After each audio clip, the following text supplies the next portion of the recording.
Chapter 1 The Full and Her Secret Liaison. Hurry up, Hessreither, inside, Isa wouldn't go in with me onies. Really, how cold Thisb, a full indulgence in a secret liaison?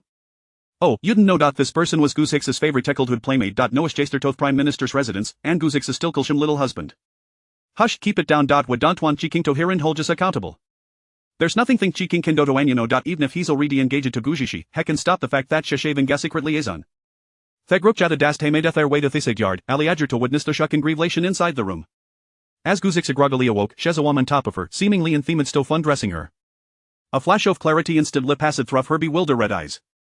The noise outside was even louder, causing her head to itch intensely. Goose Hicks gaze suddenly turned dicey. The current situation didn't allow for much contemplation. Looking at the repulsive man on top of her, murderous intent flickered in her eyes. She raised her hand and knocked them unconscious with a swift fan strike, then claimed off the bed and kicked him off. What is this thing, daring to lay a finger in your grandmother? Just as Goose Hicks prepared to jump off the bed, unfamiliar memories flooded her mind like a tidal wave. It turned out that it was the birthday of the Originalist's father. The Originalist had been tricked into this room by her concubine-born sister on the pretext of fetching her father's birthday gift, and the man who had just been with her had also been arranged by her concubine-born sister. Because Goose Hicks had been betrothed to the king by the Empress Dowager, she hadn't correct the jealousy of her concubine-born sister. How have I said this plan to in her? The Originalist had already consumed kid by Tofolkahol, and the amount of aphrodisiac her concubine-born sister had administered was too strong, causing her body to overheat and ultimately leading to her demise. What, as a top-tier physician and agent from the 23rd century, she had actually traveled through to Mibakasho Fadrim, becoming the popular and foolish legitimate daughter of Prime Minister in the Tanchi Kingdom, and facing persecution right from the start. Looking at the man in the ground, Goose Hicks exhaled a deep breath of stale air.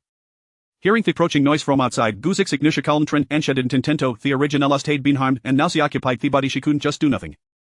Due to she were seen in her current state, her lip would barooned. Just as she was worried, she touched the jade button on her body, undenied immediately formed in her mind. She left death unconsciousman from the ground and vigorous life into the snow stoicky humup. Soon, the group arrived at the doorway of the room. Letting them where Goose Hicks' concubine-born sister, Guyunwan and Thumanho had spoken first. As soon as the group stopped at the doorway, they heard indescribable sounds coming from inside the room. Several young ladies blushed and lowered their heads in embarrassment. Guyunwan had already imagined how stimulating this anxiety must be. Thinking about how Goose Hicks' reputation would bear you in it from this day forward, and how the king would defend it like all off the engagement, she couldn't suppress her delight, which almost shot on her face. Josiah Dan pretended to address the crowd. I apologize for any embarrassment. Although my sister has done such a thing, she's still off Prime Minister's residence, and considering her mental impairment, please don't spread today's incident. Let's preserve some dignity for my sister in the Prime Minister's residence. Upon hearing Guyunwan's words, everyone praised her, some commending her for thinking of the bigger picture despite being the younger sister and having to worry about their foolish elder sister's affairs. Others praised her for her kindness. A7 when her sister had done such a shameful thing, her first thought was to preserve her sister's dignity. Guyunwan was pleased with the crowd's attitude, Shechiklet inwardly, thinking that Goose Hicks' reputation wouldn't be worse eno. After a moment of pretending to be emotional, Shine struck to the servant behind her to open the door. As soon as the door opened, everyone couldn't resist the temptation to peek inside the room. Guyunwan did the same, stretching her neck to see how Goose Hicks would embarrass herself in front of everyone. But of their disappointment, there was Noonie in the room. The was empty, and the inappropriate sound had stopped instantly. Everyone was puzzled. You gentlemen couldn't help you task, whereas everyone, the sound just come from her, didn't it? Guyunwan also found it strange. Sheg was that perhaps the people inside had heard their chatter and hidden. But the plan was to excuse Hicks's despicably act of indulgence in a secret liaison in front of everyone. Just then, a woman's voice rang out behind her. Look, the screen is moving, there is someone behind it. I twast woman who had dearlier claimed to see Goose Hicks enter the room. Everyone looked in the direction the woman pointed, and indeed saw a figure behind the screen. A heated discussion erupted among the crowd and Seagain. Sud hi were hiding, even a fool no showed obishi. Exactly, even a fool no shame. You'dn't understand if she saw read any such a thing, she wouldn't know what shame us anymore, maybe this is just their new way of playing. The crowd burst into laughter, which made Guyunwan even more pleased. Guyunwan smiled, knowing that the person was indeed inside and had actually hidden. But it didn't matter, this wouldn't make Goose Hicks look then more disgraceful. She pretended to frown and walked into the room, direct light of the screen. Sure enough, she saw the hem of the man's clothes that she had arranged behind the screen. A wavy of fury surged through her heart. She glanced discreetly at the stool in front of the screen. Then, she deliberately stuck her foot under the stool and swayed her body, grasping the screen as he fell to the side. From the perspective of TPP outside the door, it seemed that Guyunwan had been angered by her older sister's behavior and accidentally stumbled over the stool. Piopli outside Rushidan, some genuine lie intending to help the fallen Guyunwan, Bumas twere third to the drama, eager to see how the foolish young lady indulged in a secret liaison. Halfway through, everyone stopped and stared in disbelief at the scene before them. After Guyunwan fell while pulling the screen, the person behind it was exposed to other ways in Lianman, and he was currently shirtless, embracing gay Polaran performing actions that made the people blush. Guyunwan's full meant to startle him. He turned to look at the fallen Guyunwan on the ground, a pleased expression appearing on his face. He cold and felt booch out, Wan why are you behind the screen, you weren't there just no, were you? Saying this, Helungen straight tapped the fallen Guyunwan. Upon hearing the man's words, everyone was overwhelmed with information. Did Wan refer to Guyunwan? Goose Hicks's name didn't have the character Wan in it. Looking at the man approaching her, Guyunwan felt sick, boot shackled, dodging no. The man quick clipped Guyunwan under him with astonishing speed. In her panic, Guyunwan grabbed a broken chai leg and hit the man in the head. With just an hit, the man was naked unconscious. The servants of Prime Minister's residence finally erected, hastily dragging the man away and helping Guyunwan up. Guyunwan was furious and shout at the servants, "Are you all dead?" After shouting, she wanted to strike out again, but seeing Thicrod in the room, she suppressed her ranger. In front of others, she was the considerity and generosity unblade of Prime Minister's residence, and she couldn't show this fire si dave herself. The man who had brought Timan over approached Guyunwan and asked, "What's going in, where's Gujishi?" Everyone else was also puzzled. "Yeah, you said Guziksa was inside, why is there a Liaman? Are you looking for him?" A clear and pleasant female voice suddenly came from behind Thicrod. Chapter 2. A stroke of misfortune. At the sound, everyone turned their gaze to see an ethereal beauty standing beneath the phoenix tree. Her skin was fairer than snow, her features exquisite as if painted, and her cherry-red lips were alluringly luscious. Clad in a flowing purple gown, even without any adornments in her hair, her otherworldly grace was undeniable. The crowd held their breath, and silence enveloped the scene. None dared to disturb this celestial figure. Suddenly, a sharp female voice shattered the tranquility. "Gujishi, how could you be here?" The speaker was Qinjinju, a close companion of Guyunwan, who often bullied Gujishi alongside her friend. Upon hearing Qinjinju's words, the onlookers displayed expressions of disbelief, reluctant to accept that such an exquisite beauty was the foolish daughter of the Prime Minister's estate. Gujishi's mother had passed away when she was very young, and after a near-drowning incident at the age of 4, she had been left with a mental impairment, leading to her being sent to a countryside residence for upbringing. It was only upon reaching the age of maturity that she was brought back, and now, at the age of 18, she had returned to the capital for a year. However, due to her impaired faculties, she was often mocked as a fool, and thus the Prime Minister seldom allowed her to venture outside, rendering her a rare sight in the capital. Gujishi displayed her usual foolish expression, "If I am not here, then where should I be?" Seeing her demeanor, the crowd became convinced it was indeed a foolish act for anyone but a simpleton to wear such a countenance. Several individuals lamented the unfortunate fate of Gujishi's striking beauty, casting pitying glances in her direction. Qinjinju found herself momentarily at a loss for words, bewildered by Gujishi's question. "This courtyard is closest to my sister's chamber. How could there possibly be a man here?" Even without evidence of Gujishi's alleged indiscretion, Guyunwan would not let the matter rest. Gujishi, with an innocent gaze sweeping across the crowd, then slowly turned her attention to Guyunwan. "A man? Which man? Are there not several men present?" Guyunwan stepped forward, pulling Gujishi into a room, pointing at the man on the ground. "Isn't Lindsay a companion of my sister? Why is he here in such a state?" Her words reminded the onlookers of the reason they had gathered, and they began to scrutinize Gujishi with curious glances. Gujishi understood Guyunwan's intent, suppressing a derisive smile within. Was she not merely attempting to incite misunderstandings regarding her association with this man? "I see," Gujishi replied unhurriedly. The crowd was taken aback by her admission, a fool indeed, too oblivious to even feign modesty in such a situation. Guyunwan's triumphant smile nearly broke through her facade as she feigned disappointment, questioning Gujishi. "Sister, today is our father's birthday, how could you disregard propriety and the reputation of the Prime Minister's household in such a manner?" Gujishi blinked, maintaining her foolish expression. "Did you not tell me to wait in the backyard? You mentioned your gift for father's birthday was here, and asked me to fetch it." Guyunwan exhibited a look of feigned dismay. "Sister, have you learned to lie? I have been with Jinju the entire time." "When did I ever say such a thing? It is clear that you were." Though Guyunwan did not finish her sentence, her gaze fell upon the man on the ground, the implication unmistakable. Qinjinju chimed in, "Indeed, you are about to marry Prince Qi. How can you be so reckless while attempting to sully Wanwan's name? You, foolish one, possess a surprising amount of malice." After her comment, Guyunwan, too, adopted a pitiful demeanor, as though she had suffered a grave injustice. The crowd began to admonish Gujishi. Miss Gu had just been concerned about the reputation of Miss Gu, urging us not to spread this incident, yet here she was, falsely accusing her younger sister. Truly, she was ungrateful. Indeed, it seems there must be a reason for Miss Gu's folly. How could one who is simple-minded harbor such wickedness? Gujishi, however, paid them no mind, observing the triumphant expressions of Guyunwan and Qinjinju, thinking to herself that they could revel in their victory for now, but soon enough, their laughter would fade. Outwardly, Gujishi feigned disappointment, lowering her head and saying, "I know my sister dislikes me, yet I have done no wrong. Why must you gather so many to berate me?" You clearly told me to come to the backyard. When I arrived, I saw him here and assumed he was the gift for father. Just as I was about to take him over, he scolded me and sent me away, insisting that my sister come herself. I left to find you, but when I went out, you were no longer there. Was it because I did not bring him that you summoned them to scold me?" As she spoke, tears welled in her eyes, her expression mimicking that of a child unjustly accused by an adult. Of course, unnoticed by others, Gu Zixi discreetly flicked her fingers against the jade pendant at her waist. Her stubborn demeanor elicited sympathy from the crowd. Miss Gu had suffered a head injury from drowning. Her thoughts now seemed as simple as a child's. Perhaps the truth was not as they perceived. Indeed, how could a child comprehend such complexities? Miss Gu was indeed a pitiable soul. How could one with a fragmented mind be capable of deceit? Perhaps we have misjudged her.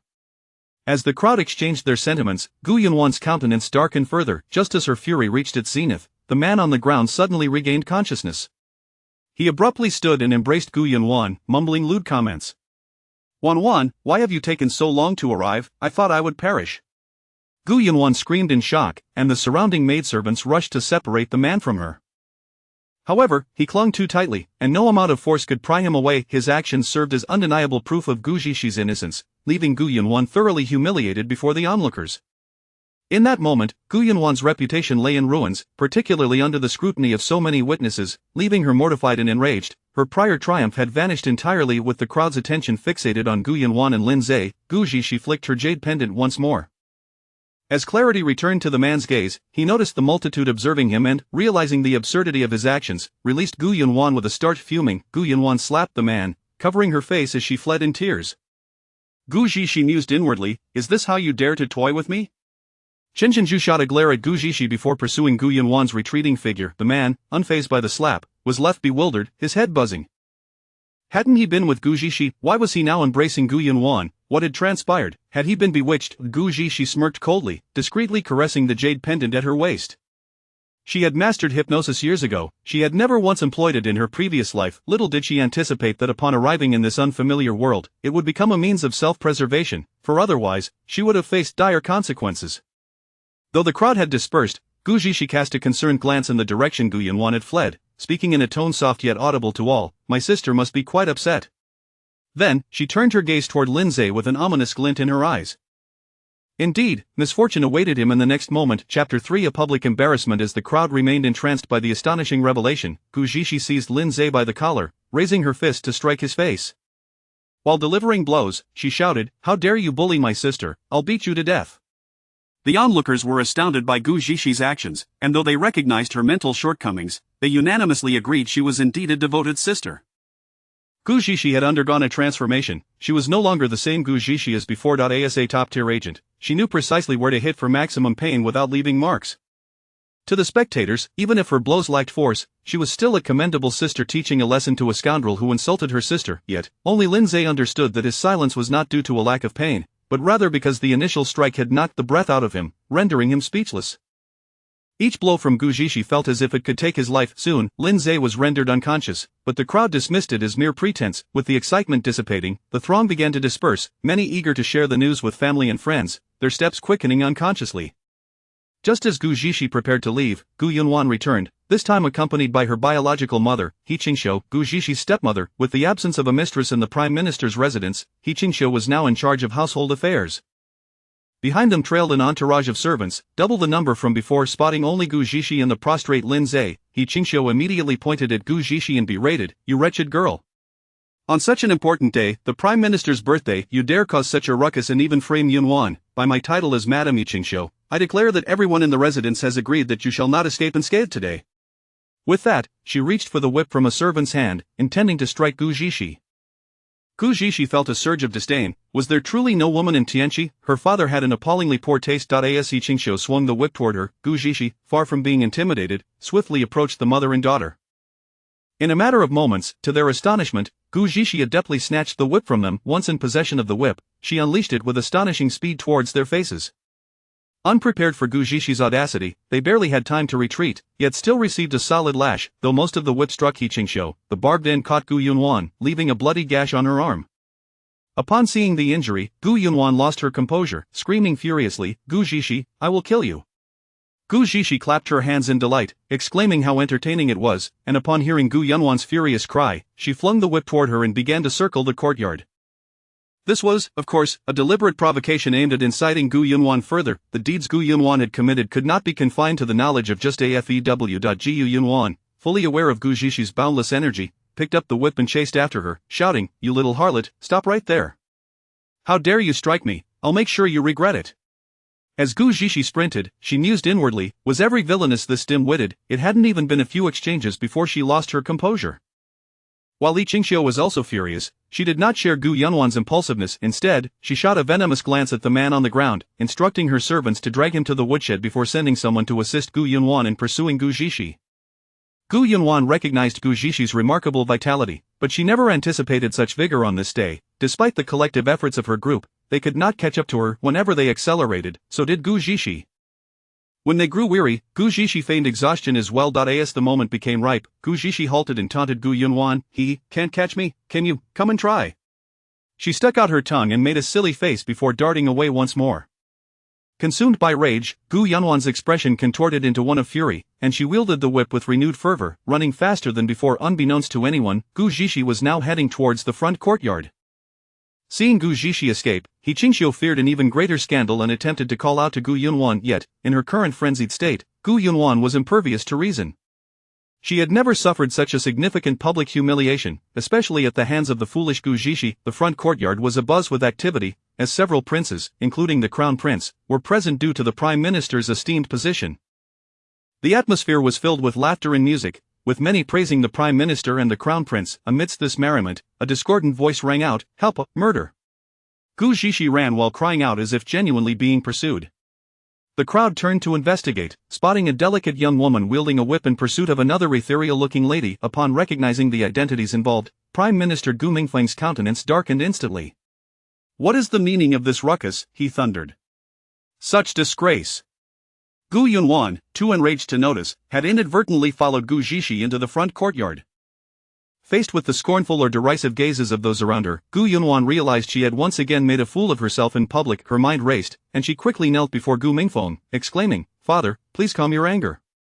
Today is your birthday. My sister and I were not merely fooling around. We intended to perform a surprise for you, but in the midst of our rehearsal, my sister ran out." Upon hearing Gu Yunwan's explanation, Gu Mingfeng's expression remained unyielding. With so many guests present, the reckless behavior of his two daughters was a source of embarrassment. "Were you not supposed to keep an eye on the eldest miss, on such an important day? How could you allow her to run amok?"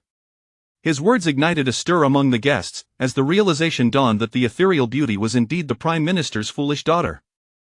Instantly, all eyes shifted toward the seat occupied by the Prince of Qi. Yet, the aloof and regal man seated there did not even bat an eyelash, continuing to sip his tea as if oblivious to the commotion surrounding him.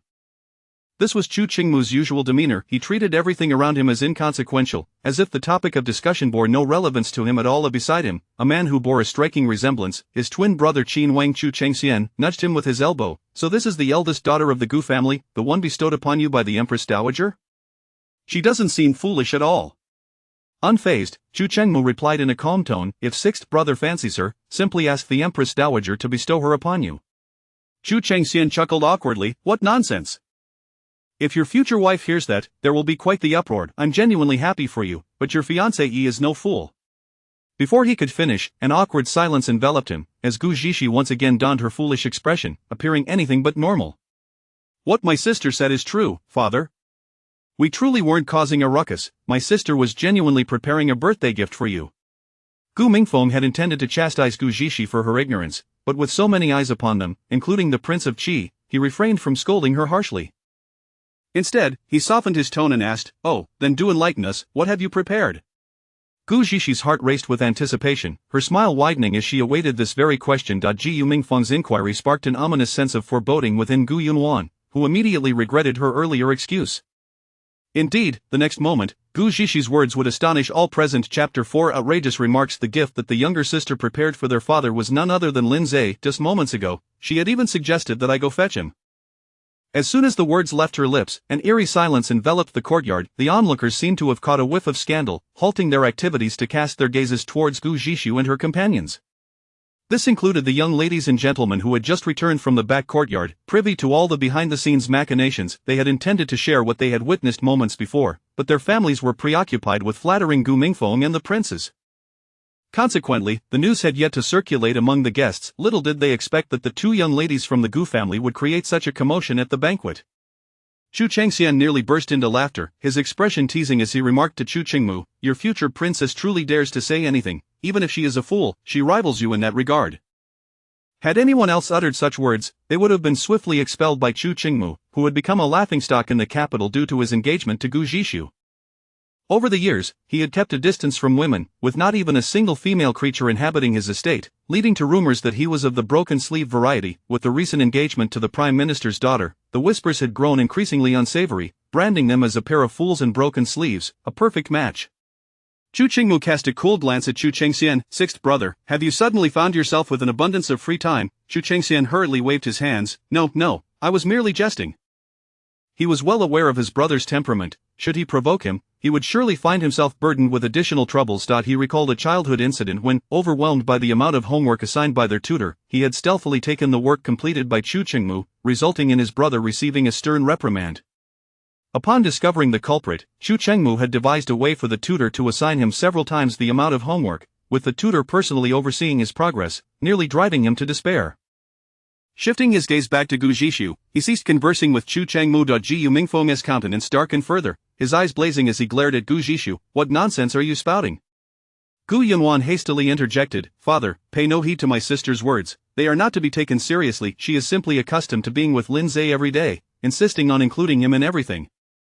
The daughter had intended to perform for her father, but her sister's lack of cooperation had thwarted her plans, and now she was distorting her intentions. "Father, you must stand up for your daughter." Upon finishing, Gu Yunwan pretended to dab at non-existent tears. Just as Gu Mingfeng was about to retort, Gu Zhishu's melodious voice rang out again, only to deliver words that would infuriate anyone. "I am not speaking nonsense, many people witnessed it." Lin Zhe was overjoyed, embracing my sister as he learned she intended to present him to our father. Gu Yunwan's expression faltered, for indeed, many had seen Lin Zhe's inappropriate behavior towards her. She couldn't shake the feeling that Gu Zhishu, in her foolishness, was purposefully airing their dirty laundry before everyone. The crowd's expressions varied. Could such scandalous claims be made without consequence? He Qingshu, who had just arrived, overheard Gu Zhishu's outrageous proclamation and felt a surge of anger rise to her head. She could not allow this fool to continue. It seemed she was intent on ruining Wanwan's reputation. Rushing forward, she grasped Gu Zhishu's arm. "Zhishu, why have you come out again? Listen to your aunt and return to take your medicine." She then turned to the crowd, offering an apologetic bow. "I sincerely apologize, everyone, I failed to keep an eye on Zhishu. She loves to joke, and today she hasn't even taken her medicine yet." He Qingshu's words were meant to remind the assembly that Gu Zhishu was a simpleton, her words untrustworthy, especially since she hadn't taken her medicine today, rendering her statements even less credible. Gu Zhishu scoffed inwardly. Look, the mother and daughter duo were both in on it, but it mattered not. Gu Yunwan would inevitably pay for her actions. Aspiring to be the princess of Qi, today she would find herself unworthy even to be a concubine of the prince. With newfound determination, Gu Zhishu forcefully shook off Qingshu's grip, gazing innocently at Gu Mingfeng. "Father, I am not jesting. Why won't you believe me? Perhaps you could ask her, she saw it too." As she spoke, she pointed at Chen Jinju. Chen Jinju's expression froze. How had she become implicated in this? Observing Chen Jinju's bewildered face, Gu Zhishu inwardly mocked. You thought to remain aloof, but do you even realize whom you've crossed?" At this moment, all eyes turned to Chen Jinju, her discomfort palpable. Under such scrutiny, she longed to vanish into the ground. She found herself at a loss for words. If she claimed to have seen it, Gu Yunwan's reputation would be ruined. Yet, to deny it before so many witnesses would also be implausible. He Qingshu and Gu Yunwan's gazes bore down on her, fearing she might say something untoward. With the weight of the crowd's attention upon her, Chen Jinju felt beads of sweat forming on her brow. Regardless of whether Yunwan prepared a gift for the esteemed Prime Minister, I am pleased. Such slander against another's reputation is tantamount to taking their life. It invites retribution. I trust that all present are honorable individuals who would never stoop to such depths.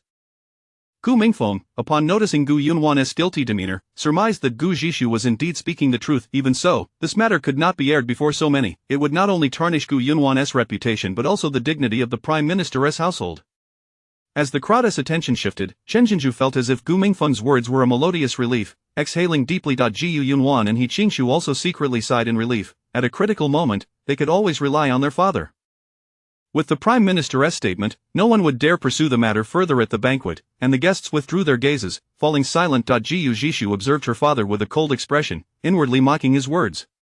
His recent statement bore a veiled threat. Those aware of the truth discerned the implication. The Prime Minister was signaling that should they dare speak out of turn, the Prime Minister's household would not let them off lightly. Instantly, the young ladies and gentlemen lowered their heads. Their own family standings paled in comparison to that of the Prime Minister's household, and it was wiser to avoid such murky waters. Gu Mingfeng then turned to offer apologies to the princes. My impetuous daughter has caused a stir. I beg your forgiveness, your highnesses. The crown prince maintained a demeanor of gentility, and upon hearing Gu Mingfeng's words, his smile broadened. What is the Prime Minister saying? Miss Gu and Miss Gu are both spirited, which I find quite commendable. At the Crown Princess words, Gu Yunwan envisioned herself as the future Crown Princess, adorned in resplendent garments, receiving the reverence of all. It must be said, with enough imagination, one could dream of the entire world being enamored with her. The other princes also played their parts, flattering Gu Mingfeng, while only Chu Qingmu remained silent. He lifted his gaze, catching sight of Gu Jishu's sparkling eyes. Seventh brother, before long you shall be wed to Miss Gu. Will you not extend a greeting? The speaker was Crown Prince Chu Jinyuan, well aware of Gu Jishu's condition and deliberately provoking Chu Qingmu. Yet, the latter responded with nothing more than a dispassionate glance, leaving the Crown Prince with a sense of helplessness, as if he had struck a pillow. Chu Chengxian couldn't help but laugh. Truly, one is their own worst enemy. Chapter 5. Without a word, descending into madness. Chu Chengxian and Chu Chengmu are twin brothers, a phenomenon that should have been regarded as an ominous sign. The year they were born coincided with a year of drought in the Tianqi era. However, on the very day of their birth, two magnificent five-colored birds circled above the imperial city for several dozen times, and shortly thereafter, the heavens blessed Tianqi with a long-awaited downpour. Thus, the twins transformed from harbingers of misfortune into the auspicious stars of Tianqi. The Crown Prince, feeling overshadowed and deprived of the emperor's favor, believed himself to be the rightful heir to the title of Tianqi's fortunate star, and thus regarded Chu Chengxian and Chu Qingmu as thorns in his side. He seized every opportunity to make their lives miserable, despite the fact that each encounter ended with him seething in frustration. Yet, he remained undeterred in his relentless pursuit. He Qinxiu, sensing the situation had escalated, attempted to lead Gu Jishi away. To her surprise, Gu Jishi shook off her hand and raised her voice, directing her gaze at Gu Mingfeng seated nearby. A father, does your statement imply that you doubt your daughter's words? Just because I may not be the brightest, do you all presume that I am lying? Anyone can twist the narrative. You think I would assist Gu Yunwan in sweeping this under the rug? Not a chance. If I am to be seen as foolish, then I shall speak my mind freely. What do you intend to do about it? Such were the tumultuous thoughts swirling in Gu Jishi's mind. Her words rendered Gu Mingfeng visibly flustered, and he inwardly cursed. What a rebellious child, always stirring trouble. He cast a frigid glare at her, expecting her to cower, but to his astonishment, she met his gaze defiantly. Upon hearing Gu Jishi's voice, Chu Chengmu instinctively glanced up, just in time to witness the standoff between her and Gu Mingfeng. An idea suddenly struck him. This young lady from the Gu family was certainly not ordinary. Gu Mingfeng was genuinely incensed by Gu Jishi's attitude. However, with so many eyes upon them, he could not directly reprimand her and was forced to suppress his rage, stating, I have neither doubted you nor accused you of lying. It is merely that, with so many present, the matter between you and Yunwan should be discussed privately, lest we disturb our guests' enjoyment. The onlookers, eager to consume the unfolding drama, silently protested that they were not disturbed at all. In fact, they had been quite engrossed in the conversation. Gu Jishi pouted, adopting an expression of feigned acquiescence. Very well, I shall heed my father's wishes. Just as Gu Mingfeng was about to breathe a sigh of relief, Gu Jishi's exasperating remarks resumed. Then let us inquire of Lindsay why he is bullying my sister, and I shan't trouble you further. With that, she dramatically tossed her sleeve and dragged Gu Yunwan and He Qinxiu away. The two women had only just begun to process Gu Jishi's words when they found themselves being whisked away. Upon reaching the entrance, they finally grasped the implications of what Gu Jishi had said and, in a panic, attempted to break free from her grasp to return and clarify. Yet, Gu Jishi would not allow them to escape so easily. The more they struggled, the tighter her grip became, and the faster she walked. Her earlier comments had been deliberately ambiguous, enough to stir up a storm for Gu Yunwan. At this moment, Gu Mingfeng's countenance resembled a tempestuous sky, dark and foreboding. He yearned to discipline Gu Jishi for her reckless disregard for the reputation of the Prime Minister's residence, but with so many witnesses, he could only swallow his rage, which lodged painfully in his chest. He Qinxiu and her daughter were dragged to the courtyard by Gu Jishi, who then flung them aside as if discarding refuse. They landed on the ground, their hands scraped and bruised, bewildered by the dramatic shift in Gu Jishi's demeanor. Her strength was remarkable, and though her actions still bore the hallmark of foolishness, a closer examination revealed an undercurrent of calculated defiance in her behavior. I am going to play. Do not disturb me, or I shall inform father, Gu Zhishi threatened. Before they could utter a word. Her implication was clear: if they dared to provoke her, she would retaliate by speaking more harshly at the banquet. Mother and daughter seethed with frustration, yet dared not retaliate. To do so would only exacerbate the situation. Satisfied with the outcome, Gu Zhishi clapped her hands and departed. Gu Yunwan glared at Gu Zhishi, gritting her teeth. The fool! How dare she humiliate me in front of so many? Mother, I truly wish I could slay her with a single stroke. He Qinxiu hurriedly covered Gu Yunwan's mouth. Hush, speak softly, such words cannot be uttered carelessly. Why are you so flustered? Do you truly believe your father would stand idly by while your reputation is tarnished? Would he neglect the Prime Minister's residence's honor? In truth, the Prime Minister was quite powerless. The situation had spiraled beyond his control. To the guests present, Gu Zhishi's remarks were akin to an explosive device, detonating amidst the crowd, rendering Gu Mingfeng's earlier threats utterly ineffective. After all, these words came from the Prime Minister's daughter. Any ensuing rumors would likely target Gu Zhishi first. Thus, the scandalous tale of the Prime Minister's second daughter and an unknown man on the day of the Prime Minister's birthday spread like wildfire, effectively obliterating Gu Yunwan's reputation.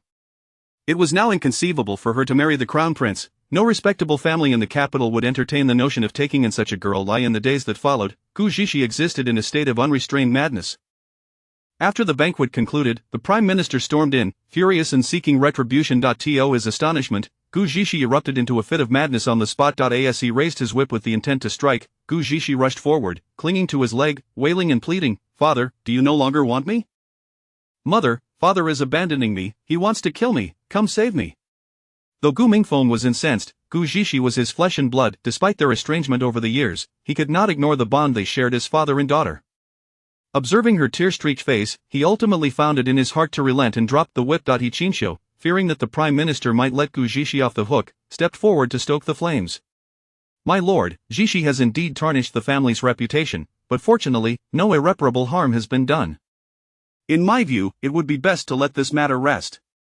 Her words, ostensibly comforting Gu Mingfeng, were in fact a veiled reminder of the disgrace Gu Zhishi had brought upon their household. Gu Yunwan, grasping the implication, joined in with a few sobs, dabbing at her tears with a handkerchief. Sure enough, Gu Mingfeng's ire was reignited, and he glared at Gu Zhishi. "This rebellious daughter dares to utter such disgraceful words before so many. How can this be overlooked?" As he gazed at Gu Mingfeng's furious countenance, He Qinxiu felt a sense of satisfaction. "Little wretch, let us see how you evade punishment this time. You must pay for harming my Yunwan." Gu Zhishi, aware of He Qinxiu's ulterior motives, clung more tightly to Gu Mingfeng's leg, wailing even more loudly. "Father, how can I be blamed for this? It was clearly my sister's wrongdoing. I merely spoke of it, and you wished to kill me. Mother, did you see this? The father is biased. A child without a mother is like a weed. Come save your pitiful daughter who is unloved by both parents." Gu Mingfeng, overwhelmed by Gu Zhishi's incessant cries, opened his mouth to silence her, only to realize something as he turned his gaze toward Gu Yunwan. "Did Lin Zhe truly lay hands on you?" Gu Yunwan's heart raced, and she lowered her head, unable to meet his gaze, stammering incoherently. Upon seeing her reaction, Gu Mingfeng deduced that Gu Zhishi's words held truth. He glanced at his sobbing eldest daughter and then back at Gu Yunwan, feeling as though his life had been reduced to a series of misfortunes. The Gu family had 3 daughters. Aside from Gu Zhishi and Gu Yunwan, there were 2 more children from concubines, 1 son and 1 daughter, with the boy being the sole heir of the Prime Minister's household. In terms of offspring, Gu Mingfeng had never stood tall. Having come to this realization, his fury shifted direction, and Gu Mingfeng turned his wrath upon Gu Yunwan. With He Qinxiu shielding her, Gu Yunwan ultimately received only a slap on the hand and was sentenced to 3 months of confinement in the ancestral hall. Although Gu Mingfeng did not lay excessive blame upon her, Gu Zhishi still faced a month's confinement as punishment. However, to Gu Zhishi, this was a trivial matter. She emerged unscathed while Gu Yunwan's reputation lay in ruins. In her eyes, it was a fair exchange. Chapter 6. Not a second longer since the day Chu Qingmu returned to the royal residence from the Prime Minister's manor, he had ceased to ponder over Gu Zhishi. After all, a woman of little significance to him was hardly worthy of his attention. Even if she were to become his future princess. Throughout, he had never truly regarded Gu Zhishi, the future lady of his heart, with any seriousness. "Qingmu, it won't be long before you wed that foolish young lady. Have you truly made up your mind? If you have reservations about the marriage, I can intercede with grandmother on your behalf." The speaker was Prince Chu Chengxian. Ever since he had witnessed Gu Zhishi's folly in person, he had come to Chu Chengmu's residence daily, attempting to persuade him to retract the engagement.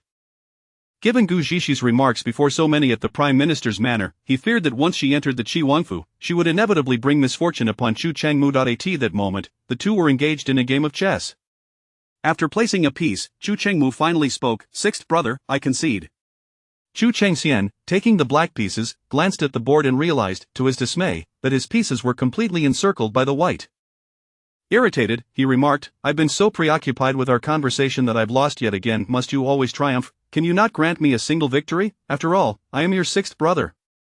Raising an eyebrow, Chu Chengmu replied, "I have already granted you that." He then pointed towards the upper right corner of the board. Following his gesture, Chu Chengxian discovered several opportunities for victory that he could have seized had he been more observant. This was clearly Chu Chengmu deliberately allowing him to win, yet even with such leniency, he still could not prevail. With a sigh, he said, "Very well, I am accustomed to losing anyway. Did you take my words to heart? Do you truly intend to marry that foolish girl?" Chu Chengmu stood and walked to the table to pour himself a cup of tea. After sipping thoughtfully, he replied in a leisurely manner, "Whoever I marry is of little consequence, a fool like her isn't worth the effort." Chu Chengxian also stood and hurried to Chu Chengmu's side. "Seventh brother, you witnessed her utterances that day. Over time, her thoughtless words will only bring harm to more people." Chu Chengmu remained unfazed. "What makes you say that?" As he poured tea, he analyzed, "You heard her remarks at the banquet. Gu Xiang must be mortified for quite some time. She is but an ignorant girl, incapable of aiding you, and will likely bring you trouble." Expecting that his analysis might sway Chu Chengmu, he was taken aback by his brother's continued indifference. "Sixth brother, you worry too much.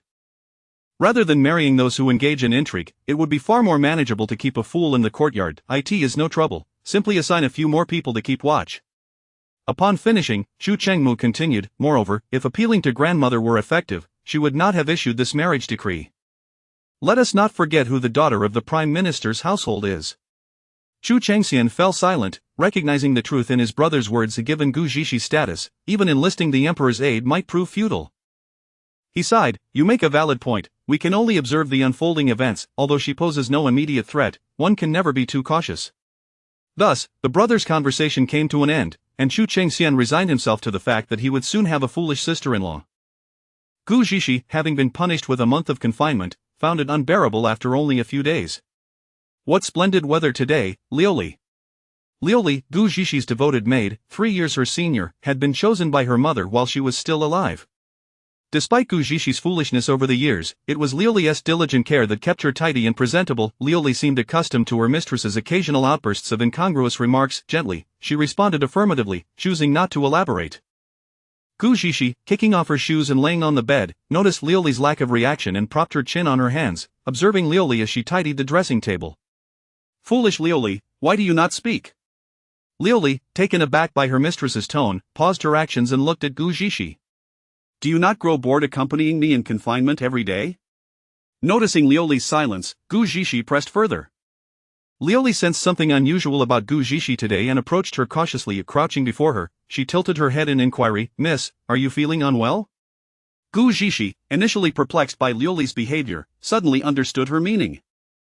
The former Gu Zhishi would never have spoken so earnestly. Their conversations had previously been fragmented and nonsensical. Rolling her eyes, she thought, "Has foolish Liuli not noticed my normalcy these past few days? Wasn't it entirely reasonable to expose Gu Yunwan from the first day I arrived? Liuli, what are you pondering? Do you wish for your mistress to remain foolish forever? Am I not permitted to return to normalcy?" Observing her mistress's behavior, which was indistinguishable from that of a sane person, Liuli was utterly astonished. She gazed at Gu Zhishi in disbelief, hurriedly covering her mouth in fear of exclaiming aloud. "Miss, you." Gu Zhishi gently removed Liuli's hand from her mouth, locking her gaze onto Liuli's. "Indeed, your mistress is no longer foolish." Liuli, overwhelmed with emotion, found herself at a loss for words, her hands trembling with the handkerchief she clutched. Within moments, tears streamed down her cheeks. Gu Zhishi, unable to bear the sight of tears, quickly interjected, "Stop, stop. Are you not pleased that your mistress is no longer foolish? Why are you crying? Smile instead." Wiping her tears, Liuli replied, "Miss, I have longed for this day, so long that I nearly resigned myself to thinking you were always like this." Sitting up, Gu Zhishi grasped Liuli's hands earnestly. "Liuli, this matter is known only to the heavens, the earth, you, and me. We must never let a third person find out, understand?" Liuli looked at her mistress with wide eyes, puzzled. Why, miss, everyone in the capital has laughed at your foolishness. Now that you are well, should they not know? Why conceal it? Gu Zhishi shook her index finger. You do not understand, fools are easier to manage. It is simply more convenient to keep things as they are. Just ensure you keep my secret. Though Liuli did not grasp Gu Zhishi's reasoning, she nodded resolutely. Yes, I shall listen to you, Mississippi. After a moment, Liuli pressed on. Miss, when did you regain your senses? How is it that I notice nothing? Gu Zhishi blinked innocently. It has been several days. I have been reflecting on the events of these years and spoke little, so you naturally did not notice. Recalling, Liuli realized it was indeed true. Ever since her mistress had been confined, she had spoken very little. It was not wholly her fault for the lack of conversation, as Gu Zhishi understood that she was the most trusted person of the original owner. However, that was the original owner, who had familiarity with Lu Li. Gu Zhishi, being new to this life, was not well acquainted with anyone. Moreover, in her recent attempts to find a way back to her modern life, she had little time to converse with Liuli. Additionally, she had been grappling with the sensations of inhabiting this body, akin to wearing an ill-fitting garment, awkward and uncomfortable. Though she had improved significantly, yet, she still felt a longing for her own body from the modern world. Recently, having tried numerous methods to return, she had found none effective, even going so far as to attempt drowning herself in a basin, for the discomfort was unbearable. Remaining confined to the courtyard was intolerable. After several days of observation, she realized Liuli was indeed reliable, prompting her to confide her newfound clarity to her. Ultimately, her primary desire was to escape the confines of her imprisonment. She could not endure another second in confinement, lest she go mad. Chapter 7. Someone has fallen into the water. Of course, Liuli could not resist Gu Zhishi. In the past, when Gu Zhishi was foolish, Liuli was very compliant with her. Now that Gu Zhishi had regained her senses, Liuli was even less likely to oppose her. Gu Zhishi instructed Liuli to find herself a simple and unadorned outfit to change into, then climbed up a tree and effortlessly scaled the courtyard wall. Gazing at the wall, which stood twice her height, Liuli silently marveled at her mistress's audacity. Regardless of her state, understanding Liuli's fear, Gu Zhishi suggested that she exit through the front gate while she herself remained outside.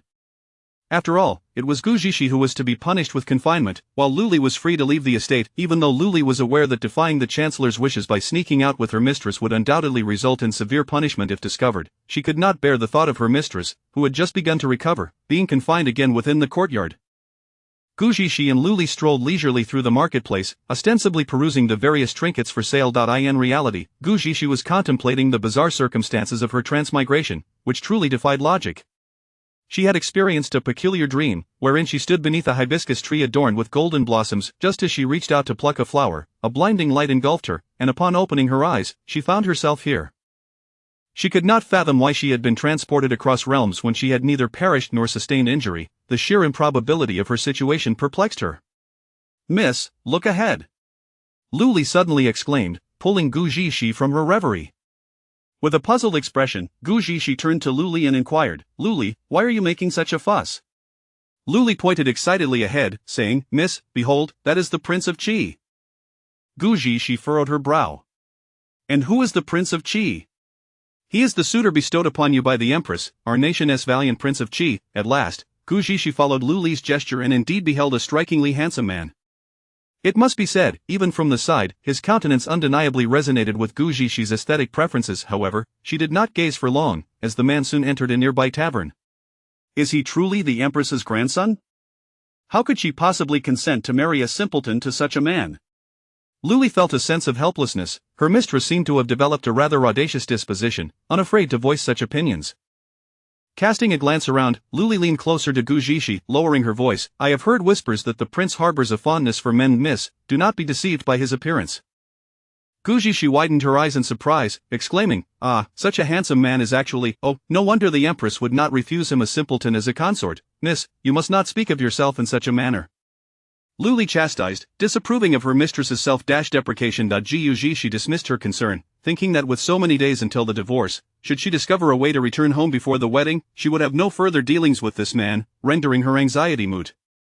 Liuli, have you ever heard of a hibiscus tree that blooms with golden flowers? Liuli's face was awash with confusion as she shook her head. I have not, miss, why do you ask? Gu Zhishi did not respond but instead focused on the freshly steamed buns that had just emerged from the vendor's stall. Liuli, let us purchase some buns. Feeling a pang of hunger as the savory aroma wafted into her nostrils, Gu Zhishi eagerly urged Liuli, who, noticing her mistress's eager gaze, nodded in agreement. Yes, Miss, wait here while I fetch them for you. Gug she hurriedly followed Lu Li's lead to the bun stall, where the tantalizing fragrance intensified. She ordered 5 meat buns, not intending to consume them all for herself, but also to treat Lu Li, who worked so hard, by purchasing 3 for her as well.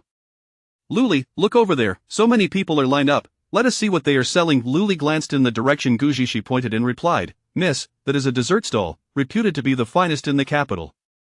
Their peach kernel pastries are exquisite. Gug she, a lover of sweets, felt her interest piqued by Lu Li's words. She thought to herself, since she would not be here long, and having finally found a day to relax, it would be a shame not to indulge.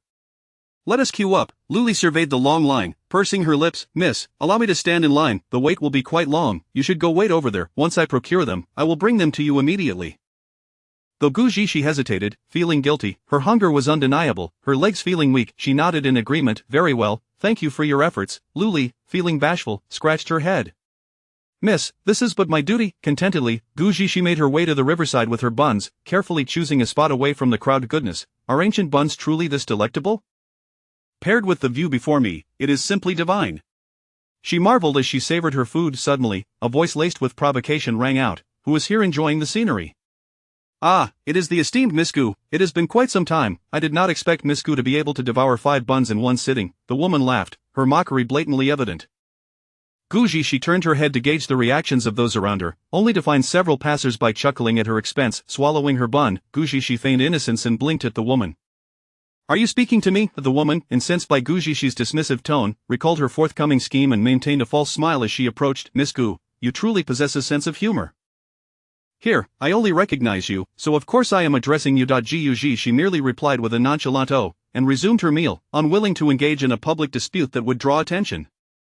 With so many people around, she feared that if word reached her father, she would face dire consequences, especially since she was currently under confinement. Yet, the woman, incensed by Gug she's indifference, grew increasingly enraged. Noticing the absence of onlookers, she hastened her approach to Gug she, sensing an ominous presence drawing near. Gug she instinctively turned to face the source of the threat, only to see the woman's face contorted in malice as she advanced toward her. Gug she, you dare to oppose me? Today, I shall ensure your disgrace. The woman hissed in a tone audible only to the two of them. Gug she narrowed her eyes. What is this nonsense? Another pest seeking to harm me? Just as she uttered those words, a loud splash echoed, and it became evident that someone had fallen into the water. Panic erupted among the onlookers on the shore. Help, someone has fallen into the water. Cries of alarm quickly filled the air as a crowd gathered by the riverbank. The woman's maid cried out, Please, someone save my mistress, she cannot swim. Seeing a woman indeed struggling in the water, several capable men immediately leaped in to rescue her. Those familiar with the woman gasped in astonishment, Isn't that the daughter of Minister Li? After a frantic struggle, the woman was finally pulled to safety, only to discover that the one who had rescued her was a rugged farmer with dark skin, who promptly slapped her. You brute, how dare you defile my honor? Chapter 8 of the Treasure Space. The burly man, dazed from the beating, glanced at the woman in his arms, who was glaring at him with an expression of pure fury. His temper flared instantly. Ungrateful wretch, I was merely idle and came to save you. With that, he hurled the woman back into the water and strode ashore, cursing under his breath. Observing this, others hesitated to intervene, fearing the backlash for their good intentions. Who would willingly embrace such folly? They all swam towards the bank, leaving the woman to flounder alone in the water. The woman's maid, witnessing the scene, cried out in alarm, Ah! Miss, don't leave, please save my lady. A few men who had just reached the shore lamented, who would dare to rescue someone only to be met with hostility. Indeed, I just tailored a new garment. I must hurry home to change. As the woman continued to struggle and was on the brink of sinking, her maid was beside herself with anxiety. Please, don't go, how can you lack any compassion? Someone save her. The bystanders were moved by the maid's pleas and expressed their dismay. They lamented that if even the maid was treated thus, how could they expect better treatment for themselves? Just as the woman's consciousness began to fade and her body sank lower, a finely dressed man suddenly soared from the crowd. Employing his lightness of body, he leapt forward and deftly rescued the woman, bringing her to the shore. Upon recognizing the man's face, the woman softly called out, Brother Changxian, before promptly losing consciousness. Seeing her faint, the man gently shook her and called out, Ning Shuang. When he received no response, he turned to the guards following him and commanded, Quickly, fetch a doctor. He then directed his attention to the maid, inquiring, What transpired? How did your mistress end up in the river? The maid, panicked by her lady's condition, was at a loss for words. Suddenly, she glanced up and declared, It was Miss Gug. She pushed my lady into the water. Upon hearing this, the man's brow furrowed deeply. Gu Zhishi, where is she now? The maid, lowering her head, hesitated to speak, for she had witnessed Gu Zhishi tumble into the water as well. The expression on Chu Qingmu's face darkened. Are you certain it was Gu Zhishi? The maid, gripped by fear, regretted her hasty words, thinking it was a moment of impulsive recklessness to accuse Gu Zhishi. No, Your Highness, I must have seen it incorrectly. Noticing the maid's stammering demeanor, Chu Chengxian grew impatient. Just as he was about to respond, the guards hurriedly arrived with a physician. He swiftly instructed them to disperse the crowd and secure the area for the doctor to attend to the injured. At that moment, Gu Zhishi stood a short distance away, dazed as she observed Chu Chengxian and the others. Indeed, she had fallen into the water alongside the woman. Initially, she could have evaded it, but pondering whether this plunge might transport her back to the modern world, she chose not to dodge.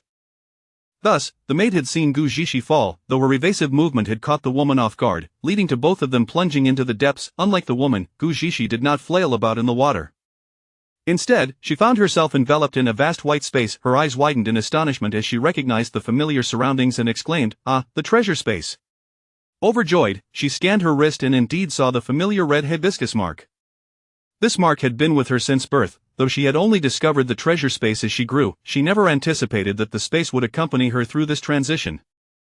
Contemplating her newfound ability to access the space, she wondered if it might also allow her to return to the modern world. However, the next moment, she found herself reappearing beside a thicket, not far from the site of her fall. Utterly perplexed, she lamented, "I haven't even had a chance to explore properly, and now I'm back." Noticing that no one was around, she attempted to re-enter the space, but found herself immobilized. What a nuisance! Why can't I get in? I used to enter with just a thought. As she grumbled internally, her gaze fell upon a familiar face in the crowd. To her astonishment, the man boldly navigated through the throng, heading directly towards the very woman who had sought to harm her. Gu Zhishi watched as the man rescued the woman, his gaze filled with an intensity that nearly melted her heart. Wasn't it said that Prince Qi was a delicate soul? Why was he so concerned for this woman? And had he not been clad in black attire moments ago, Gu Zhishi was beset by questions, unaware that this was not Prince Qi, but rather his brother, Chu Chengxian. It was no wonder she mistook him. The original owner of her body had been oblivious to the affairs of the capital, completely unaware that Prince Qi and Prince Qin were twin brothers born of the same mother. With this in mind, Gu Zhishi formed a bold hypothesis. Could it be a melodramatic tale of unrequited love? Perhaps, in his longing, he crafted the persona of a delicate soul to deflect attention? She felt a surge of excitement, inching closer to the thicket to conceal herself. "Miss, why are you hiding here? I bought some peach nut pastries. I heard someone fell into the water over there. Shall we go somewhere else to eat?" Observing the pastries in Luli's hands, Gu Zhishi felt even more emboldened. No, let us eat right here." As the crowd grew, Luli wore a look of concern. "There are too many people here, Mississippi. We should leave. If we are discovered, it will surely lead to severe punishment from the Prime Minister." Gu Zhishi shifted her gaze to Luli's face, about to reassure her not to worry. However, upon seeing the worry etched across Luli's features, she hesitated. For herself, she felt secure. Being the biological daughter of her stepfather, she would not face dire repercussions, but Luli, in her current status as a maid, could be in jeopardy. Others might assume Luli had let her out, and even if Gu Zhishi protected her, Luli could still bear the blame. With a resigned sigh, Gu Zhishi acquiesced. "Very well." Luli's face brightened with a smile, and Gu Zhishi had no choice but to follow her away. Meanwhile, the woman who had been submerged in water gradually regained consciousness thanks to the doctor's diligent efforts. Blinking her beautiful eyes and recognizing the person before her, she immediately burst into tears. "Chengxian, it is indeed you." Chu Chengxian gently reassured her, "Yes, it is I. How do you feel now?" The woman, by Ning Shuang, was the daughter of the Minister of Rites and the Emperor's niece. Having grown up alongside Chu Chengxian, she had harbored feelings for him since childhood and once had the opportunity to become the Princess of Qin. However, due to a jest made by Gu Zhishi upon her return to the capital, where she remarked that Chu Chengxian was well suited for the current Princess of Qin, the Empress promptly arranged their marriage, thus robbing Bai Ning Shuang of her chance. From that moment on, she harbored resentment towards Gu Zhishi, yet, Gu Zhishi had merely spoken in jest, and the Empress, overly indulgent of her, acted on it without hesitation. Bai Ning Shuang gazed at Chu Chengxian with longing, just as he inquired, "How did you fall into the river? Your maid claimed that Gu Zhishi pushed you in." "That is not the case, Your Highness. It was I who misinterpreted the situation due to my worry for my mistress. It was not Miss Gu who pushed her." Before Bai Ning Shuang could speak, her maid hastily refuted the claim. She pressed her lips together and finally explained, Changxian, I truly do not know what happened. I was merely admiring the scenery when I suddenly felt my footing give way and fell into the river. Perhaps it was because I had not eaten breakfast that I was feeling weak and slipped. Her words indirectly refuted the claim that Gu Zhishi had pushed her into the water while also absolving her maid of blame. Chu Changxian nodded lightly, initially believing the matter would end there. However, to his surprise, he suddenly spoke in a grave tone, throw this audacious maid, who dares to slander the future princess of Qi, into the river. Chapter 9. The mad prince. The maid was instantly flustered as she beheld the two guards approaching her, her eyes pleading for survival as she turned to Bai Ning Shuang. Miss, please save me. I do not wish to die. This maid had served Bai Ning Shuang since childhood, and there was a certain bond between them. Brother Changxian, perhaps. Before Bai Ning Shuang could finish her plea, Chu Changxian interrupted her, saying, Ning Shuang, you are soaked and may catch a chill. Allow me to escort you home. In Chu Changxian's mind, even if Gu Zhishi were a fool, she was still destined to marry his brother. His own brother had accepted her, and he had remained silent. He could not allow a mere maid to tarnish the reputation of his future sister-in-law, especially since, to his knowledge, Gu Zhishi was still confined in the Prime Minister's residence and could not possibly be here. Bai Ning Shuang pursed her lips and ultimately said nothing, merely nodding and whispering, Miss, you must save me. I have been loyal and devoted to you, you cannot abandon me. The maid implored desperately as she noticed Bai Ning Shuang ceased to plead on her behalf. Bai Ning Shuang felt a surge of anxiety, fearing the maid might utter something more outrageous, and shot her a fierce glare. The maid, in the end, could not say anything further before the guards covered her mouth and dragged her away, callously tossing her into the river. Bai Ning Shuang cast a glance at the spot where the maid had been thrown and silently thought, do not blame me, blame yourself for speaking recklessly. Be wiser in your next life. The reason Bai Ning Shuang did not plead for the maid was that she had noticed Gu Zhishi had fallen into the water alongside her. Since she had not seen anyone rescue Gu Zhishi, it indicated that she was still in the river, and Bai Ning Shuang certainly did not want anyone to know that Gu Zhishi had also fallen in with her. A mere maid was of little consequence. In comparison, she preferred to allow Gu Zhishi to vanish without a trace. Bai Ning Shuang had anticipated that Chu Changxian would carry her onto the carriage, but to her surprise, upon regaining consciousness, he did not touch her again, instead allowing other maids to assist her. Suppressing the disappointment in her eyes, she slowly followed the maids onto the carriage of the Qin princess residence. Gu Zhishi and Lu Li had chosen a picturesque spot and, after finishing their meal, she planned to explore the surroundings with Lu Li. However, after taking only a few steps, she spotted Chu Changmu, who was gazing fixedly at her from a short distance away. How peculiar, Gu Zhishi mused, to rescue Bai Lian in a white outfit, only to change into black afterward. What a strange quirk. She thought that Qi Wang's actions were too swift, not considering that the one who had saved her was not the same person as the one before her.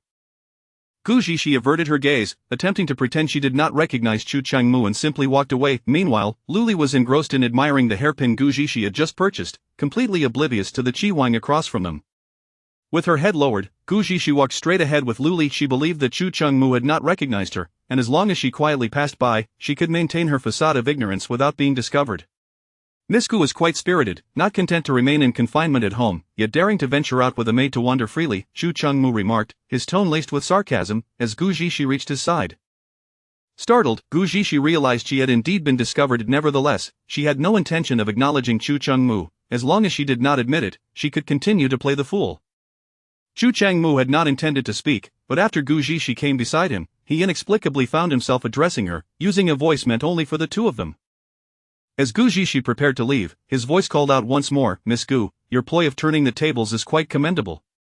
Chu Changmu had learned of the events that transpired at the Prime Minister's residence that day, and he swiftly pieced together the cause and effect, realizing that Gu Zhishi was merely feigning ignorance. Hearing the veiled threat in Chu Changmu's words, Gu Zhishi finally raised her head to meet his gaze. Lu Li, I wish to explore a bit longer. To avoid raising my father's suspicions, you should return first. Lu Li shook her head, no, I must accompany you, Mississippi. You exited through the main gate. If you linger outside too long, it will raise suspicions. You should return, otherwise, if my father discovers it, I will surely be punished. Upon hearing her mistress mention punishment, Lu Li reluctantly acquiesced.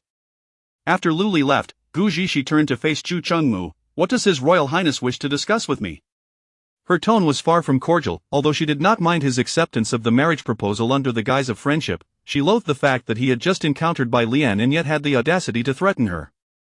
She suspected that Bai Lian had said something to him, prompting him to seek trouble with her. She despised individuals who could not distinguish right from wrong. Miss Gu is clearly not foolish. Why then must you present yourself as such in public? Gu Zhishi rolled her eyes. Who claims I am pretending? I am indeed a fool, renowned throughout the capital. Does the Qi Wang not know? Xu Changmu was momentarily at a loss for words.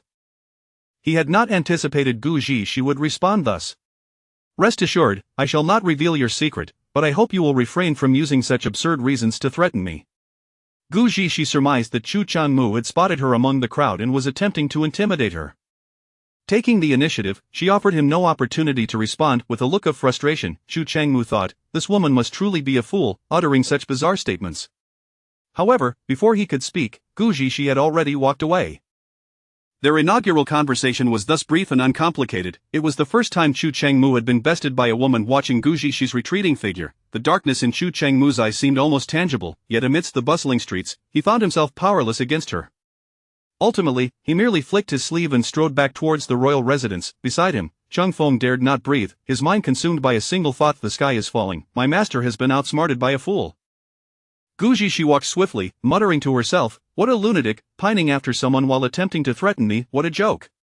As dusk fell, Gu Zhishi climbed into the courtyard and spotted someone sneaking into her room. Instantly recognizing the figure as Kaixia, the maid who served He Qing Xiu, she did not believe that He Qing Xiu had sent someone to check if she was in the courtyard. Observing the ajar door, Gu Zhishi treaded lightly and followed inside. The little maid, acting furtively, appeared to be clutching a bundle of something, and Gu Zhishi remained silent, watching quietly. The maid softly called out, Miss, are you there, Lu Li? Recalling her aunt's instructions, she surmised that at this hour, her mistress and Lu Li would surely be at the stone table outside, making it the perfect time to act. After waiting a while with no response, the maid's demeanor grew bolder. She thought, and was right, the young lady is indeed not in her room. She glanced around before her gaze settled on the space beneath the bed. After observing for a moment, Gu Zhishi deduced the maid's intentions, which were likely to hide something illicit in her room and later concoct an excuse to retrieve it in front of everyone. This mother and daughter duo truly could not remain still. Even with Gu Yunwan confined, they still sought to create trouble. The little maid quietly approached the bed, deftly tossing the bundle beneath it, bending down to inspect it, and only after confirming it was well hidden did she reveal a satisfied expression. As she turned to leave, she was confronted by Gu Zhishi, who stood silently behind her. Ah! The maid yelped, startled by the revelation of her misdeeds, but quickly covered her mouth in recognition of her folly. Young miss, what are you doing here? She stammered, unable to meet Gu Zhishi's gaze. Gu Zhishi tilted her head, displaying a chilling smile. Kaixia, what are you up to? Kaixia's eyes darted between Gu Zhishi and her own feet, uncertain of how much Gu Zhishi had witnessed, and she paled as she attempted to explain. Young miss, I merely came to see if you needed any assistance. Seeing that you were not in your room, I was about to go look for you. Gu Zhishi thought to herself, you still take me for a fool, huh? Well, if you wish to play, then I shall indulge you. Chapter 10. A subtle threat. So, there I was, playing in the courtyard with Liuli. Did you not see us? Kaixia let out a sigh of relief. The young lady must have just arrived and missed the scene of her hiding things. It was precisely because I did not see the young lady that I came. Gu Zhishi feigned ignorance and nodded. All right then, did you say you were here to help? The maid nodded in affirmation. Gu Zhishi broke into a broad smile. Perfect, you see, my courtyard hasn't been tidied up today. Liuli has gone to fetch some pastries for me, so you can handle the cleaning. The maid had initially anticipated that the young lady would decline her assistance, but was taken aback by her prompt agreement. Reluctantly, she steeled herself to begin the task. Gu Zhishi secretly smirked, thinking, humph, dare to cause trouble for your mistress, you shall reap what you sow. As she stepped outside, she happened to spot Liuli entering the courtyard and quickened her pace to make way. Liuli, I'm hungry. Would you be so kind as to prepare something for me? Liuli, somewhat bewildered, replied, but we just finished eating, didn't we? Regardless, you have nothing else to do, so whip up some of your signature dishes for me. Liuli nodded, though puzzled as to why the young lady suddenly craved more food. Nevertheless, she was determined to fulfill her mistress's wishes and headed towards the kitchen. Observing the bustling figure within the room, Gu Zhishi settled onto the swing beneath the tree, gently swaying back and forth. An hour later, the maid approached Gu Zhishi. Young lady, the courtyard is spotless now, may I take my leave? Gu Zhishi glanced around, shaking her head in discontent. Oh no, look at how inadequately you've cleaned. Usually, Liuli scrubs the courtyard tiles with a cloth piece by piece, and it's clear you haven't put in the effort. The young maid bit her lip, thinking to herself that this foolish girl must be intentionally making things difficult for her. who scrubs tiles with a cloth, yet, no matter how foolish Gu Zixie might be, she remained the mistress, and the maid dared not speak out, resigning herself to clean once more. What are you doing? Lioli never wears shoes while cleaning the tiles. Your shoes are so dirty, you'll just soil my tiles again. Gu Zixie deliberately shouted, startling the young maid. With a reluctant sigh, the maid removed her shoes and knelt on the tiles, scrubbing diligently.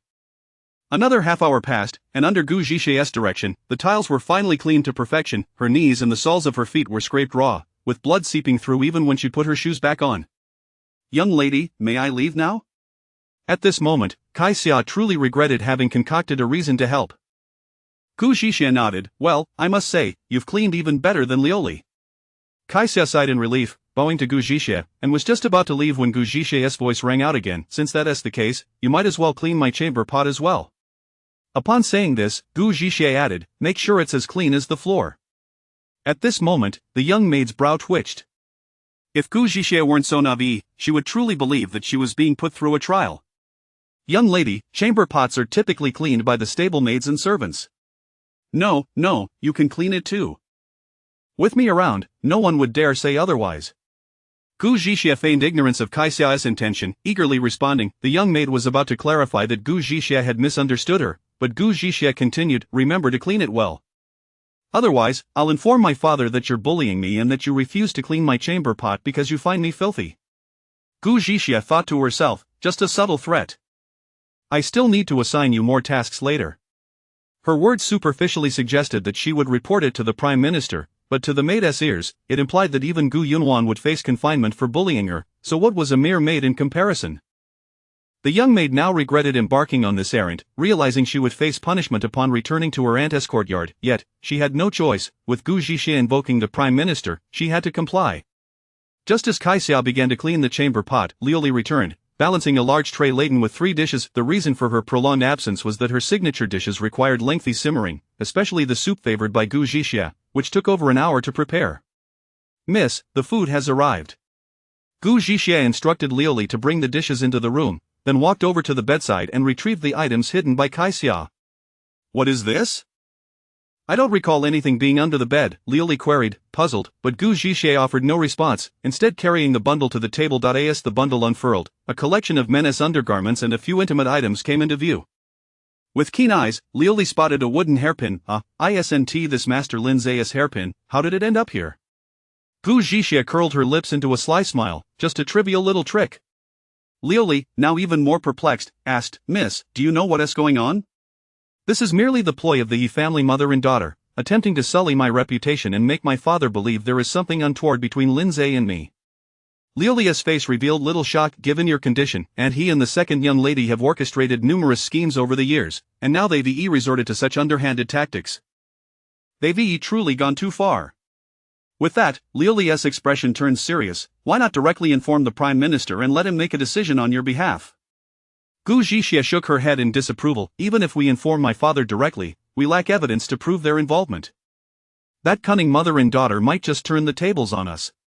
Lioli sighed. True, especially with Auntie currently in favor, the Prime Minister may not side with us. Gu Zixie regarded Lioli with a half-smile. Are you truly stumped by such a minor issue? If the Prime Minister doesn't assist you, what options remain?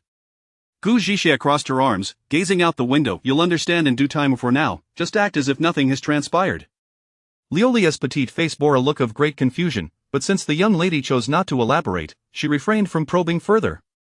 Regardless of the situation, the young lady was always correct that night. Kai Xia finally cleaned every chamber pot in Gu Zixie's courtyard. Exhausted, she dragged her weary body toward He Qingshou's quarters, feeling as if her hands and feet were no longer her own. Navet begets navet. Little did she know that beneath Gu Zixie's seemingly pristine faade lay a world of filth. As she walked, she muttered curses. For each chamber pot Gu Zixie had her scrubbed reeked abominably and was in a deplorable state, as if it had collected every conceivable impurity.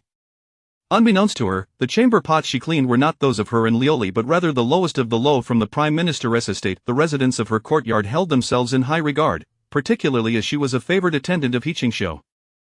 Had she known she was scrubbing the pots of those beneath her, she might have considered severing her own hands in despair. Upon returning to Yunshou courtyard, where Gu Yunwan and her mother resided, Kai Xia found He Qingshou already resting, so she refrained from lingering and returned to her own quarters. Just as Kai Xia departed, a shadowy figure appeared by the courtyard wall of Yunshou. Under the moonlight, It was evident that this figure was a woman, slender and graceful, carrying a bulging bundle in her hands. The shadow stealthily slipped into He Qingxiu's chamber but emerged 2 minutes later. Her burden mysteriously vanished. Chapter 11. Throw him out in the Qi Wangfu. During the hour of the pig, when most slumbered deeply, the guards and hidden sentinels were fending off wave after wave of assassins. My lord, there are even more assailants this time than the last.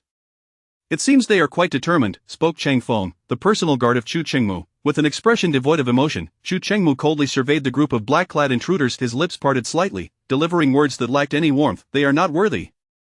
Kill one if they come, kill two if they come, double the death.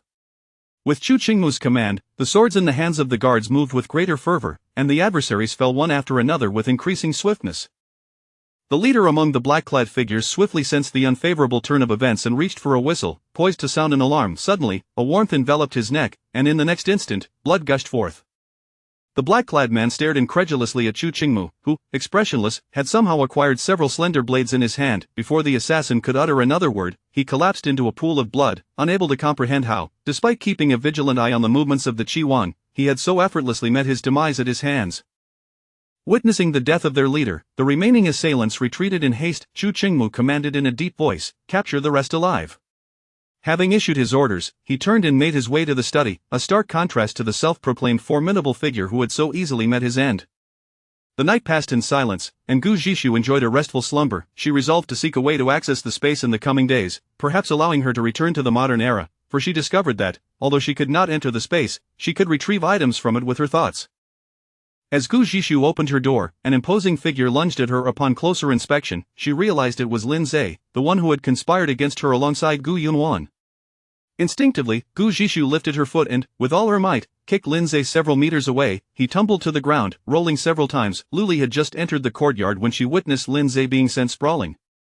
She gasped and rushed to Gu Zhishu's side, exclaiming, "Miss, are you all right?" As she spoke, her gaze swept over Gu Zhishu from head to toe, and only when she confirmed her mistress was unharmed did her anxious heart finally settle. Turning her attention to the fallen Lin Zhe, she noticed he was clutching his chest, drenched in cold sweat. Gu Zhishu felt perplexed as to why Lin Zhe, who had tarnished the reputations of Gu Yunwan and the Shangfu, had not been dealt with by her unworthy father. "Luli, this creature has frightened me. Have someone throw him out." Gu Zhishu commanded coldly, her eyes radiating a chilling aura. Luli, unaware of the events that had transpired previously, only knew that Lin Zhe had acted improperly towards Gu Yunwan. Given that Gu Zhishu and Lin Zhe had previously been quite close, Luli was taken aback by her mistress's current decision. Lin Zhe had been Gu Zhishu's companion since childhood, placed by He Qingxiu to stay by her side, yet his affections lay with Gu Yunwan. The original owner had been quite fond of Lin Zhe, which is why, when he pursued a relationship with the Shangfu, she had fervently implored the chancellor to retain him. Gu Zhishu had reached a marriageable age, and although Gu Mingfeng initially wished to send Lin Zhe away, he reconsidered, pondering that perhaps no one would be willing to marry Gu Zhishu, especially after He Qingxiu's persuasion. Thus, he permitted Lin Zhe to remain in the Shangfu. However, not long after, the Empress Dowager issued an edict, granting a marriage between Chu Qingmu and Gu Zhishu. Gu Mingfeng contemplated dismissing Lin Zhe, but He Qingxiu argued that, being an orphan, having a position in the Shangfu was beneficial for him, and so he did not insist.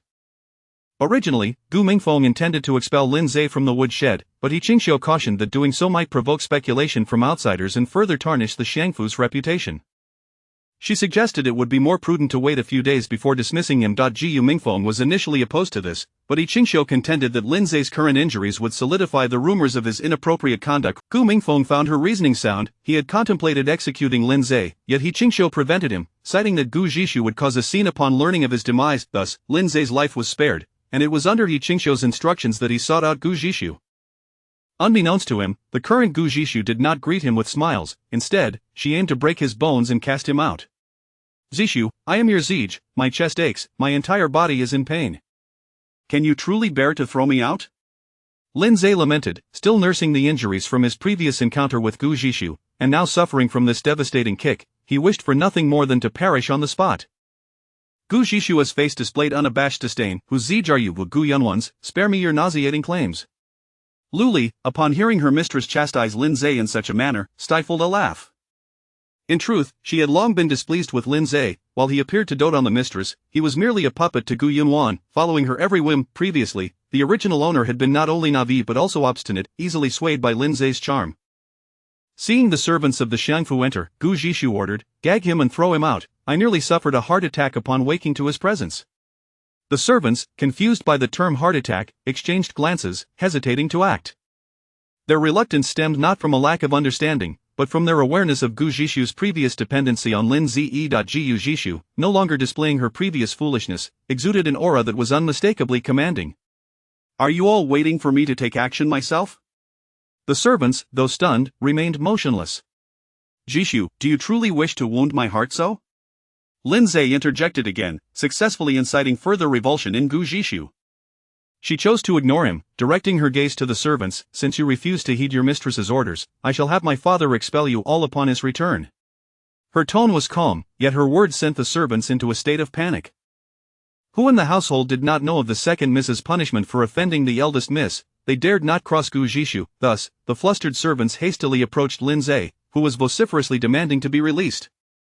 Gu Zhishu, exclaiming, "Silence!" One servant, in his flurry, inadvertently stuffed a handkerchief into Lin Ze's mouth, effectively silencing him. Soon after, several hands lifted and carried him out of Gu Zhishu's courtyard.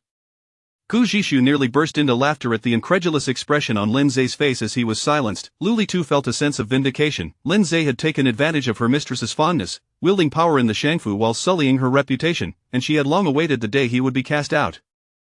Thus, Lin Ze was unceremoniously discarded at the entrance of the Xiangfu, attracting a crowd of onlookers. Some bold citizens even inquired about the reason for his expulsion. The servants, unperturbed, stated that he had frightened the eldest Miss, prompting her to order his removal. The citizens, well aware of who the eldest Miss was, also recognized Gu Zhishu's reputation for being simple-minded. Those familiar with Lin Ze gasped in disbelief. "Isn't that young Master Lin? Wasn't Miss Gu always protective of him? Why would she have him thrown out?" It was said that on the Chancellor's birthday, he had acted inappropriately toward the second Miss, and the eldest Miss had given him a thorough beating. Perhaps he was still unwilling to let go. Now discovered by the eldest Miss. The crowd exchanged whispers and praised Gu Zhishu. Lin Ze felt humiliated and furious. He silently vowed that should Gu Zhishu dare to treat him in such a manner, he would make her regret it when she came to seek reconciliation. Chapter 12. Lifting a stone only to smash one's own foot after enjoying dinner. He Qingxiu indeed brought a group of people to Gu Zhishi's courtyard. Accompanying her was the Chancellor, Gu Mingfeng. Gu Zhishi sat on a swing, observing the imposing presence of the group, and she knew that the spectacle was about to unfold. Tilting her head, she inquired, "Father, have you come to join me in swinging?" Gu Mingfeng regarded Gu Zhishi's dazed expression with a sigh. "Sire, and he has lost a very important hairpin. The servants from Yunqiu courtyard mentioned they saw your maid lingering by the entrance a few days ago." Feigning ignorance, Gu Zhishi blinked and replied, "Auntie's hairpin is missing. Has she searched thoroughly? Perhaps it has simply fallen somewhere?" Gu Mingfeng, feeling exasperated, realized that Gu Zhishi couldn't comprehend even this simple matter. With her impending marriage to Prince Qi, he genuinely feared she might cause a significant uproar within the royal family. Noticing her confusion, he Yunqiu directly stated, "Zhishi, Auntie has already sent people searching everywhere without success. We have come to see if it might have ended up in your courtyard." Gu Zhishi firmly refused, saying, "No, you cannot search my courtyard. There is no hairpin here, you must not have looked properly." He Qingxiu gritted her teeth, finding Gu Zhishi's obstinate demeanor truly infuriating. However, with Gu Mingfeng present, she could not act against her, so she could only persist patiently. "Zhishi, we merely wish to take a look. We won't disrupt anything in your space." Gu Zhishi remained resolute, shaking her head. "No, absolutely not, I do not have your hairpin." He Qingxiu glanced at Gu Mingfeng, realizing her options were limited. She softly coaxed, "What would it take for you to allow us to enter in search?" Gu Zhishi turned her face away, ignoring He Qingxiu. With a stiff smile, He Qingxiu continued, "Is it that if we search diligently and ascertain it is not here, we may then look in your courtyard?" In a place where others could not see, Gu Zhishi raised an eyebrow, having anticipated this very phrase. "You haven't searched thoroughly, thus, you cannot look in my courtyard," He Qingxiu thought. Since the items were already concealed, and with the Chancellor present, there was no rush. Letting Gu Zhishi's reputation suffer later would be just as effective. To ruin Gu Zhishi's name, He Qingxiu had brought half the household servants with her. "Very well, I shall send someone back to search diligently. If we still cannot find it, then we may enter. Is that acceptable?" Gu Zhishi continued to ignore He Qingxiu. Gu Mingfeng initially had no desire to come, but He Qing insisted he accompany her, claiming it was the first hairpin he had gifted her when she became his concubine. A few sweet words had flattered Gu Mingfeng, prompting him to agree to follow. Just as He Qingxiu was about to summon someone to return to Yunqiu courtyard for the hairpin, Gu Zhishi suddenly stood up from the swing. Let us go, let us go." I want to join, I love searching for things, I'll help Auntie find it. Without waiting for her to refuse, Gu Zhishi grasped her hand and marched out of the courtyard toward Yunqiu courtyard. Gu Mingfeng, seeing this, had no choice but to follow. That was Gu Zhishi for you. She always left no room for refusal. When Yiqingxiu was dragged to Yunqiu courtyard by Gu Zhishi, she was still somewhat dazed. Upon lifting her gaze to see her own courtyard, she snapped back to reality, wondering how they had arrived so quickly. Gu Zhishi, indifferent to Yiqingxiu's willingness, pushed open the door and rushed inside, beginning to rummage through Yiqingxiu's belongings. She even beckoned the servants to join in the search for the hairpin. When Yiqingxiu entered, she was met with the sight of her clothes and ornaments strewn all over the floor, with several boxes of exquisite rouge shattered in the chaos. A surge of uncontainable rage welled up within her, yet, thinking that by the end of the day, Gu Zhishi would be utterly disgraced, she forcibly suppressed her anger. Gu Zhishi relished in the spectacle of Yiqingxiu's simmering frustration, her movements in searching becoming more animated. Sensing the opportune moment, Gu Zhishi darted to the bedside, discreetly pulling out a bundle from beneath the bed, then pointing and exclaiming, "Oh, is there something here? Could the hairpin be hiding underneath?" Several maidservants, drawn by Gu Zhishi's voice, gathered to inspect what lay beneath the bed. Indeed, they spotted a bulging bundle. One maid felt it looked familiar. However, before she could discern it clearly, Gu Zhishi swiftly yanked it out and, cradling it, dashed outside, shouting, "I found it! I found it, Auntie's hairpin must be inside." Upon reaching Gu Mingfeng, Gu Zhishi tossed the bundle onto the ground. The pursuing Kai Xia and Yiqingxiu caught sight of the bundle's entirety just in time. Yiqingxiu turned her questioning gaze toward Kai Xia, who momentarily flashed a look of panic. Could it be that the young lady saw something yesterday? Once everyone had exited, Gu Zhishi crouched down to untie the bundle. The hairpin isn't inside. I've already searched this. Yiqingxiu hastily intervened, squatting down in an attempt to reclaim the bundle. Gu Zhishi, however, would not grant her the opportunity. She spun around, presenting her back to Yiqingxiu while facing Gu Mingfeng. "Auntie must not have looked thoroughly. I'm exceptionally skilled at finding things, let me help you look again." Without waiting for Yiqingxiu to turn around, Gu Zhishi quickly opened the bundle. Today, she intended to show her just what it meant to lift a stone only to smash one's own foot. As the bundle unfurled, onlookers leaned in with curiosity, eager to discover the contents of the bulging package. At that moment, Yiqingxiu felt her heart leap to her throat, hoping to snatch the bundle back unseen. Gu Zhishi, fearing they might not see clearly enough, yanked out its contents and flung them onto the ground. "Auntie, do you see your hairpin here?" Yiqingxiu cursed under her breath, realizing the array of men's intimate garments and handkerchiefs scattered about. Gu Mingfeng's expression darkened as he recognized these items, directing a piercing gaze at Yiqingxiu. Without hesitation, Yiqingxiu rushed to explain, "My lord, allow me to clarify, what are these?" "They are rather handsome." Gu Zhishi interrupted, holding up a wooden hairpin for inspection. The servants, having laid eyes on the contents of the bundle, began to recognize several items belonging to Linjia, and a bold suspicion took root in their minds. Of course, Gu Mingfeng noticed the wooden hairpin as well, yet, consumed by political duties, he had never paid close attention to such matters and was unaware it belonged to anyone specific. Nevertheless, it was evident this was a man's hairpin, and coupled with the clothing, Gu Mingfeng was beginning to piece the puzzle together. "Whose belongings are these? How did they end up in your courtyard?" Gu Mingfeng's tone was even harsher than before. "My lord, I am unaware of whose items these are, nor how they arrived in my courtyard. I am wholeheartedly devoted to you, loyal and true, I would never do anything to betray you." Just as Yiqingxiu finished speaking, Gu Zhishi's delighted voice rang out, "Oh, isn't this Linjia's hairpin? No wonder it looks so familiar." To others, Gu Zhishi appeared blissfully oblivious to the unfolding chaos, simply thrilled at recognizing Linjia's hairpin. However, Gu Mingfeng was not so fortunate. Upon hearing Gu Zhishi identify it as Linjia's belonging, his mind buzzed with realization. Recalling how Yiqingxiu always dissuaded him from sending Linjia away, he began to suspect there was much more to this than met the eye. What had previously eluded him suddenly made sense as he gazed at the scattered garments. Staring at the assortment of clothing, Gu Mingfeng felt as though a vivid green hue had enveloped him. The servants held their breath, terrified that their knowledge of such secrets might lead to dire consequences. "Yiqingxiu, has the Chancellor's household been lacking in its provisions? Have I not treated you well? How could you stoop to such shameless acts?" Gu Mingfeng's voice was not a roar, but rather a chilling glare that pierced through to Yiqingxiu's very soul. Chapter 13 The Master of Instigation. Yiqingxiu shook her head vehemently. "No, my lord, I have never engaged in such acts. It is undoubtedly someone who seeks to frame me. They cannot bear to see your affection towards me and wish to ruin my reputation." Gu Mingfeng recognized that there was a possibility in what He Qingxiu claimed, yet the thought of her consistently defending Lin Zhe whenever he sought to dismiss him ignited a deep-seated frustration within him. You assert that someone seeks to harm you. Who could possibly have such motives? I perceive this as merely an excuse for the disgraceful deeds you have committed. He Qingxiu hastily knelt before him. My lord, do you not recall? I was once framed before as well. When Sister Lu was with child, I was wrongfully accused of administering drugs to her. Gu Mingfeng narrowed his eyes, as if contemplating the veracity of her words. Indeed, he had been incensed at the time due to the frailty of heirs in the residence and the involvement of a child. Aunt Lu was the one who bore a pair of twins. It was He Qingxiu who had poisoned Aunt Lu, employing cunning means to stage a scenario that led others to believe she was the victim of a conspiracy.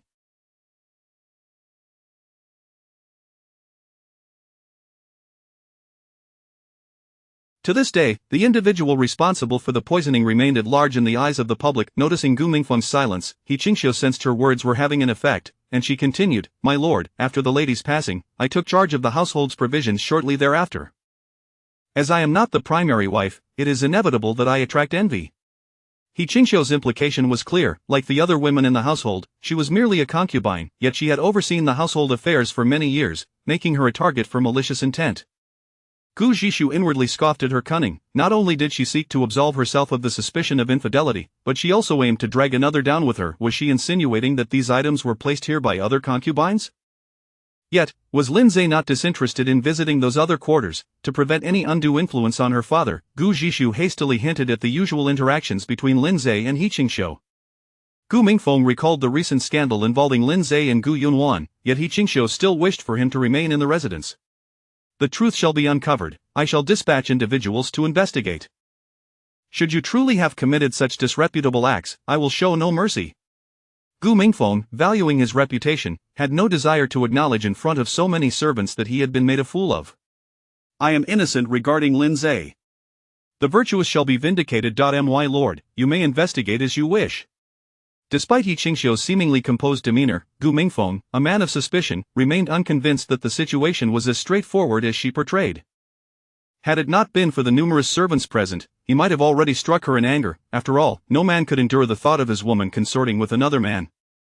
Observing that the flames of fury were still insufficient, Gu Zhishu deliberately picked up a piece of clothing from the ground and gestured toward He Qingxiu. Is this garment yours, dear aunt? It appears rather ill-fitting. By lifting the male undergarment, Gu Zhishu constantly reminded Gu Mingfeng of his perceived betrayal. Gu Mingfeng's anger had waned somewhat, but upon seeing what Gu Zhishu held, the fire within him reignited. Sire, such items are not for a lady to touch. Upon hearing Gu Mingfeng's reprimand, Gu Zhishu cast the clothing aside, feigning ignorance as she blinked innocently. Why not? Is it only for concubines to handle? Otherwise, how did it end up beneath her bed? Her 3 consecutive inquiries successfully stoked Gu Mingfeng's rage to its zenith. How did he end up in Sierra's vicinity? A fleeting look of unease crossed He Qingxiu's face. Her original plan had been for Lin Zhe to placate Gu Zhishu, paving the way for the night's events. She had not anticipated that Gu Zhishu would so straightforwardly cast him out. Though He Qingxiu had initially dismissed the matter, the unexpected turn of events left her at a loss for words. My lord, I had indeed stationed someone to keep watch, but I am unaware of how he managed to escape. Gu Mingfeng was no longer inclined to trust He Qingxiu's words. His voice thundered with fury. The evidence lies before us, and you still dare to argue. Bring this shameless woman before me. Following his orders, the guards unceremoniously seized He Qingxiu and dragged her away. Gu Mingfeng's expression was darker than a bitter melon. Regardless of her pleas, he remained unmoved. Clear away this filth, ensure that those in Yunqiu courtyard are closely monitored, and until the truth is revealed, no one is permitted to leave. After issuing his commands, Gu Mingfeng swept out of the room, unwilling to behold the sordid scene any longer. Gu Zhishu followed with a cheerful demeanor, casting a flirtatious glance at Kai Xia as they departed. Kai Xia was momentarily taken aback. Could this truly be the same foolish young lady from before? He Qingxiu, now confined to the woodshed, could not fathom how the incriminating items had ended up in her quarters, for Kai Xia had assured her that she had placed them under Gu Zhishu's bed. Once the door to the woodshed closed, He Qingxiu ceased her cries. She recalled that night when Kai Xia had yet to return by the time she had gone to bed, and the following morning, she had risen quite late. Moreover, Kai Xia had seemed remarkably composed just now. Could it be that Kai Xia had betrayed her? He Qingxiu could only make sense of the situation through this lens. Otherwise, how could a simpleton like Gu Zhishu have come to such realizations?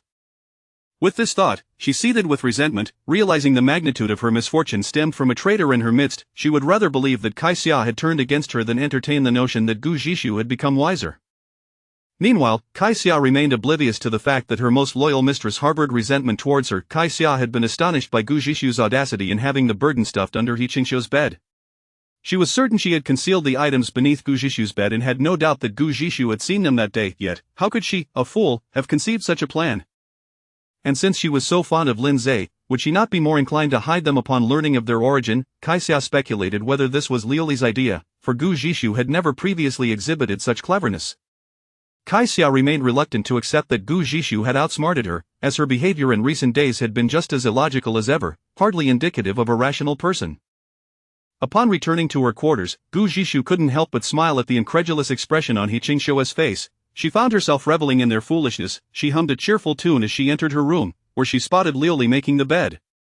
Suddenly, a thought struck her. If she were to leave, would the original owner ever return? If the original owner did not return, what would become of Liu Li? Observing the innocent and kind-hearted Liu Li, who had always protected her, Gu Zhishu felt a burgeoning desire to take Liu Li along with her.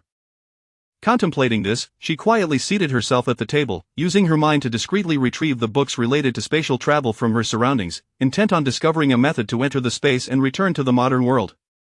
Chapter 14 Pre-wedding turmoil. Time swiftly slipped by, and a month had elapsed. Tomorrow marked the day of her grand wedding to Chu Qingmu, yet Gu Zhixia had still not discovered a means to return to the modern world.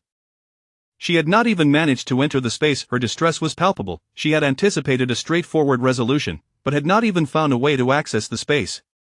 "My lady, why do you appear so troubled of late?" Liu Li, observing her mistress's absent-minded demeanor, could not suppress her curiosity. Gu Zhixia rested her chin on one hand while idly toying with a teacup in the other. To be wed to a man with a broken sleeve, who could possibly feel joy under such circumstances? With that, she let out a deep sigh. Liu Li, upon hearing Gu Zhixia's lament, found herself at a loss for words. After a considerable pause, she ventured, "I am unsure of what to say, my lady. This is the Empress Dowager's decree, and with the wedding date fast approaching, it would be wise to rest early." For Liu Li, it mattered not whom her mistress married, as long as Gu Zhixia was content. She felt a sense of joy thus. The fact that Gu Zhixia was to wed a man of the royal court, especially one with such a reputation, filled her with concern, yet she felt powerless to assist. Gazing through the window at the night sky, Gu Zhixia felt a profound sense of confusion. Since her arrival in this place, her time had been spent either dealing with that mother and son pair or searching for a way to access the space and return to her own time. Countless scenarios had been contemplated, numerous attempts made, yet all had yielded naught. She had lingered here for over 2 months, yet the environment remained foreign to her. Liu Li, witnessing her mistress's melancholic expression, felt a pang of sympathy. "My lady, with your wedding tomorrow, Lord Xiang has ordered the early release of the second miss from her confinement. Do you think she might cause trouble at the banquet as an act of revenge against us?" Gu Zhixia maintained an impassive facade, clearly unfazed. "She may have the inclination, but lacks the courage. Should she dare to play tricks, it is not just us she must fear. Our father would not easily forgive her." Liu Li found merit in Gu Zhixia's reasoning. Indeed, the scandal surrounding the second miss has yet to dissipate.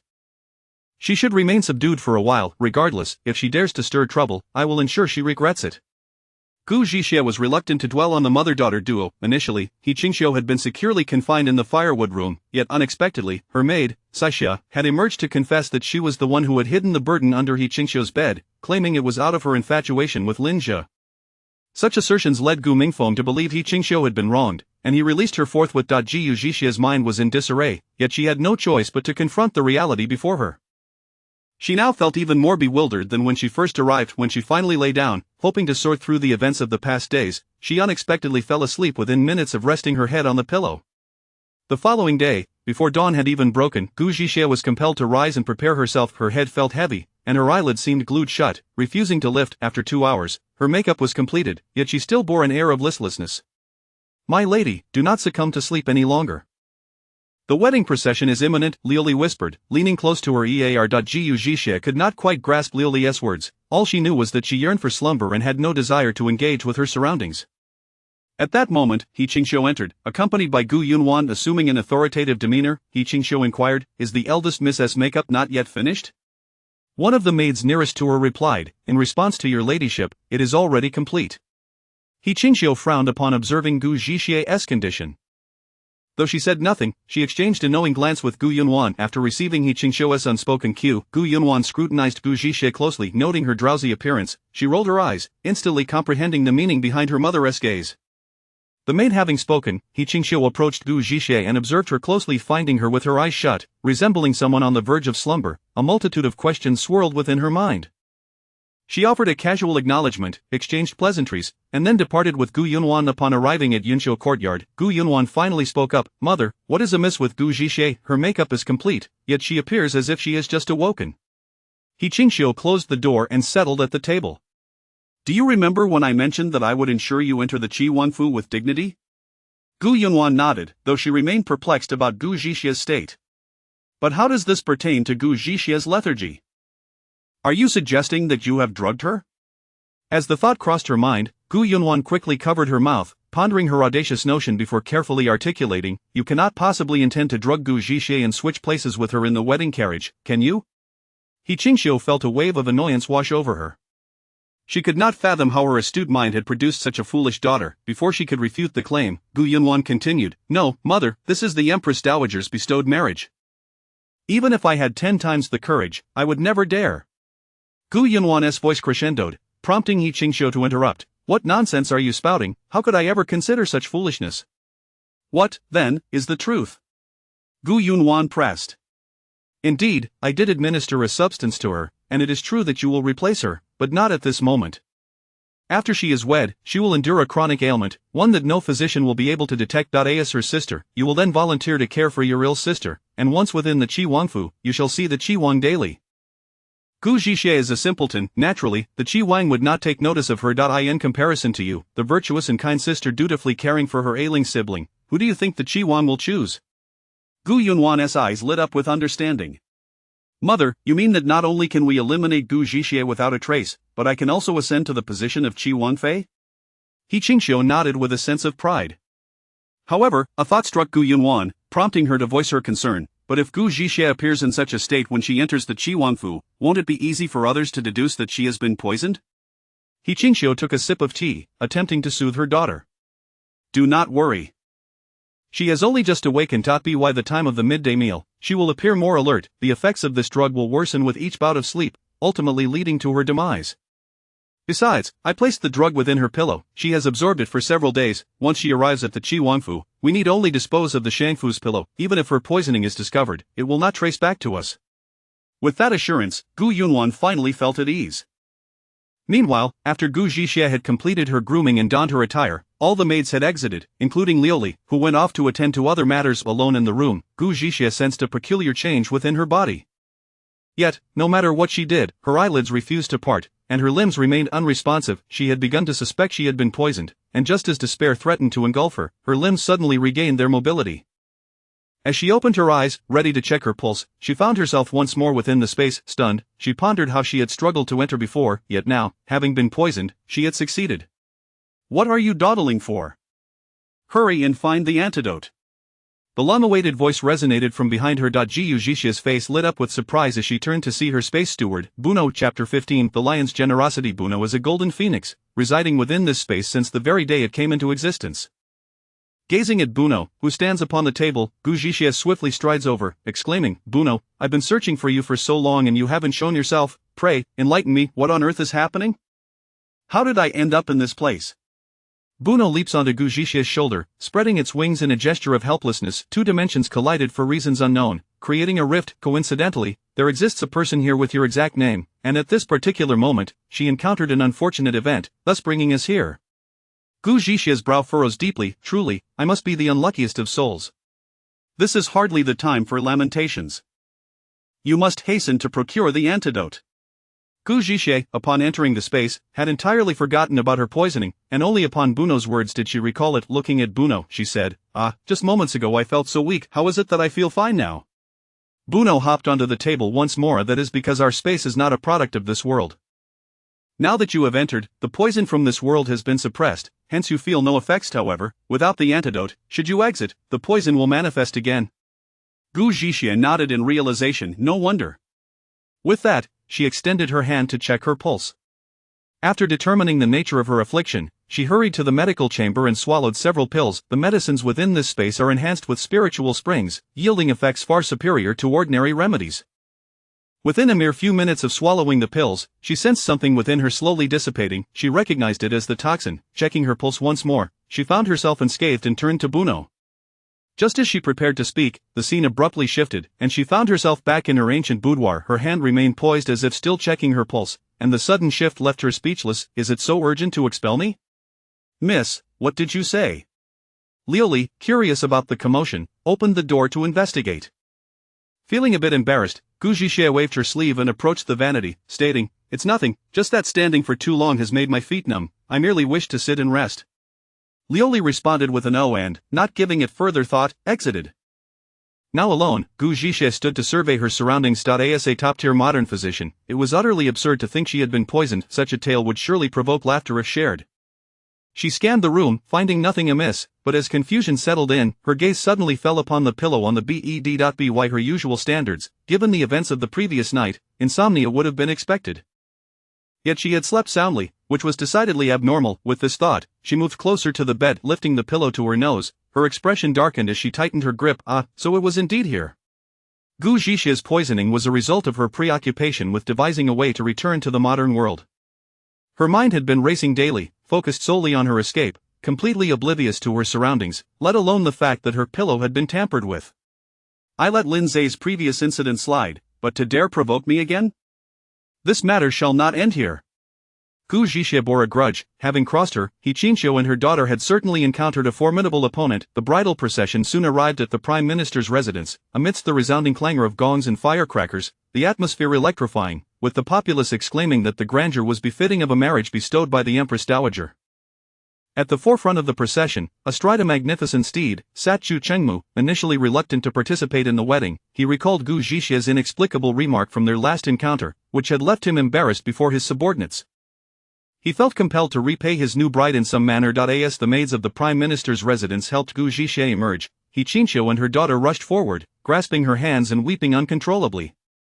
Particularly, Gu Yunwan repeatedly lamented her sister's impending marriage, urging Gu Zhixie to take care of herself. Underneath her veil, Gu Zhixie nearly rolled her eyes to the heavens, catching sight of the jade bracelet adorning Gu Yunwan's wrist. An idea sparked in her mind. If they wished to perform, she could play along. I too shall miss my aunt and sister dearly. Perhaps I shall heed your wishes and not marry, remaining here in the Prime Minister's residence to forever accompany you. With this declaration, she feigned a few sobs, as though the person beneath the veil had been reduced to tears.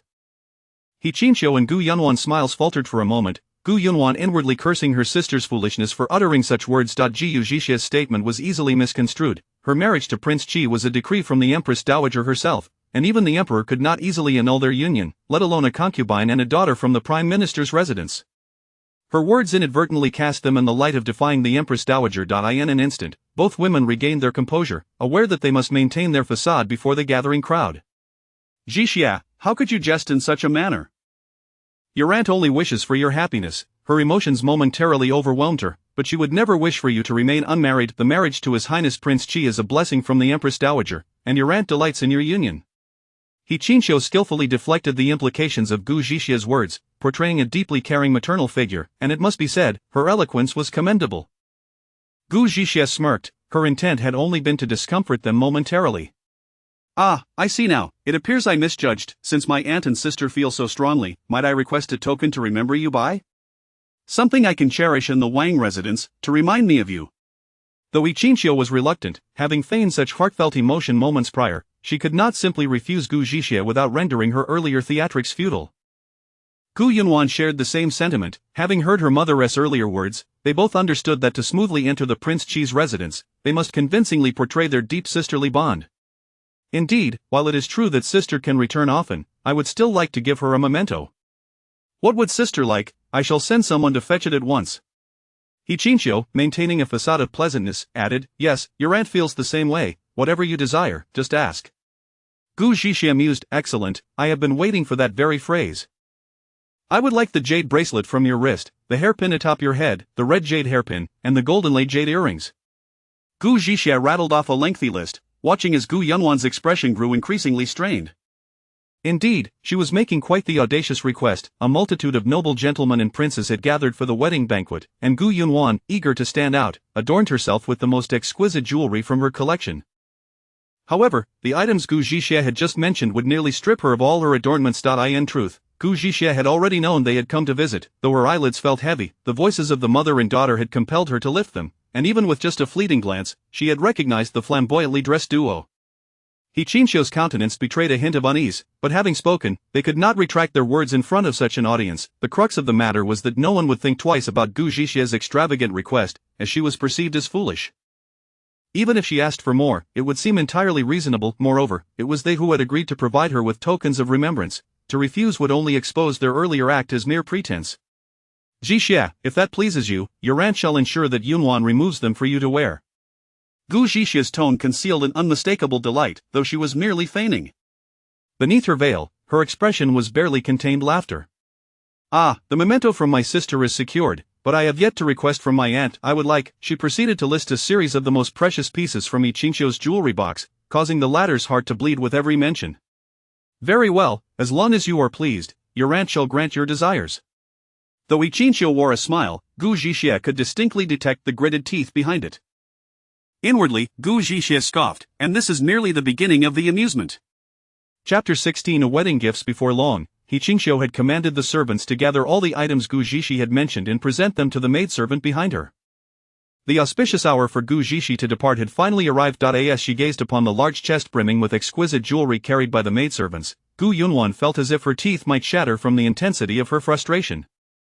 The only reason she refrained from rushing forward to seize the treasures was the lingering ambition to become the princess of Qi. You have anything to say, aunt and sister?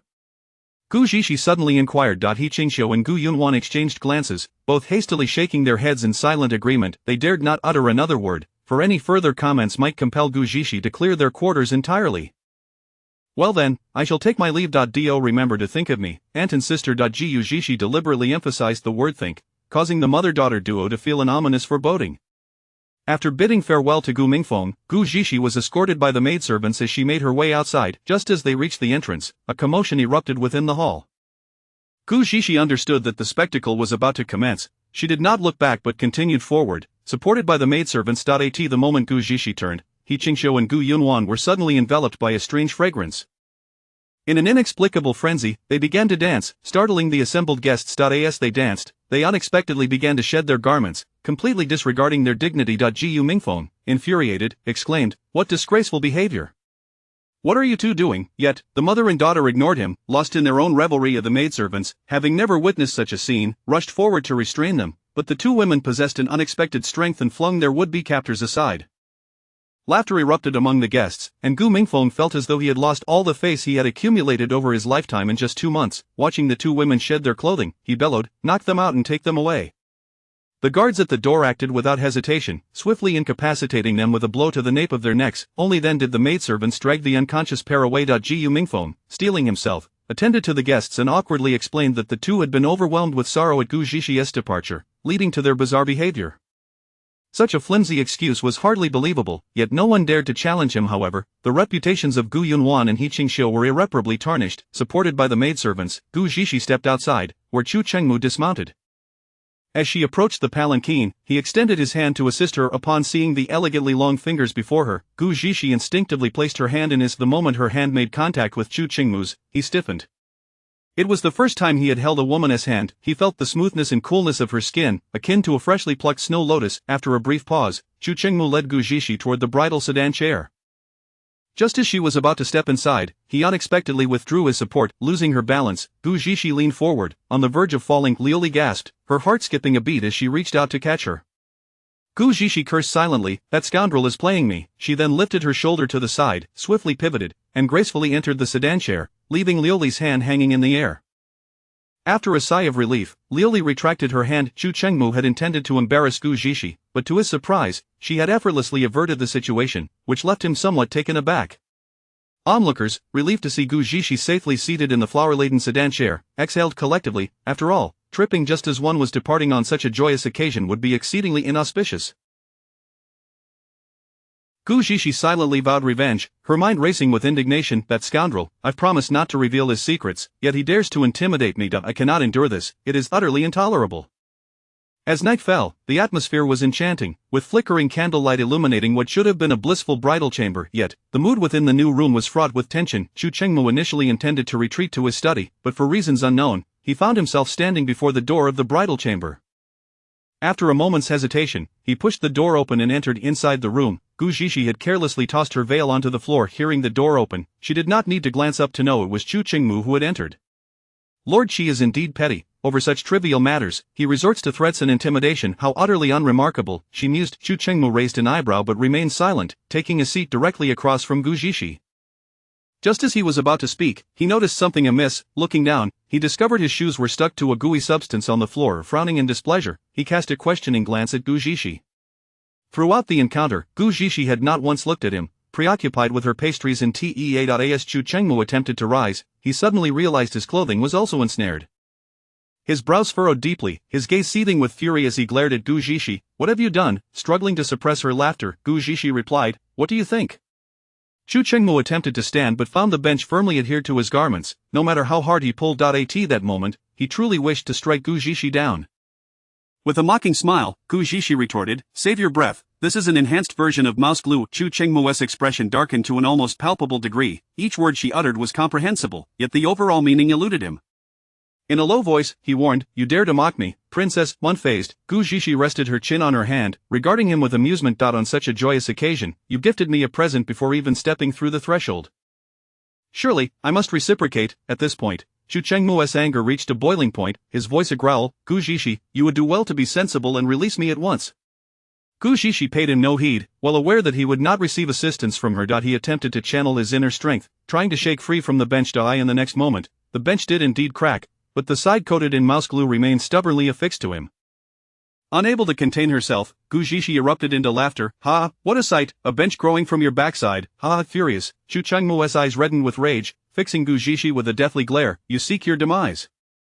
Without waiting for her response, he unleashed a gust of energy toward her. Gu Zhishi's eyes widened in alarm, and she quickly crouched down, rolling aside just in time to avoid the chair that shattered behind her, exclaiming, damn it.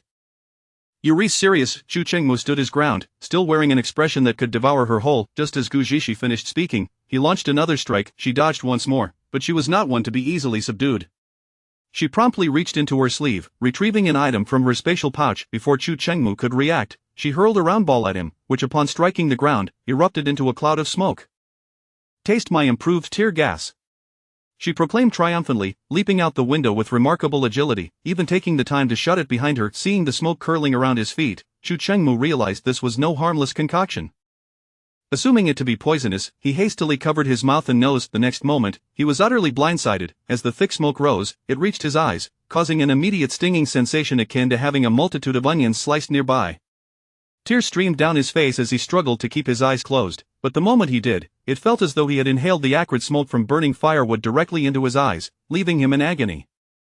His fury surged, and had Gu Zhishi stood before him at that moment, he would have undoubtedly sought her destruction. Chapter 17 A careless insult to the prince. Gu Zhishi leisurely counted numbers outside, unperturbed by the possibility of Chu Chengmu calling for help, for she had cunningly infused the tear-inducing pearls with a temporary mute poison. Moreover, the new chamber was relatively deserted. Upon his arrival, the servants discreetly withdrew, leaving no one to witness the torment that Chu Chengmu was enduring. Indeed, it was fortunate they departed, for had they witnessed his current disheveled state, they would likely not see the dawn of the next day. After all, he was the son of the Qi king, the emperor, and consort Chen, the auspicious star of Tianqi and a god of war, who would dare to act against him, save for Gu Zhishi?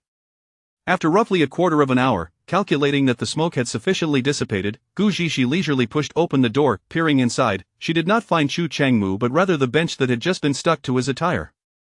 Noticing the open window, she raised an eyebrow, realizing that the power of the tear-inducing pearls was indeed formidable, allowing him to escape the sticky trap so swiftly. Striding confidently into the room, she contemplated that this fellow would certainly not relent easily.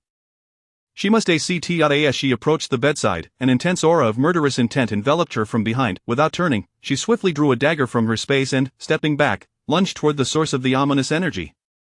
Chu Chengmu, his eyes bloodshot from the tears he had shed, easily evaded the dagger aimed at him and, gathering his inner strength, struck toward Gu Zhishi's chest. Fully aware of her lack of inner power, Gu Zixi knew that a blow from him could leave her maimed at best. She hastily leaned back, attempting to kick his elbow. Chu Changmu withdrew his arm, stepping back, yet still poised to retaliate. Having consumed only a few pastries earlier, she was suddenly besieged by a wave of intense hunger. After dodging Chu Changmu, she proclaimed, "If you kill me, I assure you, you will never speak again."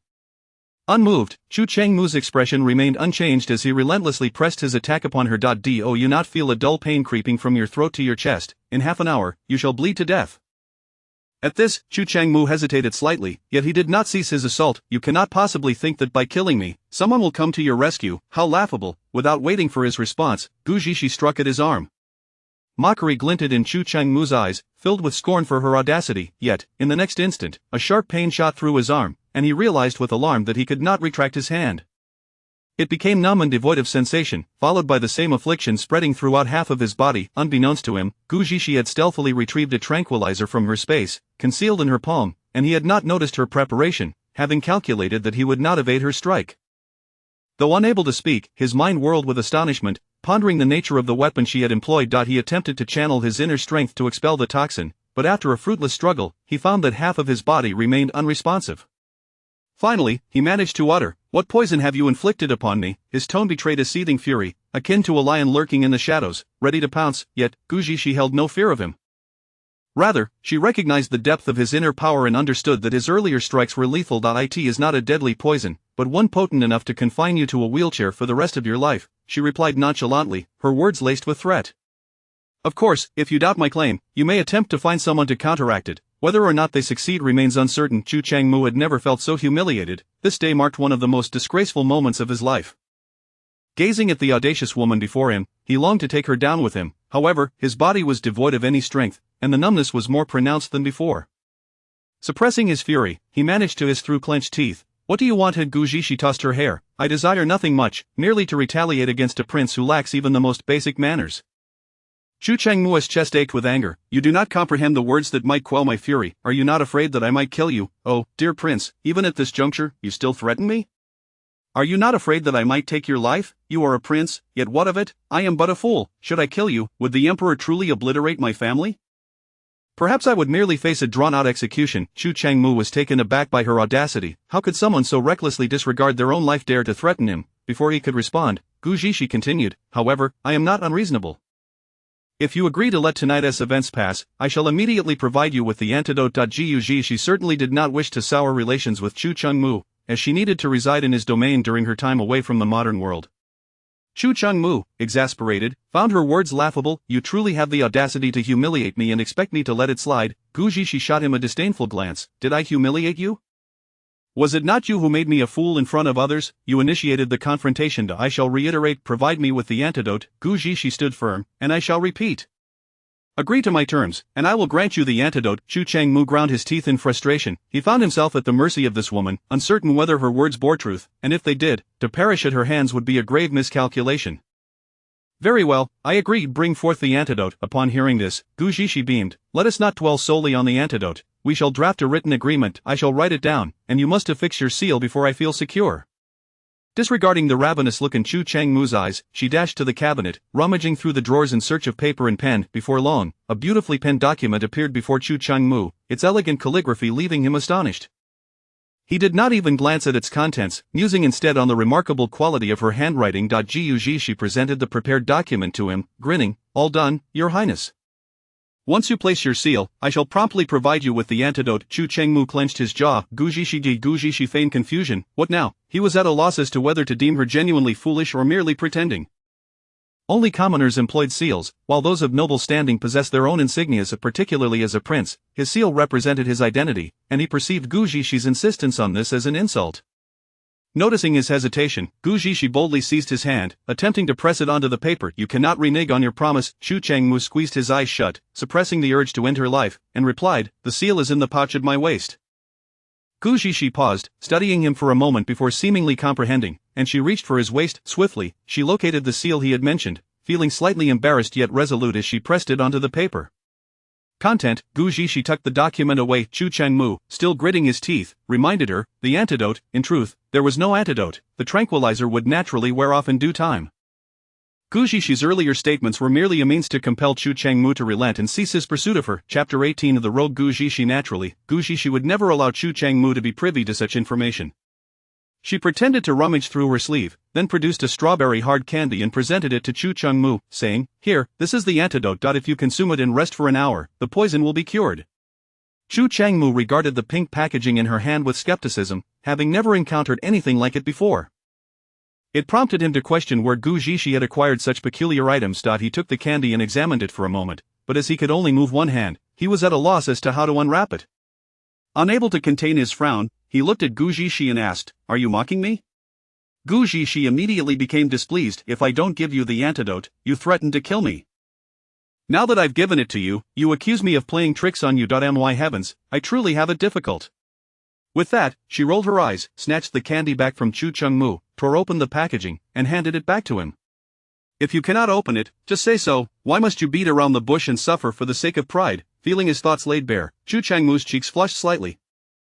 He couldn't help but think that the woman before him was the most audacious he had ever encountered in his life, without exception. As the antidote melted in his mouth, he was immediately enveloped by a peculiar sweetness that filled his oral cavity, astonishment evident in his eyes. "How did you concoct such an extraordinary antidote?" As Chu Changmu shed his earlier rage, Gu Zhishi noted that he possessed a certain charm, truly aligning with her aesthetic preferences. She felt inclined to tease this foolish prince and leaned closer to him, asking, "Would you like to know?" Upon seeing her enlarged face, Chu Changmu's expression shifted in an instant. "What do you intend to do?" "Do not be disrespectful." Gu Zhishi pouted. "Such narcissism, always assuming others wish to do something to you. You truly need to address that psychological issue." Listening to her earnest tone, Chu Changmu's complexion shifted from blue to white. Those who knew him would surely attest that they had never witnessed such a range of expressions on his face throughout his life. "Be quiet," Chu Changmu commanded. Gu Zhishi flashed a teasing smile. "Oh dear, I am your new princess, and being this fierce is hardly endearing."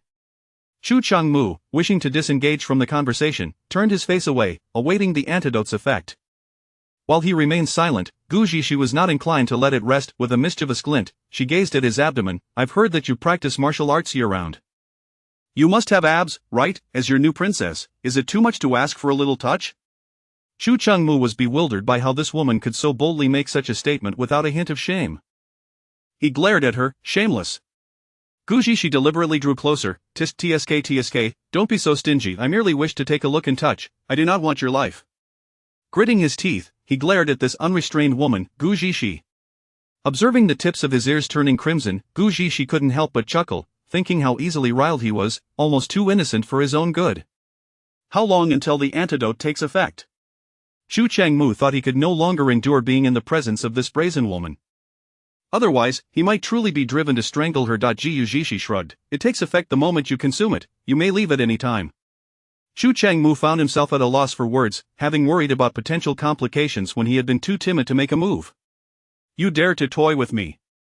Gu Zhishi feigned innocence. "That was the plan all along." "You never asked, so how can you claim I'm playing tricks on you?" Chu Changmu's anger surged once more, and as he beheld Gu Zhishi's teasing expression, he felt himself on the brink of losing control.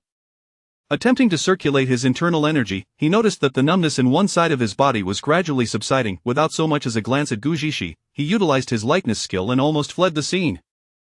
Once Chu Changmu departed, Gu Zhishi finally exhaled in relief. She had felt quite apprehensive. This man's strength was unfathomable, and it would indeed be a challenge to confront him head-on.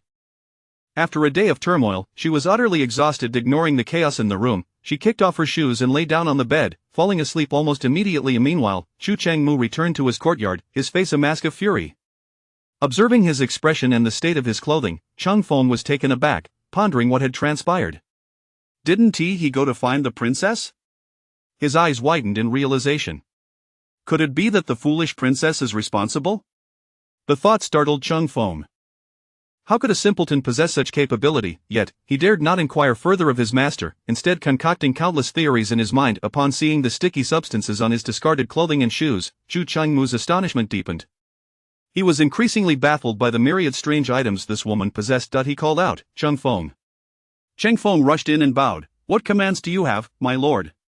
"Investigate the background of this young lady from the Prime Minister's residence. Not a single detail must be overlooked. Though Chung Feng did not comprehend why his master suddenly desired to investigate the foolish princess, he understood that he had no authority to question his orders and promptly exited. Gu Zixi enjoyed a sound sleep that night. After the previous night's altercation with Chu Chengmu, she surmised that he would likely avoid encountering her for the next few days. Of course, she relished this freedom. Given Chu Chengmu's volatile nature, it was indeed for the best that they did not meet. She had scarcely risen when Lu Li knocked on the door from outside. "Princess, are you awake?" Recognizing Lu Li's voice, Gu Zixi replied, "What is it, Lu Li?" As she spoke, she approached the door to open it. "Princess, the prince has prepared the carriage to the palace, and awaits your grooming." Gu Zixi frowned in confusion. "Why are we going to the palace?" "To pay respects to the emperor, as well as the concubine and the empress dowager. Yesterday was your wedding with the prince, so today you must express gratitude at the palace."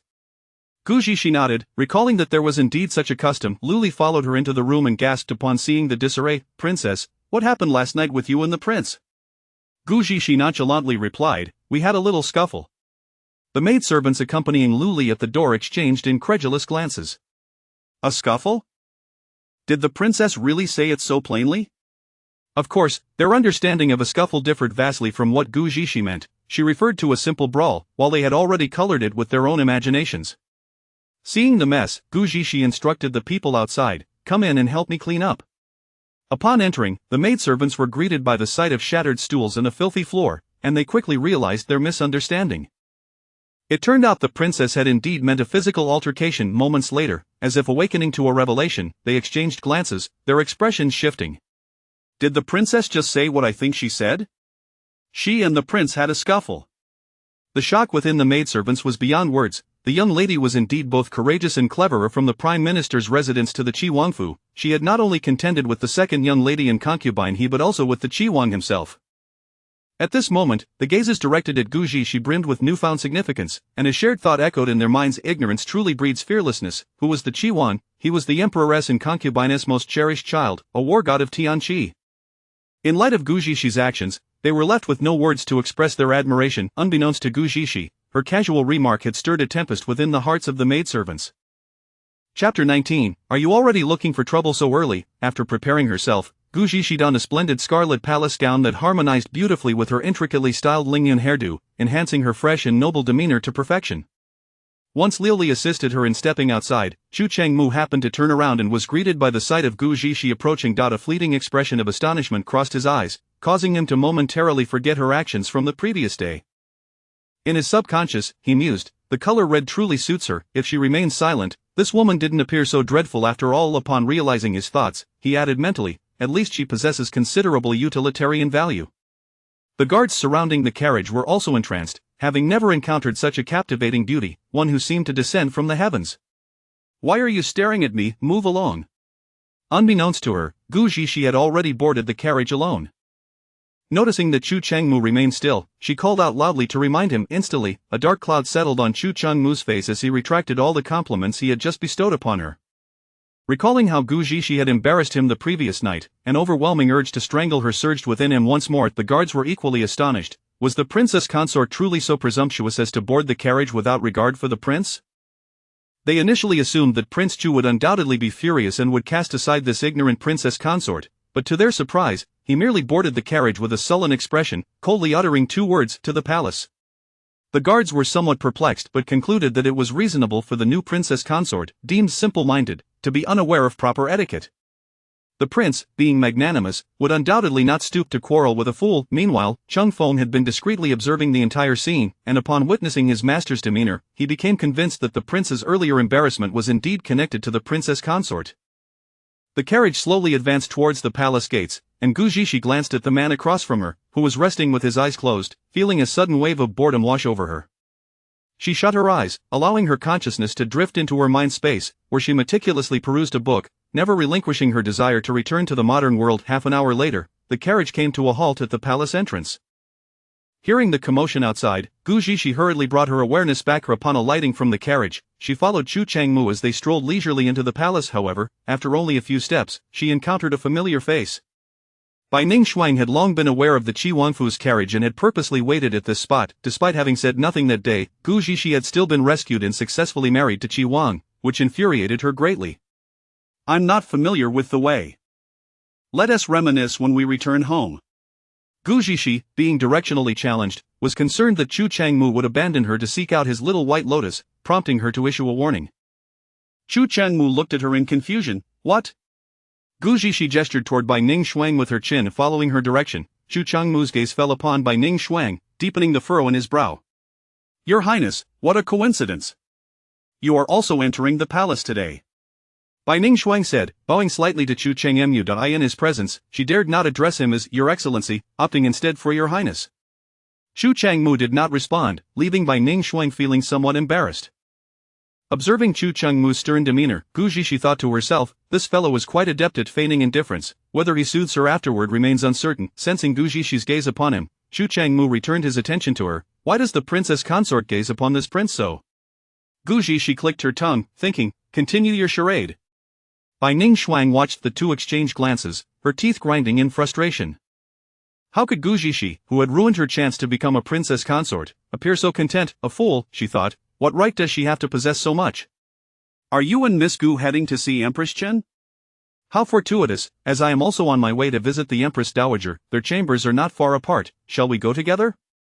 Chu Changmu still refrained from speaking to her, while Gu Zhishi shot her a glance, contemplating how Bai Ning Shuang seemed eager to assert her dominance.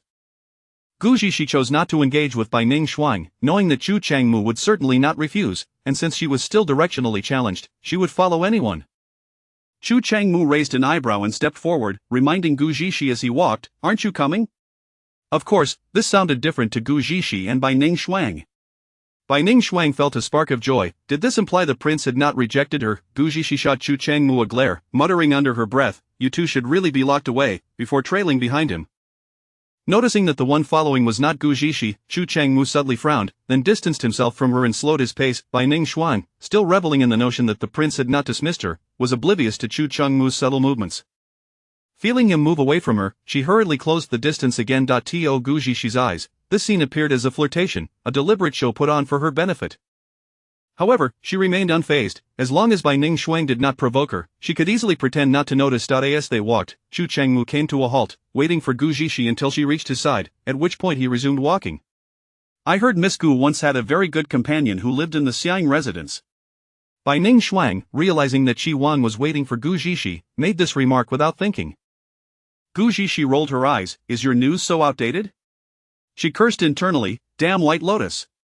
Bai Ning Shuang had intended for this comment to provoke a response from Chu Changmu, believing Gu Zhishi would defend herself, thus providing her with an opportunity to stoke the fire.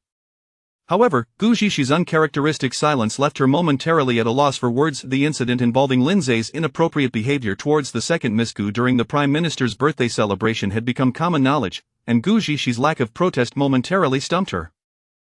Bai Ning Shuang thought to herself, a fool is indeed a fool, while outwardly adopting a pitiful expression directed at Chu Changmu, who offered her not even a glance. Realizing the situation, she prudently fell silent and trailed behind the two of them without further comment.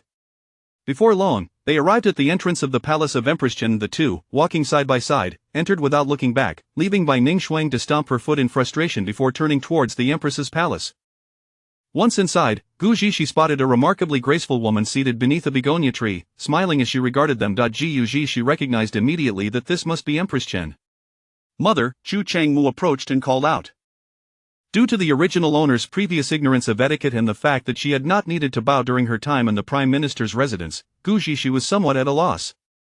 Fortunately, she had witnessed Gu Yanwan bowing to Gu Mingfeng, so she hurriedly performed a proper gesture of respect to Empress Chen. Empress Chen nodded, her expression inscrutable, neither revealing satisfaction nor dissatisfaction. However, her gentle smile indicated a lack of hostility towards Gu Zhishi. Originally, the Emperor and Empress Chen had planned to visit the Qi for a ceremony, but due to Empress Chen's poor health and a recent cold, the Emperor, concerned for her well-being, had opted to remain within the palace. Gu Zhishi immediately discerned that Empress Chen was unwell, yet she understood the importance of concealing her own abilities and maintaining a low profile, especially since she was still perceived as a fool. To avoid unnecessary complications, she refrained from making any comments. After granting them seats, Empress Chen instructed the palace attendants to bring forth several boxes. At her signal, the attendants placed the boxes before Gu Zhishi. Since you have entered the Qi Wanfu and become my daughter-in-law, you are now one of us. Here are some newlywed gifts from me, do take a look and see if you like them. After Empress Chen spoke, the attendants opened the boxes, revealing 3 in total. The first contained a delicate headpiece adorned with light blue gemstones, the second held a pair of jade bangles, and the third showcased a pair of golden mandarin ducks, their eyes set with rubies. Gu Zhishi's eyes sparkled with delight at the sight. If she could take these treasures back to the modern world, she would be wealthy beyond measure. With a broad grin, she accepted the gifts without a trace of decorum and promptly expressed her gratitude to Empress Chen. Observing her mistress's lack of propriety, Liuli couldn't help but worry that Empress Chen might take offense. Chapter 20 of The Frugal Queen. Liuli had been observing the expression of the Empress Dowager, and upon noticing that there were no signs of anger, she finally breathed a sigh of relief. The Empress Dowager was aware that Gu Zhishi was a simpleton. When the Empress Dowager first issued the decree, she had opposed the match and even pleaded with Her Majesty, but the Empress Dowager's stance was resolute, and not even the Emperor could sway her decision. Reluctantly, she had to acquiesce. Furthermore, her son had not expressed any refusal. He was usually indifferent to women, and although rumors circulated that he was of the same sex, the Empress Dowager was still deeply concerned, thinking that as long as an heir could be produced, it mattered not whether the bride was a fool or not. She had just witnessed Gu Zhishi's eyes sparkling with delight at the sight of the gifts, yet she detected no hint of greed within her gaze, which only deepened her fondness for this daughter-in-law. The Empress Dowager scrutinized Gu Zhishi quietly, while Gu Zhishi, in turn, was paying attention to her mother-in-law. Lacking affection for Chu Changmu and knowing she would soon return to the modern world, she felt no trace of the usual tension a daughter-in-law might experience in the presence of her in-laws. On the contrary, she exuded grace and composure. This pleased the Empress Dowager greatly. Although Gu Zhishi was a simpleton, she carried herself with dignity, and her few words made her seem no different from an ordinary person. Just as the Empress Dowager was about to pose a question, several palace maids entered instantly. The Empress Dowager recognized them as attendants from the Empress's quarters, and her smile vanished in an instant. The maids bowed deeply, greeting her. "We pay our respects to the Empress Dowager." The Empress Dowager waved her hand dismissively. "What brings you here?" The lead maid replied, "Your Majesty, the Empress is aware that the Prince and Princess have entered the palace today.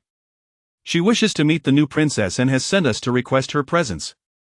The Empress Dowager's expression remained unchanged, yet her refusal was unmistakable. The Empress is indeed quite eager. "I have hardly exchanged a few words with my daughter-in-law, and already she sends for her." "Your Majesty jest, the Empress simply wishes to present her wedding gifts to the newlyweds," the maid clarified. Upon hearing the phrase wedding gifts, countless images of gold and jewels began to fill Gu Zhishi's mind. If the Empress Dowager had given so much, surely the Empress, being wealthier, would bestow even more. Thus, she began to frantically signal Chu Changmu, urging him to persuade the Empress Dowager not to decline. Chu Changmu pretended not to notice Gu Zhishi's gestures, continuing to sip his tea. "You wretched man, can you not spare me a glance? My jewels," she thought. "If I were not disguised as a fool, I would have agreed myself." The Empress Dowager suspected that the Empress's intentions were not merely to present gifts, but rather to humiliate Gu Zhishi, believing her to be a simpleton. To insult Gu Zhishi would be to insult herself, and she could not allow that. "Mother, since the Empress has sent for us, it would be best not to brush aside her goodwill," Chu Changmu finally spoke, causing Gu Zhishi to breathe a sigh of relief. Her hopes for gold and jewels remained intact. The Empress Dowager was puzzled, but Chu Changmu merely nodded at her, knowing his son never acted without certainty. Thus, she consented with a nod, and so, Gu Zhishi followed the maids to the Empress's quarters. Upon seeing the even more opulent decorations compared to the Empress Dowager's, Gu Zhishi could not help but exclaim in admiration. Truly, the central palace was resplendent. Upon entering, she immediately spotted the Empress seated at the top, accompanied by Ning Shuang, with a host of concubines seated below. The Empress's countenance appeared somewhat stern. However, her noble aura was undeniable, especially in her phoenix robe, which showcased her authority as Empress. The Empress was somewhat taken aback that the Empress Dowager had allowed this simpleton to come alone. The concubines seated below were keen to witness the spectacle, all aware that Gu Zhishi was a fool yet had the fortune of becoming the Princess of Qi. They eagerly anticipated her folly. "Gu Zhishi, upon meeting the Empress, why do you not bow?" Ning Shuang interjected before the Empress could speak. Gu Zhishi felt speechless. Ning Shuang was leveraging her connections once again. Ignoring Gu Zhishi, she performed the proper greeting to the Empress. The Empress did not allow Gu Zhishi to rise, instead addressing Ning Shuang, "The Princess of Qi is simple-minded. How could I hold her to account for such matters?"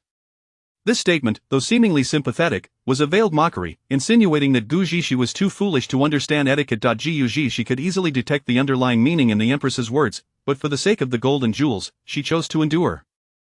Not waiting for the Empress to grant her leave, Gu Zhishi stood up. Ning Shuang retorted angrily, "Gu Zhishi, how dare you disregard propriety? Did the Empress grant you leave to rise?" While Gu Zhishi could tolerate the Empress for the sake of gifts, she had no intention of tolerating Bai Ning Shuang. Does the Empress's leniency not imply I may rise? Must I heed your words? Gu Zhishi replied in a calm tone, subtly indicating that Bai Ning Shuang was dismissing the Empress's words and attempting to impose her own authority. Bai Ning Shuang gritted her teeth in anger, but in front of so many witnesses, she dared not say anything further.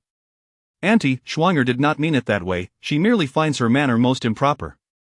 The Empress remained silent, yet internally, she too was vexed by Gu Zhishi's lack of decorum. Her gaze bore straight into Gu Zhishi, and she could not help but question, she does not seem like a fool at all, could the rumors be false? Your Majesty, I have heard that you wish to bestow wedding gifts upon me.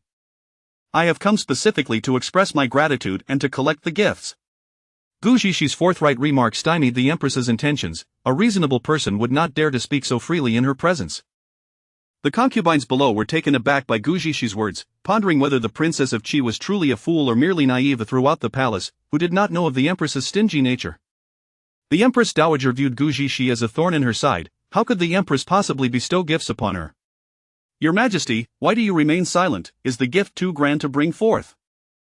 If so, I may retrieve it myself, Gu Zhishi declared, indifferent to the thoughts of others. Her sole focus was on the gold and jewels, thinking to herself, after all, I am a fool. Let others think as they will. Her words left the Empress feeling somewhat embarrassed. She had never prepared any gifts, intending only to humiliate Gu Zhixi. To her surprise, the simpleton had broached the subject immediately, leaving her at a loss for how to respond. There is no rush regarding the gifts. Today marks your first official visit to the palace as a member of the royal family, and you ought to familiarize yourself with everyone present, the Empress suggested. Gu Zhishi sensed something amiss but feigned ignorance. Your Majesty speaks wisely. However, I have heard that the gifts you prepared are exceedingly valuable along the way. I have heard many praise you as a considerate person, thus, I wish to see your gifts first. The Empress was incensed. Had the Prime Minister's residence never provided her with fine gifts, why was Gu Zhishi so fixated on the matter of gifts? With so many onlookers, Gu Zhishi had already placed the Empress in a precarious position. The Empress, unwilling to lose face, bit back her frustration and instructed her maid, since the Princess of Qi has requested it, Yinji, bring forth the jade hairpin I prepared for her from my treasury. Gu Zhishi looked on eagerly at the Empress, yet once the Empress had spoken, she offered no further words, causing Gu Zhishi to question whether she had misheard. Was the illustrious Empress truly offering only a single hairpin? When the maid presented the hairpin, Gu Zhishi took one glance and immediately recognized that it paled in comparison to any gift from the Empress Dowager. Her patience was wearing thin. Had she been summoned merely to be mocked with a single hairpin, after receiving the box, she expressed her gratitude with a radiant smile. Ah, Your Majesty is indeed magnanimous. To offer such a precious item as a mere hairpin is truly generous of you. Chapter 21. I went to do good deeds. Upon hearing Gu Zhishi's words, the Empress felt an overwhelming urge to unleash a torrent of curses. A fool is indeed a fool, perpetually unsatisfied, the Princess of Qi chuckled, remarking that there were no extravagant gifts to be had, for she was merely empathizing with the hardships of the common folk and had already allocated some silver to assist those suffering. Had it not been for the grand wedding of Prince Qi, she would have even pawned her own jewelry to distribute silver to the needy. So that is the case.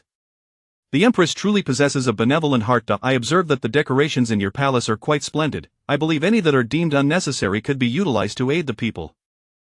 Since the Empress wishes to be evasive, Gu Zhishi, of course, would not take offense. After her statement, the concubines began to scrutinize the adornments within the Empress's palace. The coral upon the shelf was the only deep-sea giant coral in the palace, and those exquisite ornaments were indeed worth hundreds, if not thousands, of taels of silver. The concubines averted their gazes, and the Empress's expression darkened. How could this fool find a reason to respond to everything she said? These items belong to the Empress's maternal family. Gu Zhishi, you are being exceedingly presumptuous, daring to comment on matters concerning the Empress. Just as silence enveloped the room, Bai Ningshuang, unable to contain herself, spoke up. Gu Zhishi blinked her innocent eyes and retorted, do you possess only half a brain? The Empress just mentioned her charitable endeavors, stating she intends to pawn her jewelry. I suggested she could forego the jewelry and instead part with the unnecessary decorations. Does that not strip away distinctions of rank? Regardless of what the Empress chooses to do, it is solely her prerogative. What right do you have to question her so brazenly? Gu Zhishi rolled her eyes, nearly sending them soaring to the heavens. Has this vicious supporting character truly forgotten to use her intellect? You are not of royal blood, so it is no wonder you cannot comprehend. I do not hold it against you. With that remark, Bai Ningxuang's complexion shifted dramatically, for Gu Zhishi's words were pointedly directed at her. The silence among the assembled women was palpable, with the exception of Bai Ningxuang, who continued her incessant prattling. "Dear aunt, look at her." Unable to counter Gu Zhishi, Bai Ningxuang resorted to a pitiful appeal to the empress. Though the empress's expression was equally displeased, she maintained her composure far better than Bai Ningxuang. "Very well, I find the Qi princess's perspective valid. Shortly, I shall select some items to distribute to the commoners." Gu Zhishi's face illuminated with a wide smile, which, from the empress's perspective, appeared somewhat sinister. After surveying the decorations, she suggested, "Instead of creating inconvenience, Your Majesty, why not inform me now of the items you deem unnecessary? I could take them to pawn when I leave the palace, thus saving you the effort." The corners of the empress's mouth twitched violently. "There is no need to trouble the Qi princess. My staff is ample and can attend to this at any time." Gu Zhishi appeared to grasp something, her expression turning to one of realization. "I have another excellent suggestion, Your Majesty, being so kind-hearted, why not reduce the number of idle palace attendants? This would decrease expenditures, allowing you to save silver without needing to pawn your jewelry." Gu Zhishi's words were laden with insult. The empress's earlier mention of pawning jewelry had been mere pleasantry, not an actual intention. Yet, Gu Zhishi's incessant reminders painted a picture of the empress's financial strain, suggesting that even assisting the populace required pawning her adornments. At that moment, the empress fervently wished to have Gu Zhishi ejected. "Is that so? I find your suggestion quite agreeable. I shall discuss it with the emperor shortly. Since Your Majesty has decided, I shall assist by taking these unnecessary decorations to be pawned. This will surely earn you the highest acclaim among the people." Without waiting for anyone to react, Gu Zhishi promptly began collecting the valuable trinkets from the empress's chamber, commenting as she did so, "This one appears rather inconsequential. Such lowly items do not befit the esteemed empress, allow me to handle them." Though Gu Zhishi claimed the items were of little worth, she deliberately selected the most valuable ones, leaving the concubines aghast, as if they had encountered a ghost. They lamented inwardly, realizing why it was said that the Princess of Qi was a fool. Her behavior was indeed most peculiar. The empress, who typically presented an image of grace and dignity, felt her heart bleed as she watched Gu Zhishi treat her precious decorations as mere refuse. Yet, Gu Zhishi's rationale was impeccable. The empress could not act against her without appearing petty, for others would surely say she, a dignified empress, quarreled over trivial matters with a fool. Her smile became increasingly strained until Gu Zhishi had gathered nearly everything, leaving only items of trivial value. Only then did the empress's smile fade entirely. "On behalf of the commoners, I extend my gratitude, Your Majesty. The people will surely be moved to tears by your kindness." As she spoke, Gu Zhishi rushed to a table by the screen, yanking the tablecloth and piling all the items she had collected onto it. Once she had finished, she tied the cloth into a bundle, hoisting it onto her shoulder and turning to leave. As she reached the door, she glanced back with a smile, saying, "I shall take this away for you, no need to thank me." With that, she departed in a flash, as though the hefty load on her shoulder bore no weight whatsoever. The gathered concubines exchanged bewildered glances, utterly astonished by her audacity. The empress was infuriated to the point of a headache, waving her hand dismissively and inventing an excuse to send the concubines away. As they exited the empress's quarters, they reflected on their good fortune for having remained silent, otherwise, their own chambers would surely have been stripped bare by this oblivious fool. Meanwhile, Chen Fei was still concerned about whether Gu Zhishi might face difficulties. Noting her prolonged absence, she decided to investigate personally. Just as she rose, she saw Gu Zhishi returning, burdened with an enormous load. Chen Fei was so startled that she nearly lost her balance, but a quick-witted maid beside her steadied her. After setting the items down, Gu Zhishi's eyes sparkled with delight as she addressed Chen Fei and Chu Chengmu. "I went to do good deeds. What do you think? I had quite the haul." Chu Chengmu was equally astonished, gazing at the glimmering gold and silver treasures. It dawned on him that this woman never failed to come out ahead. "Did you truly obtain all of these from the empress?"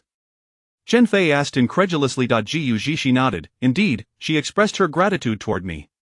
Chen Fei found it difficult to believe. The empress, known for her notorious stinginess, could actually part with such treasures for her daughter-in-law. Gu Zhishi unfurled the tablecloth, revealing the trove of valuables before them. Chen Fei gasped, covering her mouth as she pointed at the red coral.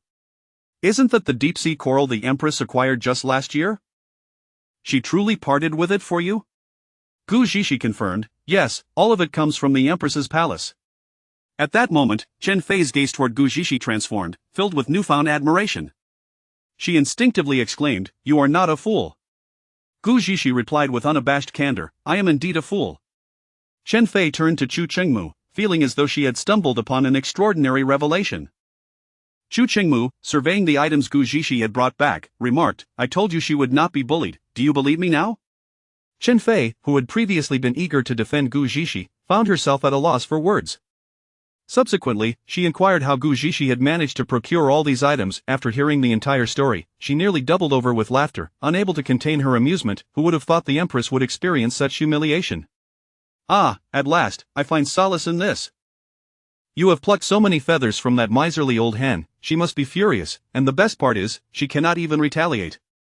Delighted by the Empress's predicament, Chen Fei engaged in further conversation with Gu Zhishi, leaving her with no reservations about her new daughter-in-law. Chapter 22. The princess teasing. Upon exiting the palace, Gu Zhishi did not choose to pawn the items, but instead, she directly brought them to the Qiwanfu. Wasn't the princess supposed to pawn these items to assist the common people on behalf of the empress? Why then did she bring them back to the Wangfu? Liuli was utterly perplexed. You see, the empress is not only miserly but also exceedingly cunning. Her ease in allowing me to take these items suggests that among them lie things that cannot be sold. She must have contingencies waiting for us, Gu Zhishi explained. Upon hearing her words, Liuli appeared bewildered. Her mistress was not merely naive but was also adept in palace intrigue. "My lady, if we cannot pawn these items, where shall we store them? With so many precious possessions, it would be perilous not to conceal them properly." Gu Zhishi remained unperturbed. "Rest assured, I have my methods. Besides, are you not confident in the guards of the Wangfu? Look at the trees and beams outside, they are all hidden sentinels. For any thief to breach this place would be more challenging than Tang Seng's journey for scriptures." Liuli scratched her head in confusion. "My lady, what is Tang Seng's journey for scriptures?" Gu Zhishi cast a hesitant glance at Liuli, realizing that it would be somewhat difficult to explain. She then feigned entering the inner chamber and retrieved a cherished tome from the bookshelf in her space. Liuli gazed at the thick book in Gu Zhishi's hands, troubled. "My lady, even if you give this to me, it would be of no use, for I cannot read." At this, Gu Zhishi genuinely found herself at a loss for words. Silently, she returned the book and made a significant decision in her heart. She must find time to teach Liuli how to read. After sending Liuli outside, Gu Zhishi stored all the items in her space and set off to find Chu Qingmu. At this moment, within the Wangfu, Cheng Feng was reporting something to Chu Qingmu. "My lord, we have discovered that it is all the crown prince's doing. He hired individuals from the Blood Tower. The Blood Tower is the most formidable assassin organization in Tianqi." Chu Qingmu narrowed his phoenix eyes, his finger idly spinning the ring on it. "In that case, it is only fitting that I return the favor. Send someone to procure a few waste tokens from the crown prince's residence, and take a team to cleanse the Blood Tower. Remember, focus specifically on those who have met with the crown prince." Cheng Feng complied, then added, "Furthermore, send a few individuals to the crown prince's residence as well." After Cheng Feng exited, he coincidentally encountered Gu Zhishi entering. "I pay my respects to the princess." Gu Zhishi waved her hand dismissively and walked straight in to seek out Chu Qingmu. "My lady, what brings you here?" Chu Qingmu inquired, his expression teasing, clearly aware she sought his assistance. I do have a small favor to ask of you," Gu Zhishi replied, her smile disingenuous, revealing her intent to solicit help. Chu Qingmu's demeanor was filled with mockery, his tone playful. "Yesterday, you showed me such disrespect. What makes you think I would assist you?" Gu Zhishi's smile remained undiminished. "My lord, you are magnanimous. Surely, you wouldn't hold this minor matter against me. Besides, we did sign an agreement yesterday, and you promised not to trouble me regarding this." "I agreed not to trouble you, but that does not mean I will forget it. Moreover, I have never been a gentleman, nor am I magnanimous." Gu Zhishi gritted her teeth. I shall not seek your help for nothing. I am willing to barter." Chu Qingmu shot her a glancing look filled with disdain. When has this prince ever needed to negotiate with a fool? Gu Zhishi, undeterred, smiled even more broadly. "If you do not negotiate with fools, then how is it that you were nearly taken advantage of by me, this fool, yesterday?" Hearing her audacious words, Chu Qingmu recalled the humiliation he suffered at her hands the previous night, prompting him to rise from his seat, his handsome face clouded with anger. Utterly shameless. Chu Qingmu's breath quickened. It was Gu Zhishi who should feel shame, yet here he was, flustered. "Now, back to the matter at hand. Will you hear my conditions before making a decision?" Chu Qingmu remained silent, his gaze averted from Gu Zhishi. "Since you seem amenable, I shall proceed," Gu Zhishi continued unabated, confident that her proposition would compel him to acquiesce. "Your mother suffers from a heart ailment, and the imperial physicians are at a loss, are they not? What are you implying?" Chu Qingmu's phoenix eyes lifted slightly, regarding Gu Zhishi with an alluring intensity. "I can cure her. If you agree to assist me, it is but a trifling matter." Just you? Chu Chengmu's tone dripped with skepticism, disbelief etched across his features. Hey, others may dismiss me as a fool, but you, having suffered such a significant loss yesterday, still look down upon me? Is my capability still insufficient to command your respect? Gu Zhishi spoke earnestly. Gu Zhishi. Chu Chengmu's thoughts turned dark as he contemplated silencing her once and for all. Seeing that Chu Chengmu was genuinely on the verge of anger, Gu Zhishi hastily returned to the matter at hand. I have already stated that I can heal your mother's heart ailment. You simply need to say whether you will help me. I only wish to borrow some money, a small matter in exchange for your mother's health. Surely that is a fair trade? If you still feel at a loss, I can add another condition. I notice that your beloved little White Lotus has yet to marry. Yes, since you are so fond of her, once I heal your mother, we can part ways amicably, allowing you to be with your heart's desire. Truly a win-win situation. As Gu Zhishi elaborated, Chu Chengmu's brows furrowed deeper. Although he understood each word, their collective meaning eluded him. What White Lotus, and I have no beloved, he retorted, instinctively defending himself, even as he struggled to comprehend her insinuations. TSK, this is just between us. I will not speak of it.so, will you agree? You may speak so lightly, but let us see your results first, Chu Chengmu thought, unwilling to engage with Gu Zhishi's whimsical assertions. That won't do. I require the money immediately. Once I heal her, I shall no longer need it. I brought these items from the Empress, and they must be put to a reasonable use. Noticing Chu Chengmu's wavering resolve, Gu Zhishi elaborated further. Oh? Then why not pawn them? Chu Chengmu surmised Gu Zhishi's intent in seeking his financial assistance but felt a mischievous urge to tease her. Gu Zhishi rolled her eyes. Is that not obvious? If I could pawn them, would I not have done so already? Do you think the Empress, with her well-known miserly nature, would allow me to take so many items without issue? More than half of those would likely not even be accepted by a pawnshop. Since they cannot be pawned, what use do you have for them? To make her suffer, she wishes to humiliate me in front of your little concubines, offering me only a hairpin and thinking that would suffice. How could that be? Gu Zhishi regarded Chu Chengmu as though he were a simpleton. Chu Chengmu frowned once more. What do you mean by little concubines? Gu Zhishi felt a twinge of embarrassment, realizing her slip of the tongue. No, you misheard me. Just say whether you will lend me the money. With that, Gu Zhishi added, if you doubt my sincerity, I can provide a written agreement. How much do you wish to borrow?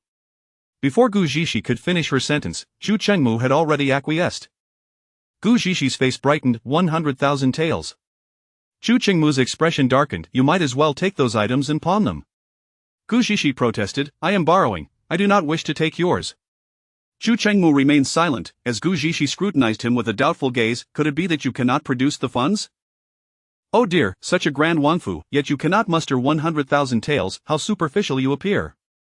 Chu Chengmu continued to withhold his response, prompting Gu Zhishi to persist. Oh, I see. No wonder you have yet to marry. You let others believe you are a flower on the wall because you cannot afford a bride price. After uttering this, Gu Zhishi made a gesture as if she had uncovered a significant secret. Chapter 23. I am your great aunt. The pride of man played its role, igniting the fury within Chu Chengmu as he darkened his countenance and grasped Gu Zhishi's neck firmly.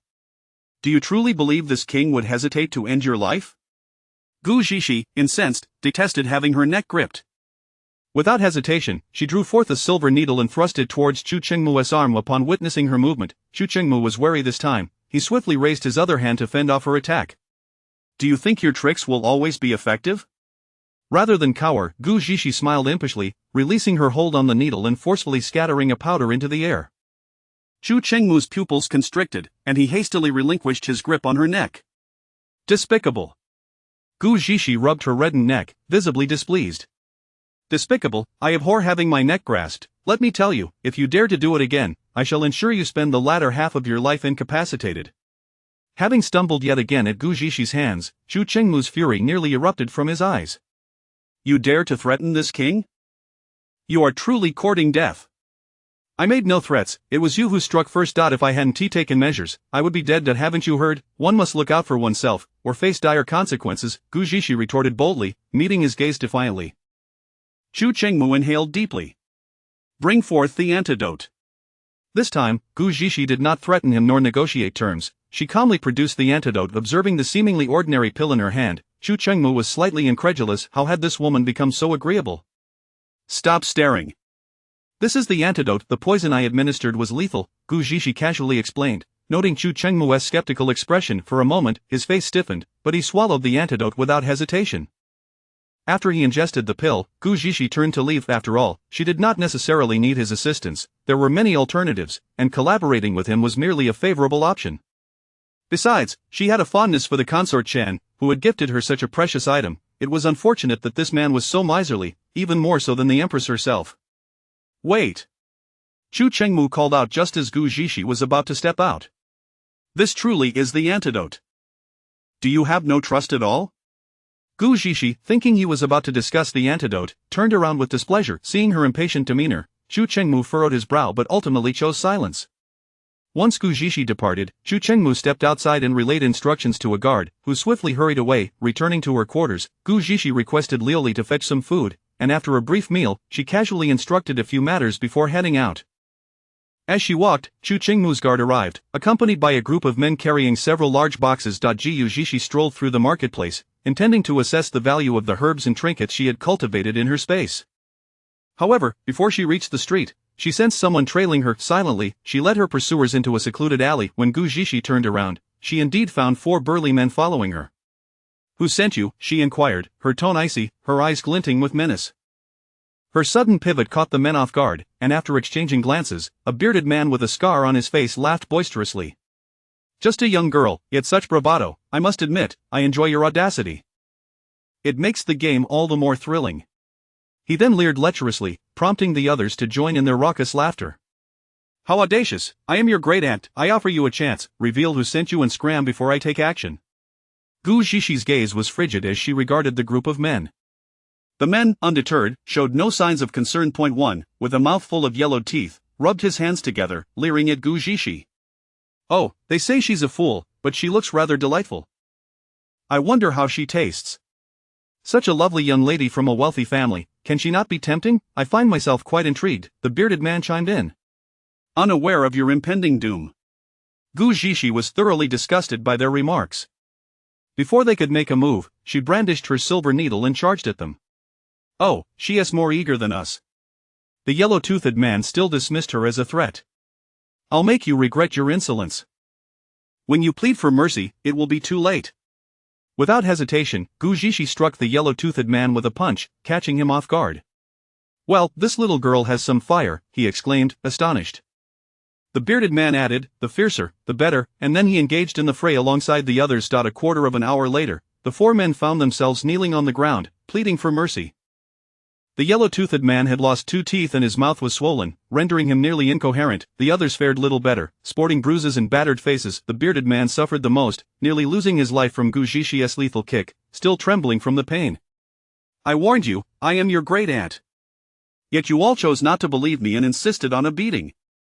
The men nodded vigorously, too intimidated to utter a word of dissent. Gu Zhishi nodded in satisfaction. "Now, can you tell me who sent you?"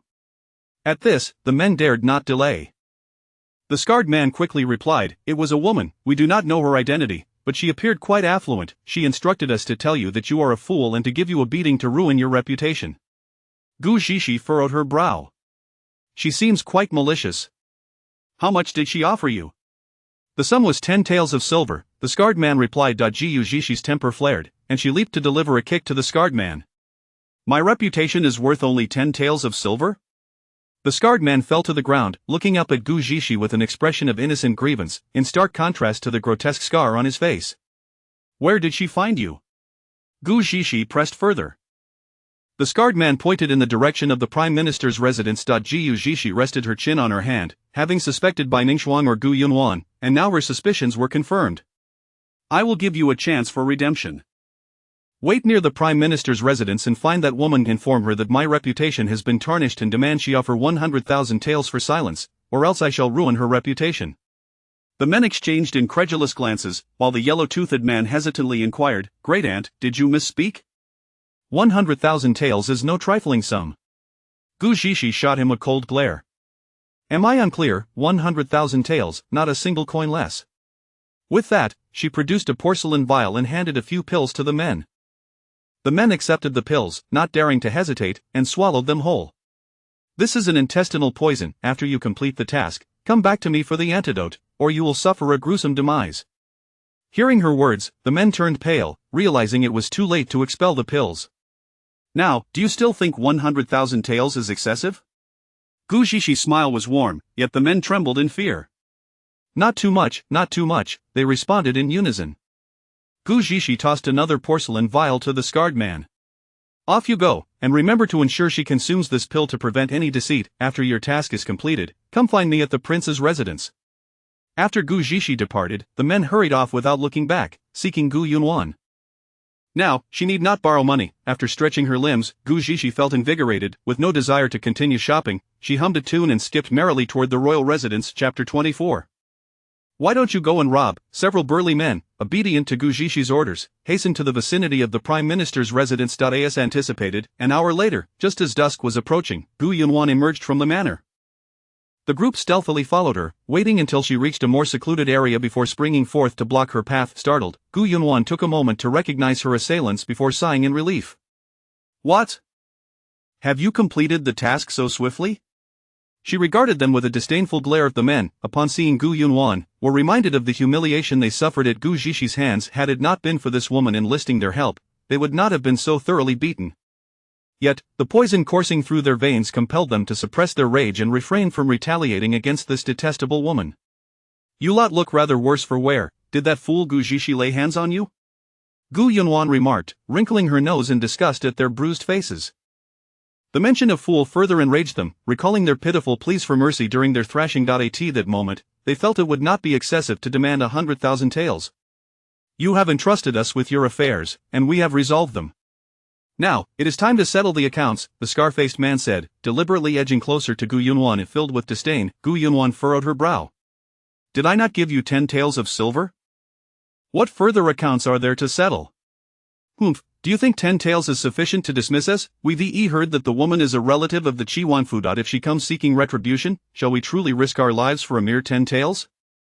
Confronted by this uncouth group, Gu Yunwan was reluctant to engage further, yet recalling their role in Gu Zhixie's downfall, she was willing to extend them some courtesy. I promised you 10 taels for your assistance in this matter. Are you now attempting to renege on our agreement? 10 taels to secure one's reputation. I see you are delicate and fair-skinned. I could return the 10 taels to you, and you could serve us well tonight instead. What say you?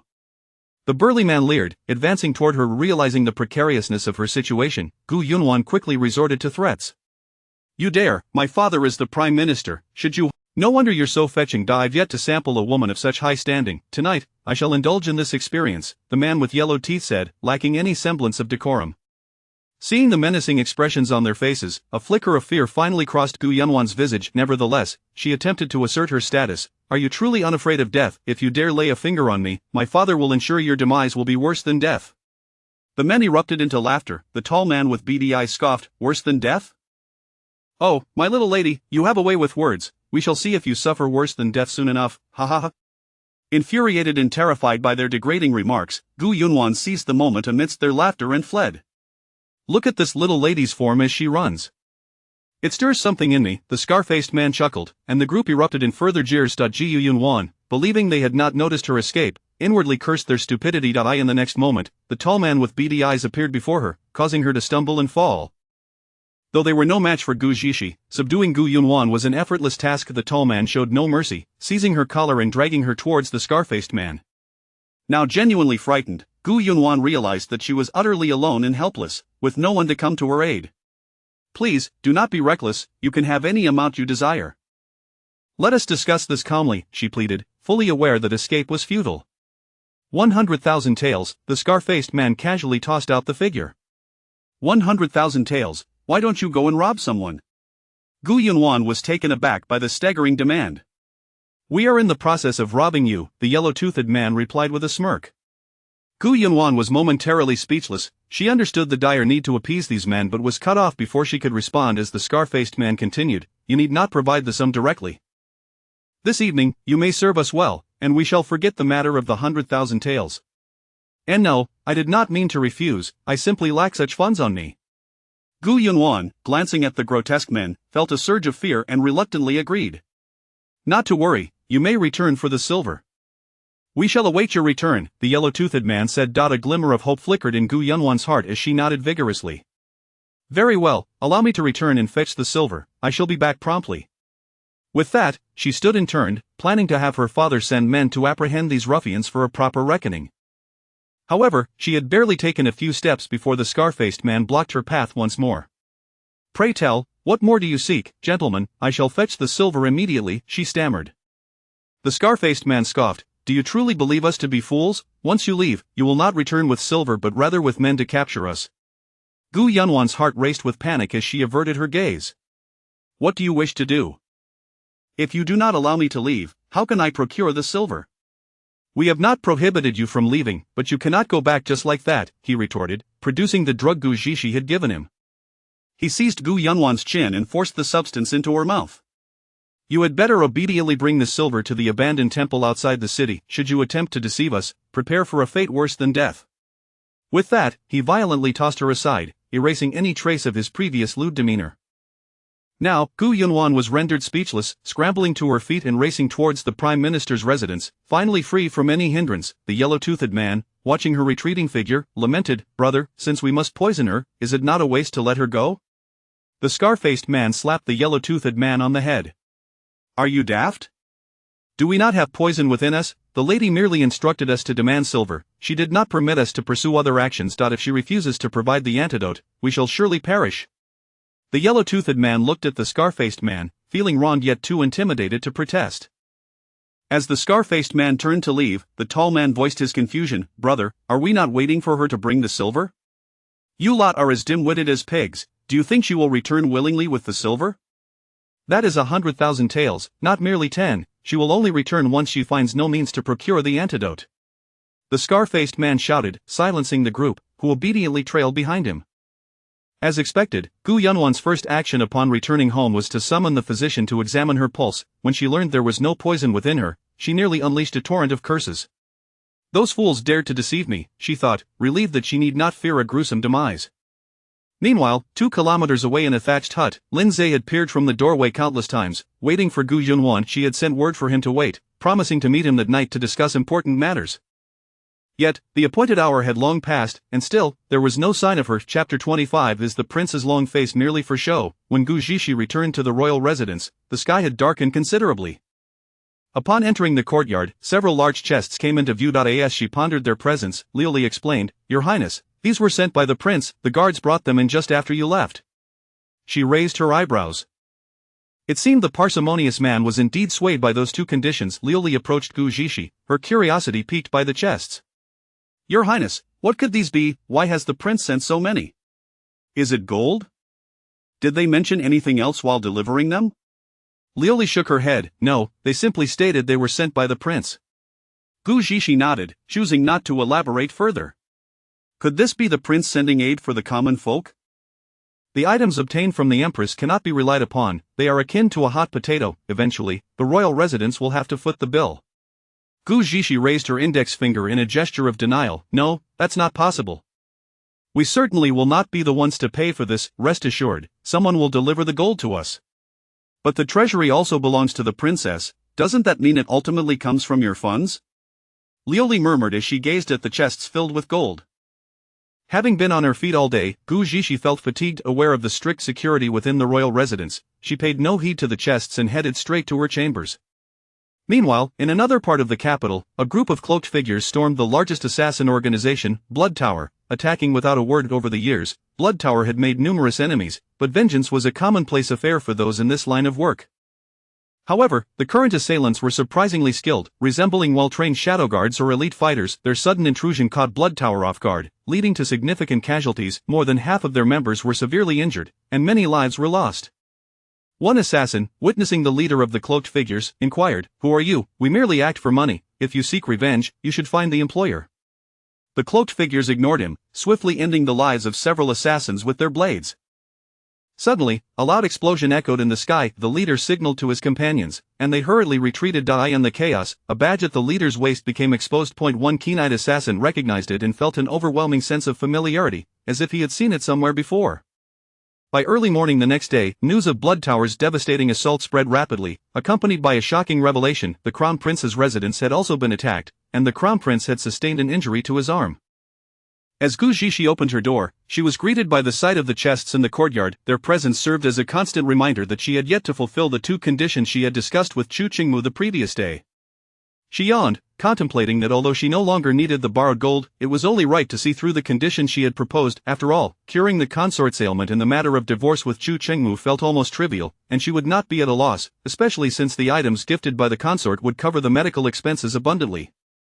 Noticing her mistress watching the chests, Liu Li approached and asked, "Your Highness, should we leave these gold coins here? Do you want to clear a room for them?" Gu Zixi shook her head, refraining from responding directly, and instead directed her gaze towards the large tree at the edge of the courtyard. "You two, come down and assist me." After a lengthy silence, Liu Li stared in confusion at her mistress speaking to the tree. "Don't move closer. I am addressing you two," Gu Zixi reiterated. The 2 men in black atop the tree exchanged glances before leaping down to stand before Gu Zixi. "Your Highness, how did you discover us?" one of the shadow guards asked, clearly perplexed, given their effective concealment. "I noticed you yesterday," Gu Zixi replied without hesitation, fully aware that the Chi Prince's residence employed shadow guards. Upon entering the courtyard, she had sensed many unfamiliar presences, instantly deducing they belonged to the royal guards. The 2 shadow guards exchanged doubtful glances, seemingly questioning their own skills, as rumors suggested the new princess was rather simple-minded. "Enough about that," Gu Zixi said. "Please find a few more people to return these items to your prince and assist me in bringing something back." Upon hearing her request, the 2 shadow guards hesitated.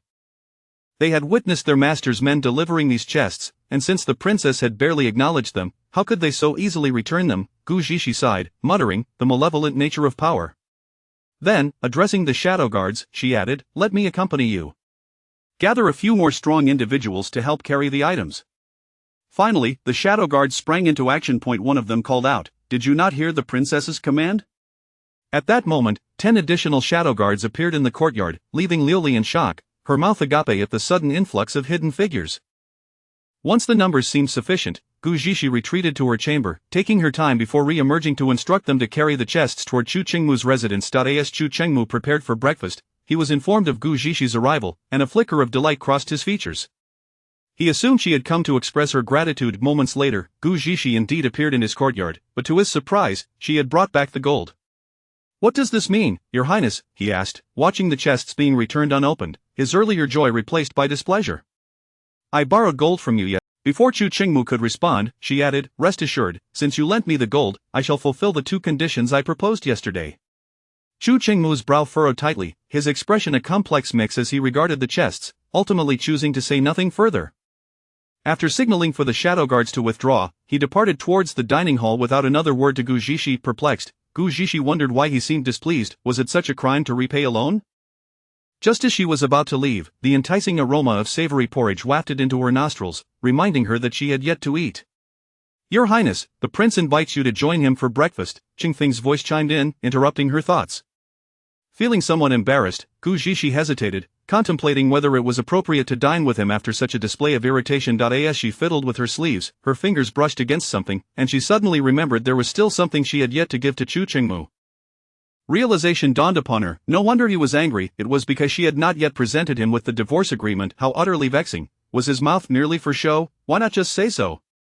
Resolving not to feel embarrassed any longer, Gu Zixi smiled at Chengfeng and confidently stepped forward to partake in the meal. Chapter 26, The Onset of Poisoning. As Gu Zixi took her seat at the dining table, her gaze swept over the lavish spread of breakfast before her, and she couldn't help but silently lament the indulgence of such abundance for a single person.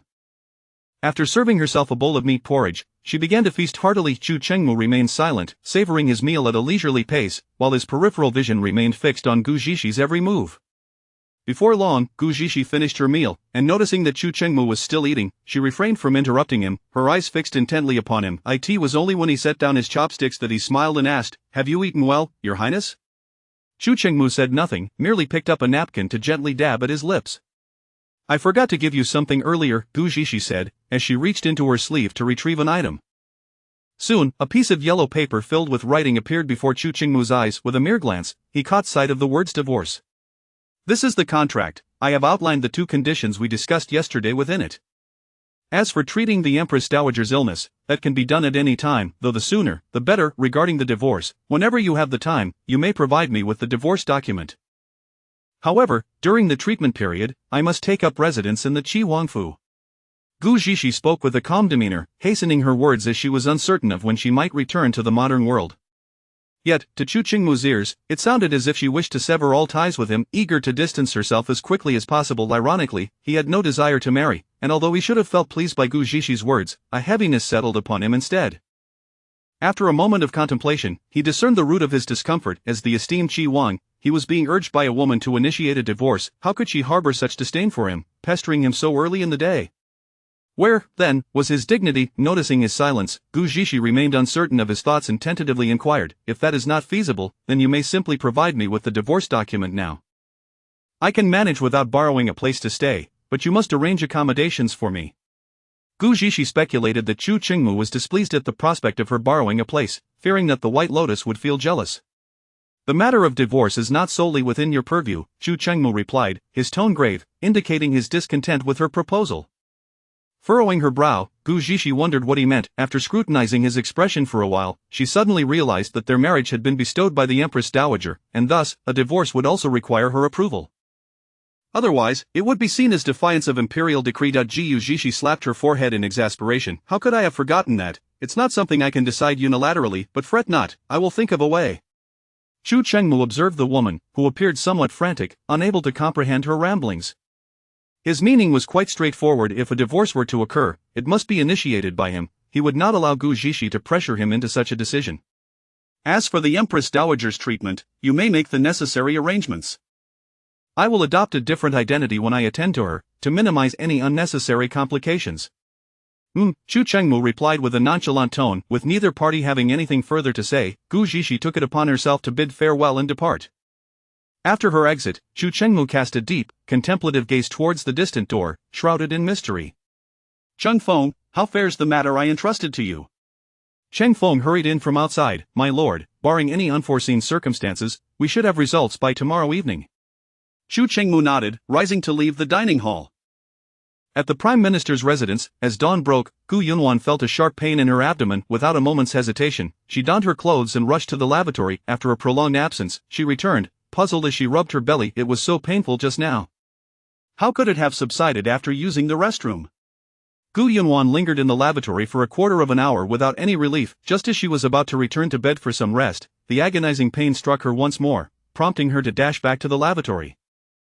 2/4 of an hour later, she re-emerged, still empty-handed. Before long, the pain returned with greater intensity, compelling her to the lavatory yet again. The cycle continued, with each bout of pain worse than the last, and Gu Yunwan finally sensed that something was amiss. Recalling the medicine given to her by the burly men the previous day, she realized the poison was taking effect and hastily summoned the house physician. The physician, with a serious demeanor, took her pulse for an extended period, occasionally glancing at her complexion. Gu Yunwan, fraught with anxiety, watched as the physician withdrew his hand. "The second young lady merely has an upset stomach. I will prescribe a few remedies. Have someone brew them for 3 doses each day." Upon hearing this, Gu Yunwan's unease only deepened rather than dissipated. After sending the physician away, she discreetly instructed her personal maid to fetch a doctor from outside, but the outcome remained the same. She was acutely aware that she had not eaten anything inappropriate, save for the pill from the previous day, leaving her with no other plausible explanations. Just then, He Qingxiu entered her chamber, her face etched with concern. "Yunwan, are you all right? Mother heard you were unwell. What did the physician say?" He Qingxiu was genuinely anxious. Gu Yunwan was her only child. "Mother, I am fine.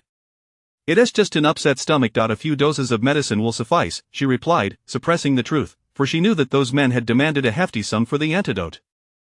If she revealed the truth, He Qingxiu would surely berate her for her foolishness instead of providing the funds. Moreover, Gu Yunwan was uncertain whether anyone outside could truly procure the antidote, so she felt compelled to remain silent. Noticing the troubled expression on Gu Yunwan's face, He Qingxiu still felt uneasy. "Really, mother sees your complexion is not well. Did the physician examine you thoroughly?" "Rest assured, daughter is truly fine," Gu Yunwan insisted. Though the pain in her abdomen persisted, she forced herself to comfort He Qingxiu. "As long as you are well, with Gu Zhishi having entered the Qiwangfu for 2 days now, you cannot afford to fall ill at this critical juncture." Mentioning Gu Zhishi caused a twinge of guilt in Gu Yunwan. After she and He Qingxiu had been dragged off the dance floor at the banquet, Gu Mingfeng deemed them a disgrace and punished them by halving their monthly allowance, even stripping He Qingxiu of her authority over household matters. Since then, he had not even deigned to glance their way. Uncertain of who had conspired against them, she aimed to vent her frustrations on Gu Zhishi, which led her to hire someone to ruin her reputation. The original plan was to have that group of men destroy Gu Zhishi, while simultaneously sending Lin Zhe to cause a scene at the Qiwanfu, claiming Gu Zhishi had long been Lin Zhe's paramour, thereby ruining her reputation and incurring the Qiwang's disdain. This would grant her a better opportunity. However, just as she was about to seek out Lin Zhe, those burly men had come to extort her, forcing poison down her throat. "Rest assured, mother, I will be well before Gu Zhishi meets her end," Gu Yunwan declared, then continued, "As for you, with father having punished us by taking back our monthly allowance, I cannot possibly enter the Qiwanfu empty-handed, lest I leave a poor impression on the Wangya." He Qingxiu glanced towards the door, signaling her maid, who immediately stepped outside to close the door, guarding it vigilantly. "Why are you so flustered?" "Mother has her ways," He Qingxiu reassured her. Jiu Yunwan remained troubled. "Father has already reclaimed control over the household finances. Even if we wish to discreetly take some silver, it is impossible. Mother has managed the household for many years. How could she possibly be without funds?"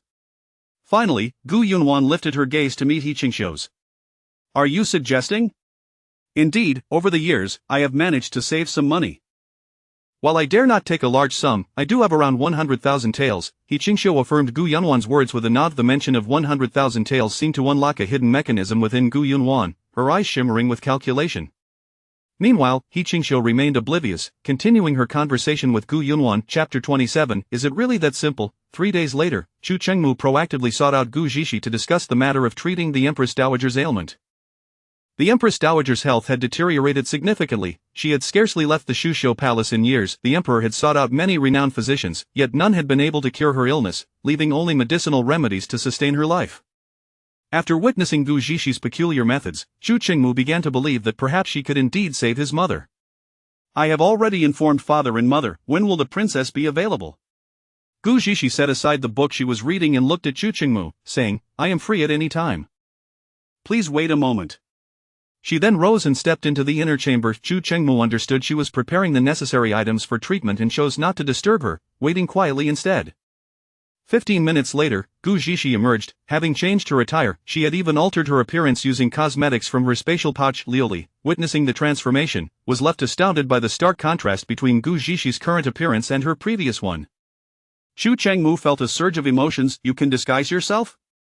Gu Zhishi touched her face and replied, "Is that what you call it, disguise?"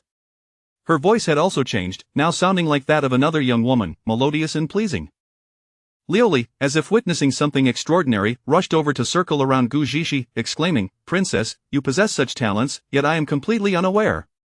Hearing Liuli's words, Chu Chengmu looked at Gu Zhishi with a puzzled expression, recalling what Cheng Feng had said that night.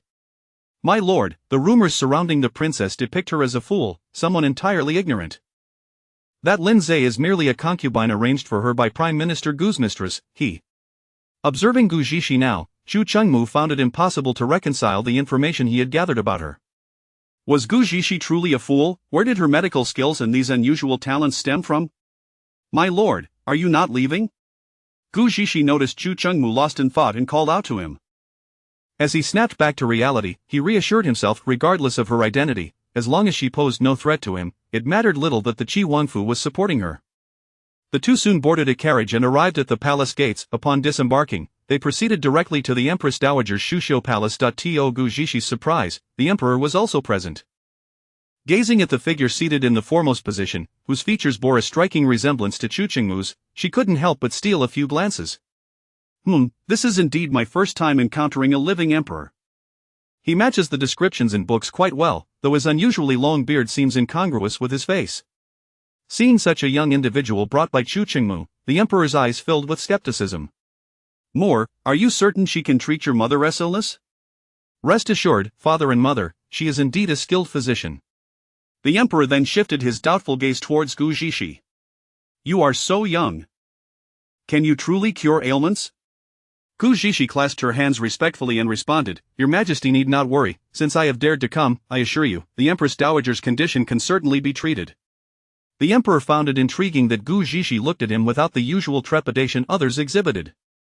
"What is your name?" the emperor inquired. Gu Zhishi replied with a slight smile, Gui. Chu Qingmu's brow twitched in disbelief at her seemingly hasty choice of name. A fine name, the emperor casually complimented. The Empress Dowager observed her son and Gu Zhishi with a smile. Your Majesty, Moore is genuinely concerned about my health. Upon hearing this, Gu Zhishi sensed the Empress Dowager's skepticism regarding her ability to heal. Stepping forward, she addressed the Empress Dowager, Your Majesty, you have suffered from heart ailments for many years, relying on the imperial physician's prescriptions to manage your condition. Recently, I assume their remedies have become less effective? The Empress Dowager looked surprised, glancing at Chu Qingmu before responding, Indeed, I have noticed a marked decline in my health over the years, and recently, even after taking medication, I often feel a heaviness in my chest, which is quite uncomfortable. If I am correct, Your Majesty has frequently experienced sleepless nights and an accelerated heartbeat of late? The Empress Dowager nodded repeatedly. Yes, at times, I even endure episodes of chest pain. This condition requires prompt treatment. Each episode of pain is not to be taken lightly. Should there be more occurrences, Gu Zhishi refrained from finishing her thought, knowing those present understood the implications. Worry creased the emperor's brow as he exclaimed, My beloved, why did you not inform me sooner? Those incompetent physicians have allowed you to suffer in such a manner. The Empress Dowager, noticing the emperor's rising anger, offered a soothing response. This illness has long been deemed incurable. I owe my continued existence to the imperial physician's medicines over the years. It seems my time may have finally come. Gu Zhishi was rendered speechless. Her earlier assurances seemed to have fallen on deaf ears, as the two appeared to be writing her off. Mother, let's allow Dr. Gu to examine you first, Chu Chengmu interjected, unable to contain himself. The Empress Dowager nodded. Very well, since we are here, let us have Dr. Gu take a look. She extended her arm onto the table, revealing her wrist. Gu Zhishi, understanding the customs of the ancients, placed a handkerchief over the Empress Dowager's hand before beginning her pulse diagnosis. After a brief examination, Gu Zhishi discovered that the Empress Dowager's health had been well maintained despite her long-standing heart issues. The quality of the medicines she had consumed over the years meant she was not yet at a stage requiring surgery. 5 minutes later, Gu Zhishi withdrew her hand and reassured the Empress Dowager, Your Majesty's health is quite stable, there is nothing of great concern with my assistance, you need not worry. Can the Empress Dowager's heart condition be completely cured? The Emperor questioned, skepticism still evident in his voice. Indeed. I will prescribe a remedy for Your Majesty, and starting tomorrow, you shall cease taking the imperial physician's medications. I will return in 7 days to assess the effectiveness of treatment. The room fell into a state of disbelief at Gu Zhishi's words. Is it truly that simple? The Empress Dowager inquired. Yes, ordinarily, such a long-standing heart condition would necessitate surgery, but the fine remedies you have consumed over the years have fortified your health. A course of medication for half a year, followed by 3 months of recuperation, will suffice. Upon hearing her explanation, the Emperor and the Empress Dowager exchanged glances, both feeling that her assertions were overly simplistic. After all, the palace physicians had struggled for years to provide effective treatment, and this young woman spoke as if it were a trivial matter. Perhaps she was overly confident, or perhaps the palace physicians were mere charlatans. Only Chu Chengmu understood that when Gu Zhishi claimed she could heal, she meant it sincerely. He was astonished by her medical prowess, which stood in stark contrast to the ineptitude he had previously uncovered. After Gu Zhishi penned the prescription and offered a few more instructions, she departed alongside Chu Qingmu. After their exit, the emperor, still half convinced, ordered the prescription to be delivered to the imperial physicians for their review. The prescription soon caused quite a stir within the imperial medical institution, as the physicians were unable to fathom such an excellent remedy. Upon receiving the prescription, the head physician could not suppress his admiration, repeatedly exclaiming how ingenious it was, and inquired as to the identity of the brilliant mind behind it. Upon learning that the author had already departed, the head physician felt a twinge of regret for not having had the chance to meet this remarkable individual. As an aficionado of medical arts, he was exhilarated to discover someone whose expertise surpassed his own. Only after learning this news did the emperor finally feel at ease, allowing the Empress Dowager to take the prescribed medication. Chapter 28. The stingy ones. As the two alighted from the carriage upon their return to the royal residence, they witnessed guards attempting to expel several burly men. Gu Zhishi turned to Chu Qingmu and said, Your Highness, please instruct the guards to allow them entry to see me. With that, she darted swiftly towards the side entrance, leaving Chu Qingmu in a state of perplexity. What is going on? Upon hearing their master's voice, the gatekeeper promptly bowed and reported, Your Highness, these men appeared from nowhere, claiming they seek someone within our estate. When I denied them entry, they attempted to force their way in. The imposing presence of Chu Chengmu cowed the men, rendering them hesitant to act. He cast a scrutinizing glance at the intruders, furrowing his brow at the sight of an all-male assembly. Recalling Gu Zhishi's words, he spoke firmly to the guards, "Permit them to enter, they are guests of the princess." The guards stepped aside, yet Chu Chengmu's declaration sent ripples of astonishment through the men. This young lady was, indeed, the Princess of Qi. As the guards ushered the men inside, Gu Zhishi had already changed into her usual attire, having removed her makeup, and was leisurely seated in the courtyard sipping tea. The scar-faced man hastily approached her with a sycophantic demeanor. "My lady, the matter is settled." Chu Chengmu trailed behind the men, his expression nearly splitting in disbelief upon hearing the scar-faced man's address to Gu Zhishi. He had intentionally followed to discern the purpose of her summoning such unfamiliar men to the royal estate. Gu Zhishi lazily raised her gaze, setting her teacup down. "Is that so? Where is the item I requested?" Chu Chengmu naturally took a seat beside her, eager to hear their discussion. Gu Zhishi shot him a glance but offered no further commentary. The scar-faced man made a subtle gesture to the tall man behind him, who approached, cradling a box. "My lady, this is what you requested. Behold, 100,000 taels, not a single coin less." As soon as the scar-faced man finished speaking, the tall man opened the box. "You all wait outside," Gu Zhishi instructed as she took the box and made her way into the room. Upon seeing the contents, Chu Chengmu instantly understood why Gu Zhishi had returned his silver, yet, he was left pondering the method she had employed to amass such a fortune. He then inquired about the source of the banknotes. After entering the room, Gu Zhishi took out the banknotes and closed her eyes to place them into her spatial realm. Once inside, she counted them using a machine. Indeed, each note amounted to 100 taels, 1,000 in total, each one accounted for. After securing the banknotes, she re-emerged, only to find Chu Chengmu's countenance darkened, while the men appeared visibly tremulous. She queried, "What troubles you?" It turned out that during her brief absence, the men had recounted their acquaintance with Gu Zhishi, including the part where they had accepted 10 taels from Gu Yunwan to defile her reputation. Hearing that Gu Zhishi had nearly been humiliated by these men ignited a furious response in Chu Chengmu. Just as he was about to confront them, Gu Zhishi stepped out. "It's nothing." However, 100,000 taels seems rather insufficient.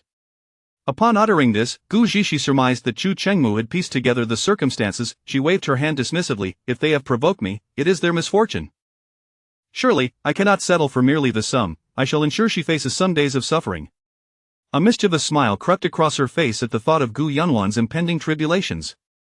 "My lady, what of the antidote?" the scar-faced man inquired in a hushed tone. Gu Zhishi produced 2 porcelain vials, tossing one to him.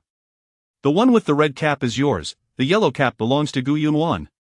Upon her words, the scar-faced man eagerly opened the vial and distributed the medicine among his companions before swallowing it down. "From now on, behave yourselves. Should you dare engage in such unscrupulous acts again, I assure you, my lady shall not show mercy." Gu Zhishi cautioned as she observed them consuming the antidote. The men exchanged glances before, in unison, they knelt before her. "My lady, we are but orphans. We have never committed any grievous sins. Do not be misled by the scar on my face, it is merely a remnant of childhood bullying. We acknowledge our past transgressions and beseech you, my lady, to allow us to serve you." They bowed deeply, leaving Gu Zhishi taken aback. Her intention had merely been to encourage them towards righteousness, yet now she found herself contemplating their fate upon her return to the modern world. She began to inquire about their skills. The responses were largely unsatisfactory, save for the most reticent among them, who claimed proficiency in cooking. This memory struck a chord with Gu Zhishi, recalling her past passion for culinary arts, and she reasoned that preserving her modern skills here could be advantageous, both for profit and as a legacy of her existence. "What are your names?" she inquired further. The scar-faced man paused momentarily before replying. "I am called Scarface, this one is Huangya, and the others are Xingzi and Baizi." Gu Zhishi pursed her lips. "How about this? I plan to open an inn soon, and I would like for you to assist me there." Upon hearing, "I hadn't meant to, but after hearing Baizi's words, I felt compelled to make that decision." Chu Chengmu nodded. It appears the princess has quite an extensive network. An inexplicable urge compelled him to utter those words, one that even he failed to recognize as imbued with nuance. Gu Zhishi regarded him with an expression of bewilderment. What was this? Why did his statement evoke a tinge of bitterness within her? Was she to become like Gu Yunwan, a mundane woman of mediocre aspirations? "Is this what you mean by having a wide circle of acquaintances? How lonely must you be then?" Gu Zhishi retorted, dismissing the thought. Chu Chengmu remained silent, while she continued to tease, "With such a noble lineage, did you forego friendships for the sake of that little white lotus, leaving you friendless?" In an instant, Chu Chengmu's demeanor shifted, his expression darkening as he glared at her. "What white lotus?" and I do not require friends. Having heard the term White Lotus from Gu Zixi numerous times, he remained perplexed by its meaning, sensing it carried a derogatory connotation. As he sensed his temper rising anew, Gu Zixi inwardly mused, I can't provoke him. Just mentioning that White Lotus sends him into a rage, truly a forbidden topic. Very well, you need not friends, O Prince of Stinginess.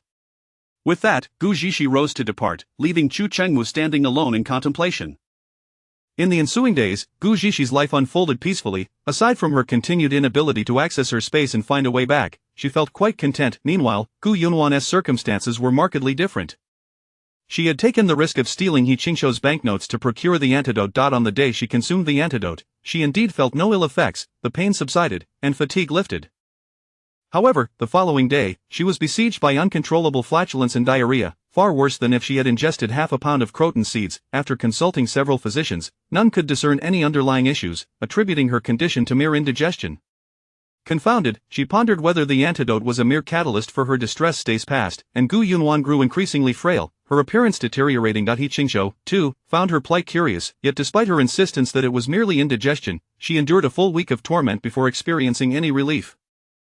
It was remarkable that she had not succumbed to dehydration during such a trial. Chapter 29 of The Princess's Candies. Recently, Chu Chengmu has seldom been present at the residence, and Gu Zixi is unaware of his undertakings, though she is not particularly curious. Your Highness, a message has arrived from the palace, stating that a banquet is to be held this evening in honor of the emissaries from Beijiang, Liu Li remarked while tidying the dressing table. Gu Zixi has grown less fixated on seeking a way back, realizing that haste yields no results. She has perused all the books in her space, and even Bu Nuo remains out of reach. A banquet? Surely many will attend, can I opt not to go?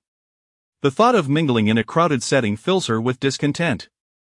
That is not an option. You are the Princess of Qi, and it is only natural for you to accompany the prince. Moreover, this event is to welcome the emissaries, so your absence would be rather difficult to justify. Hearing Liu Li's words, Gu Zixi sighed deeply, preferring to remain cocooned in her chamber. Since that is the case, let us take a stroll. It has been many days since I last stepped outside. Approaching the door, she glanced out, noting the weather was as splendid as ever. Observing Liu Li's bustling activity, she retrieved several lollipops from her space and approached her, offering them. Liu Li's eyes sparkled with delight at the sight of the beautiful candies. The princess had mentioned that these were sweets, and she had enjoyed them on a few occasions. Indeed, they were far superior to any confection she had previously tasted. With a beaming smile, Liu Li accepted the candies, sweetly thanking Gu Zixi. Witnessing Liu Li's sheer satisfaction, Gu Zixi found her utterly adorable. At the entrance, Cheng Feng appeared somewhat awkward, uncertain how to broach the subject. Gu Zixi turned and caught sight of him just in time. Cheng Feng, do you require something? Cheng Feng, feeling sheepish, scratched his head and replied, Your Highness, the prince instructed me to inform you of the banquet this evening and to ensure you are prepared before dinner. I have arranged for the carriage. Gu Zixi nodded, yes, the invitation has been delivered, thank you for your efforts. It is my duty, Your Highness. If there is nothing else, I shall take my leave. Cheng Feng turned to depart, and Gu Zixi glanced at Liu Li, wondering if Cheng Feng had seen her give Liu Li the candies. It would be rather awkward not to share with him. Suddenly, Gu Zixi called out to Cheng Feng, who turned back in confusion. She stepped forward and handed him 2 lollipops. A treat for you as well, she said, extending the candies. Cheng Feng, taken aback, accepted the sweets and expressed his gratitude before leaving. Once outside the royal residence, Cheng Feng examined the candies Gu Zixi had given him. Mimicking Liu Li, he unwrapped one and popped it into his mouth.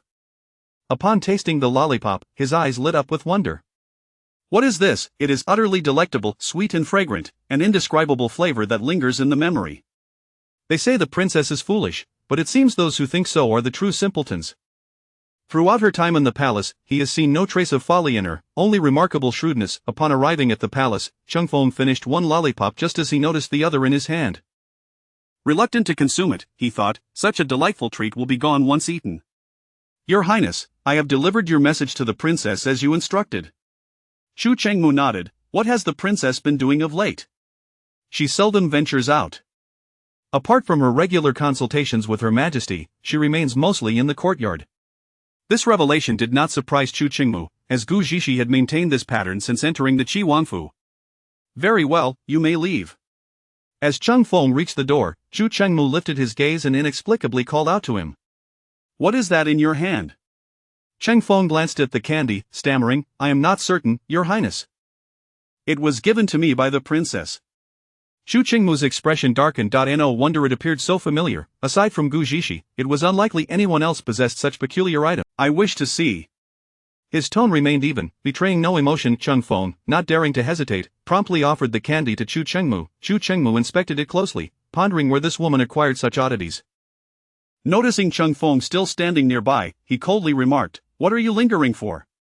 Chung Feng, glancing at the candy in Chu Qingmu's grasp, hesitated to speak. "Are you idle?" Chu Qingmu's voice grew even chillier. Now even more reluctant to voice anything, Chung Feng bowed and hurriedly exited, his heart bleeding. Had he known, he would have consumed it outside the palace. Chu Qingmu held the candy for a moment, a subtle smile gracing his lips. "Seventh brother, what brings you such joy?" Chu Chengxian inquired before even entering, unable to contain his happiness at seeing his brother's expression. Chu Chengmu discreetly tucked the candy into his robes, returning to his usual aloof demeanor. "What business do you have, sixth brother? Is it necessary for there to be a reason to seek you?" Chu Chengxian teased, raising an eyebrow. Chu Chengmu chose to remain silent, understanding his younger brother's temperament. Chu Chengxian continued to speak freely. Time swiftly passed, and as Gu Zhishi alighted from the carriage, she noticed a gathering in the imperial garden. Some awaited their families, while others conversed with friends. Not recognizing anyone, she intended to make her way to the palace of Consort Chen. Suddenly, a figure interjected, blocking her path. "Why the haste, Princess Qi? Who are you so eager to meet? The banquet has yet to commence." Upon hearing that infuriating voice, Gu Zhishi inwardly cursed, "You little white lotus, it seems I am still not divorced." Immediately donning a false smile, she replied, "Is that so? Of course, I am in a rush to find the prince." Internally, however, she thought, "Come now, let us mutually inflict harm. I do not care, and you cannot hurt me." "The prince is currently occupied. It would be best if you refrain from causing any disturbances." Gu Zhishi deliberately raised her voice, "Is that so? I was unaware. How fortunate that Miss Bai is so informed." Bai Ningfang discerned Gu Zhishi's implication, clearly indicating her disapproval of excessive attention towards a married man. "I merely worry that you might find it dull if you enter. Perhaps it is better to stay here and converse." Gu Zhishi shot back, "And you appear quite fragile. I suggest you remain indoors and avoid public appearances, lest you encounter someone even more unkind." Observing Bai Ningfang's faux innocent demeanor, Gu Zhishi found her increasingly irksome. "Sister, Miss Bai is merely concerned for you. Why make her cry?" Gu Yunwan interjected, eager to join the fray as Gu Zhishi faced adversity. Rolling her eyes, Gu Zhishi retorted, "Did I strike her?" Gu Yunwan, taken aback by the question, instinctively shook her head. "No." Gu Zhishi pressed on, "Did I insult her?" Gu Yunwan, though displeased, continued to shake her head. "No." "Then which of your eyes witnessed me making her weep?" Gu Yunwan was momentarily left speechless, observing Gu Zhishi's rosy complexion and her feisty retorts. She began to doubt whether He Qingxiu's poison had worn off. "Do not misunderstand, Miss Gu, the princess likely holds no desire to associate with us commoners. Please do not let this sour your sisterly bond." Though Bai Ningfang feigned concern, she was subtly insinuating that Gu Zhishi wielded her status to belittle others. "You spend your days gossiping behind others' backs. I truly disdain associating with someone as petty as you." Gu Zhishi would not indulge her, directly exposing her little schemes. Bai Ningfang felt a flush of embarrassment, and her companions shifted awkwardly. Though they often gathered to share gossip, being so bluntly called out left them feeling uncomfortable. Chapter 30 of This Is Your Brother. It is widely acknowledged that Miss Bai possesses a kind heart and would never indulge in the baseless gossip of others behind their backs. "Dear sister, it would be wise to refrain from defaming her." As Bai Ningxuang retreated, Gu Yunwan emerged with renewed vigor. Gu Zhishi was overwhelmed with the desire to slap her a few times. How could she be so audacious as to assume she shared a mental connection with her? How could she presume to know what actions another might take? How can you say such things? I am your own sister. Just because you have become a princess, have you forsaken our sisterly bond? Gu Yunwan's face flushed with indignation. Miss Gu truly possesses a knack for humor. Since I have been listening, I have yet to hear you utter a single word in defense of your sister. It appears you are more akin to a close sister to this Miss Bai. Suddenly, a voice rang out from the crowd, drawing everyone's gaze. A lady clad in a purple palace gown stepped forward, and those who recognized her hurriedly bowed in respect. "Greetings, Princess Qin." Gu Zhishi lifted her gaze, locking eyes with Yi Anren. "Princess Qin, is she not the wife of that miserly elder brother?" Seventh sister-in-law, Yi Anren greeted Gu Zhishi with a smile, her expression reminiscent of a long-lost acquaintance. Gu Zhishi racked her brain for any recollection of Princess Qin but found that she seemed unfamiliar. However, she was not one to lack appreciation. When someone spoke on her behalf, she would certainly not disregard their kindness. She promptly bestowed Yi Anren with a radiant smile. Greetings, sixth sister-in-law. Princess Qin, this matter between my sister and I is a private family affair. Your unsolicited interjection seems rather inappropriate. Upon hearing Gu Yunwan speak again, Gu Zhishi could no longer contain herself. Just as she prepared to confront her, Yi Anren interjected, bring forth the punishment. Soon, a maidservant appeared, seizing Gu Yunwan and unceremoniously delivering a slap to her face. Gu Yunwan was left dazed, stars dancing before her eyes. Princess Qin, this is the imperial palace, how dare you punish others at will? Bai Ningxuan's ire intensified at Yi Anren's haughty demeanor. Yi Anren fixed Bai Ningxuan with a piercing gaze. You are aware that this is the imperial palace, where one must respect hierarchy. To openly question me, Princess Qin, is a grave offense. I merely administer a small punishment to illustrate a larger lesson. Bai Ningxuan regarded Yi Anren with disdain. Such audacity, Miss Gu is the daughter of a minister, how can you justify such a punishment in the name of a small lesson? What of the minister's dignity? Yi Anren's eyes remained calm as she regarded Bai Ningxuan, about to respond when Gu Zhishi interjected, wait, I can handle this. Without allowing anyone else to speak, Gu Zhishi seized Gu Yunwan from the maidservant's grasp. I am her sister. She deserves this punishment, so spare any thoughts of my father. With that, she raised her hand and delivered several forceful slaps to Gu Yunwan, even harsher than those dealt by the maidservant.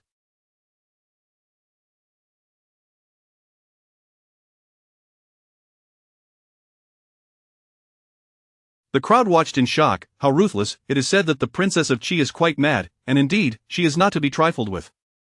Gu Zhishi, you are truly a lunatic. As Gu Yunwan's face swelled, resembling a bun, Bai Ningxuan felt a pang of fear. How dare you defy the hierarchy? Bring forth the punishment. Yi Anren regarded Bai Ningxuan with a smirk. Bai Ningxuan retreated a couple of steps, defiantly stating, if you dare to touch me, brother Chengxian and my aunt will not let you off easily. Yi Anren's eyes glinted with mockery and contempt. Is that so? Two palace maids approached Bai Ningxuan, preparing to seize her, when a commotion erupted from behind. His Highness, the Prince of Qi, is here. The crowd quickly parted, and Gu Zhishi halted her actions, raising her gaze to see Chu Chengmu standing not far from her.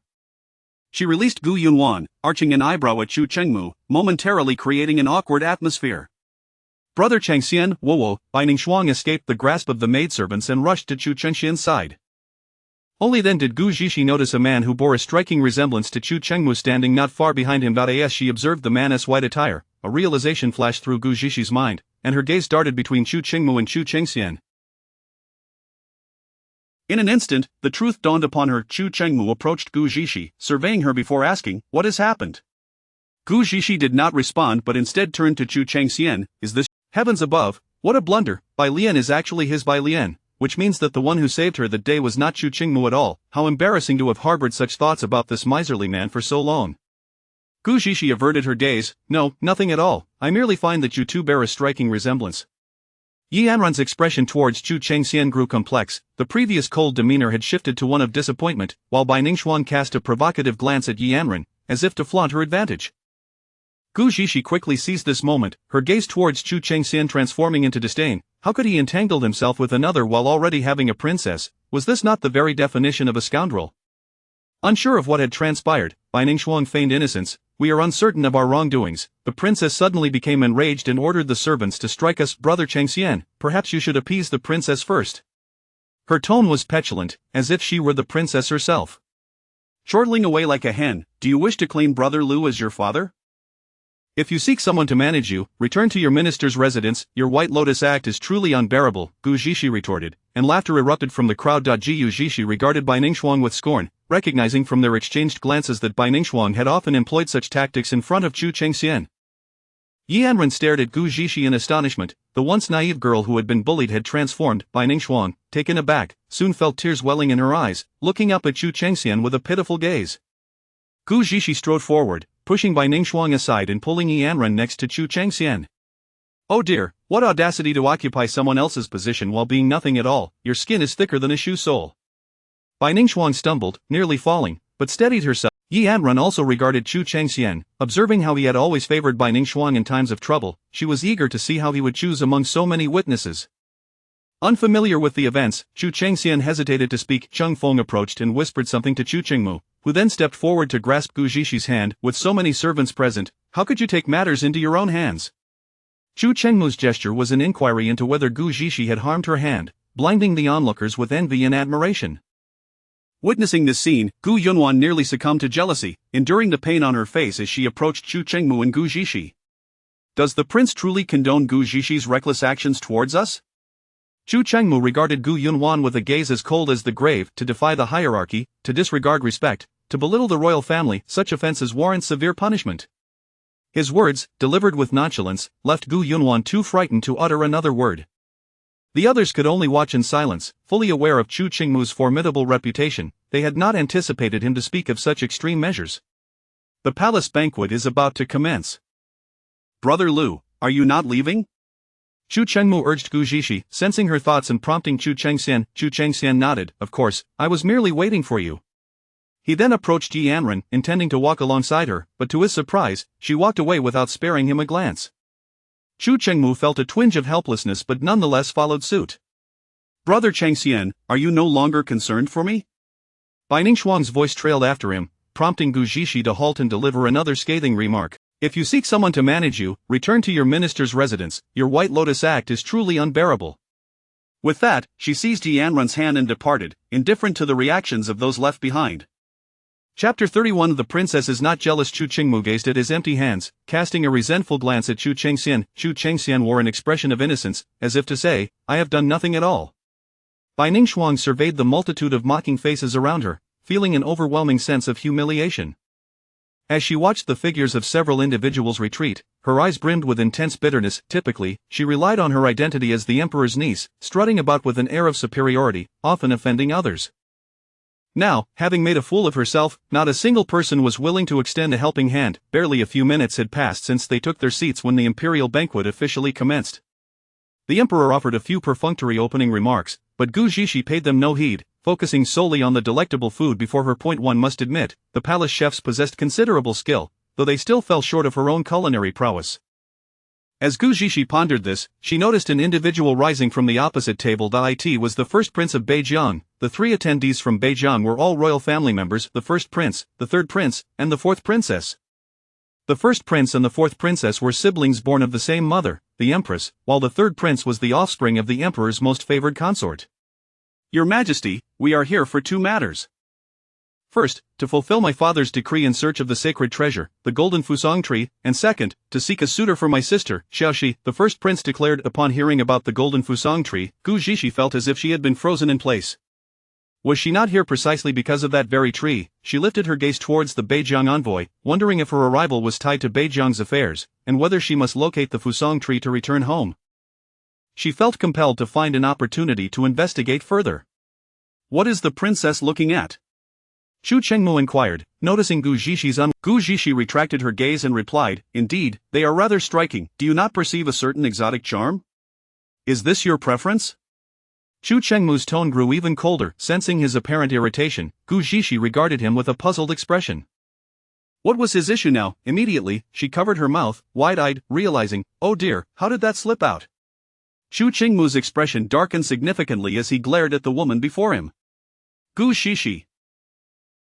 You are courting death. Gu Zhishi, grinning mischievously, retorted, Oh, do not be so petty, it was merely a jest. Look at you, sulking like that. You would appear much more appealing if you smiled. As she spoke, she playfully tugged at Chu Chengmu's face, attempting to force a smile upon him. The onlooking Cheng Feng had to stifle his laughter, recalling every sorrowful moment in his life just to maintain his composure. Chu Chengmu coldly pushed Gu Zhishi's hand away, his voice laced with chill yet tinged with helplessness. Do you truly find them appealing? He pressed again, unwilling to relent. Gu Zhishi pouted, shaking her head. How could I possibly like such a thing? Hearing her tone of disdain, for some inexplicable reason, Chu Chengmu felt a wave of relief wash over him. Although the Beijiang princes were undeniably handsome, Gu Zhishi had no admiration for the antiquated customs of polygamy, thus she would never harbor affection for such individuals. Of course, she kept this sentiment to herself, nearly frowning at Chu Chengmu. Though strikingly handsome, they are far too domineering. Not my type at all. Noticing Gu Zhishi's regretful gaze upon him, Chu Chengmu experienced an unexpected sensation of being pitted. This woman was truly audacious, never placing him in high regard. He found himself wishing to confiscate all the food before her, imagining how delightful she would appear in a fit of anger. Realizing the absurdity of his thoughts, Chu Chengmu quickly steadied his mind and dismissed the notion. Due to Chu Chengmu's interruption, Gu Zhishi missed the initial part of the first prince's speech regarding the Fusang tree. By the time she refocused on the grand hall, the first prince was discussing the selection of a suitor for the Beijiang princess. Your Majesty, we have but one princess in the Beijiang royal family, hence my father places great importance on this selection. His Majesty's intention is that if Xiaoxi agrees to marry into Tianqi, Beijiang is willing to cede several cities to Tianqi, which would also serve as Xiaoxi's fief. Conversely, should she prefer to return to Beijiang with her husband, we shall bestow a generous bride price. Upon hearing this, the emperor's expression brightened. There was no need for deliberation. What could be more appealing than ceding lands? Tianqi has no shortage of fine young men. If Princess Xiaoxi has any preferences, she is free to express them, he stated decisively, implying that Xiaoxi could choose whomever she wished. One could not deny the allure of acquiring several cities was immensely compelling. This announcement prompted the noble youths present to lean forward in anticipation, for the prospect of becoming a prince consort was undeniably enticing. Xiaoxi then stood, bowing to the emperor. Your Majesty, I have already selected a suitor to my liking. The emperor squinted. Oh? Who has captured the princess's fancy? Amidst the tense atmosphere, Xiaoxi raised her hand, pointing directly at the seating of the Qin Wangfu. Him, she declared, before shifting her finger to indicate the Qi Wangfu, and him. In the midst of her meal, Gu Zhishi felt the collective gaze of the crowd converge upon her, prompting her to lift her head.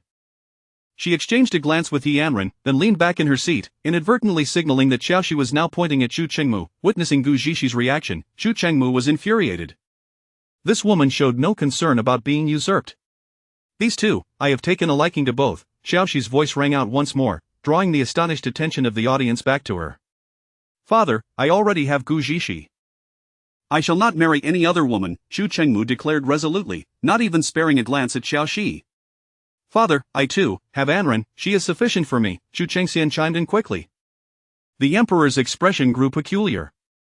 It seems Princess Xiaoxi may be disappointed. Both my sons are already wed. Perhaps the princess should reconsider, for Tianqi has many fine young men available. Then let them yield their positions to me. Once I am wed as the primary consort, they may still serve as secondary consorts. The Beijiang princess's boldness stemmed from her culture's more liberal views on marriage, allowing her to entertain such audacious proposals. This proclamation left the assembly breathless. The Beijiang princess certainly had the audacity to speak. The families of the Qin Wangfei and Qi Wangfei were both esteemed ministers of Tianqi, one civil and one military, representing the most advantageous alliances for Tianqi. Even the emperor's countenance darkened, feeling that the Beijiang princess had overstepped her bounds. Gu Zhishi, are you not the least bit concerned that I might marry the Beijiang princess? Chu Chengmu observed Gu Zhishi's complete lack of anxiety, his irritation growing. Gu Zhishi laughed carefree. Isn't it a splendid opportunity? Without the need for battle, one could acquire several cities. What is not to like? Besides, the princess is not unattractive, you would not be losing out at all. Chu Chengmu's expression darkened like the bottom of a pot, as if he might overturn the table at any moment. Just as he was on the verge of erupting, a voice opposing Xiaoxi's proposal echoed throughout the hall. Your Highness's words are inappropriate. Even if a suitor is to be selected, it should be from among the unmarried princes or these noble youths. The Qin Wang and Qi Wang both have wives and share a loving bond. What reason is there to forcibly separate them? The speaker was Prime Minister Gu Mingfeng, the first to object to Xiaoxi's intent to make his daughter a concubine. Hearing Gu Mingfeng's words, Gu Zhishi felt a surge of gratitude. At least in a critical moment, her surrogate father would not allow her to be bullied. While she was not particularly keen on becoming the Qi Wangfei, it was indeed absurd that Princess Xiaoxi fancied both Chu Chengmu and Chu Chengxian simultaneously. Chapter 32. Is Gu Zhishi truly a fool? In an effort to support her cheap father in Yi Anren, Gu Zhishi believed it was necessary for her to also voice a refusal. Yet, before she could utter a word, she overheard Xiaoxi's remarks. Your Majesty expressly instructed this princess to choose for herself, and now that I have made my selection, you renege on your word. Is the ethos of Tianqi so lacking in integrity? The emperor appeared somewhat troubled. Indeed, it was he who, in a moment of delight, had allowed this princess to choose freely. Chu Chengxian had been observing Yi Anren, expecting her to interject, but to his surprise, she merely sipped her tea in silence, offering no opinion. This left Chu Changxian feeling somewhat envious. Ever since Yanran's near-drowning incident, she seemed to have changed. She no longer clung to him, nor showed concern for his affairs, and her demeanor towards him was starkly different from before. Now, she chose merely to be a bystander.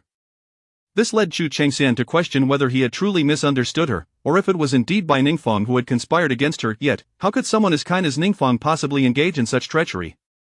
Pondering this, Chu Changxian felt a growing sense of vexation. This princess has come with sincerity. Your royal consort ought to graciously step down. Princess Qiao. She grew increasingly arrogant, her words dripping with disdain. The emperor's expression darkened. While he desired a few cities, this northern princess was utterly disrespectful, disregarding even his authority as emperor. Although the empress sat beside the emperor, she remained silent, and upon hearing the difficulties faced by the Qi and Qin princes, she seemed to adopt a rather voyeuristic stance. The princess had the audacity to choose two married men, demonstrating a keen eye for compatibility. One must wonder if it was solely the princess's discerning taste or if the entire northern region shared such peculiarities. The assembly turned their gazes towards the source of the voice, where Gu Zhishi smiled with serene grace. By stating this, Gu Zhishi implied that either the northern princess was being unreasonable in her pursuit of a married man, or that the customs of the north were such that everyone possessed peculiar preferences. Xiao Shi discerned the underlying meaning in Gu Zhishi's words and, upon gazing at her beauty, was instantly consumed with jealousy. How could there exist anyone more beautiful than herself? Surely, one day she would have to mar Gu Zhishi's face. This princess simply finds the two princes to possess suitable demeanor, making them a perfect match for me. Xiao Shi proclaimed, her haughty demeanor dismissing Gu Zhishi entirely. Unable to contain a laugh, Gu Zhishi remarked, indeed, the customs of the north are quite unique. No wonder the princess appears so different from the women of Tianqi. The moment Gu Zhishi spoke, many young ladies blushed, for it was only she who dared utter such words. Others would have found it impossible. Why does this young lady speak so disparagingly of the emperor's sister? The eldest prince of the north, witnessing the laughter directed at Xiao Shi, could no longer remain silent. Xiao Shi had thought Gu Zhishi was praising her, but upon hearing the eldest prince's words, she quickly realized and shot a mortified glare at Gu Zhishi. The eldest prince is mistaken. This royal consort is not belittling your sister. It is your princess who wishes for our prince to take her as a concubine, and that is the true insult. Out of courtesy as guests, my father refrained from exposing this, yet you have taken such liberties.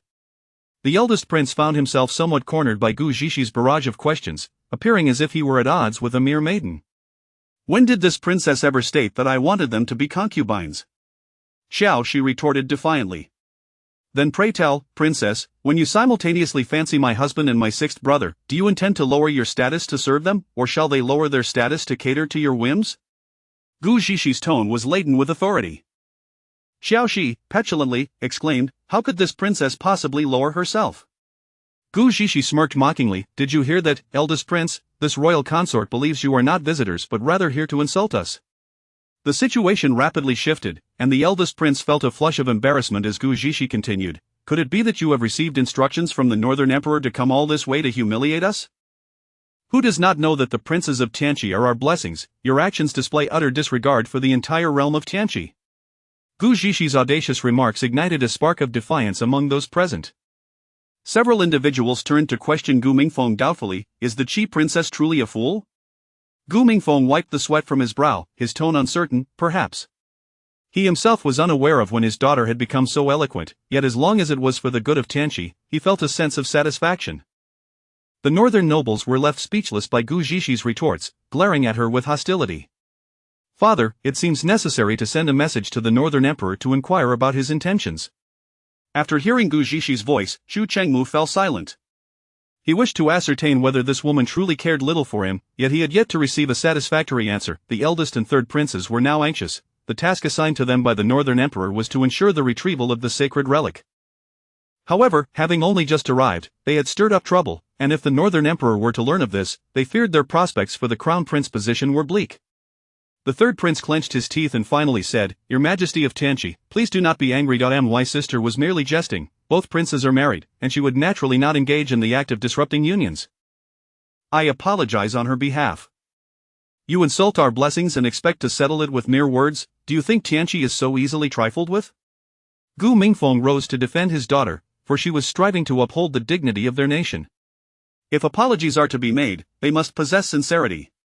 If we were to send someone to your northern palace to relieve themselves indiscriminately, only to later say a few words of regret, would you accept that? Though Gu Zhishi's words were coarse, no one dared to ridicule her at that moment. The northern princes and princesses were left fuming, yet could find no retort. "What is it that you desire?" the eldest prince could only manage to squeeze out through clenched teeth. "What do we desire? It is you who ought to apologize. We have not traveled to your palace to insult you." Gu Zhishi stood her ground resolutely. The two princes exchanged glances, and the eldest prince, resigned, eventually bowed to the emperor and said, "My sister Qiaoxi has made inappropriate remarks, causing distress to all present. As a gesture of apology, the north is willing to offer Tianqi 10,000 taels of gold, and we hope that your majesty and the Qi prince can be magnanimous." At this, Gu Zhishi fell silent, turning her gaze to the emperor seated at the head of the table.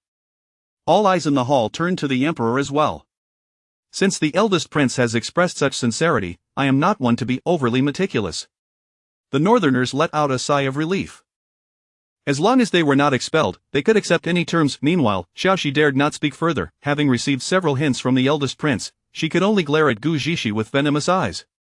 "In that case, father, quickly send for paper to draft an IOU," Gu Zhishi interjected once more, observing the guests seated.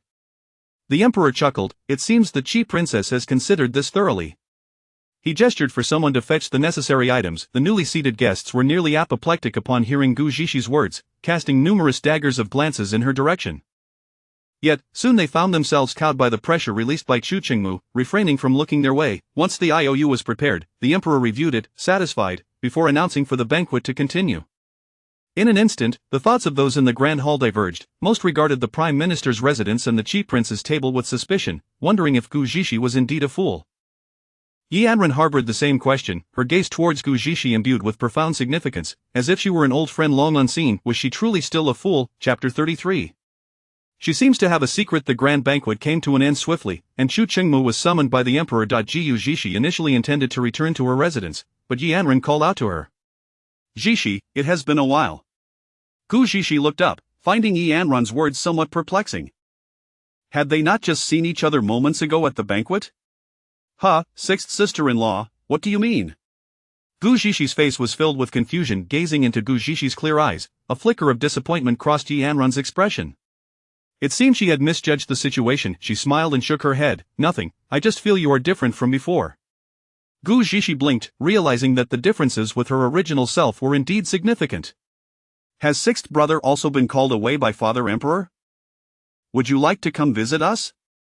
Gu Zhishi extended an invitation. In truth, she was quite curious about the relationship between Yi Anren and Chu Chengxian, as she sensed a strong air of pretentiousness from Baining Shuang. Before Gu Zhishi, Yi Anren displayed an amiable demeanor, entirely devoid of the sharpness she exhibited in front of Gu Yunwan and Baining Shuang. After bringing Yi Anren back to the Prince Qi's residence, Gu Zhishi casually pulled her to sit down. "Seventh sister-in-law, have you lost your wits?" Yi Anren could not help but ask. Gu Zhishi was taken aback for a moment before replying with a smile. "It depends on my mood right now. I am not foolish, but who knows what the future holds." Yi Anren's presence made Gu Zhishi feel at ease. She would not divulge her newfound clarity. Why? Yi Anren stared at Gu Zhishi, bewildered. "What do you mean by not foolish now?" She doubted whether she had misheard. The words seemed incomprehensible to her. "As long as they do not provoke me, I shall feign ignorance. But should they choose to leap into my view, they cannot blame me for going mad," Gu Zhishi remarked with a playful tone. Yi Anren's eyes sparkled with an inscrutable light. Her gaze toward Gu Zhishi was complex, as if they were reunited after several lifetimes, with countless words left unspoken. "Sixth sister-in-law, is there some misunderstanding between you and sixth brother?" Upon hearing Gu Zhishi's words, a fleeting shadow crossed Yi Anren's eyes, but it vanished almost instantly. She and the prince were childhood companions. Had I not intervened back then, she might have been the future princess of Qin. Gu Zhishi found it hard to believe. Was she not the queen's niece? Should she not have been childhood companions with the crown prince? And why had sixth sister-in-law married sixth brother? Yi Anren lifted her gaze to meet Gu Zhishi's. "Do you not remember?" Gu Zhishi's expression grew increasingly perplexed. What did any of this have to do with her? Just then, Liu Li leaned in and whispered something into Gu Zhishi's ear. Upon hearing it, Gu Zhishi's eyes widened in astonishment, and she instantly understood why Baining Shuang was so antagonistic toward her. "Sixth sister-in-law, when I discovered that their marriage was orchestrated by the original owner, I felt a pang of guilt as I looked at Yi Anren." Yi Anren smiled and shook her head. "I should be the one thanking you. It was you who fulfilled my wishes and allowed me to see many truths." Gu Zhishi was quite puzzled, unable to grasp the meaning behind Yi Anren's words, yet Yi Anren appeared unfazed, as if she truly did not care. Observing Gu Zixi, who seemed as ordinary as anyone else, Yi Anren felt a surge of happiness. There was still time for everything. Someone who has died once would no longer cling to unattainable desires. Did sixth brother not refuse when the empress granted the marriage? Yi Anren pondered briefly before shaking her head slowly. Gu Zixi frowned. If sixth brother desired to marry Bai Lian, he should have refused back then. Yi Anren had never contemplated this question. She remained silent for a moment. All of that is in the past. How is your relationship with seventh brother? Quite well, I suppose, Gu Zixi replied, uncertain how to articulate it, as she herself could not determine whether it was indeed well. The two continued to converse for about a quarter of an hour, and as Yi Anren noticed the time, she bid farewell to Gu Zixi. Just as they exited the residence, Chu Chengmu's carriage arrived, and descending from it was also Chu Chengxian. Upon realizing Chu Chengxian's true nature, Gu Zixi's smile faded in his presence. Yi Anren seemed oblivious to Chu Chengxian, greeting Chu Chengmu before heading directly to her carriage. Watching Yi Anren's retreating figure, Gu Zixi felt an inkling that she harbored some secret. Unaware of what had transpired, Chu Chengxian furrowed his brow and followed suit inside the carriage. An awkward atmosphere enveloped the two, with Yi Anren keeping her eyes shut, avoiding Chu Chengxian's gaze. Princess, regarding what happened last time, it was not my intention, Chu Chengxian finally spoke after much deliberation. Yi Anren responded, still not looking at him, her tone indifferent. Chu Chengxian pressed his lips together. I do not doubt you, I believe it was an unintentional mistake. Yi Anren reiterated, her tone remaining flat. Since the incident at the Qin Wanfu, whereby Ningxuang had schemed to push Yi Anren into the water, she seemed to have transformed entirely.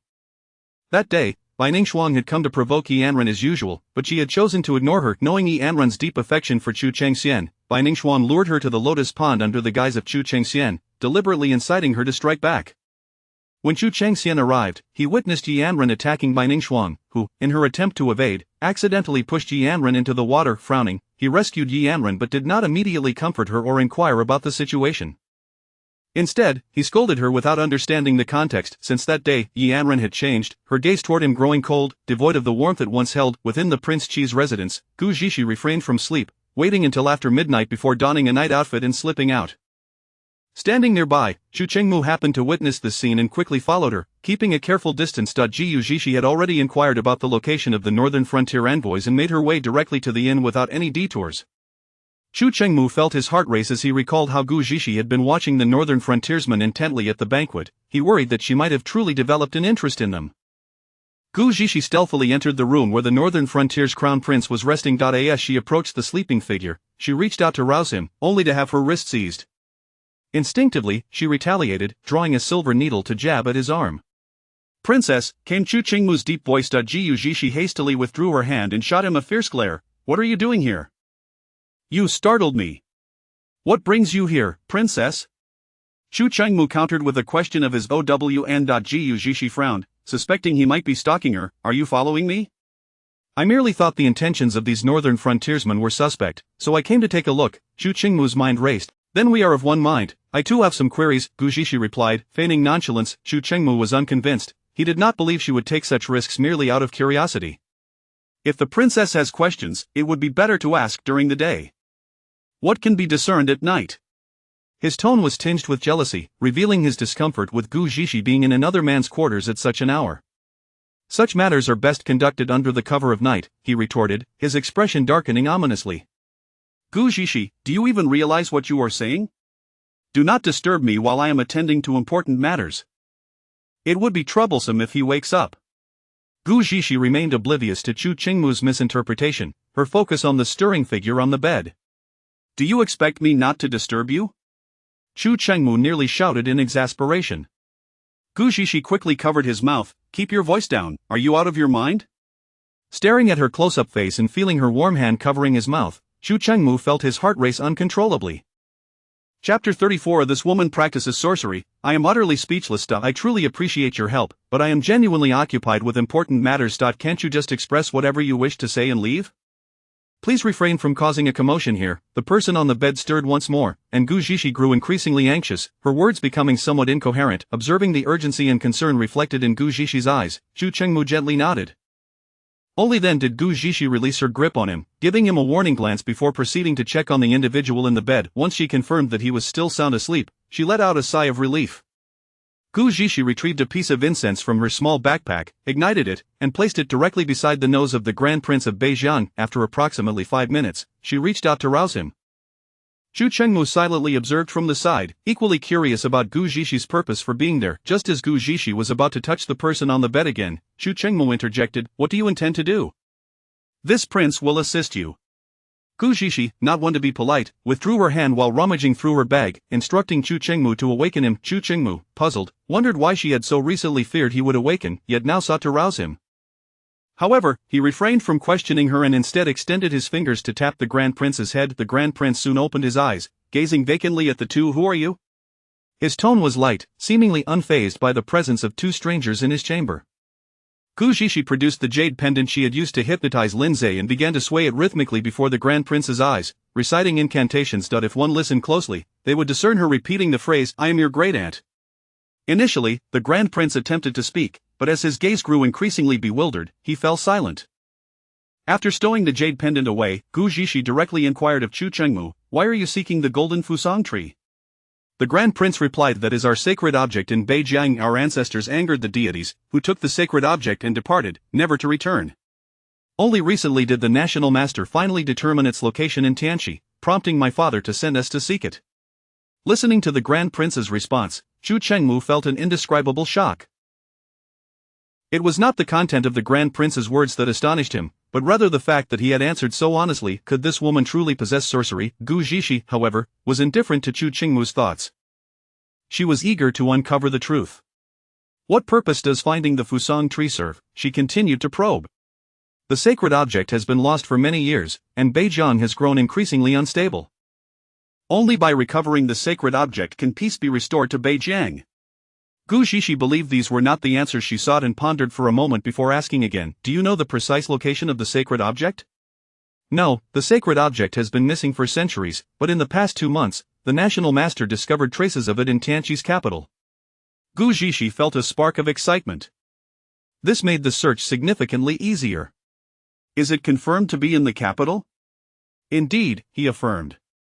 "The national master stated that the sacred object will remain in Tianxi's capital for the next few months, perhaps not moving for half a year." "Can the fusang tree move?" Gu Zixi wondered, intrigued by its mysterious nature. "The sacred object possesses a spirit and is alive," he explained. Gu Zixi nodded, momentarily at a loss for further questions. Glancing at Chu Chengmu, she instinctively asked, "Do you have any questions?" Chu Chengmu raised an eyebrow and stepped closer, stating, "Isn't the purpose of the marriage alliance to prevent Beijiang from falling apart?" "Indeed," she replied. "If the sacred object is not recovered soon, Beijiang's situation will only worsen." Chu Chengmu had caught the key phrases earlier.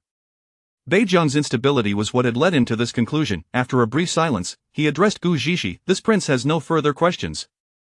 Gu Zixi nodded, realizing it was merely a single inquiry.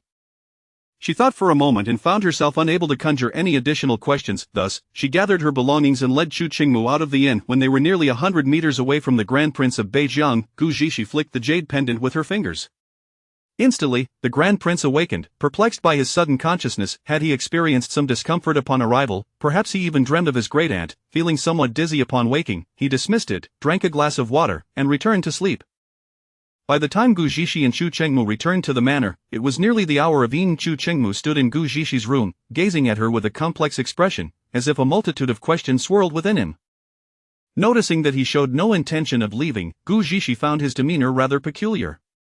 "Do you have something to discuss, my lord? If not, I wish to rest," she stated, her tone making her intentions clear. However, this time, Chu Chengmu did not take her words lightly. Instead, he hesitated, regarding Gu Zixi with an air of someone unsure whether or not to speak. After a lengthy pause, he finally asked, "Do you practice sorcery?" Gu Zixi looked at him in confusion. "Huh? Why did you answer my question so honestly just now?" Chu Chengmu inquired further. Gu Zixi found herself at a loss for words. Had she revealed too much in front of him? "Oh, you speak nonsense. That isn't sorcery, it's celestial arts. Alright, I am but a little fairy from the heavens, and it is perfectly normal for me to possess some celestial arts." Gu Zixi jested with Chu Chengmu, realizing that perhaps in ancient times, they did not have a term for hypnosis, or perhaps they referred to it as sorcery. Chu Chengmu, his expression darkened. "Gu Zixi, when will you ever be serious?" Gu Zixi, with a mischievous glint in her eyes, retorted, "Your words are rather nonsensical. When have I not been serious? Have I taken advantage of you, or done something unspeakable? Chu Qingmu's brow furrowed deeply. He always felt helpless in the face of Gu Zhishi. Despite his anger, he found himself unable to reprimand her as he would with anyone else. Why are you silent, my lord? Is it because I haven't taken advantage of you, and you feel regretful on my behalf? Listening to Gu Zhishi's increasingly unbearable remarks, Chu Chengmu felt his ears burning with embarrassment. Ultimately, he threw his sleeves back and stormed out of Gu Zhishi's room, casting a parting remark of shamelessness. Gu Zhishi rolled her eyes at his retreating figure, bemused by his mix of naivety and playfulness, realizing that he lacked the depth to truly confront her. After Chu Qingmu left, Gu Zhishi promptly shut the door and prepared for sleep. However, Chu Chengmu found no such comfort. Though it was well past the hour of evening, he lay in bed unable to find solace.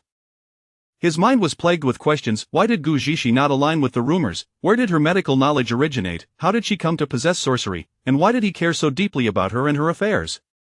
Moreover, he yearned to understand why Gu Zhishi had sought information about the sacred object of Beijiang. What connection did it hold for her? He had wanted to ask earlier, but she had begun to jest before he could utter a few words. Chu Chengmu sensed that Gu Zhishi harbored a secret, and it was this secret that set her apart from the tales told about her. Contemplating this, he could not help but question. Was Gu Zhishi truly who she claimed to be, or was the Gu Zhishi of now not the same as the one from before? He had never lost sleep over any conundrum, yet with Gu Zhishi, he found himself in a genuine quandary. Chapter 35. A sixth sister-in-law is in trouble. Early the following morning, Gu Zhishi was blissfully asleep when she was abruptly yanked from her warm cocoon by Chu Chengmu. Upon recognizing the person gripping her collar, Gu Zhishi nearly sprang up in a fit of rage, for she was notoriously prone to morning irritability. Just as she was about to unleash a torrent of invective, Chu Chengmu's urgent announcement that sixth sister-in-law was in trouble jolted her back to reality. What could possibly have happened to sixth sister-in-law? Wasn't she just fine yesterday? For reasons unknown, a wave of apprehension washed over Gu Zhishi. I'm not sure, but the people sent by sixth brother are still here, Chu Chengmu said, gesturing to Cheng Feng.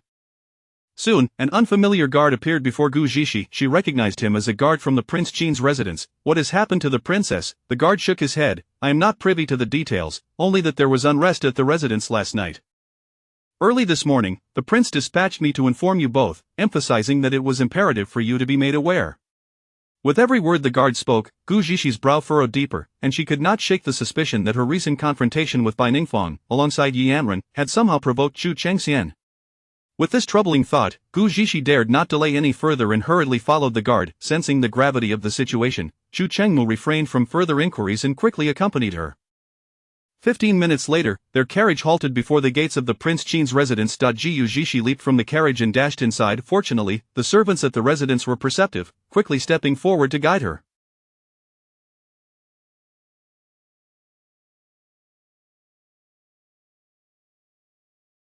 At that moment, Chu Chengxian was anxiously pacing outside Yi Anren's chamber. Upon spotting Gu Zhishi and Chu Chengmu, he rushed over to them. Just as he began to speak, he noticed Gu Zhishi regarding him with a most peculiar expression. You scoundrel! If anything has happened to Anren, I will ensure justice is served. Gu Zhishi's voice was icy, causing Chu Chengmu to momentarily falter. With that, she swept past Chu Chengxian and entered Yi Anren's room, thoughtfully shutting the door behind her. Chu Chengxian was left in a state of disbelief, craning his neck to look at Chu Chengmu, unable to fathom that he had just been threatened by his sister-in-law, who, in his mind, was a fool. Seventh brother, is your princess all right? Chu Chengxian seemed to forget that it was his own predicament that had summoned them. Sixth brother, what exactly has happened to sixth sister-in-law? Chu Chengmu regarded his elder brother with a complex gaze. Observing Gu Zhishi's earlier display of concern, he considered that if Yi Anren's troubles were indeed connected to Chu Chengxian, then she would not let him off easily. As the mention of Yi Anren rekindled Chu Chengxian's anxiety, Gu Zhishi entered the room to find Yi Anren lying quietly on the bed. A wave of panic surged through her. That wretched man must have harmed Anren. She rushed to Yi Anren's bedside, checking for a pulse. Thankfully, she was alive. Overwhelmed by worry, Gu Zhishi found herself momentarily at a loss. For reasons unknown, the news of Yi Anren's plight tightened her heart. She extended her hand to feel Yi Anren's pulse, and after a moment, she withdrew her hand, frowning. Observing her complexion, she found it odd. The pulse was steady, and her face bore a healthy glow, as if she were merely sleeping. At that moment, Chu Chengxian also entered the room. Without raising her head, Gu Zhishi inquired, what exactly is wrong with sixth sister-in-law? Consumed by worry for Yi Anren, Chu Chengxian did not hesitate to recount the events of the previous night.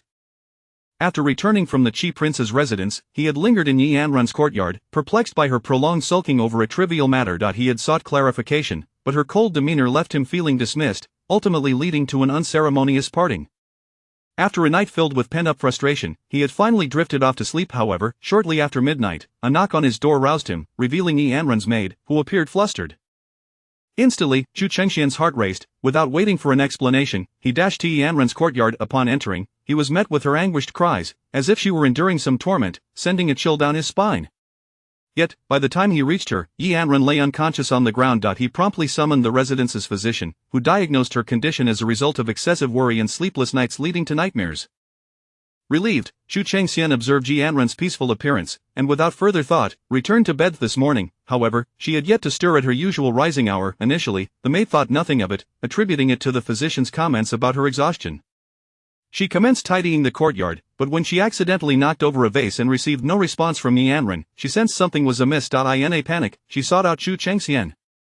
Meanwhile, Chu Chengxian, recalling that he had heard Yi Anren call out Gu Zhixi name in a daze upon entering the courtyard, found it strange enough to summon her. Gu Zhixi, upon hearing this, found it utterly absurd. This sounded less like a nightmare and more akin to some malevolent affliction. However, she kept her thoughts to herself, as she had never encountered such symptoms before. Has she exhibited any unusual behavior in recent days? Chu Chengxian hesitated, acknowledging that Yi Anren had indeed changed. Her temperament seemed to have shifted entirely. Gu Zhixi furrowed her brow. What exactly transpired? Chu Chengmu recounted the changes in Yi Anren's attitude towards him, but he withheld any mention of the cause, believing it unrelated to her current condition. After listening, Gu Zhixi regarded Chu Chengxian with knowing eyes. Such changes are not unusual. How can they not be? She refuses to utter a word to me now, whereas she would never have behaved this way before. Gu Zhixi spat in his direction, finding him detestable. How infuriating it was that he harbored feelings for a White Lotus while relishing Yi Anren's affections. Now that Yi Anren had seen through his facade, his ire was ignited. However, Gu Zhixi refrained from engaging in further debate. Her priority was to find a way to awaken Yi Anren. Chu Qingmu lingered at the door, hands clasped behind his back, listening to their exchange. He wasn't concerned about the two of them. Rather, he worried that his elder brother might create difficulties for this woman, and thus he wished to be ready to intervene. It never crossed his mind that Chu Chengxian was no match for Gu Zhixi. Before long, the imperial physician arrived. Gu Zhixi, wishing to remain inconspicuous, observed silently from the side. The physician, however, found no other diagnosis to offer, merely reiterating that she had experienced nightmares and had yet to recover. Gu Zhixi, while aware that this was not the true cause, chose not to speak up. After the physician departed, she once again felt Yi Anren's pulse, and once assured that her life was not in danger, she felt a measure of relief. She needed to return to her studies to uncover the reason for Yi Anren's prolonged unconsciousness. Her instincts told her this matter was far from simple. As she withdrew her hand, Chu Chengxian seemed to notice something, looking at Gu Zhixi with an uncertain and incredulous expression. Seventh sister-in-law, you are not a fool? Gu Zhixi's gaze remained unflinching. Indeed, I am a fool. Chu Chengxian was taken aback and asked uncertainly, you possess medical knowledge? Gu Zhixi, disinterested in engaging with this scoundrel who had harmed Yi Anren, replied curtly, no. Chu Chengxian stumbled over his words, perplexed as to why she harbored such animosity towards him when he believed he had not offended her. Chapter 36, The Empress Dowager is in grave danger. He cast an inquiring glance at Chu Qingmu, but how could his younger brother possibly provide him with an answer? Not even a flicker of acknowledgement met his gaze. Chu Chengxian felt increasingly perplexed. Everything seemed surreal. Even the remarks made by Gu Zhixi at the banquet had not led him to doubt her intelligence. He was well aware of his brother's capabilities, and he believed that Gu Zhixi's articulate statements during the banquet were merely a reflection of his brother's influence. Indeed, many shared this sentiment, which is why her words had not stirred any considerable commotion. Yet now, he found himself reassessing his seventh sister-in-law, who appeared to be entirely different from the rumors surrounding her.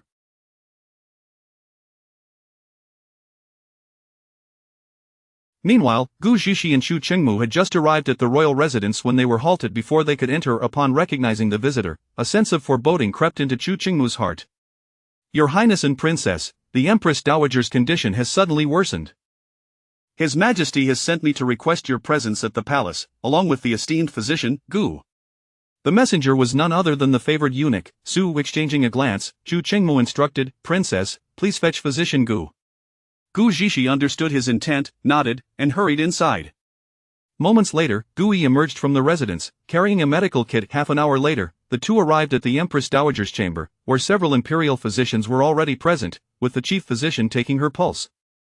Upon noticing Gu Zhishi's arrival, the chief physician promptly stood and respectfully addressed her. "Physician Gu, you have finally arrived, please attend to Her Highness."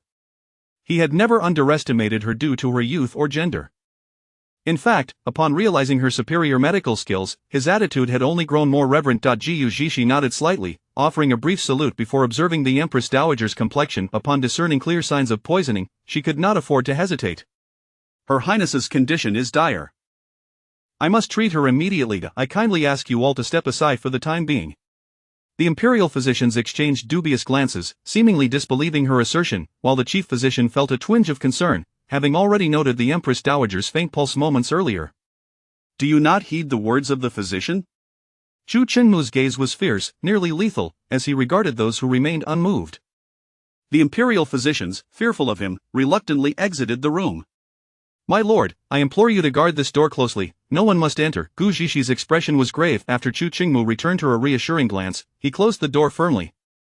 Once they were alone, Gu Zhishi swiftly retrieved various instruments from her space and arranged them before the Empress Dowager's bed. After a brief examination, her brow furrowed deeper. Merely performing gastric lavage would be insufficient.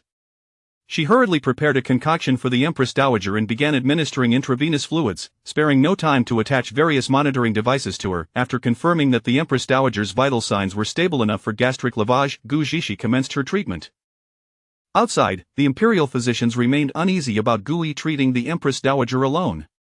My lord, the Empress Dowager's status is of utmost importance. How can you allow an unknown folk healer to be alone with her?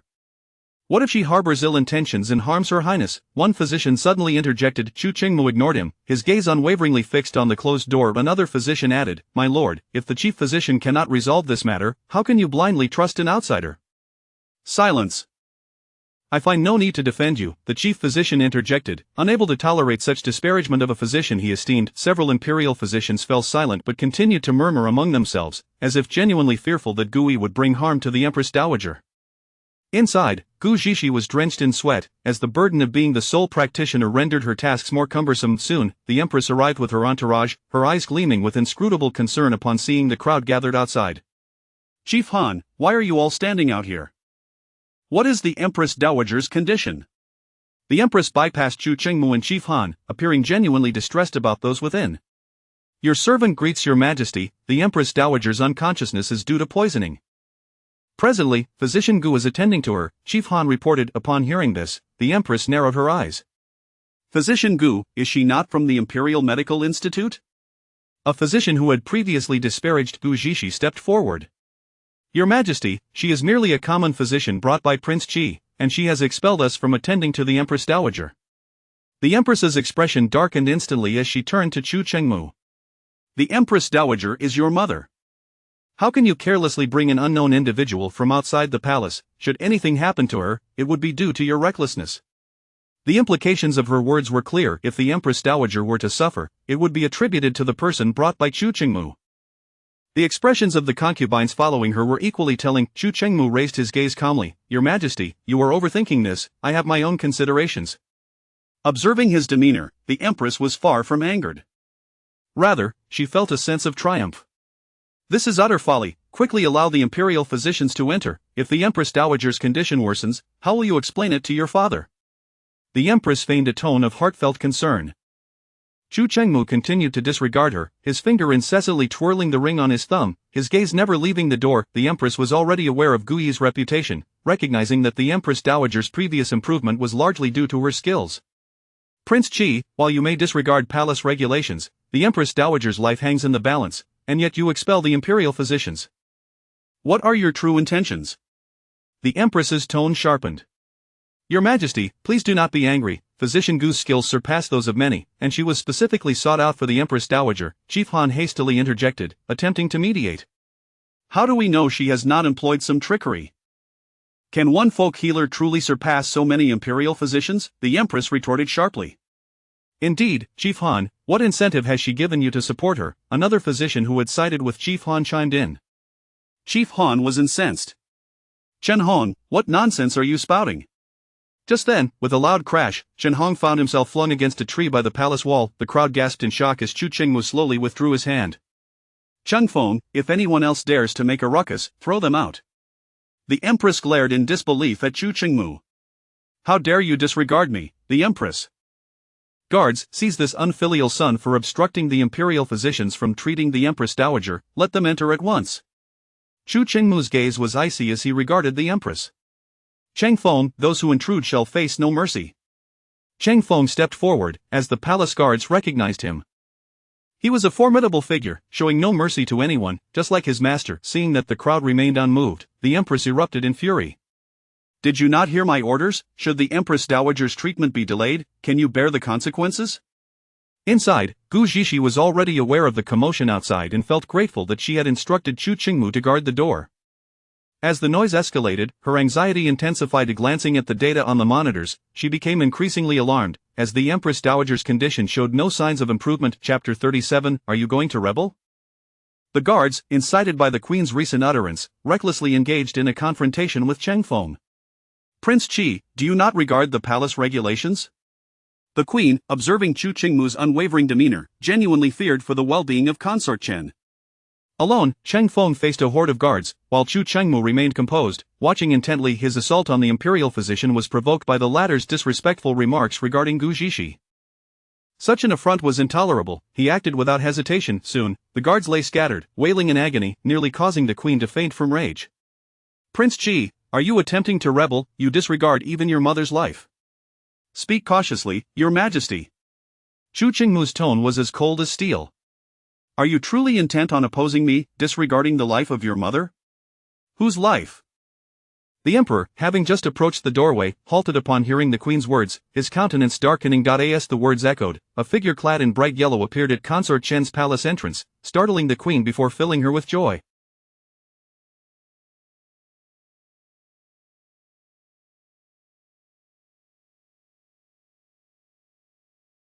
She hastily bowed. Your humble servant greets Your Majesty. How fortuitous that you have arrived. Prince Qi has committed an act of rebellion, and Consort Chen is in grave danger. He has even expelled the imperial physicians.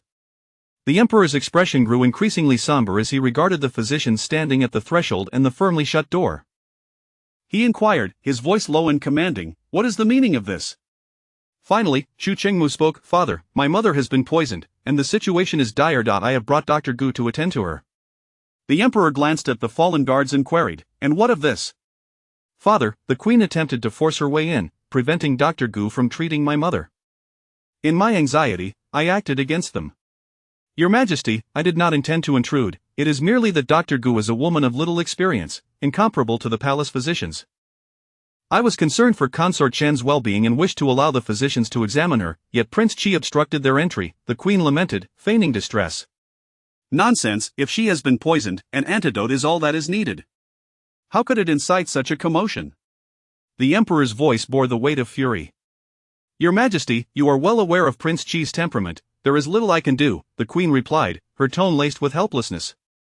Concerned for Consort Chen, the Emperor chose not to argue further and instructed the eunuch behind him to open the door. Chu Qingmu quickly stepped forward to block him. Father, but before he could finish, the door swung open from within. Gu Zhishi emerged, bowing to the Emperor.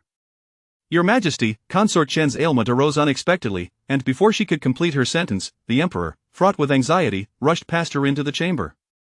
How is she? Exhausted, I presume? Chu Qingmu asked softly, noting Gu Zhishi's weary appearance. Gu Zhishi looked at him with a hint of guilt. Your mother, hearing her tone, the Queen's heart sank. Consort Chen had perished. I told you that the physician you brought was unreliable.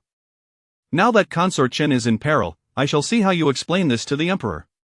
Chu Qingmu's brow furrowed in displeasure, yet before he could respond, Gu Zhishi had already rebuked the Queen. Your Majesty speaks with such eloquence. Why not pursue a career in storytelling? You claim Consort Chen is in trouble, yet I believe you have come merely to sow discord. The Queen, incensed, could hardly believe a mere physician dared to speak to her in such a manner. Seize this malicious, take her away and administer 50 lashes. Who dares? Chu Qingmu's presence radiated a chill that could freeze the very air. At such a moment, Prince Qi still seeks to protect this audacious murderer? The Queen's voice dripped with scorn. What is all this commotion outside? The Emperor, having barely exchanged a few words with Consort Chen, was interrupted by the uproar. Your Majesty, even now, Prince Qi shields the one who has harmed Consort Chen. I feel such injustice for her. What nonsense is this? My beloved consort is well. The emperor's ire flared upon hearing the queen's words. Bewildered, the queen turned her gaze to Gu Zhishi, realizing her own impulsiveness after seeing the glee on her face. Remarkable. Your Highness, you truly are unharmed. The voice of the head physician, Han, rang out with surprise. Gu Zhishi and Xu Qingmu ignored the queen, making their way towards Consort Chen's chamber. Though pale, Consort Chen managed to speak. Your Majesty, it was this young physician who saved me. The emperor's face brightened, his gaze towards Gu Zhishi shifting from skepticism to admiration. After expressing his gratitude thrice, he asked, You have saved Consort Chen. Speak, what reward do you desire? Your Majesty, Consort Chen's situation is not a mere recurrence of an old ailment, she has been poisoned. Gu Zhishi did not rush to request a reward but instead alerted the emperor to the gravity of the situation. Instantly, the emperor's expression darkened. Poisoned, who possesses such audacity? Indeed, Your Majesty, Dr. Gu speaks truthfully, Consort Chen's condition was critical, beyond remedy, had it not been for Dr. Gu's timely intervention, Han added, lending his support. Is it possible to ascertain the source of the poison? The emperor inquired gravely. Your Majesty may investigate her recent diet, Gu Zhishi suggested. Promptly, the emperor summoned Consort Chen's personal maid for questioning. Your Majesty, the meals have been sent from the imperial kitchen, as always, consisting of light fare. Soon, the kitchen staff arrived, and the trembling maid who delivered the meals knelt before the emperor. Have any of the meals been handled by another? Xu Qingmu asked. The maid pondered momentarily before replying, Your Highness, I am responsible for delivering meals to Consort Chen. It has always been this way, without interference from others.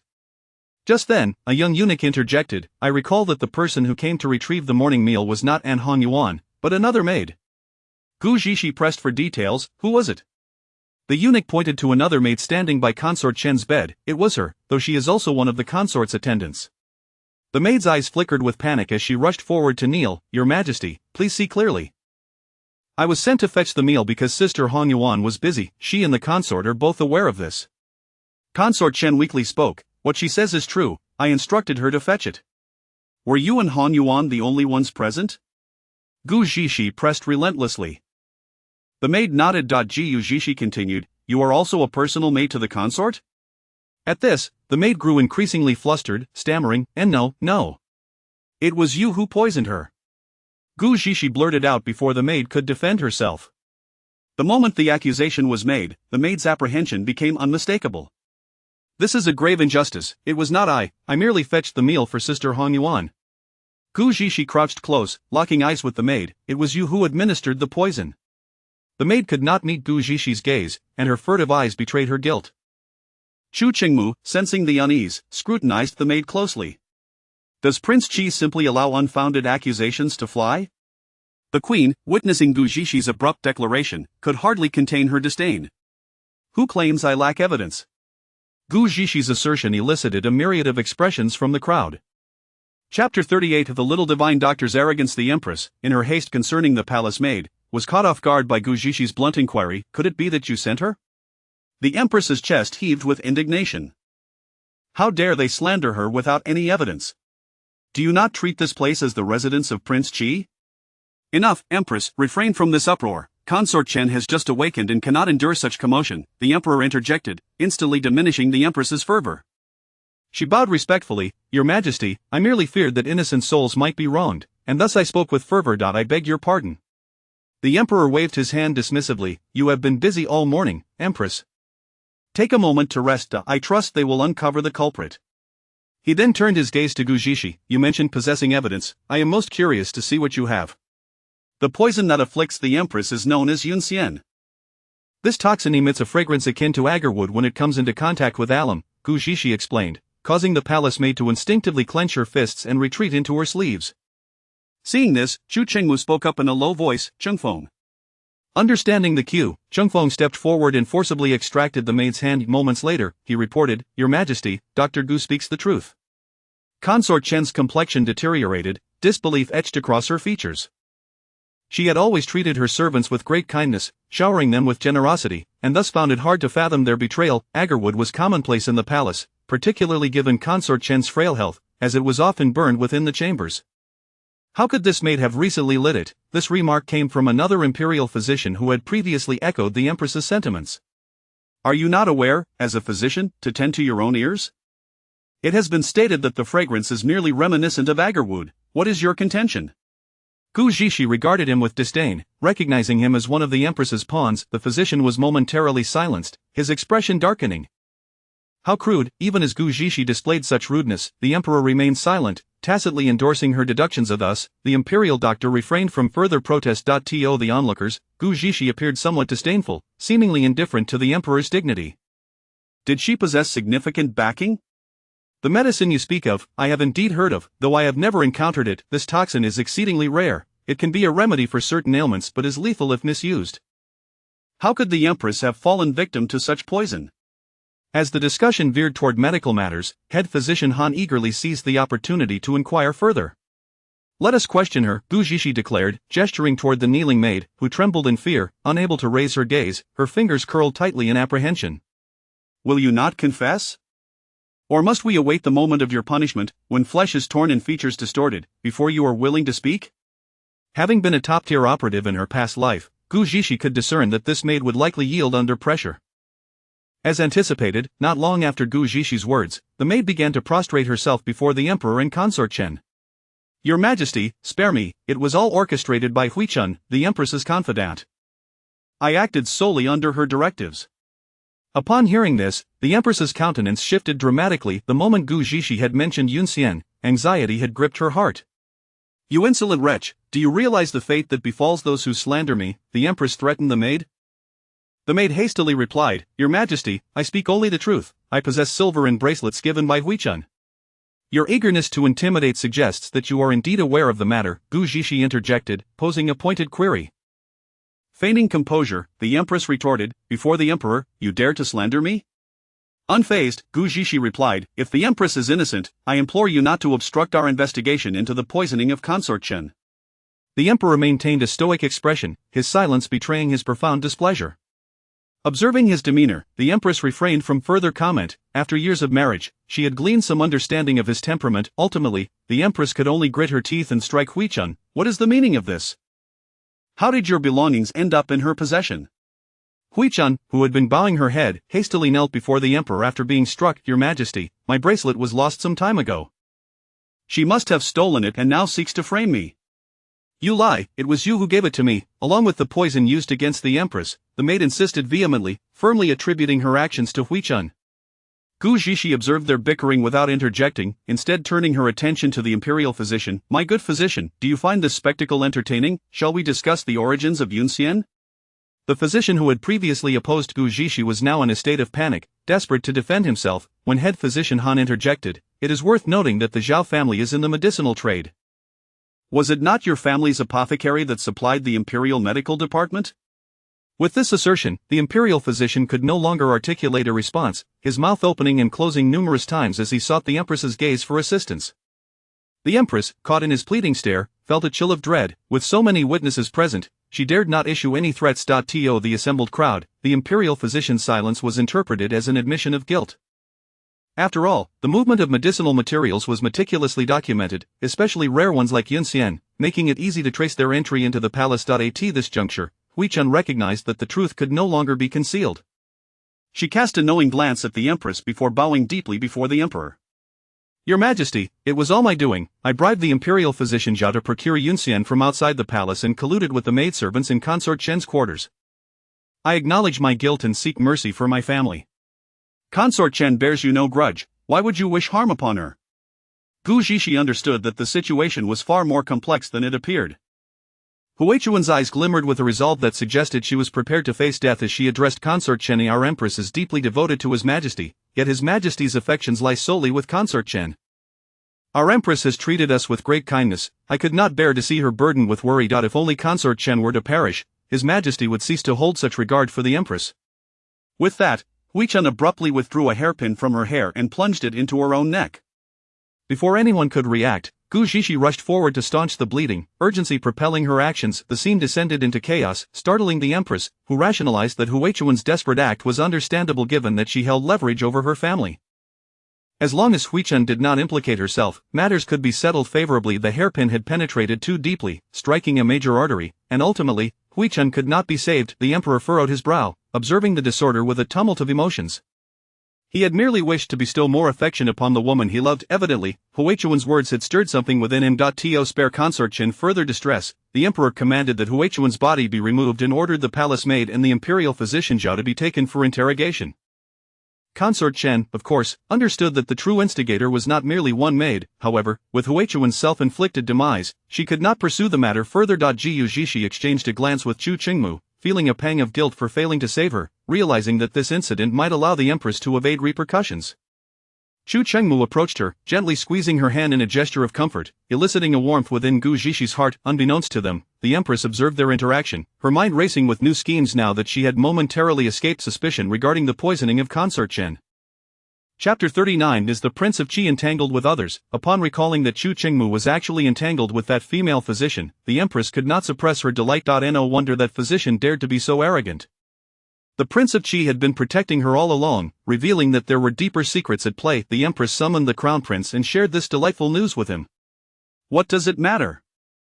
He only has the foolish lady from the Gu family as his legitimate wife. Taking in a few concubines is nothing of concern. What are you so pleased about, mother? The crown prince looked at the empress with indifference. Did you not witness the court banquet yesterday? The northern frontier princess's reaction when she expressed her admiration for the Prince of Qi was telling. That foolish lady is certainly not to be underestimated, the empress remarked. What do you mean by that, mother? She is merely a fool. Why should we expend efforts worrying about her? The crown prince still did not grasp the empress's intent. Have you forgotten what that fool did at the chancellor's birthday banquet? The empress reminded him. Of course not. It was merely a joke caused by the two daughters of Gu, he replied dismissively. If I recall correctly, it was before that incident that the Prince of Qi's favored one was involved, was it not? The empress's words finally prompted a realization in the crown prince. Are you implying that this foolish lady cannot tolerate anyone encroaching upon her territory? Precisely. Just look at her attitude towards the northern frontier princess yesterday. She was quite unwilling to accept other women in the prince's residence, even if those words were taught to her by the prince. I do not believe she was merely acting. The empress's analysis was astute, and the crown prince's eyes lit up. So, this foolish lady does have some utility.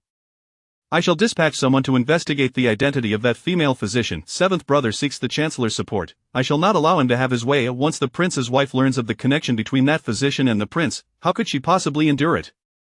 If she causes a scene, not only the Gu family but perhaps even your father, the emperor, will have to contend with him. Let us not forget the status of that foolish lady. At the mention of the emperor's attitude towards Chu Qingmu, the crown prince's expression darkened. Over the years, seventh brother and sixth brother had grown increasingly powerful, and their grandmother had married them off to daughters of the generals and chancellors' families. I fear I, as the crown prince, shall be left with only a hollow title among the civil and military affairs. Your concubine position remains vacant. The empress refrained from elaborating further, but the crown prince clearly understood her implication. After attending to affairs in the palace, it was already past lunchtime. Considering the frail health of consort Chen, Gu Zixi chose not to remain in the palace for the meal. Although the empress has narrowly escaped a calamity, at least your mother's matter has been resolved, Gu Zixi reflected while dining. Chu Qingmu, several times on the verge of speaking, was met with Gu Zixi's perceptive gaze, prompting her to urge, if you have something to say, then say it. Stop dilly-dallying like a coward. The moment Gu Zixi words struck, the carefully cultivated emotions within Chu Chengmu dissipated, and he scowled. How is it that you possess medical knowledge? Gu Zixi paused momentarily before jesting. I am a celestial being. Did you not know that a celestial being can do anything? Chu Chengmu found it impossible to hold a serious conversation with this woman. She was utterly irreverent. He ordered a thorough investigation into Gu Zixi, yet the results remained unchanged, deepening his suspicions. Gu Zixi, can you not engage in a proper conversation with me? You may touch my abs. I shall reveal anything you wish to know, Gu Zixi said, her gaze fixed on Chu Chengmu's abdomen, her eyes conveying unspoken suggestions. Chu Chengmu gritted his teeth, glaring at Gu Zixi. I have never encountered a woman so shameless. Gu Zixi playfully cast him a flirtatious glance. Oh, are you embarrassed that you haven't even touched yet? Frustrated, Chu Chengmu lost his appetite as he stared at the lavish spread before him. At the entrance, Sheng Feng struggled to maintain his composure, resorting to pinching himself to remain calm. The princess was indeed a nemesis to his master. Ever since she entered the residence, his master's dignity had been disregarded. After lunch, Gu Zixi returned to her quarters, initially planning to seek the hibiscus tree, but now prioritizing the safety of Yi Anren. Thus, she set aside her search for the hibiscus tree and focused on uncovering the reason for Yi Anren's unconsciousness. She recalled Yi Anrun's pulse, which was undeniably normal. After a moment's contemplation, she decided another visit to the Prince of Qin's residence was necessary. With a brief exchange with Lu Li, she departed. Halfway through the journey, the carriage halted. Jiu Zixi lifted the curtain to find the road ahead crowded with people. Alighting from the carriage to investigate the commotion, she heard a familiar voice. "You wretched commoners, dare obstruct this princess's path." It was the voice of the northern frontier princess. Clearly, it was you who recklessly rode through the streets and nearly collided with someone. How unreasonable can you be? The northern frontier princess shot a fierce glare at the speaker. "Wretched commoner, what did you say?" With that, she raised her whip and struck at the person who had spoken, causing the surrounding crowd to scatter in fear. Just then, someone pushed the northern frontier princess from behind, and the whip rebounded, striking her shoulder. Regaining her balance, the northern frontier princess began to curse, "A bunch of wretched commoners, dare you lay hands on this princess?" Upon recognizing the figure behind her, the northern frontier princess's expression shifted repeatedly, but it was evident she was angrier than before. "Was it you who pushed this princess?" she demanded, pointing her whip at Gu Zixi. Gu Zixi ignored her, for she had spotted a young woman on the ground cradling a girl of about 5 or 6 years. The woman tightly held the little girl to her chest, revealing several clear whip marks on her arm. Seething with anger, Gu Zixi helped the woman to her feet and coldly glared at the northern frontier princess. "Did you strike her?" The northern frontier princess dismissed her concerns, casting a disdainful glance at the injured woman. "This wretched commoner blocked my path, frightened my horse away, and nearly caused me harm. Should she not be punished?" Gu Zixi observed the terrified duo. The fear in the little girl's eyes tugged at her heart. She gently inquired about the situation. It turned out that the northern frontier princess had nearly collided with the little girl while riding in the streets, prompting the mother to instinctively use a stick to stop the horse, which panicked and bolted. The northern frontier princess then mercilessly struck the two with her whip, boasting her status as the northern frontier princess and demanding compensation for her horse, threatening to kill them otherwise. "You'd best not meddle in affairs that do not concern you. Either retrieve my horse for me, or..." The northern frontier princess's tone grew increasingly arrogant as Gu Zixi remained silent. Jiu Zixi positioned herself protectively in front of the two, her voice firm and unwavering. "Apologize." The northern frontier princess laughed derisively as if hearing the greatest joke. "What did you say? You want this princess to apologize to 2 wretched commoners? Surely, you jest." "I shall say it again, apologize." Gu Zixi's tone was resolute, as though she might force the northern frontier princess to bow her head in apology at any moment. "Just a couple of wretched commoners, do they deserve such treatment? They caused me to lose my horse, not beating them to death is already generous." The northern frontier princess spoke haughtily, entirely disregarding the person before her. Upon hearing the word death, the little girl began to wail, while the mother, fearing another strike from the northern frontier princess, quickly covered the child's mouth.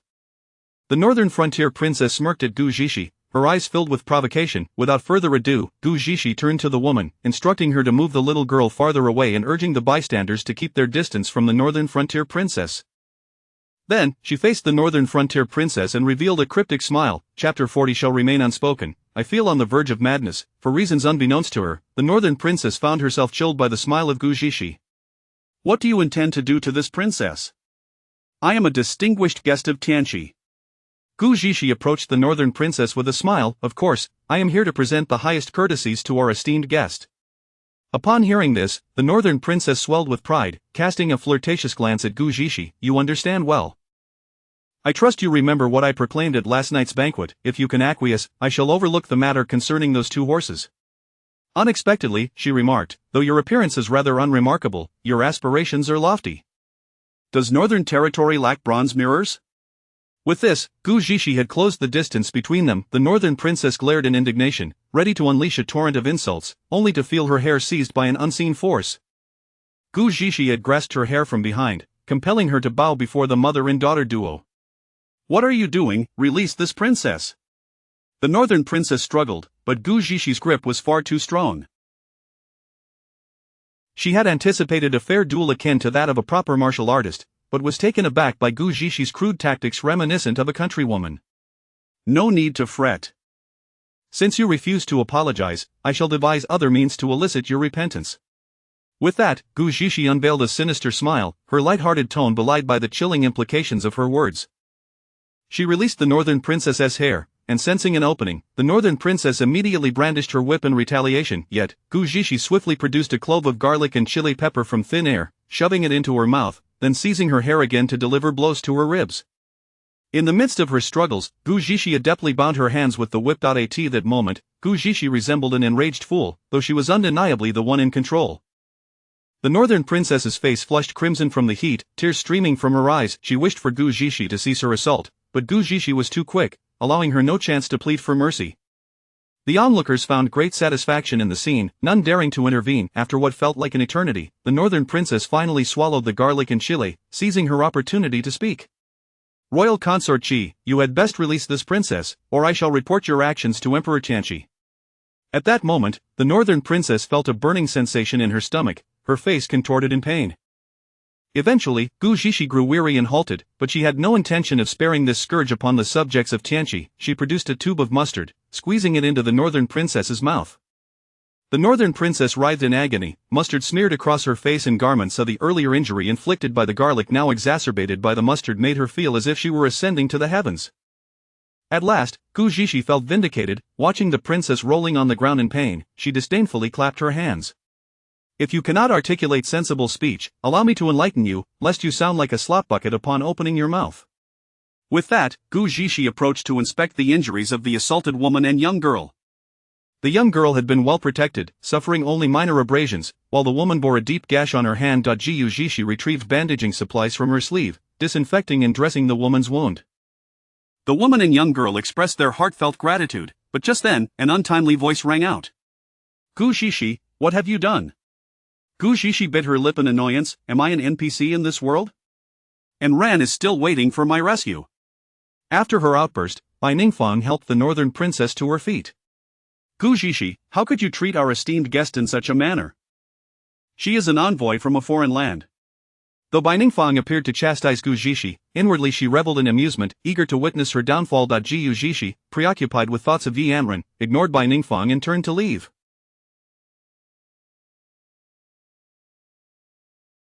Yet, Bai Ningfang foolishly remarked, "How can you bully an esteemed guest simply because you are the royal consort Qi?" After speaking, she scrutinized the crowd, noting their expressions of shock, which only fueled her pride. However, the crowd was astonished to learn that the benevolent hero they had witnessed was none other than the foolish royal consort Qi. Yet, recalling Gu Zixi's unorthodox fighting style, they recognized it was not the manner typical of brawlers. Nonetheless, the crowd cared not for her identity. They regarded her as a champion of the people, a benefactor who defended them. Gu Zixi halted, scolding, "It is evident you are the one at fault.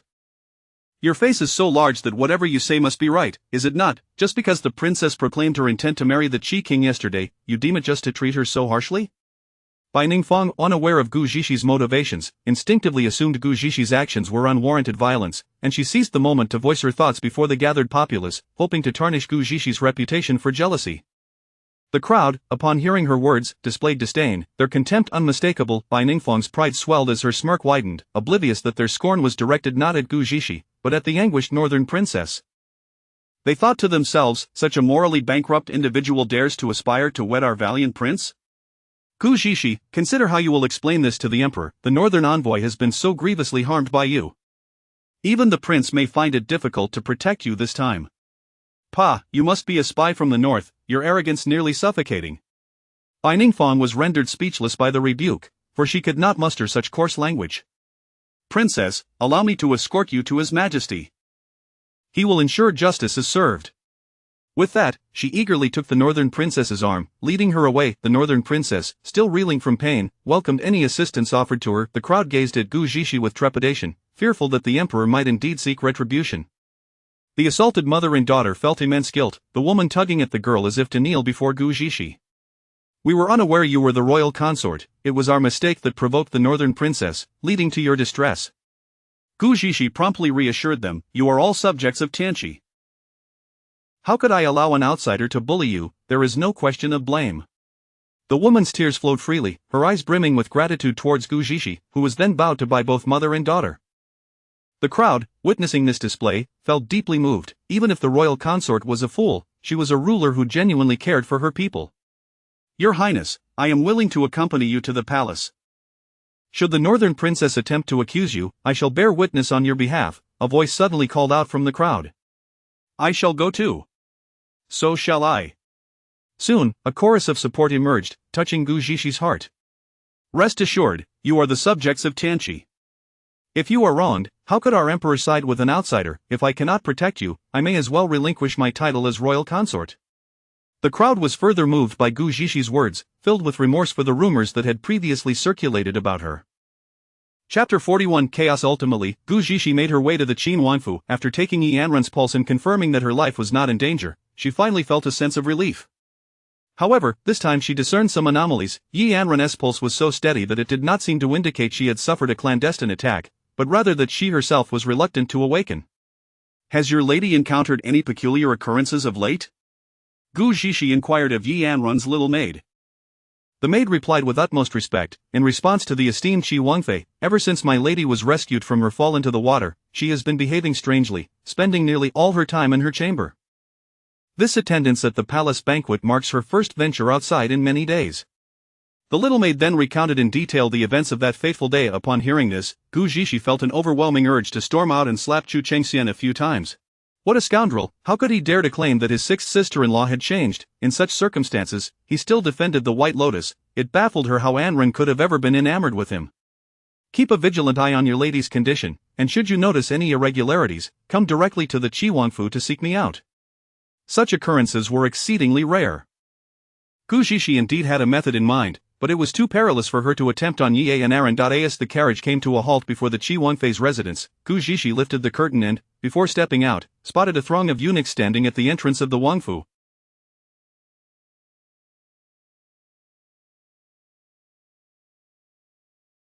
She recognized the leading eunuch as one of the Empress's attendants and inwardly scoffed. The White Lotus had indeed brought that shrew to the palace. Ah, Qi Wangfei, how fortuitous that you have arrived. The Empress summons you. Please, accompany us into the palace. The eunuch, much like the Empress herself, was thoroughly detestable. Upon entering the Empress's palace, Gu Zhixi beheld the northern frontier princess, her entire visage swollen. She had been stung by pepper and mustard, suffering more pain than if she had been struck. Meanwhile, Bai Ningxuang stood beside the Empress, brimming with self-satisfaction. Qi Wangfei, did you strike the northern frontier princess? The Empress's countenance was grave, as if she were resolute in defending the northern frontier princess. Your Majesty, the northern frontier princess came to Tianqi as a guest, yet she brazenly galloped through the street. I merely required her to apologize, yet she spoke brazenly, even threatening to strike me. Is it wrong for me to defend myself? Gu Zhixi's presence exuded confidence, each word articulated with conviction. Gu Zhixi, it is you who has spoken recklessly. We all witnessed you insult the northern frontier princess in the streets, causing her to lose face. This jeopardizes the amicable relations between our nations. Upon finishing her tirade, Bai Ningxuang grasped the northern frontier princess's hand reassuringly, saying, Fear not, princess, the Empress will stand up for you. The northern frontier princess firmly returned the grip, her heart now haunted by the memory of such a barbaric woman. Qi Wangfei, she is, after all, a princess of her nation. You ought not to have treated her with such severity. If the northern frontier learns that their princess has suffered such indignity in our realm, it may incite war. You have truly overstepped. You must consider how to apologize to the princess and provide the northern frontier with an explanation. The Empress appeared impervious to Gu Zhixi's defense, relentlessly chastising her. I suspect you all to be spies from the northern frontier. I have stated time and again, she wreaked havoc in the streets, maliciously injuring the populace. Have your ears been fitted with filters that block out the truth? Gu Zhixi was no pushover, especially with the Empress, whom she despised. Gu Zhixi, how dare you speak thus to the Empress? Your words are tantamount to rebellion. Close your foul mouth. The stench is suffocating me. You are merely the loudest amongst us, clearly a woman with little to say in her lifetime. The sight of Bai Ningxuan reminded Gu Zhixi of Yi Anren. It was because of them that Yi Anren lay unconscious. Though they had only known each other for a short time, Gu Zhixi unconsciously placed her in the role of a cherished relative. Qi Wangfei, this is the imperial palace, not a place for your unruliness. The Empress slammed the table in anger upon hearing Gu Zhixi's brazen words. Someone, Qi Wangfei, has displayed a lack of decorum and committed an affront against this palace. Give her a slap. No sooner had the Empress given her command than several elderly maidservants approached Gu Zhixi with menacing expressions. You would do well to keep your distance. Gu Zhixi shot a fierce glare at the elderly maidservants. Qi Wangfei, you truly believe yourself above the law. I shall take it upon myself to teach you a lesson on behalf of the Qi Wang and the Chenfei. Even if you are a Wangfei, what of it? The Empress is the biological mother of the Qi Wang and thus your mother as well. should you show disrespect toward her, do not blame the old servants for what follows. One of the elderly maidservants sneered derisively at Gu Zixi. Before long, Gu Zixi found herself restrained by several maidservants, while the empress looked down upon her with disdain. This time, let us see who can save you. Gu Zixi had publicly insulted the northern frontier princess, deliberately instigated discord between the two nations, and openly defied the empress. She deserved a harsh reprimand. As Gu Zixi was held by two maidservants while another two stood watch, the empress's personal maid raised her hand to strike her. However, instead of fear, Gu Zixi revealed a strange smile. The elderly maidservant, bewildered, assumed it was merely a sign of Gu Zixi's intimidation, and her expression grew ever more self-satisfied. The northern frontier princess observed this scene, her ominous premonition intensifying. In the next moment, Gu Zixi produced several silver needles, thrusting them into the arms of the two maidservants restraining her. The elderly maidservants shrieked in pain, releasing their grip. Gu Zixi then plunged the remaining needles into the shoulder of the maidservant attempting to strike her.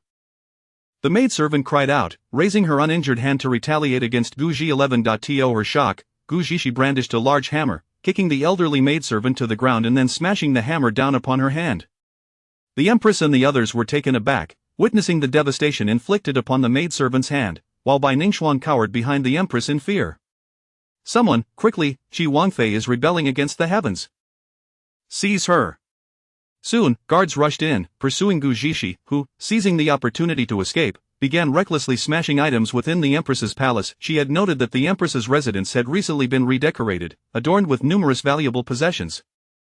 While wreaking havoc, she did not forget to discreetly pocket some of the precious items. The scene descended into chaos. The empress, unable to contain her fury, erupted in curses, while Bai Ningxuan stood frozen, too frightened to speak. As the commotion reached a fever pitch, a voice announced, "The emperor has arrived." The atmosphere swiftly calmed. Moments later, a figure clad in brilliant yellow strode in, followed closely by Chu Qingmu. The emperor surveyed the chaotic scene as if it were a battlefield, his expression stormy, his icy gaze sweeping across the hall. Before he could utter a word, a flash of blue darted past him, stirring up a gust of wind. Gu Zixi flung herself into Chu Qingmu's embrace, weeping, "Wang Ye, the empress has gone too far, I wish to end my life." The onlookers, including the empress, stood in stunned silence at the sudden shift in Gu Zixi's demeanor. The empress, surveying the wreckage in the palace, thought to herself, "Have you lost your mind? Those are my words you speak." Gu Zixi's lamentations softened Chu Qingmu's heart, which had been steeled against her. Moments ago, he had expected her to outmaneuver him, yet now her sorrowful cries stirred an involuntary tremor within him. What has transpired? Chu Qingmu's voice was tender, momentarily catching Gu Zixi off guard. Your Majesty, Qi Wangfei publicly insulted and assaulted the northern frontier princess. I summoned her to the palace for questioning, but not only did she speak arrogantly, she also ravaged my palace with a hammer. The empress realized she could no longer allow Gu Zixi's tears to continue, lest she become the one in the wrong.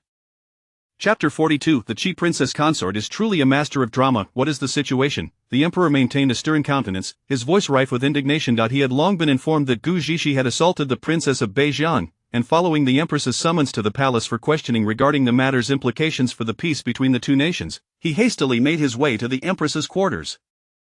However, he was unprepared for the scene that awaited him. "Father, this place is too chaotic, perhaps we should discuss this in Mother's palace," proposed Chu Qingmu. The emperor remained silent, yet his gesture of flinging his sleeve and turning to depart spoke volumes. The empress promptly gathered her entourage, not forgetting to beckon Bai Ning to accompany the princess of Beijiang. Soon, the assembly settled in the palace of Consort Chen. Although Consort Chen was perplexed, she refrained from inquiring further. Your Majesty, the Qi princess consort has assaulted this princess in front of numerous citizens and has even issued threats. If I do not receive an explanation today, I shall immediately send a letter to my father, beseeching him to restore Beijiang's honor. Upon seeing the emperor, the princess of Beijiang felt emboldened. After all, she was a princess of her own nation. Did the Qi princess consort truly lay hands upon the princess of Beijiang? The emperor inquired, his voice low and grave. He pondered whether this might be retaliation for the Beijiang princess expressing her admiration for the Qi prince the previous day. Gu Zixi fell to her knees, nearly in tears. Father, you must take my side. The emperor's brow furrowed deeply, feeling a profound sense of exasperation towards his dim-witted daughter-in-law. Had it been anyone else, he would have had them expelled long ago. Yet, Gu Zixi was not only his daughter-in-law but also rather naive. Why did you lay hands on the princess of Beijiang, and why did you vandalize the empress's quarters? Father, I acted to uphold your dignity and the reputation of Tianqi. Gu Zixi sobbed in response, her demeanor clearly indicating she felt gravely wronged. What on earth transpired? The emperor was filled with considerable confusion at this question. Your Majesty, regardless of the circumstances, she has injured the princess so severely. If the Emperor of Beijing inquires, we shall find ourselves in a difficult position to explain, the Empress interjected, fearing that Gu Zhixi's tears might sway the Emperor to overlook her actions. The Empress speaks wisely, yet I perceive that Zhixi has also suffered considerable grievance. It is prudent to hear the entire account before reaching a conclusion, Consort Chen remarked, having discerned the Empress's intent to shield her daughter-in-law. The Emperor nodded, turning his gaze to Gu Zhixi. Pray, explain the reasons behind your harsh actions towards the Princess of Beijing. Father, the Princess of Beijing was riding in the capital market, which would have been acceptable, yet she recklessly trampled upon the citizens of Tianqi and brutally assaulted them. Her actions not only displayed a blatant disregard for the populace of Tianqi but also flouted our laws. Unable to endure this, I approached her to reason with her, only to find that she sought to strike me as well. In self-defense, I resorted to applying chili paste to her face, otherwise, I would have perished beneath her whip. As Gu Zhixi concluded, she raised her hand to display her wounds to the assembly. The injuries were deep and appeared rather gruesome, with dried blood surrounding the edges. The Princess of Beijing stared in disbelief, her eyes wide. She had not inflicted such harm upon Gu Zhixi, only defending herself when struck. Chu Chengmu seized Gu Zhixi's hand in alarm. How could this happen? Where is the imperial physician? Summon him at once. His heart ached for her, feeling as though her plight pained him more than any injury he could sustain, and his gaze towards the Princess of Beijing darkened with a glint of malice. Consort Chen, upon witnessing the horrifying injuries, furrowed her brow in distress. Gu Zhixi withdrew her hand, speaking in a soft tone. It is of no consequence, for the sake of Tianqi's citizens, these minor wounds are nothing. This statement was clearly crafted for the Emperor's ears. The Emperor, having taken note of her words, allowed his gaze to harden. Is it true that the princess has so brazenly oppressed the citizens of Tianqi? The Princess of Beijing was taken aback. Just moments ago, the Qi princess consort had shown no hesitation in brutally assaulting a maid and had displayed no mercy towards her. Your Majesty, I was incensed because my horse was lost, and when I sought compensation, your princess consort humiliated me. Do you intend to interrogate me regarding my supposed transgressions? Seeing Gu Zhixi in tears seemed to have caused the princess to forget her own actions, and her confidence surged once more. Your Majesty, I have heard that the people of Beijing grow up on horseback. Perhaps the princess was unaware of Tianqi's laws upon her first visit, which led to the unfortunate incident. To think that the Qi princess consort would resort to such violence is unbecoming, and if news spreads, other nations may perceive us as intolerant, damaging Tianqi's reputation. The Empress appeared to express concern for Tianqi's reputation, but in reality, she feared Gu Zhixi evading punishment. Indeed, the Empress is quite magnanimous. The Princess of Beijing has audaciously insulted you, yet you remain so forgiving, truly befitting of a mother of a nation, Gu Zhixi remarked. Though her tone was feeble, the underlying sarcasm was palpable.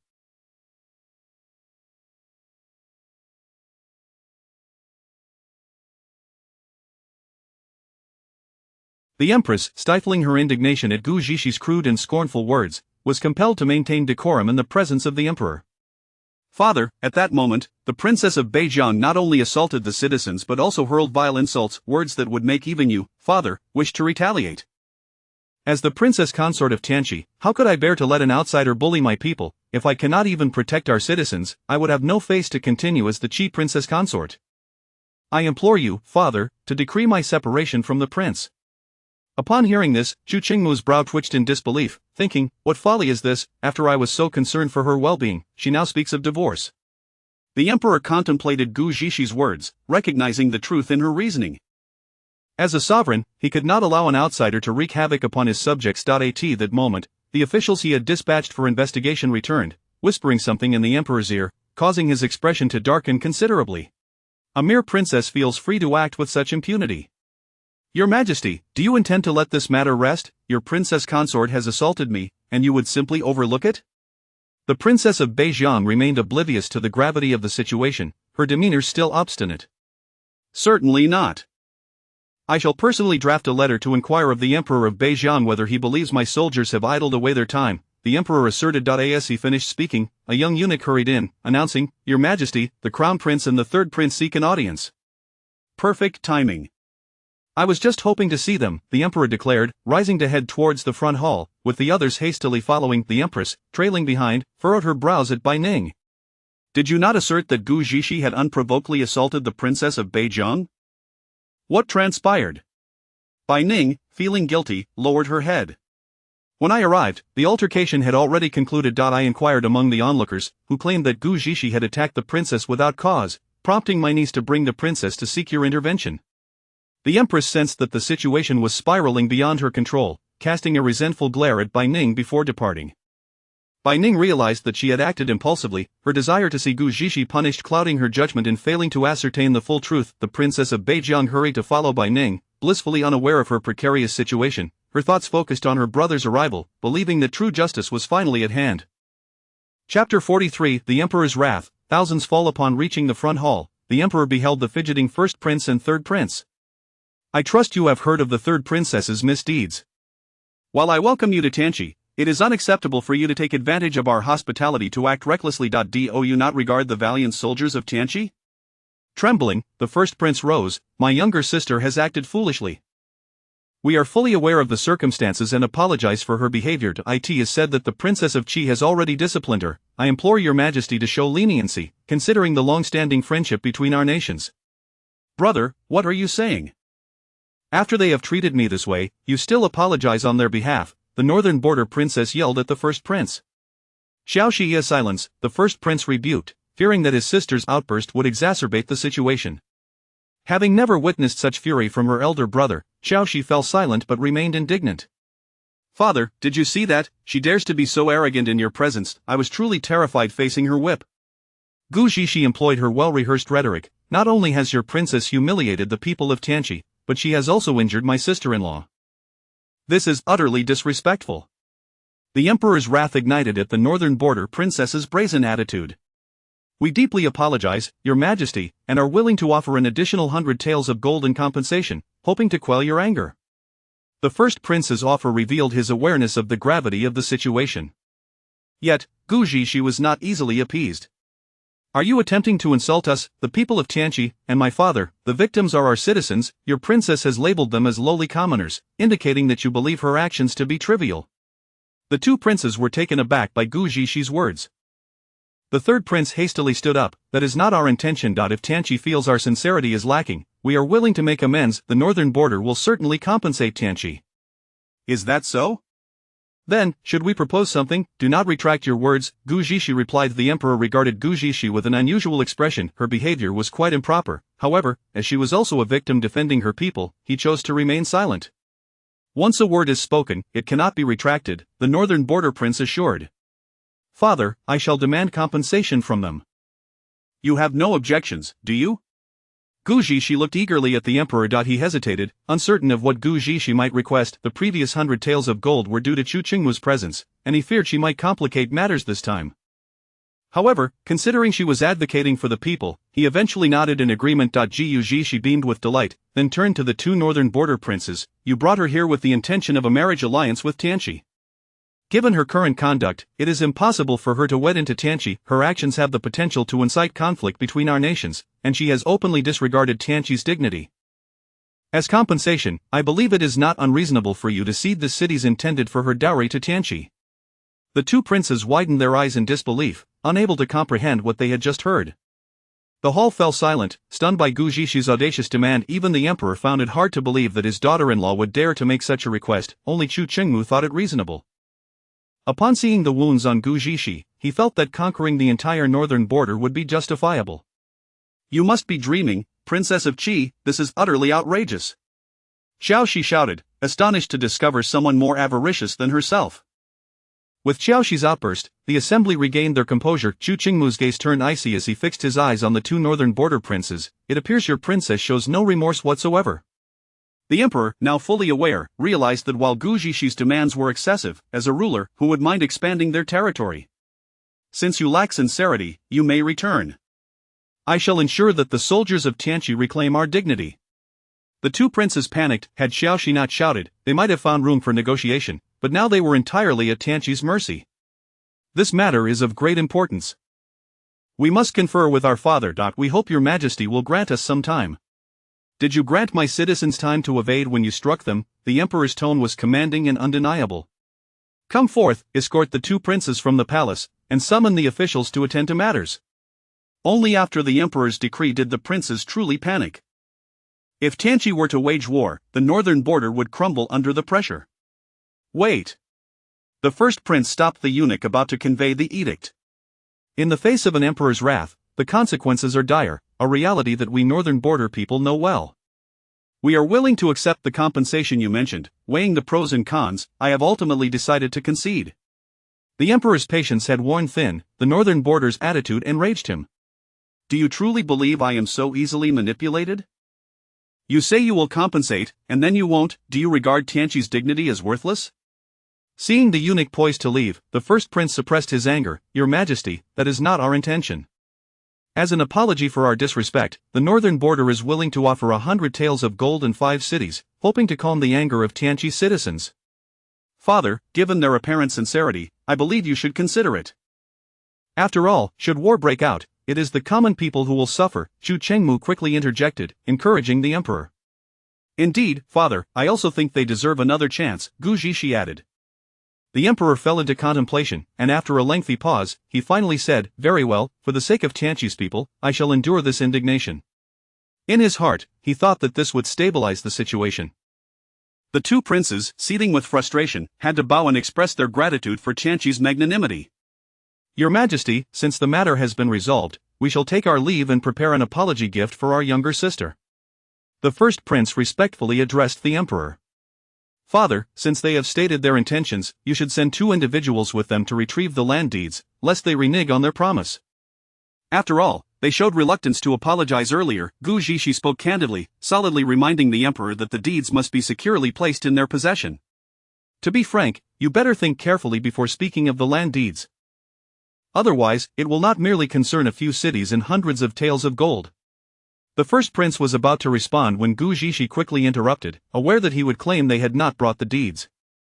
She understood their ulterior motive. They initially aimed for Xiaoxi to marry into Tianqi for protection, as the precarious northern border could be divided at any time. The two princes regarded Gu Zhishi with eyes that seemed venomous, yet they had no choice but to acquiesce. What we meant was that there is no need for your people to make a trip. We will deliver the land deeds shortly. The emperor smiled in satisfaction. You too must be wearied. I shall send someone to run the errand, allowing you some respite before you seek your sacred objects. Thus, Xiaoxi remained in the palace, awaiting the return of the land deeds before being escorted back to the inn. Just as this matter was settling, the empress emerged to voice her grievances. Your Majesty, while the princess of Qi acted out of love for the people, her arrogance led her to destroy the chambers of your humble servants. Chapter 44. The Oscar goes to you. Upon hearing the queen's proclamation, the crowd gazed at her as if she were a fool. The princess of Qi had just effortlessly assisted in capturing several cities in the northern frontier, and now the queen was bringing accusations against her? Father, regarding this matter, you must take the side of your son. The queen, in her blatant favoritism towards the northern frontier princess, has actually commanded a group of elderly maids to assault me. Woe is me. Gu Zhishi began her performance anew, lamenting, I haven't even settled accounts with you yet, and here you are, attempting to strike back at your own niece. Your Majesty, the princess of Qi disregarded palace regulations and brutally smashed the hand of my personal maid right before my eyes, even destroying my sleeping quarters. When I merely spoke a few words to her, she threatened to strike me as well. If this is not addressed, the princess of Qi may very well turn the entire imperial palace upside down. The queen spoke with fervor, portraying Gu Zhishi as a villain of the highest order. I must inquire about the circumstances surrounding this incident, the emperor remarked, his expression darkening as he considered the queen's sleeping quarters. He too found Gu Zhishi's actions excessive. Father, how could I dare lay a hand on the queen's attendants? The queen, in her zeal to protect the northern frontier princess, sought to strike me, and I, unwilling to submit for the sake of the people of Tianqi, struggled in resistance. To my astonishment, she commanded the guards to seize me, threatening to kill me, while leaving several maids to prevent my escape. In my fear, I fled into the queen's palace, and in the chaos, the guards, following the queen's orders, inadvertently knocked over items within the palace, striking that maid. Now the queen absurdly claims it was my intention to cause such damage. I am innocent. Having concluded her speech, Gu Zhishi broke into tears once more. Her earlier bravado vanished without a trace. Princess of Qi, do you dare claim that it was not you who broke the hand of old maid Lai with a hammer? The queen, flustered, had failed to grasp the essence of Gu Zhishi's earlier remarks, fixating solely on the disturbance caused by the guards. Gu Zhishi recoiled slightly, artfully embodying the essence of someone frightened and at a loss. Even Zhu Chengmu felt a pang of sympathy and stepped forward to shield her, casting a cold, piercing gaze at the Queen Xier has only just been frightened by the northern frontier princess. What is the Queen's intent in aiding her tormentor? She has stated that her actions were for the sake of the people of Tianqi. Why do you continue to support the northern frontier? Chu Chengmu's words struck a poignant chord, revealing the Queen's unsettling allegiance to outsiders, provoking deep contemplation. The emperor, who had initially appeared pleased upon hearing Gu Zhixie's account, now wore a frown, his earlier joy over the capture of several cities completely eclipsed. Your Majesty, I am not favoring the northern frontier princess.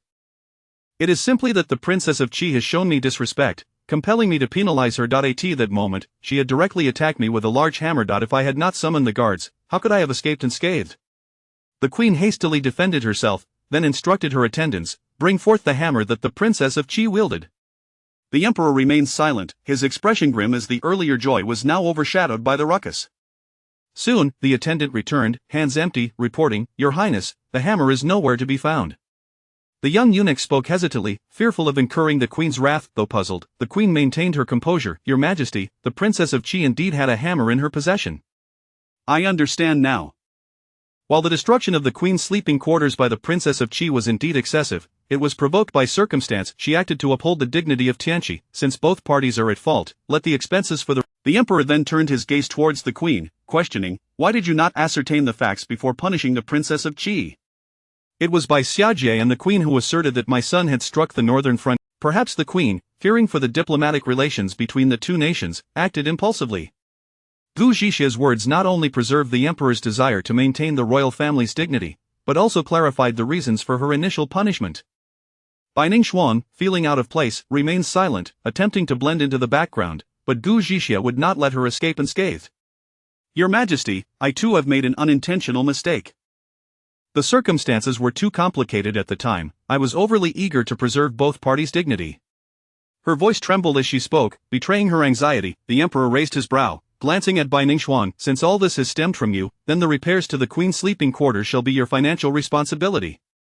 Furthermore, unless there are pressing matters, it would be best if you refrained from entering the palace in the future. The emperor rendered his judgment without allowing for any further argument, clearly displaying his irritation. Princess of Qi, having aided Tianqi in capturing 5 cities, what rewards do you desire? The emperor had been meaning to address this matter, for in comparison to the destruction of the Queen's sleeping quarters, the capture of 5 cities was indeed a far more significant affair. Gu Zhixie, perceptive as ever, recognized that further dwelling on that issue would be unwise. Father, I have yet to decide. May I leave the rewards in your capable hands for the time being? Gu Zhixie donned a cheerful expression once more. The emperor, feeling a mix of exasperation and amusement, conceded, You have indeed achieved a noteworthy feat, so be it. Thus, the matter reached a temporary conclusion. Upon returning to her palace, the Queen was incensed at the disarray that greeted her, realizing that not only had Gu Zhixie been unpunished for the destruction of her sleeping quarters, but she had also been rewarded. The thought fueled her determination to swiftly unveil the matters concerning the Qi prince and the physician. Once Gu Zhixie stirred up trouble with the emperor, both would suffer the consequences, and she would reclaim her dignity in one fell swoop. Gu Zhixie, intent on finding a way to rescue Yi Anren, wasted no time and quickly departed the palace with Chu Chengmu. As they rode in the carriage, Gu Zhixie couldn't help but chuckle at how she had outmaneuvered the Queen at every turn. I dare say you performed even better than I did. An Oscar for best performance should be awarded to you. Gu Zhixie teased, grateful to him for his unwavering support, and surprisingly refrained from retorting.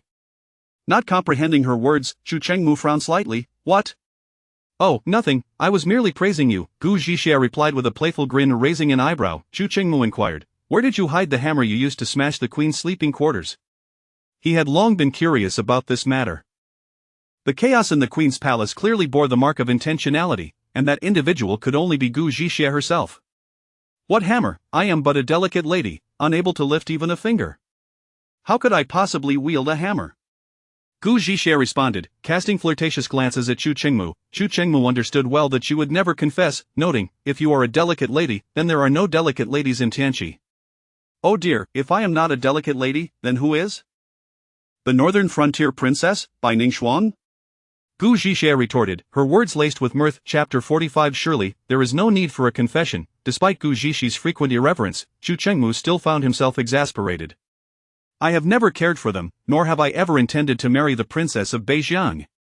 His words seemed to carry an air of explanation. Gu Zhishi felt somewhat bewildered, yet in a cheerful mood that day, she was inclined to placate him. Don't be angry, I never claimed you were to marry them. If you don't wish to, then so be it. With that, she leaned closer to Chu Qingmu and whispered, so, are you really a? Gu Zhishi. The name escaped his lips like a growl, igniting a fierce blaze of anger within him. Gu Zhishi playfully blinked. Don't lose your temper. If you don't want to discuss it, then you don't have to. A prince as handsome and charming as you should not scowl, it is quite unappealing. Chu Chengmu felt both anger and helplessness as he watched her lips move animatedly, stirring an odd impulse within him. Alright, to the point, what I wish to discuss is regarding sixth sister-in-law. Observing Chu Chengmu's silence, Gu Zhishi ceased her teasing, stating, the reason for sixth sister-in-law's current coma largely lies with your sixth brother. Chu Chengmu finally turned his gaze towards her. What does this have to do with sixth brother? Upon mentioning Chu Chengxian, Gu Zhishi's face contorted with unmistakable disdain. If he never intended to marry sixth sister-in-law, why did he not refuse the bestowed marriage? Not only did he fail to refuse, but he also brought her home, entangling himself with that Bai Lian, allowing her to harm sixth sister-in-law. A man like that is despicable and deserves to remain single for life. As she spoke, her emotions surged, and she began to unleash her ire. Wait, who told you that sixth brother never wanted to marry sixth sister-in-law? Unable to contain himself any longer as Gu Zhishi's tirade intensified, Chu Chengmu interjected. Gu Zhishi paused, looking at him incredulously. Wasn't he initially interested in Bai Ningxiang? Absolutely not, Chu Chengmu replied with unwavering conviction. Gu Zhishi regarded him with skepticism. How can you be so sure? You're not him. Men like you never speak the truth. Having multiple wives is the norm, and the more, the merrier. As she continued, a hint of bitterness crept into her tone, though she remained oblivious to it. Sixth brother never considered marrying Bai Ningxiang, Chu Chengmu asserted, his tone even more resolute. Seeing his determination, Gu Zhishi found it peculiar. Wasn't she your childhood sweetheart, or rather, the both of yours? I have never had any contact with her, nor has sixth brother. The rumors stemmed from when she lost a handkerchief at the age of 12, which sixth brother happened to find and return. That was where the tales of them being childhood sweethearts originated. Chu Chengmu's tone was earnest, devoid of any hint of deceit. Then why hasn't he, your sixth brother, clarified these rumors? Gu Zhishi pressed. Such trivial matters hardly warrant clarification, Chu Chengmu replied expressionlessly. Gu Zhishi was at a loss for words. To him, this was merely a triviality, no wonder others labeled him as, and he chose not to clarify. But why does your sixth brother consistently protect Bai Ningxiang? It is said she frequently visits the Qin Wanfu, and every time she opposes sixth sister-in-law, your sixth brother defends her. How do you explain that? That is merely because she saved sixth brother's dog.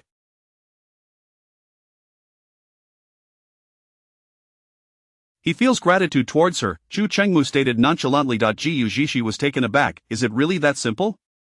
During the autumn hunt 2 years ago, sixth brother brought his dog to the hunting grounds. The dog accidentally wandered into the hunting area and nearly got shot by an arrow, but Bai Ningxiang shielded it and saved its life. At this revelation, Gu Zhishi was even more flabbergasted.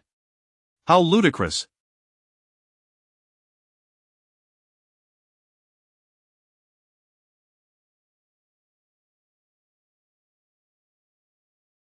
So, saving a dog grants her special treatment?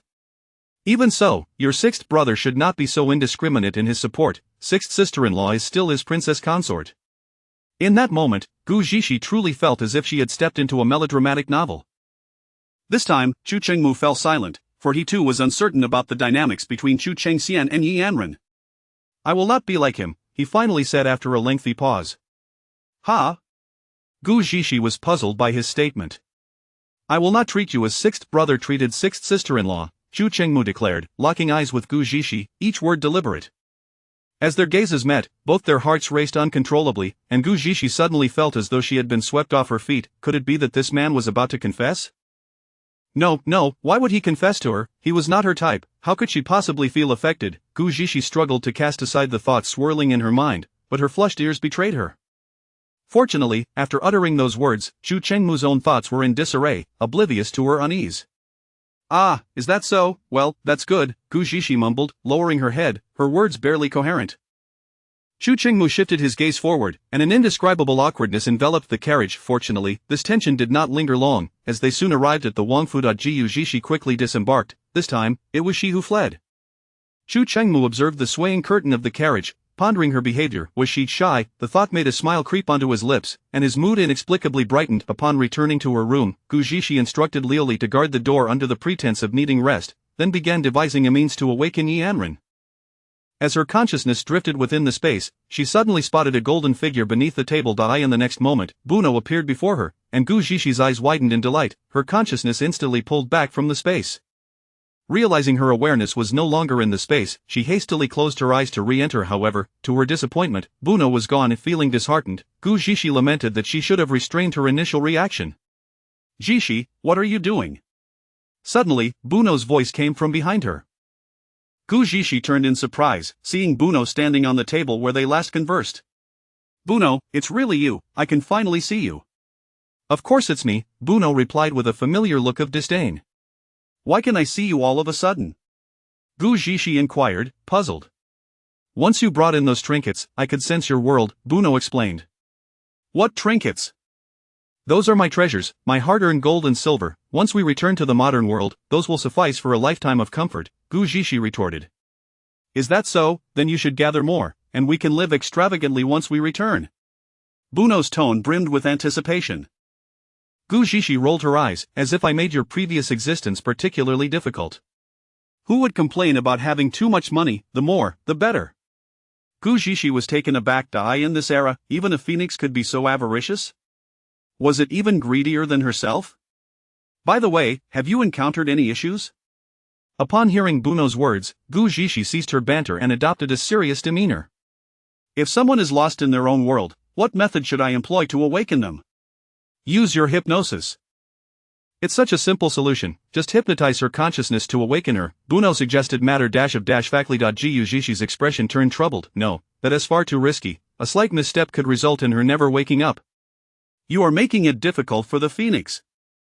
This is the simplest and most direct method, Buno said, spreading her wings in exasperation. Chapter 46. You are his ancestor. She found herself in a state of unconsciousness, her thoughts swirling chaotically. Forcing her consciousness would only yield counterproductive results, and thus, Gu Zixi remained unconvinced. So, is her current state good or bad? Buno inquired. Obviously, if she is unwilling to awaken, it must be for a good reason, Gu Zixi replied, somewhat exasperated. You're the one being ridiculous. If her consciousness is indeed well, why should we fear adverse effects? Isn't that precisely the method we ought to employ? Buno's words rendered Gu Zixi silent. Buno had a point. Yanran's consciousness must be filled with joy, causing her reluctance to awaken. Perhaps her excessive worry had clouded her own judgment. By the way, there's something else. I might have found a way to return. Gu Zixi hastily changed the subject. Really, what method? Upon hearing the prospect of returning, Buno felt a flicker of hope, as the ancient environment was utterly foreign and, crucially, she could not venture out. Do you remember that we came here because of a golden hibiscus tree? If we can locate it, we will be able to return. A golden hibiscus tree, is there really a need to search for it? Buno remarked dismissively. Gu Zixi was taken aback. No need to search? Do you know where it is? Follow me, Buno replied, turning on her heel and leading the way. Gu Zixi followed closely, her curiosity piqued. After traversing for quite some time, they arrived outside a laboratory, having crossed a vast expanse of grass. Buno brought her to the front of another building. I haven't entered this place in years, Gu Zixi mused, gazing at the wooden structure that seemed out of place. Buno remained silent as she guided her inside. The interior revealed a different scene altogether, filled with small rooms separated by glass. Buno halted before a blue glass door, and upon opening it, Gu Zixi beheld a massive transparent pillar. Suspended within it was a magnificent golden hibiscus tree, resplendent with blossoms. The trunk of the tree stood tall and erect, its branches sprawling like a vast canopy, sheltering the flowers and leaves from the elements. The surface of the trunk bore delicate patterns, exuding a soft golden hue, embodying natural elegance. Gu Zixi swallowed hard. How could I have forgotten that there was a hibiscus tree inside here? You never come this way, spending all your time in the lab. It's no wonder you didn't know, Buno retorted, nearly exasperated. Gu Zixi scratched her head. Oh dear, I was simply too busy. Enough about that. You mentioned that finding the hibiscus tree would allow us to return. Now that we've located it, how do we go back? Gu Zixi's expression turned troubled.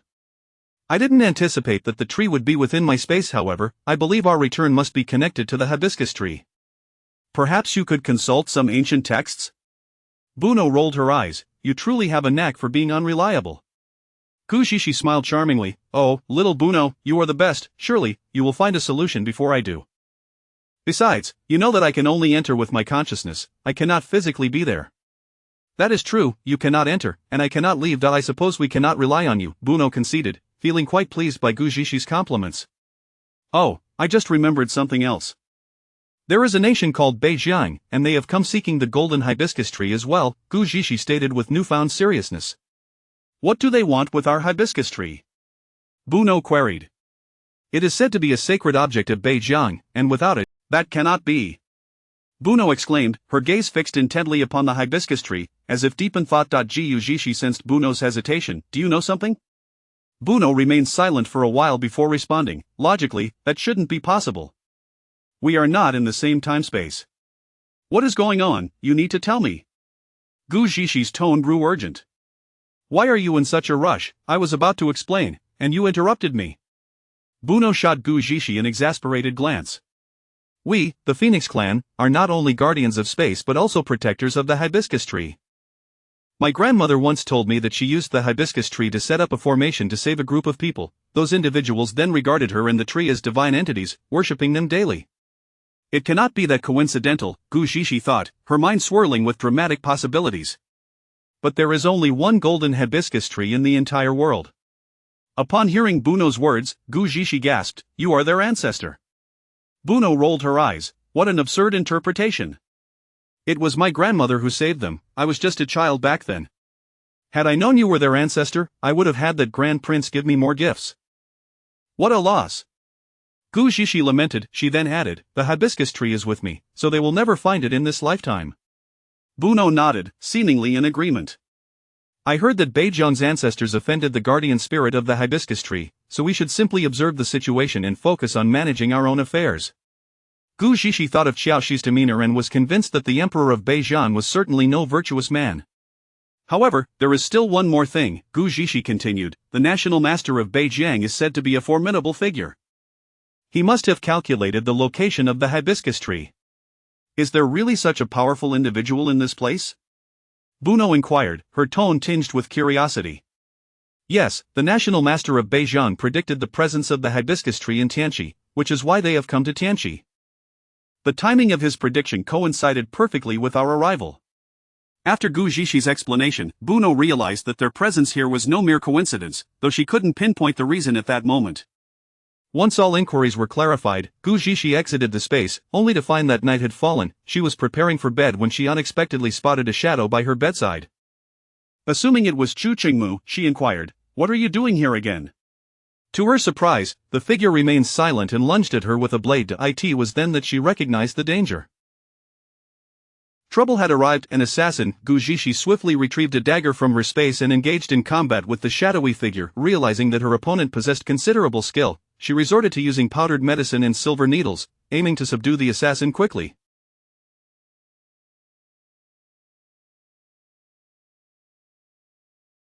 The assassin's moves were swift, and Gu Zishi narrowly avoided injury several times. Moreover, lacking internal power, she found herself at a significant disadvantage. Nevertheless, she adapted her modern fighting techniques, which momentarily caught the assassin off guard. Suddenly, the door to her room was forcefully kicked open. Initially fearing it was the assassin's accomplices, she looked up to find Chu Qingmu and his men bursting in. However, by this point, the assassin had already sustained injuries from Gu Zishi's attacks, and what greeted Chu Qingmu and the others was a scene of the assassin being thoroughly overwhelmed. Princess! Even upon witnessing Gu Zishi's advantage, Chu Qingmu remained deeply concerned. The assassin, seeing the situation, attempted to flee but was intercepted and apprehended by Cheng Feng and his men. How could an assassin infiltrate the palace? Gu Zishi questioned. Bewildered, the palace guards were an impenetrable barrier. It would be exceedingly difficult for an assassin to gain entry. There must be a mole. Gu Zishi could sense the intense fury emanating from Chu Qingmu at that moment. With a soft sigh, she reflected on the chaos of the day, feeling more exhausted than during her previous life's missions. Princess, are you all right? Chu Qingmu spoke softly, as if afraid to startle her. Chapter 47 of the back and forth between lives. Gu Zishi felt a tremor in her heart. Could it be that this man is genuinely concerned for me? She gently shook her head, dismissing the thought. It's nothing, just startled me. Who sent the assassin? We still don't know for certain, it could only be a few individuals. A thorough investigation will reveal the truth, Xu Changmu surmised, having already speculated about the identity of the perpetrator. However, he felt a twinge of uncertainty, for the assassin had made a beeline for Gu Zhixi courtyard, which struck him as rather peculiar. Gu Zhixi nodded, exclaiming, I am utterly exhausted. There's been so much happening from dawn till dusk. Since all is well now, let us rest. Tomorrow, I must attend to sixth sister-in-law's ailment. Seeing that she appeared unscathed by the fright, Xu Changmu felt a wave of relief wash over him. Nevertheless, upon returning, he ordered Cheng Feng to replace all the hidden guards in Gu Zhixi courtyard with a new batch and even added a few more. The unfortunate guards who were dismissed faced dire consequences. Xu Changmu justified their reinstatement into the hidden guard camp by citing their dereliction of duty. Despite the day's fatigue, the incident with the assassin left Gu Zhixi unable to sleep soundly. As the first light of dawn broke, she remained lost in slumber, while Xu Changmu had not closed his eyes throughout the night. In the interrogation chamber of the royal prison, Xu Changmu sat at the table, his gaze icy as it fell upon the battered man bound to the torture rack. This man was the assassin who had attempted to kill Gu Zhixi the previous night. His body was covered in wounds, and his face was so marred that it was unrecognizable. Cheng Feng was directing others to repeatedly apply chili pepper paste to his bleeding wounds. The moment the paste made contact, even the most stoic of men could not suppress a roar of agony. Still holding your tongue, are we? Would you care for something even more excruciating? Cheng Feng growled, glaring at the man who remained obstinately silent about his employer. The man shut his eyes, adopting an expression of defiance, as if unperturbed by the boiling water of a dying pig. Xu Changmu, having lost his patience, rose and declared, kill him. Before turning to leave, Cheng Feng, without hesitation, raised his sword, prepared to deliver the fatal blow. However, upon reaching the door, Xu Changmu abruptly turned back, commanding, wait. Keep him alive. Watch him closely, do not let him take his own life. Cheng Feng was momentarily baffled. Why was his master so capricious in his decisions? Xu Changmu recalled Gu Zhixi's vengeful nature. After such an incident, it would not do to deny her the satisfaction of retribution. By the time Xu Changmu arrived at Gu Zhixi's courtyard, she was already awake. Your Highness, you are up so early, she greeted him with a smile. The sight of her cheerful demeanor inexplicably lifted Xu Changmu's spirits. Do you require anything? Gu Zhixi inquired, noticing his silence. I am headed to the Qinhuangfu. I shall accompany you, Xu Changmu replied. Gu Zhixi did not refuse. After all, it would be dull to go alone. Thus, they both ascended into the carriage bound for the Qinhuangfu. Upon arriving, Gu Zhixi entered Yi and Ran's room to find Xu Changxian already present. Upon hearing the commotion, he turned around, revealing dark circles under his eyes and a haggard visage that was almost unrecognizable. Gu Zhixi was taken aback. It had only been a day. Was it truly so dire? Sixth brother, sixth sister-in-law will be fine, she reassured him, but Xu Changmu found himself at a loss for words, unable to comfort his brother, as he imagined how worried he would be if something were to happen to Gu Zhixi. Seventh sister-in-law, have you devised a plan? Xu Changxian inquired, as Gu Zhixi had mentioned having a solution to save Yi and Ran, and he had ceased to summon the imperial physician since. I have, though it carries some risk. Nevertheless, it is the most reliable method at present, Gu Zhixi responded. Xu Changxian hesitated, his concern evident upon hearing her words. However, if she were not saved, she might never awaken again. Observing his indecision, Gu Zhixi further elucidated her plan. Xu Changxian looked at Gu Zhixi, his expression a mixture of apprehension and resolve, yet the gesture of stepping aside to allow her space spoke volumes. Gu Zhixi checked Yi and Ran's pulse, confirming her condition was stable before insisting that everyone else vacate the room. Once alone, she retrieved the necessary items to induce hypnosis and prepared to commence. For quite some time, Yi and Ran showed no reaction, leaving Gu Zhixi perplexed. After careful consideration, she increased the dosage of the hypnotic incense. After another quarter of an hour, Yi and Ran finally succumbed to the hypnosis, prompting Gu Zhixi to gently inquire, and Ran, it is me, Zhixi. Can you hear me? Yi and Ran's eyelashes fluttered slightly before she responded, Zhixi, thank you. Gu Zhixi was taken aback. Thank me, why? Yet now was not the time for such inquiries. Why do you refuse to meet us? Gu Zhixi pressed further. After a prolonged silence, Yi and Ran finally replied, Zhixi, this time, I still cannot change anything. Gu Zhixi furrowed her brow in confusion. What on earth was Ran saying? Why did she not understand a single word? Gu Zhixi proceeded to ask numerous questions, but Yi and Ran's responses were baffling, leaving her equally bewildered. Meanwhile, at the door, Xu Changxian paced restlessly, glancing toward the entrance with increasing anxiety. An hour passed, yet neither Yi and Ran nor Gu Zhixi emerged, and Xu Changxian's unease grew. Just then, a delicate voice echoed through the air. Brother Changxian, how has Xiaobai been of late? Upon hearing that voice, Chu Changmu's brow furrowed in irritation. The princess did not favor this individual. Cheng Feng, Chu Changmu commanded, and Chang Feng sprinted out to intercept Bai Ning Shuang, who was about to enter. As Bai Ning Shuang attempted to step through the courtyard gate, Cheng Feng blocked her path. Confused, she frowned and asked, Cheng Feng, what is the meaning of this? Miss Bai, the prince is not receiving guests today. Please return, Cheng Feng replied brusquely. Bai miss, I am here to see His Highness Qin Wang. Why am I being denied an audience with your master? Bai Ning Shuang raised her voice deliberately, hoping to draw attention from within.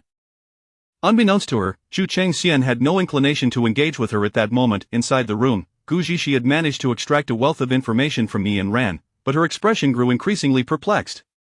She recalled Yi Ran's remark about seemingly having died. What could that possibly mean? Was it a misunderstanding due to her unconscious state? As she continued to inquire, Yi Ran abruptly fell silent, and despite Gu Zixi repeated calls, she received no response.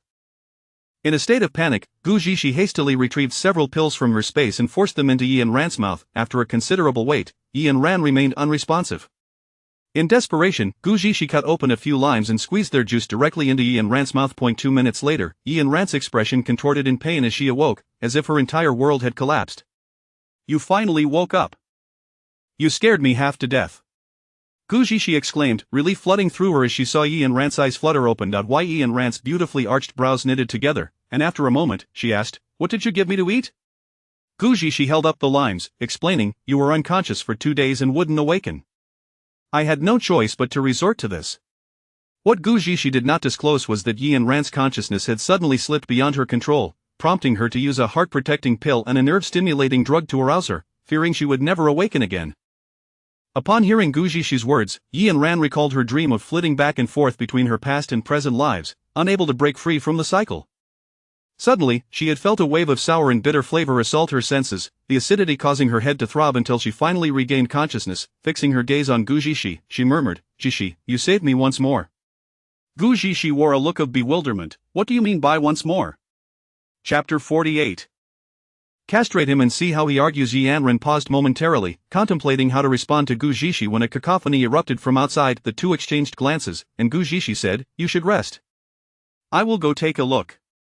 Although Yi Ran felt a twinge of unease, she nodded in acquiescence upon Gu Zixi's insistence. Upon exiting, Gu Zixi encountered Bai Ning Shuang, who was weeping before Chu Changxian, while Cheng Feng looked on with a resigned expression directed at Chu Chengmu. Cheng Feng had initially expelled Bai Ning Shuang, but she had deliberately mentioned Cheng Xian's dog and loudly claimed that Cheng Feng had harmed her. Concerned for her, Cheng Xian persuaded Cheng Feng to allow her to stay. In truth, Cheng Feng had not laid a finger on her, which left him feeling somewhat vexed. Had she been a man, he would have kicked her out without hesitation, but being a woman complicated matters. What are you doing here? Gu Zixi said curtly after hearing the. He had intended to inquire about Yi Ran's condition, but with Bai Ning Shuang present and their mutual animosity, he refrained from asking further. Ah, the Princess of Qi is also here. No wonder Cheng Feng's guards stopped me from entering, Bai Ning Shuang remarked with a deliberately sarcastic tone. She realized that Cheng Feng had obstructed her because Gu Zixi was present. You truly have a talent for spouting nonsense. What do you mean that because the princess is here, someone is preventing you from entering? Do you think this is your boudoir, where you can come and go as you please and say whatever you wish? Gu Zixi showed no. I have no desire to see you. Gu Zixi ordered her outright. With tearful eyes, Bai Ning Shuang turned to Chu Changxian, brother Changxian. Gu Zixi's anger intensified upon hearing this. If Bai Ning Shuang were allowed to linger, she would surely vex Yi Ran. Seizing Bai Ning Shuang by the collar, she began to drag her outside. Come, let me speak with you. As they walked, she tossed a vial to Chu Changxian, saying, take care of this for me. Tell her I am handling some matters and will come by later.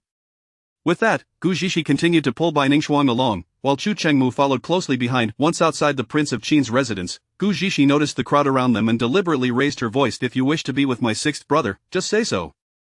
Come, let us go to His Majesty and seek his approval. With my husband backing you, it will surely succeed. Bai Ning Shuang, humiliated and furious, felt the weight of the onlookers' gazes and wished she could I merely came to see Xiao Bai. How can you defame me like this? Bai Ning Shuang attempted to project her fragile side in front of the crowd. Oh, how delicate you are, Miss Bai. Is it that the minister's residence disapproves? No worries, the princess and I can speak with Minister Bai, and I trust he will agree. With that, Gu Zixi unceremoniously pushed Bai Ning Shuang into a carriage, denying her any chance to respond.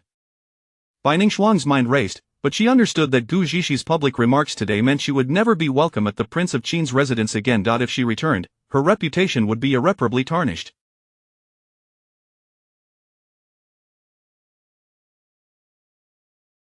After the carriage traveled a short distance and reached the entrance of the minister's residence, Gu Zhishi unceremoniously tossed Bai Ningxuang out before departing, casting a provocative glance back at her that seemed to say, "What? Not satisfied? Come at me." Bai Ningxuang trembled with rage, yet she felt utterly powerless. She realized that in these few days, she could not afford to offend Gu Zhishi. Even the empress had to tread carefully, let alone herself. "I'm infuriated.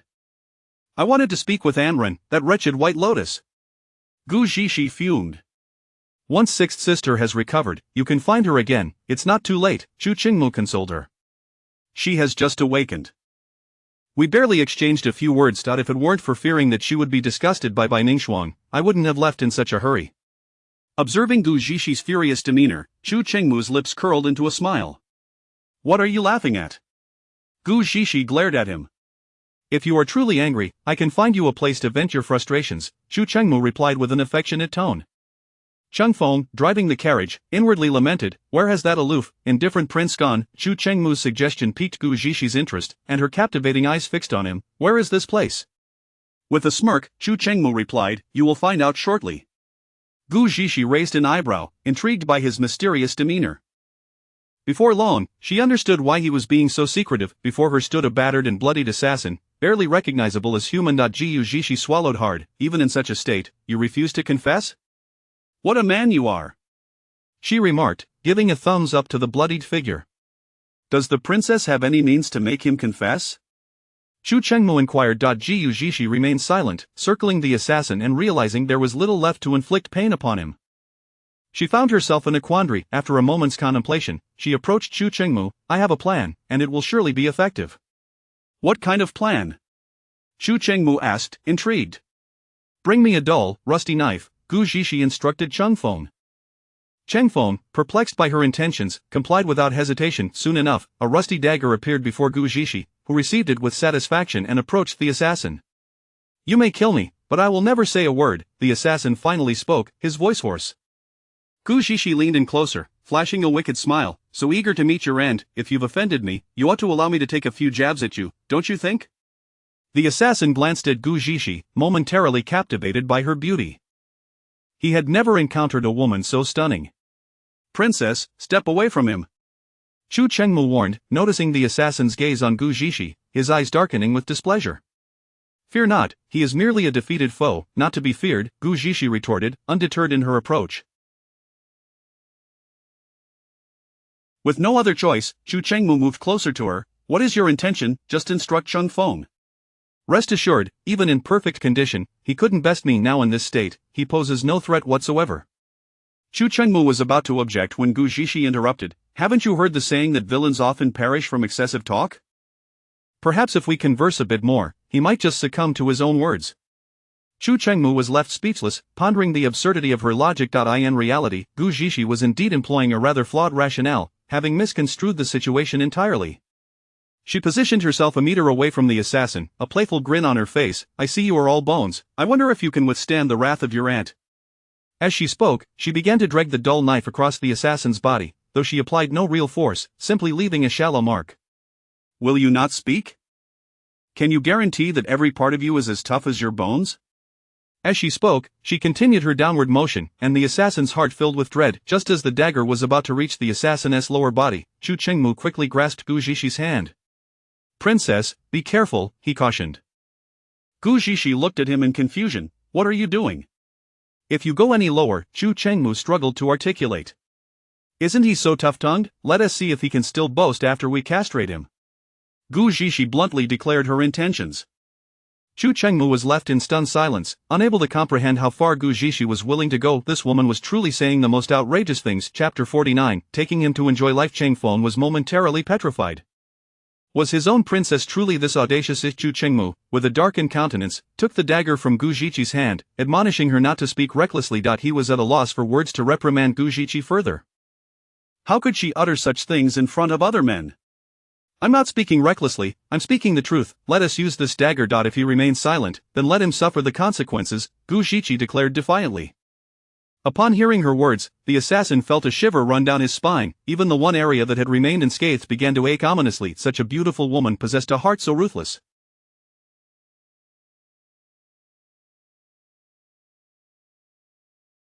Chu Chengmu swiftly covered Gu Ziqi's mouth, silencing her. The shock she instigated was palpable. The other guards in the interrogation chamber hurriedly turned their backs, unable to bear the sight any longer. "Do not proceed as the princess suggested," he commanded, handing the dagger to Cheng Feng before pulling Gu Ziqi away, preparing to exit. "But aren't we supposed to interrogate the assassin? Why are you leaving?" Gu Ziqi queried, bewildered by Chu Chengmu's insistence to leave. "They will conduct the interrogation," he replied, suppressing his emotions, a storm brewing in his eyes, while she yearned to stay and observe. Gu Ziqi found his behavior perplexing. Why was he angry again? Wasn't it he who had summoned her to interrogate the assassin, this duplicitous man? "What if they can't extract any information? I have other methods." She attempted to persuade Chu Chengmu to release her. Chu Chengmu remained silent, his mind consumed with thoughts of Gu Ziqi's desire to see other men's bodies. After they left, Cheng Feng gazed at the dagger inside, acknowledging the cleverness of the princess, before instructing the surrounding guards, strip him of all his clothing. Soon, the assassin was entirely bare, and Cheng Feng wielded the dagger threateningly, stating, "If you choose not to speak, you shall become a eunuch." As the rusted dagger drew nearer to his groin, the assassin felt a flicker of fear. Noticing the trembling in the assassin's legs, Cheng Feng chuckled, "The dagger is somewhat dull, however, rest assured, with a bit of internal energy, the wound will merely be larger, and it will be swift." With the dagger now positioned near the assassin's lower body, a chilling sensation surged through him, and in that moment, he hesitated. "Wait," the assassin shouted desperately as Cheng Feng pressed on. "I'll talk. I'll talk, it was the crown prince who sent me." Upon hearing the satisfactory answer, Cheng Feng ceased his actions, cast the dagger aside, and commanded, "Speak all that you know, and I shall spare your life." The assassin, truly frightened now, realized that even if he were to be utterly obliterated, he could endure it, but this was a profound assault on his dignity. Had he hesitated for just another minute, his honor would have been irrevocably tarnished. Meanwhile, Chu Chengmu dragged Gu Ziqi back to the courtyard, gritting his teeth as he questioned, "Do you wish to see other men's bodies?" Gu Ziqi, exasperated, retorted, "What are you rambling about? Was it not you who summoned me for the interrogation? Then why do you wish to see other men's bodies?" Chu Chengmu insisted. Gu Ziqi felt the urge to leap up and strike him. "When did I ever express a desire to see other men?" "You just said it." Chu Chengmu countered, his voice tinged with incredulity. "I merely spoke in jest." "I would never actually do such a thing," Gu Ziqi thought to herself, bemused by his seriousness. In truth, even if she did see, it was no different. In modern times, she had treated countless patients without a second thought. Of course, she could not voice this sentiment aloud. "But you wanted to stay and watch." Chu Chengmu pressed. Gu Ziqi was at a loss for words. She had never encountered such a stubborn man in her 2 lifetimes. "I said it was just talk. I would never actually do it," she reiterated. Liu, observing from the side, felt anxious but was at a loss for how to intervene. Standing there helplessly, Chu Chengmu continued to gaze at Gu Ziqi in silence, leaving her feeling exasperated. The two remained locked in this stalemate for a quarter of an hour, until Cheng Feng's arrival shattered the tension. "Your Highness, he has confessed." "See, my method proved effective," Gu Ziqi remarked triumphantly to Chu Chengmu. Chu Chengmu, still with a dark expression, ignored her and spoke in a low voice. "What did he confess?" "He claimed he was sent by the crown prince, who wanted to teach the princess a lesson for supposedly insulting the empress, but did not intend to take her life." Upon hearing Cheng Feng's report, Gu Ziqi could no longer contain her composure. "What nonsense! The crown prince must have a mind akin to a cesspool. To accuse me of insulting the empress, he must have 2 yo-yos for brains and expired beans in his eyes. It's typical of them to think they can consume everything while denying others the right to even breathe." Gu Ziqi felt insulted. This was far worse than a mere attempt on her life. Cheng Feng was once again astonished by his princess, realizing she had quite the talent for cursing. Chu Chengmu's expression soured further, his anger threatening to boil over, seemingly more intense than before. After tiring of her tirade, Gu Ziqi turned to Chu Chengmu and said, "My lord, I have an idea. May I borrow Cheng Feng for a few days?" Cheng Feng trembled at her words. Was she truly seeking his demise? Sweat beaded on his forehead as he glanced at Chu Chengmu, unsure of what to say. Chu Chengmu furrowed his brow, looking at Gu Ziqi. Though he did not speak, his questioning gaze was unmistakable. "What are you thinking?" "I need a strong man to assist me. If you want to lend me Cheng Feng, then at least provide me with a few guards," Gu Ziqi explained, fearing Chu Chengmu's wild imagination. Understanding her intent, Chu Changmu snorted but remained silent. However, Gu Ziqi recognized his acquiescence. That night, at the Crown Prince's residence, two shadowy figures stealthily traversed the rooftops, huddled low, while below, a line of patrolling guards remained blissfully unaware of the commotion above. Upon locating the Crown Prince's chamber, Gu Ziqi produced a smoke bomb from her spatial pouch and tossed it inside. 2 minutes later, she and Changfeng silently infiltrated the Crown Prince's quarters. Observing the Crown Prince, blissfully unconscious from the effects of the smoke, Gu Ziqi's anger surged. As Changfeng reached to hoist the Crown Prince, Gu Ziqi halted him. Wait. Then, in Changfeng's astonished gaze, she yanked the Crown Prince, bedclothes and all, off the bed and commenced a flurry of punches and kicks without hesitation. The Crown Prince, seemingly impervious to the onslaught, was treated like a punching bag by Gu Ziqi. You dare provoke me, I won't stop until you're left in a sorry state, she scolded as she struck. Changfeng watched in silence, instinctively taking a step back at her ferocity. After a quarter of an hour, Gu Ziqi finally exhausted herself, producing a pill and forcing it into the Crown Prince's mouth, then turning to Changfeng, stating, "Let us go. It's time for him to enjoy life." Changfeng hoisted the Crown Prince, and the two of them stealthily exited the Crown Prince's residence. Not long after their departure, a group of dark-clad figures stormed into the Crown Prince's palace, mercilessly slaying anyone in their path. Two of the black-clad figures entered the Crown Prince's chamber. The leader, without hesitation, raised his sword and thrust it toward the bed, only to find it empty beneath the covers. Confused, he glanced back at his companions. There's no one. Under the moonlight, the face of the black-clad man bore an uncanny resemblance to the one who had spoken with Changfeng, and his voice was identical. In an instant, chaos erupted within the Crown Prince's residence, cries of battle and pleas for help echoing through the halls. Gu Ziqi directed Changfeng to carry the Crown Prince to the grandest brothel in the capital, while she herself made her way towards the Prime Minister's residence. Chapter 50. What a brazen display of deceit. Early the following morning, the prince's residence was embroiled in an assassination attempt, and the news of the prince's disappearance spread like wildfire throughout the capital. However, it was not long before he was discovered in the largest brothel in the city, astonishingly accompanied by the illegitimate daughter of the chancellor, Gu Yunwan, and two courtesans. The four lay entwined together, utterly unclothed, and any claim that nothing transpired the previous night was met with disbelief. In an instant, the two became the subjects of ridicule in the capital, spawning multiple versions of events within mere hours. Whispers circulated that when they were found, the prince was engaged in illicit activities with Gu Yunwan, or that he had single-handedly battled the entire establishment of women. The emperor's expression was a kaleidoscope of emotions as he beheld the kneeling prince before him, wishing fervently to deliver a few well-placed kicks. Compounding his vexation was the sight of the crown princess weeping inconsolably at his side. Yet, the prince could not fathom how he had ended up in a brothel when he had been peacefully sleeping in his own residence.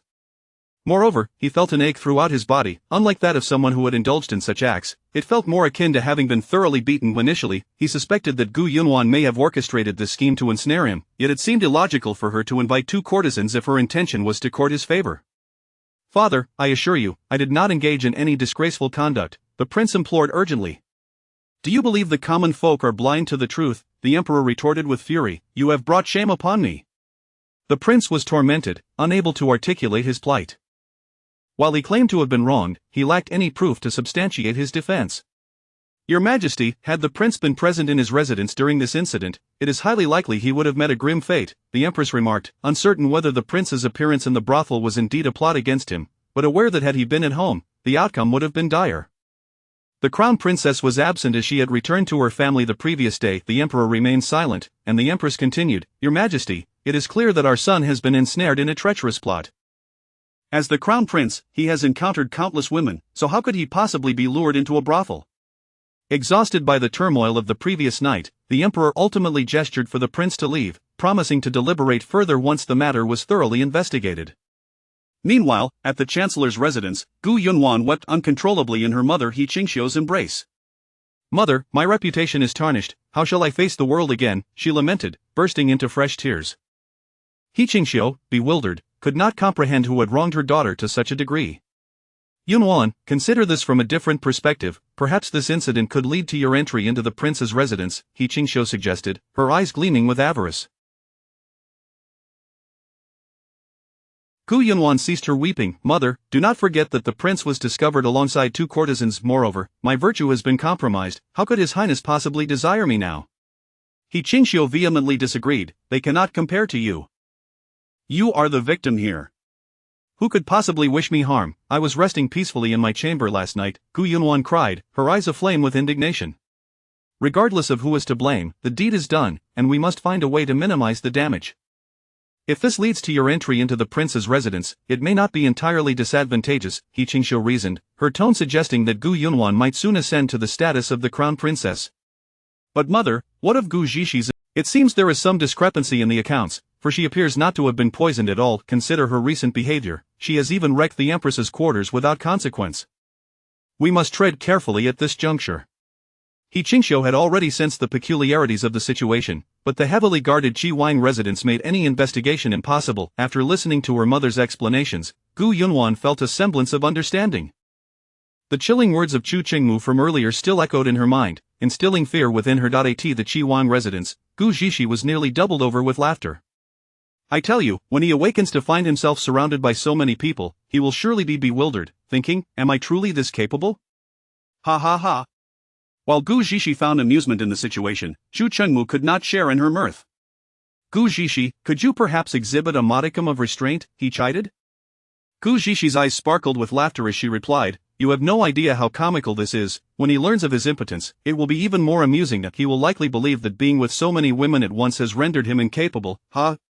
In truth, nothing had transpired between the prince and the others the previous night. Gu Zhishi had merely administered an impotence-inducing potion to him, along with a contraceptive to Gu Yunwan. Chu Chengmu could endure no more of this discourse, exclaiming, what insidious nonsense you speak. He served Gu Zhishi some food, urging, my lady, perhaps you should focus on your meal. Gu Zhishi took a bite, pausing her laughter momentarily. Was it you who orchestrated the assassination attempt at the prince's residence? Chu Chengmu shook his head, no. Then who could he have offended? Gu Zhishi pondered aloud, in that case, it seems we have inadvertently saved Chu Jinyuan's life. Indeed, it seems so, Chu Chengmu conceded, avoiding her earlier question. My lord, I have a query that puzzles me. Why did you abduct your half-sister? If she were to seize the opportunity to enter the prince's residence, would that not benefit her? Cheng Feng had been eager to inquire about this matter. Let her enter. I am not concerned. Once she is in the prince's residence, she will have little time to meddle in my affairs. I would rather she be preoccupied there than plotting against me here, Gu Zhishi retorted, dismissing his concerns. What she truly wished to convey was her desire for vengeance against Gu Yunwan, for she had long suspected the crown princess was no virtuous character. Even if Gu Yunwan gained entry to the prince's residence, it would be preferable to her remaining unaccounted for elsewhere. As anticipated, by evening, the announcement of Gu Yunwan's elevation to the status of the prince's concubine reverberated throughout the capital. He Qingxiu and her daughter were overjoyed, and Gu Yunwan's earlier sorrow had transformed into triumphant glee. My misfortune has turned into fortune, and I am to enter the prince's residence after all.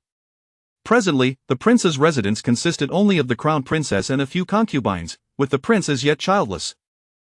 If Gu Yunwan could conceive before the crown princess, her mother's greed became increasingly evident, her gaze seemingly envisioning Gu Yunwan as empress. Meanwhile, in the palace, the empress recognized that this decree was the most prudent solution available, yet she felt irritation at the thought of Gu Yunwan's tarnished reputation.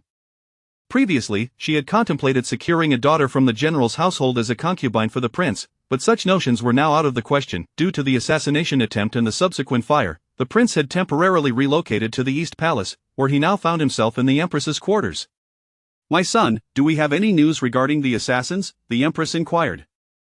The prince shook his head. None. This group is ruthless and operates with utmost caution, leaving no trace behind. Why would the assassins abduct you to a brothel, and why was the chancellor's daughter there?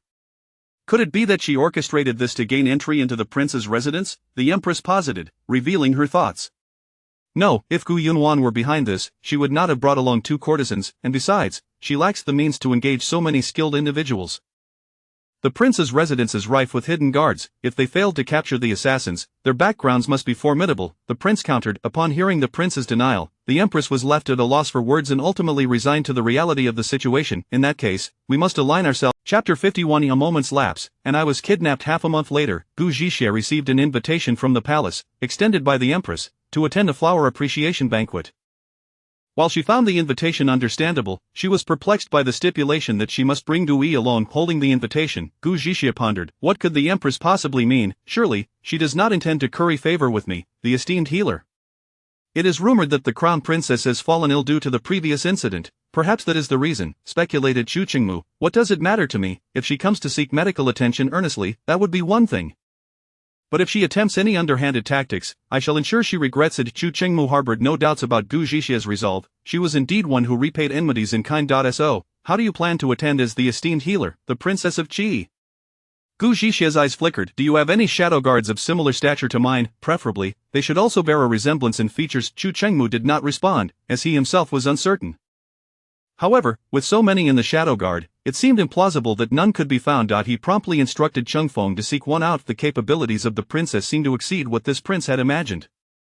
Observing the beads in Gu Zhixia's hand, Chu Chengmu felt a surge of curiosity. Indeed, there is much you remain unaware of, Gu Zhixia flirtatiously remarked to Chu Chengmu. He appeared unfazed, his expression betraying little change.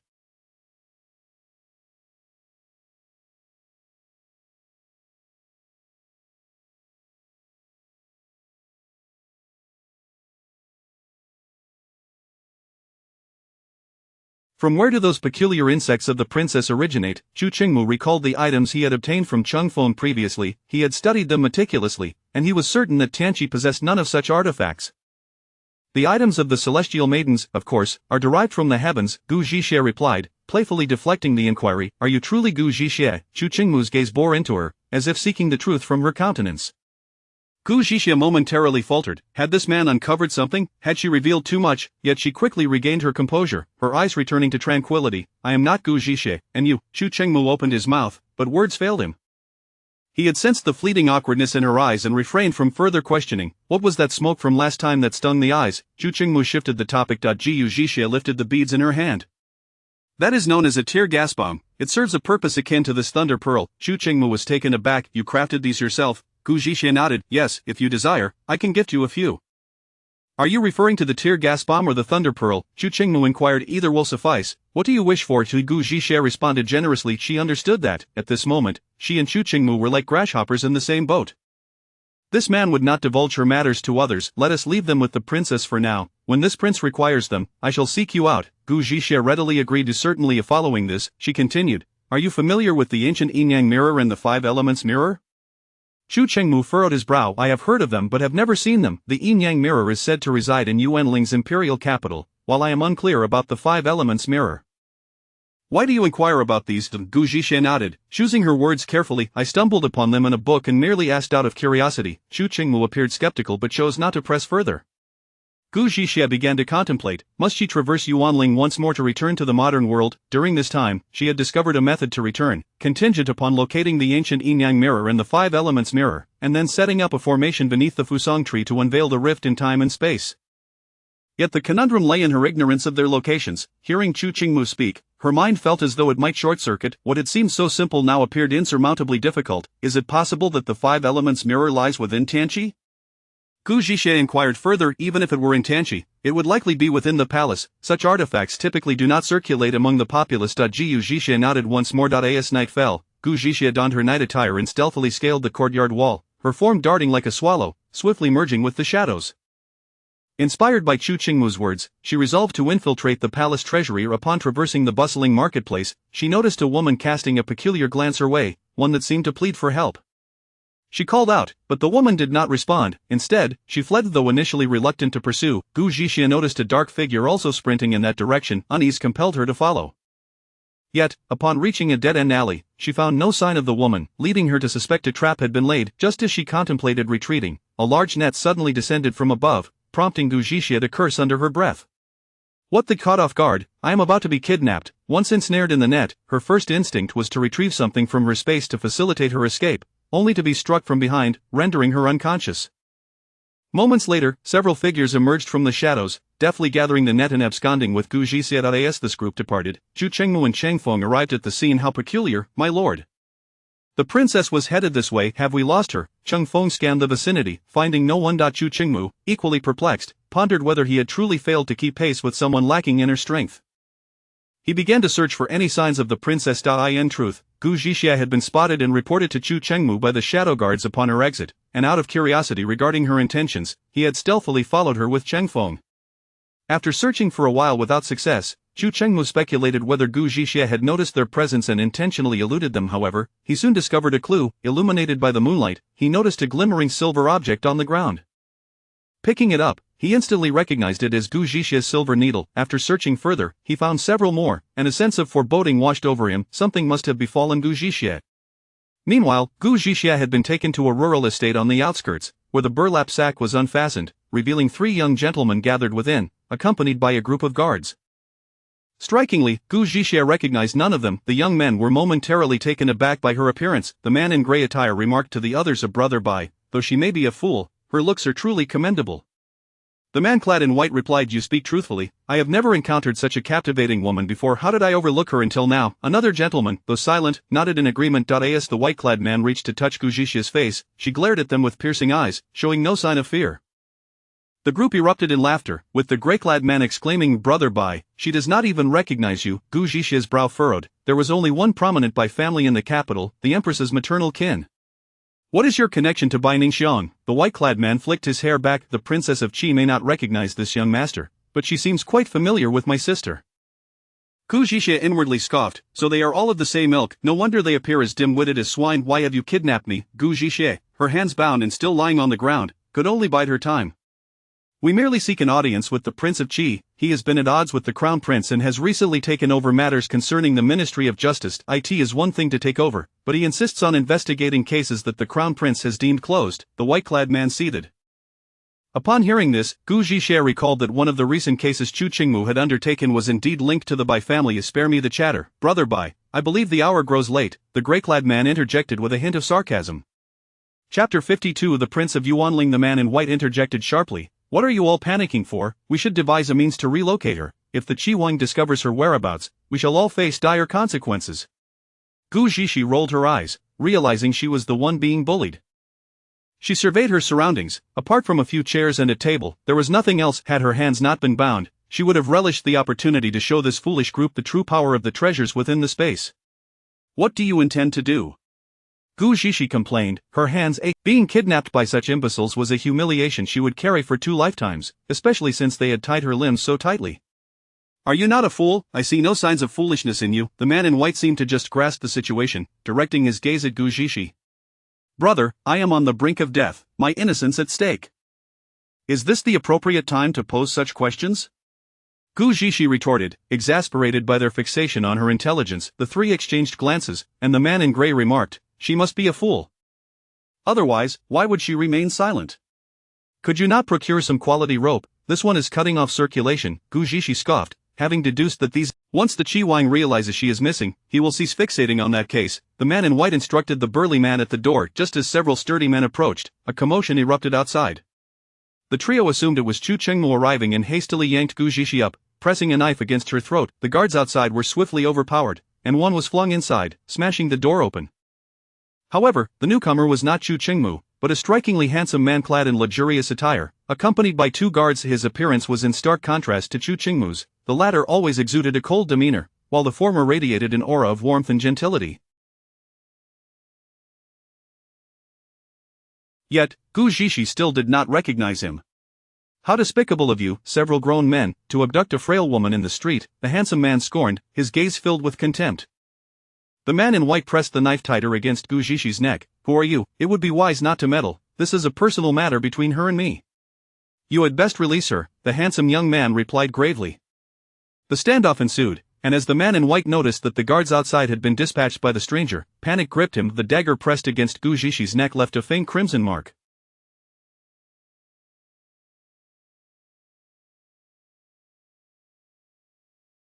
The man in white edged closer to the door, but the handsome young man, upon seeing the mark on Gu Zhixie's neck, dared not act recklessly. Just as they neared the threshold, the young man's guard suddenly flicked a pebble that struck the hand of the man in white. The pain caused him to lose grip on the dagger, which fell to the ground. Seizing the opportunity, Gu Zhixie stomped on his toe with all her might before sprinting towards the handsome young man. Seeing Gu Zhixie escape, the group immediately attempted to flee, but the handsome young man signaled his guards to pursue her. Gu Zhixie called out, "Hero, show mercy, do not kill them." Once the handsome young... "Are there any other injuries?" Gu Zhixie brushed off the dust from her clothing and shook her head. "I am fine, thank you for your timely rescue. May I inquire your esteemed name?" The young man inclined his head. "Fongjin." "Gu Zhixie." I am profoundly grateful for your assistance, she replied with a smile. Xia Jin gazed into her eyes, feeling an inexplicable familiarity, yet could not recall where he had seen her before. Nevertheless, he was certain that he was instantly drawn to her upon their first encounter. Why did they abduct you? Feng Jin inquired. They are clearly deranged, Gu Zhishi replied, her anger flaring at the thought of being treated as a mere soft persimmon. Feng Jin chuckled. Where do you reside? Allow me to escort you home.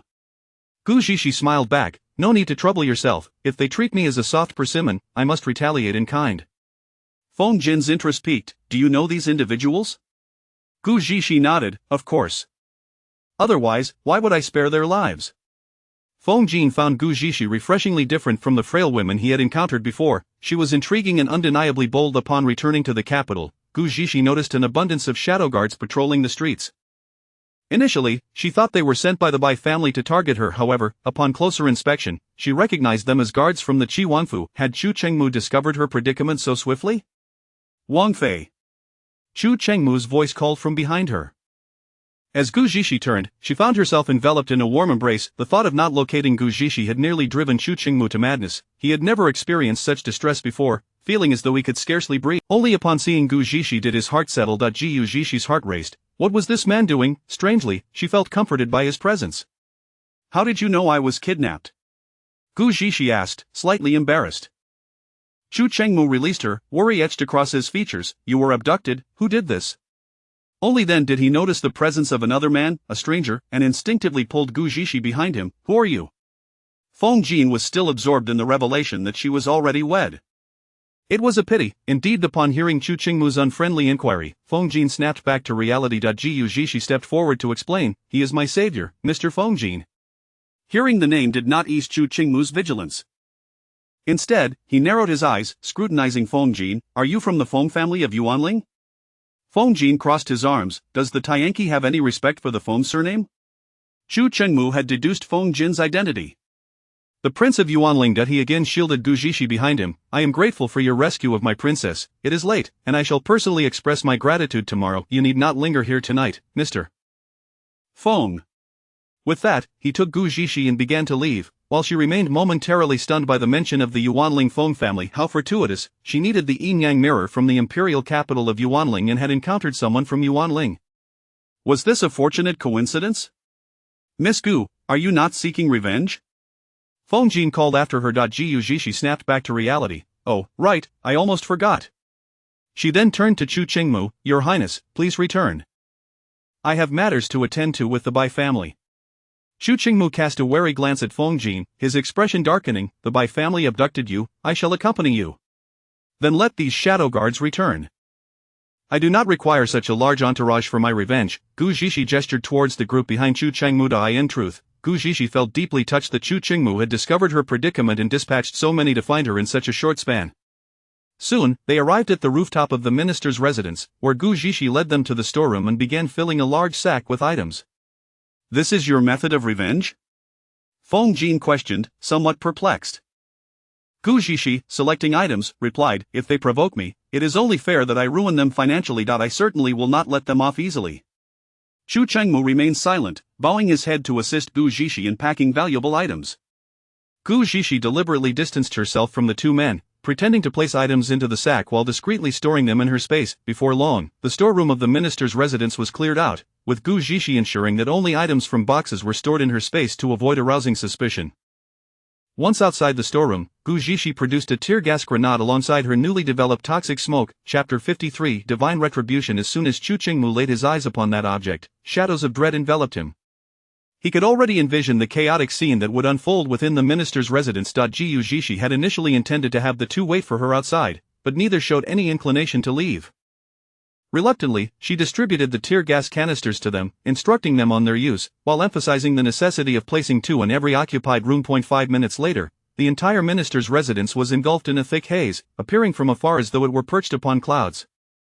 Inside, however, the romanticism of the scene was utterly absent. The air was filled with frantic cries that pierced the heavens. The occupants, unable to open their eyes due to the overwhelming smoke, flailed about in confusion.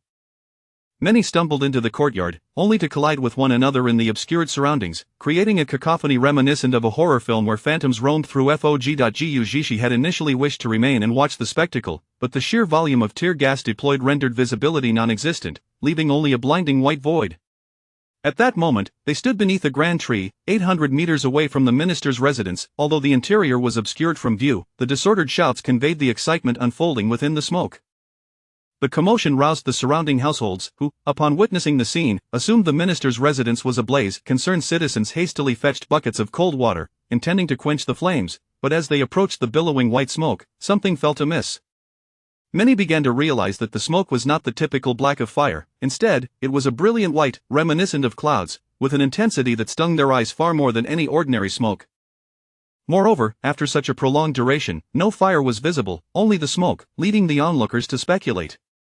This doesn't appear to be ordinary smoke. Why is there only smoke? The acrid smoke, so irritating to the senses, perhaps signified that the minister's house had committed some transgressions and was now facing divine punishment. There was some validity to these claims, as whispers circulated about the minister's son having cruelly tormented 2 young women to death at Huamanlu, both of whom were courtesans.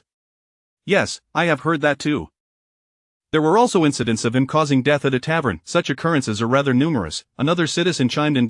So it is indeed divine retribution. No wonder the smoke is so peculiar.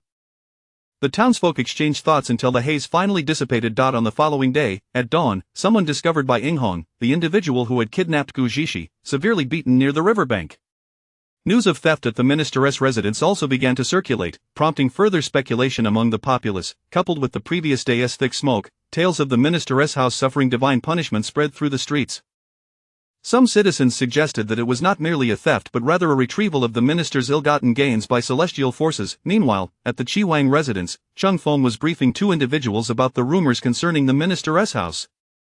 Gu Jishi could hardly contain her laughter, exclaiming, "See, I told you I am a fairy, and the people believe it." Chu Chengmu refrained from responding, but the amusement in his eyes was unmistakable. Your recent investigations into those cases, how are they progressing? Gu Jishi inquired, recalling that her own kidnapping was intertwined with those matters. The theft at the royal tomb is indeed connected to the Bai family, Chu Chengmu replied calmly. Gu Jishi gasped, covering her mouth in astonishment. She had anticipated that his revelation would align with the rumors circulating among the townsfolk. The Bai family dares to steal from the royal tomb. Have they lost their minds? The empress hails from the Bai family. What does it mean for them to commit such an act? The gravity of this information overwhelmed her, leaving her momentarily perplexed. We still do not have complete clarity, but it is certain that the Bai family is involved. The items within the royal tomb are meticulously catalogued, so even if they were stolen, there would be no market for them, Gu Jishi analyzed with a furrowed brow. This too is a point of concern for me. I have dispatched personnel to investigate the black market, but we have uncovered no leads, Chu Chengmu admitted. No wonder you have been absent from the residence lately, such grave matters have arisen. Gu Jishi remarked, still struggling to comprehend why the Bai family would risk stealing from the royal tomb. Given that the Empress and the Crown Prince were both connected to the Bai family, such an act would be tantamount to openly opposing the royal family and the Crown Prince. Indeed, this case is of utmost importance. My father is furious. Dilisi has been investigating for some time with no leads, which is why he has tasked me and my 6th brother with the case, Chu Chengmu explained. Gu Jishi nodded. Have you had the opportunity to inspect the royal tomb? How did they manage to abscond with the items? We have examined it, yet found nothing of value. The royal tomb is fraught with danger. I cannot ascertain how they transported the items, he replied. How curious. I shall accompany you next time. I find myself with little to occupy my time. Perhaps the 5 elements mirror is concealed within the royal tomb, Gu Jishi mused. At the minister's residence, an overwhelming sense of despair loomed. The atmosphere surrounding Minister Bai felt as though dark clouds were gathering overhead, and his countenance was exceedingly grim. The hundreds of inhabitants within the residence bore eyes and noses that appeared as though they had been digitally rendered, all swollen like peaches, their noses flushed red. Minister Bai had ordered a thorough search of the premises, yet no clues had emerged. No one could explain the source of the stinging smoke from the previous day. As soon, the resident physician arrived in the main hall to report that Bai Inghong had sustained severe injuries and would never be able to father children. Upon hearing this, Minister Bai's fury intensified. He yearned to seize the perpetrator and exact a thousandfold retribution. Meanwhile, the true instigator, Gu Jishi, was now at the Chiwang residence, where she had been closely monitoring Yi Anren's condition. Under her meticulous care, Yi Anren's spirits improved day by day. Jishi, I have a question that has long weighed on my mind. When did you acquire your medical skills, and are you no longer as naive as before?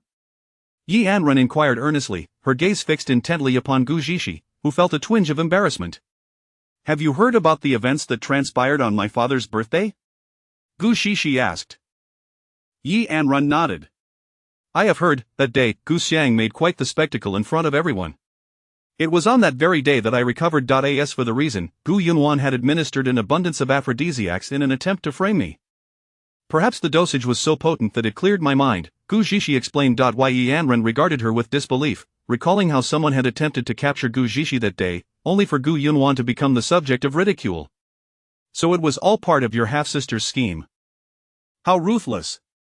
Sixth sister-in-law, I sense that you have something to share with me as well, Gu Jishi said, eager to divert the conversation from her medical skills. As her words fell, a flicker of hesitation crossed Yi Anren's eyes. After a prolonged pause, she finally spoke. Jishi, there are matters I may mention that you might find hard to believe, yet they have undeniably transpired in my life. Gu Jishi furrowed her brow, her intuition telling her that what Yi Anren was about to reveal would be utterly astonishing. I believe you, sixth sister-in-law. In this world, everything is possible, Gu Jishi affirmed, her gaze steady upon Yi Anren. Yi Anren bit her lip, gathering her thoughts before uttering, do you believe in the concept of reincarnation? Gu Jishi's eyes widened, as if a realization struck her. Sixth sister-in-law, you mean to say you have been reborn? Yi Anren's gaze snapped to Gu Jishi, astonished that her long-held secret had been uncovered so quickly. How did you know? Gu Jishi felt a wave of clarity wash over her. It made sense why Yi Anren often spoke of peculiar things, and during her comatose state, she had said strange words. She had never considered that Yi Anren could be reborn. She had merely pondered the possibility of time travel. Chapter 54. Who, indeed, is the protagonist? That day, while you were in a coma, you uttered some words that struck me as peculiar at the time. However, upon reflection, if that were the case, everything would make perfect sense. After hearing Gu Jishi's explanation, Yi Anren found herself at a loss for words. It turned out she had inadvertently revealed too much. How foolish of her to hesitate about whether to confide in Gu Jishi during this period. Do you not find it rather strange? Yi Anren remarked, sensing that Gu Jishi was taking the revelations with an unsettling calmness. Ah, surely not. I often indulge in reading those outrageous novels, which are filled with all manner of deities and demons, far more absurd than your situation.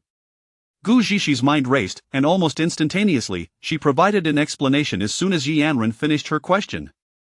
Although Yi Anren still felt something was amiss, she could not deny the logic in Gu Jishi's reasoning. Gu Jishi was currently grappling with the limitations of her understanding. If Yi Anren truly had been reborn, then who was the actual protagonist in this world? It was no wonder they claimed Yi Anren's temperament had undergone a dramatic transformation. How could someone who had experienced death remain unchanged? Anren, I wish to know how you perished in your previous life, Gu Jishi expressed, believing that clarifying many matters might aid her return to the modern world. One body, two lives. Yi Anren's tone grew unexpectedly cold, and the memory of her tragic demise sent a pang of anguish through her heart. How could that be? Gu Jishi was taken aback. It was by Ningxiang, Yi Anren recounted. She framed me for an affair. The prince did not believe me and thought I was carrying another's child. A bowl of abortifacients. The chill in Yi Anren's voice deepened with each word as her past unfolded vividly in her mind. She recalled by Ningxiang's triumphant countenance and Chu Qingxian's icy, unfeeling gaze. She had knelt on the ground, clutching her belly, pleading for them to spare the child, swearing to the heavens that she was innocent, yet they did not believe her and took it upon themselves to end her life along with that of her child. That white lotus, Yi Anren continued, I initially thought her merely contemptible. Little did I anticipate the depths of her cruelty. It appears she must not be allowed to live. Observing Yi Anren's expression, Gu Jishi felt a surge of empathy. Jishi, in my past life, it was you who collected my remains. They all deemed me unworthy, tainted, yet you alone declared that I should not have been treated so, and for that, I thank you. Yi Anren's gaze was sincere, and in that moment, Gu Jishi comprehended the true meaning behind Yi Anren's words of gratitude uttered during her coma. Ah, I see. May I inquire about the conclusion of my previous life? Yi Anren pondered for a moment before responding, you never fully recovered, and with no medical skills. On your father's birthday, you were indeed captured under the pretense of an affair. However, your father insisted that you were of unsound mind and understood nothing. Subsequently, a midwife from the Empress's side came to examine you and confirmed your innocence, allowing you to marry the seventh prince. Yet, it seems you never truly connected with him. Your life thereafter was rather uneventful. In my previous life, I was too fixated on my feelings for Chu Chengxian, neglecting many other matters. A chill coursed through Gu Zixi as she processed this revelation. The original owner had been forced to undergo a virginity test. Had the original owner's mother been alive, how heart-wrenching it would have been, knowing she was already of unsound mind yet still subjected to such machinations. In that moment, Gu Zixi felt she had done too little for the original owner and had been overly preoccupied with her own desire to return to the modern world, overlooking these significant matters. In truth, my previous coma was not caused by nightmares. For reasons unknown, I found myself oscillating between my past and present lives, unable to transcend that barrier. It was you, with the citron, who ultimately revived me. Gu Zixi was still contemplating her recent days when Yi Anrun's voice broke through again. In this new life, have you not considered seeking vengeance? Gu Zixi found herself at a loss for words, her heart aching for Yi Anrun's past. Indeed, this time, I shall ensure they repay me tenfold, 100-fold, Yi Anrun declared, her gaze resolute, embodying an unwavering determination to see her objectives fulfilled. Rest assured, with my presence, I shall not allow you to tread the same path again, Gu Zixi offered comforting words. Subsequently, Gu Zixi inquired whether Yi Anrun was aware of the fate that befell the Bai family. Why Yi Anrun's response was grim: they met a tragic end. Branded as rebels, however, Bai Ningxiang ultimately survived, though Yi Anrun could not ascertain the reasons behind it. This did not surprise Gu Zixi. After all, the Bai family dared to rob the imperial tomb, a blatant affront to the royal family, essentially waging war against them, which was tantamount to rebellion. The two continued their conversation for quite some time, with Yi Anrun recounting significant events from her past life, and it was only after Gu Zixi had dined that she took her leave. Upon returning, Gu Zixi refrained from discussing the Bai family's affairs with Chu Qingmu. According to Yi Anrun, it was certain they would be discovered for their tomb robbery. Thus, the two needed only to proceed with their original plan to investigate the matter. Time swiftly passed, and the day of the flower-viewing banquet arrived. The minister's residence had searched for over half a month without uncovering any clues regarding the theft of the treasury. Much like their robbery of the imperial tomb, not a single trace could be found. The individuals responsible for the smokescreen remained elusive, seemingly as if deities had descended to cast the fog, leaving no hint of human activity behind. The minister's residence was compelled to accept this silent defeat and resorted to covert investigations. Gu Zixi transformed a person sent by Chu Chengmu into her likeness and had him don her attire. This individual, named Bai Ying, was recruited by Chu Chengmu from the Dark Guard camp. Not only was he exceptionally skilled, but he also met all of Gu Zixi's prior requirements. In no time, another identical Gu Zixi appeared before the crowd. Lu Li gasped in astonishment, marveling at the sight of two princesses before her. Without their voices, she could not discern who was who. "Princess, you are simply incredible. At this moment, I truly believe you are a celestial being descended from the heavens. Nothing seems insurmountable for you," Lu Li exclaimed with admiration, embodying Gu Zixi's most devoted little fan. Chu Chengmu was once again astounded by Gu Zixi's capabilities. Without careful observation, even he could not distinguish between the two. "All right, now she is your princess. I am the divine physician Gui. Do not mistake me for her," Gu Zixi instructed, pointing at the individual who mirrored her appearance. With a playful smile, she jested a few more times before commencing her own makeup. Before long, she had changed her attire, embodying the persona of Gu Yi. As she prepared to depart, she instructed Bai Ying to speak sparingly during the banquet. The reason she sought someone to impersonate her was that her original self was perceived as foolish, making her easy to disguise.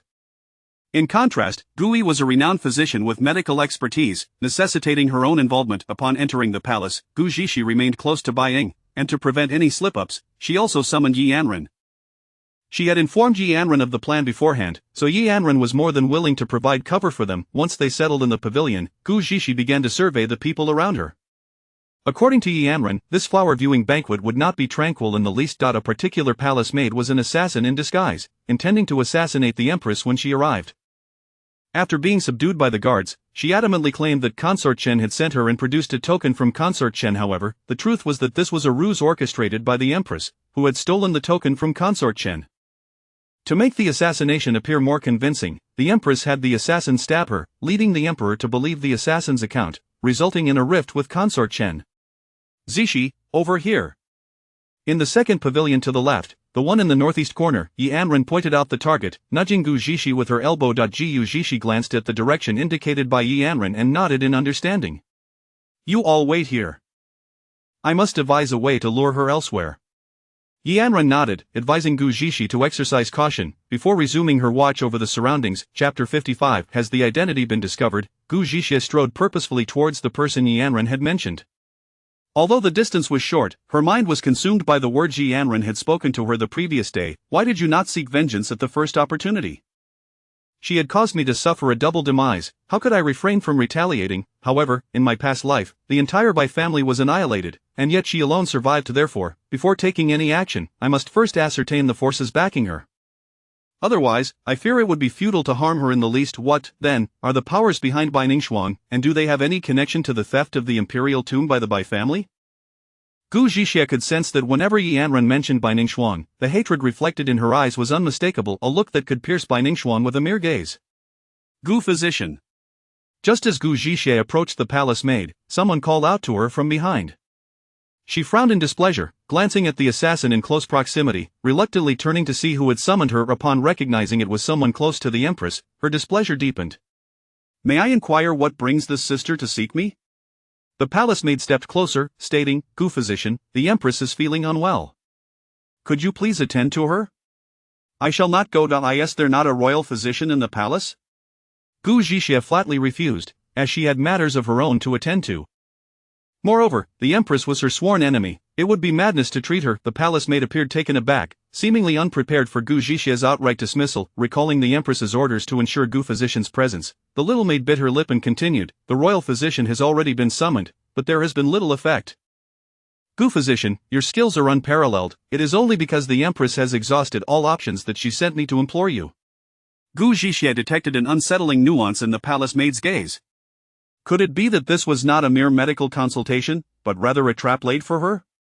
Very well, but your mistress must cover my medical fees, otherwise, I shan't go. Since it was a scheme directed at her, Gu Zixi was determined to investigate and see what means the empress had at her disposal. The palace maid silently cursed Gu Zixi for seemingly having never encountered money, daring to demand a fee for treating the empress, yet she replied, that is only natural. Thus, Gu Zixi cast a discreet glance at the assassin before following the little maid. In a place where no one was watching, Gu Zixi stealthily concealed a slender, elongated object within her sleeve. The palace maid led Gu Zixi through a long corridor, moving in the opposite direction of the empress's quarters. Of course, none of this escaped Gu Zixi's keen observation. Meanwhile, Chu Qingmu, having just finished his tasks, intended to seek out Gu Zixi but was called to halt. Are you off to find your beloved? The crown prince deliberately emphasized the term beloved, his teasing intent palpable, aiming to make Chu Qingmu infer that he was aware of the connection between him and Gu Zixi. It seemed the crown prince had concluded his recent troublesome matters, and although Chu Qingmu responded with a sardonic remark, he prepared to leave. Anticipating the events to unfold, the crown prince felt no anger. In fact, his tone of jest intensified. Just now, I saw your beloved depart with a man. Do you not wish to take a look? Chu Qingmu initially intended to ignore him but cast a glance towards the pavilion, discovering that Gu Zixi was indeed absent. His eyes inquired of the crown prince, could it be that he had deduced Gu Zixi's true identity? The crown prince felt a shiver at Chu Qingmu's scrutinizing gaze, mistakenly believing it to be a threat to keep silent. Determined to decipher the crown prince's implication, Chu Qingmu refrained from further inquiries and proceeded in the direction indicated. Gu Zixi had now been taken to a secluded chamber, and upon entering, she was immediately struck by an overpowering, intoxicating fragrance. A cold smile curled her lips. Could it be that they intended to drug her and frame her with a man, subsequently using that as leverage to coerce her into their ranks? Gu Zixi discreetly retrieved an antidote pill from her storage space and consumed it. As the palace maid turned to leave, Gu Zixi grasped her arm, saying, "Sister, where are you so hastily off to?" "The empress has yet to arrive. Why not stay and engage in conversation with me?" The palace maid attempted to free herself from Gu Zixi's grip, her tone betraying her anxiety. "Gu physician, please release me. I must assist the empress here." "Is that so? But with all this aphrodisiac burning, will the empress truly be able to withstand it upon her arrival?" Gu Zixi's words caused the palace maid's pupils to constrict in fear. Momentarily, she found herself at a loss for words, feeling increasingly dizzy. "I shall not partake in the lavish gift you have prepared, but rather bestow it upon you." This was the last statement the palace maid would hear from Gu Zixi. Gu Zixi unceremoniously tossed her onto the bed and concealed herself behind the bed curtains, intending to observe who would enter next. Before long, someone indeed pushed the door open. Peering out, she saw Chu Qingmu standing at the entrance, his brow furrowed. Chu Chengmu had rushed in after hearing two palace maids mention a man and a woman entering this room. However, as soon as he opened the door, an unusual scent wafted towards him, rendering him momentarily disoriented. What are you doing here? Gu Zhixia's tone was not only questioning but accusatory. Chu Chengmu frowned, replying, "The Crown Prince informed me you were here." This revelation left Gu Zhixia somewhat bewildered. Come, let us speak outside, this place is not safe," she urged, pushing Chu Chengmu toward the exit while carefully closing the door behind them. Once they reached the edge of a nearby bamboo grove, Gu Zhixia inquired, "Did the Crown Prince say I was here?" "Yes, he mentioned you had come with a man." Gu Zhixia's eyes filled with confusion. "Has he deduced my identity?" "It does not seem so," Chu Chengmu replied, recounting what he had observed. "How peculiar." "It was a palace maid by the Empress's side who deceived me into coming here. The room was filled with aphrodisiac. Surely, they do not intend to harm us." Gu Zhixia did not finish her sentence, yet Chu Chengmu grasped her implication.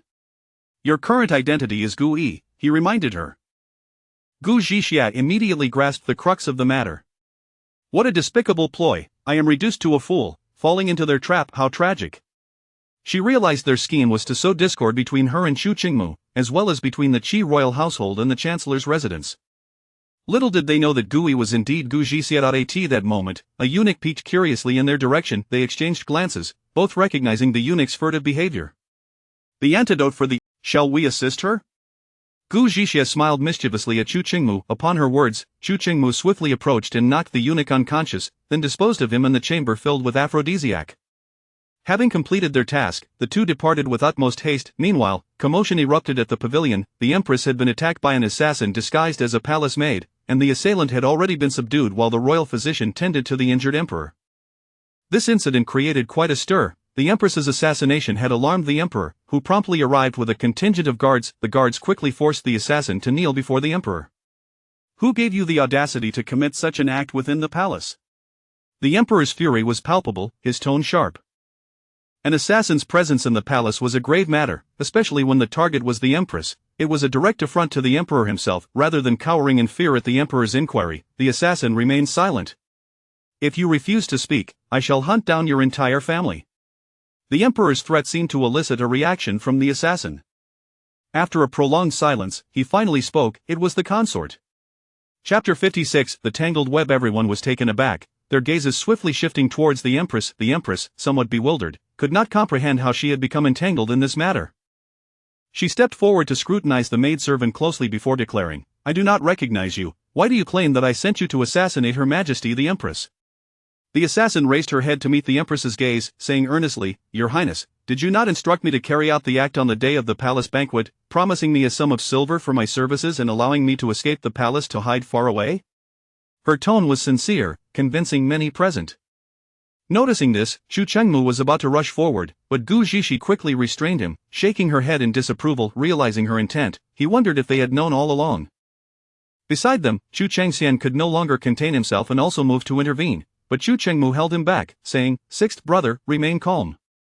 Chu Chengxian wanted to say something, but knowing his younger brother never acted without certainty, he reconsidered and chose to remain silent, standing still. The Empress narrowed her eyes at the assassin. "I have never seen you before. Tell me, who instructed you to slander me?" Upon hearing the Empress's denial, the assassin appeared anxious and glanced desperately at the emperor, exclaiming, "Your Majesty, I possess the token she provided. I have evidence." With a flurry of movements, she retrieved a hairpin from her sleeve and presented it to the emperor. A eunuch by the emperor's side promptly accepted it. The empress froze upon seeing the hairpin, and she was not alone. Everyone stood in shock. The injured empress, encircled by a throng, could not see clearly, but the reactions of those around her made it evident that with this piece of evidence, the empress would be hard-pressed to defend herself. "Are you certain this is the token given to you by the empress?" someone could not help but inquire. It was Ning Pin, a concubine of the emperor. The assassin nodded emphatically. "Indeed, this is the token the empress bestowed upon me." The emperor's gaze on the hairpin was fraught with complexity, and in a grave tone, he repeated, "Is this How can you present someone else's item as evidence?" The empress could no longer bear the farce. This performance was utterly absurd. Initially, she thought the assassin might genuinely produce something belonging to her, especially since she had lost several items recently. The assassin was somewhat perplexed but recalled that it was the empress who had claimed this was her token, leading her to believe the empress was merely attempting to evade responsibility. Upon hearing the Empress's words, the Empress turned to look directly at her. Upon seeing the hairpin, her eyes nearly bulged out of their sockets. Is this not my hairpin? I recently awarded it to Bai Ningxuan. Realizing the gravity of the situation, the Empress felt a cold sweat break out in her palms as she was gripped by a sense of foreboding. Bai Ningxuan, fixated on the Empress's condition to display her filial piety, had not been paying attention to the unfolding drama and thus remained oblivious to the hairpin's significance. You claim this is a token from the Empress, yet it is unmistakably the Empress's hairpin. The Emperor's voice resonated with fury, as if he had been played for a fool. The assassin, now panicked, glanced toward the Empress, unsure how to respond. At that moment, Bai Ningxuan happened to turn around, her gaze landing on the hairpin in the eunuch's hand, and her heart sank. Instinctively, she looked at the Empress, her eyes pleading, as if to say, I did not do this. Bai Ningxuan was utterly bewildered as to how this hairpin had come to be in the assassin's possession. In truth, it had been taken by Gu Zhishi when she had pulled Bai Ningxuan from the prince's residence and returned her to the Ministry of Personnel. At that time, Gu Zhishi had only intended to see her safely home and had taken the hairpin as a means of compensation, placing it into her spatial storage without a second thought. Little did she know it would prove to be of such significance today. The assassin bowed her head, at a loss for words, her anxiety palpable. She recalled the Empress's prior assurances that if she accused her, she would ensure the safety of her and her family, but now it seemed the Empress had led her into a trap. I recall that this hairpin was awarded to Lady Bai by the Empress. How curious that it has appeared in the hands of the assassin while she insists it was given to her by the Empress, Yi Anren remarked, having recognized the hairpin immediately. She quickly surmised that Gu Zhishi must have switched the tokens. Bai Ningxuan, hearing this, hurriedly knelt before the Emperor, exclaiming, Your Majesty, please see clearly, this hairpin was indeed awarded to me by my aunt, but it went missing a few days ago. I have no idea why it is in the possession of the assassin today. Lady Bai certainly knows how to spin a tale. She claims the hairpin was stolen. Does she imply that the Empress's injuries were suffered in vain?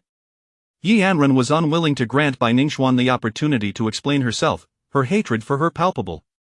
Princess of the Qin, do tread carefully. The Empress is my maternal aunt. How could I possibly conspire with an assassin to harm my own kin? Bai Ningxuan understood the importance of maintaining her composure during this critical juncture, refusing to let them influence her thoughts, lest she be implicated as the mastermind behind the plot. Father, I have heard that the recent conflict involving the seventh sister-in-law and the princess of the northern frontier has caused a rift between the Empress and Lady Bai. Could it not be that Lady Bai, who harbors a grudge, seeks to retaliate against the Empress and implicate Mother in this scheme? Yi Anren's words struck a chord, illuminating the situation for those present. After all, it had been Bai Ningxuan who had funded the repairs when Gu Zhishi had caused damage to the Empress's chambers, and the Empress had never uttered a word of reproach. Princess of the Qin, you are speaking slander. Bai Ningxuan, feeling cornered, knelt before the Empress, pleading, Aunt, I swear it was not me. You have watched me grow, you know my character. The Empress was well aware of Bai Ningxuan's innocence. As the saying goes, those who wrong you often know more of your plight than you do. However, with the Emperor present, the Empress found herself in a difficult position, realizing the situation had become inextricably tangled. Watching Bai Ningxuan become the target of scorn, Chu Chengxian's expression wavered, and he felt a compulsion to act. Prince of Qin, if this was indeed orchestrated by Bai Ningxuan, she seeks to drag your mother into this mess. You must consider your next steps carefully. Gu Zhishi warned him quietly. Observing the scoundrel's desire to defend Bai Ningxuan, Chu Chengxian began to acknowledge the validity of Gu Zhishi's words. The truth had yet to be revealed, and not long ago, their mother had nearly been wronged. As he hesitated to step forward, Gu Zhishi internally cursed him, You worthless scoundrel, you were so eager to defend that white lotus, yet utterly disloyal. Seeing Gu Zhishi glaring at Chu Chengxian, Chu Chengmu felt his elder brother had gone too far, but being family, he refrained from saying anything. While the crowd had initially been engrossed in the Empress's spectacle, the emergence of evidence had shifted their focus to the farcical plight of Bai Ningxuan and the Empress. Many began to wonder if they were witnessing a true battle between aunt and niece, one that had escalated to the royal palace. Your Majesty, I am in considerable pain from my injuries. Might we not detain the assassin for now and conduct a thorough examination at a later date? The sudden turn of events had left the Empress flustered, and her mind struggled to process the chaos. The Emperor's expression was grave as he regarded Bai Ningxuan, then turned to the Empress. Though he did not voice his suspicions, the Empress discerned the implications in his gaze. He suspected this was a scheme orchestrated by her to frame the Empress. Father, given the gravity of the situation with an assassin in the palace, we cannot afford to postpone the investigation. In my humble opinion, Her Majesty should return to rest due to her injuries, while the investigation should be left to those present who are unharmed, lest further complications arise with the passage of time. Yi Anrun was resolute. She would not let them evade accountability for their treachery against the Empress, and they would face the consequences for their actions. Chapter 57 was truly an eye-opener indeed. The Princess Consort of Qin spoke wisely. The Empress is unwell, come, escort the Empress back to her quarters to rest. The Emperor did not even provide the Empress with the opportunity to refuse initially. When the Empress was first injured, the imperial physician suggested that the Emperor take his leave to rest.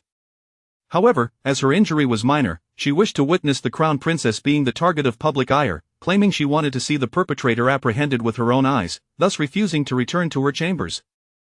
Now that the Emperor has spoken, she had no choice but to depart, and given the altered circumstances, she found herself in a difficult position. The Empress had barely taken 2 steps, supported by a palace maid, when another maid rushed in a panic from outside the pavilion. The eunuch by the Emperor's side reprimanded, "Why are you running about in such a frenzy? You disturb His Majesty and Her Highness. Even if you had 10 heads, it would not suffice to be punished." The maid hastily knelt before the Emperor, pleading for forgiveness. "Your Majesty, I bring urgent news, hence my disarray." What could be so alarming? The Emperor's tone was somewhat ambiguous. "Your Majesty, just now, while passing by the side courtyard of the Imperial Garden, I heard some strange noises that sent a chill down my spine, prompting me to rush here to report." Gu Zhishi and Chu Changmu exchanged glances. These must be the individuals the Empress and the Crown Prince had summoned. Speaking of the Crown Prince, Gu Zhishi had not seen him since earlier. He was likely waiting at the back. Within the palace, beneath the Emperor's feet, what strange noises could there be? "Perhaps you misheard and have come here to spread falsehoods," the Crown Princess admonished. "Your Highness, I assure you, I did not mishear, though I merely passed by. The sounds were undeniably clear." Gu Zhishi discreetly squeezed Yi Anran's hand through the crowd. Yi Anran slightly turned her head and nodded in response. Then, she stepped forward and tugged at the Crown Princess's sleeve. "Father, since she speaks so convincingly, I believe we should investigate.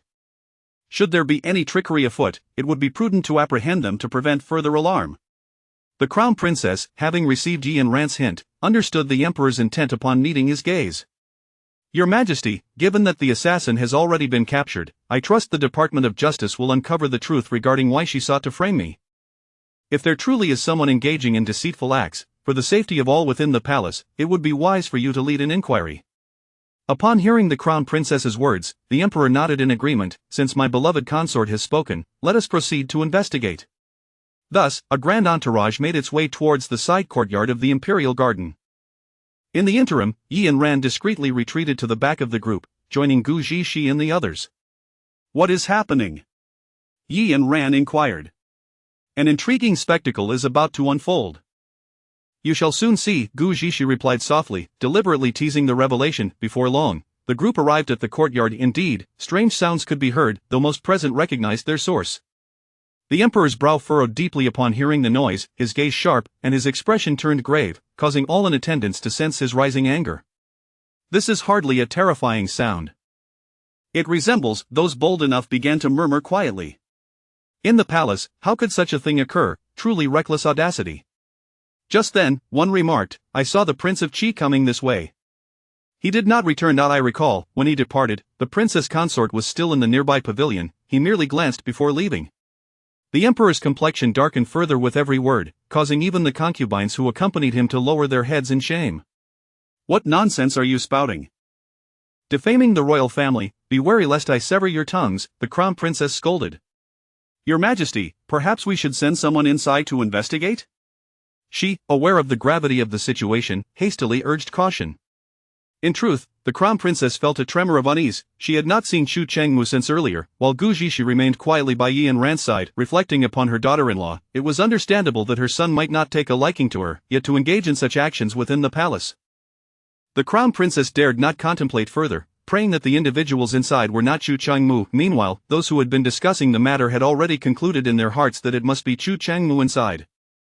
At that moment, the Crown Prince had blended into the crowd, eagerly awaiting the unfolding drama. "Someone, go see who possesses such audacity within." The Emperor's voice resonated like a deep thunder, instilling a sense of tension and oppression. Soon, the eunuch by the Emperor's side rushed to open the door. The moment it swung open, the scene inside was nothing short of scandalous, causing the young eunuchs to lower their heads in embarrassment. Yet, when they discerned the individuals within, they stood frozen in shock for a considerable time, realizing the door had opened. The occupants were equally startled. Upon comprehending their actions, the women gasped in horror. The young eunuchs hurriedly knelt before the emperor. What is the meaning of this? It was only when the crown princess's voice pierced through that the eunuchs regained their composure. With bowed heads, they reported, Your Majesty, Your Highness, inside, who is it? Speak! The crown princess urged impatiently as the young eunuch hesitated. At that moment, the emperor's expression was one of ominous tranquility, silent but radiating an intimidating presence that silenced all.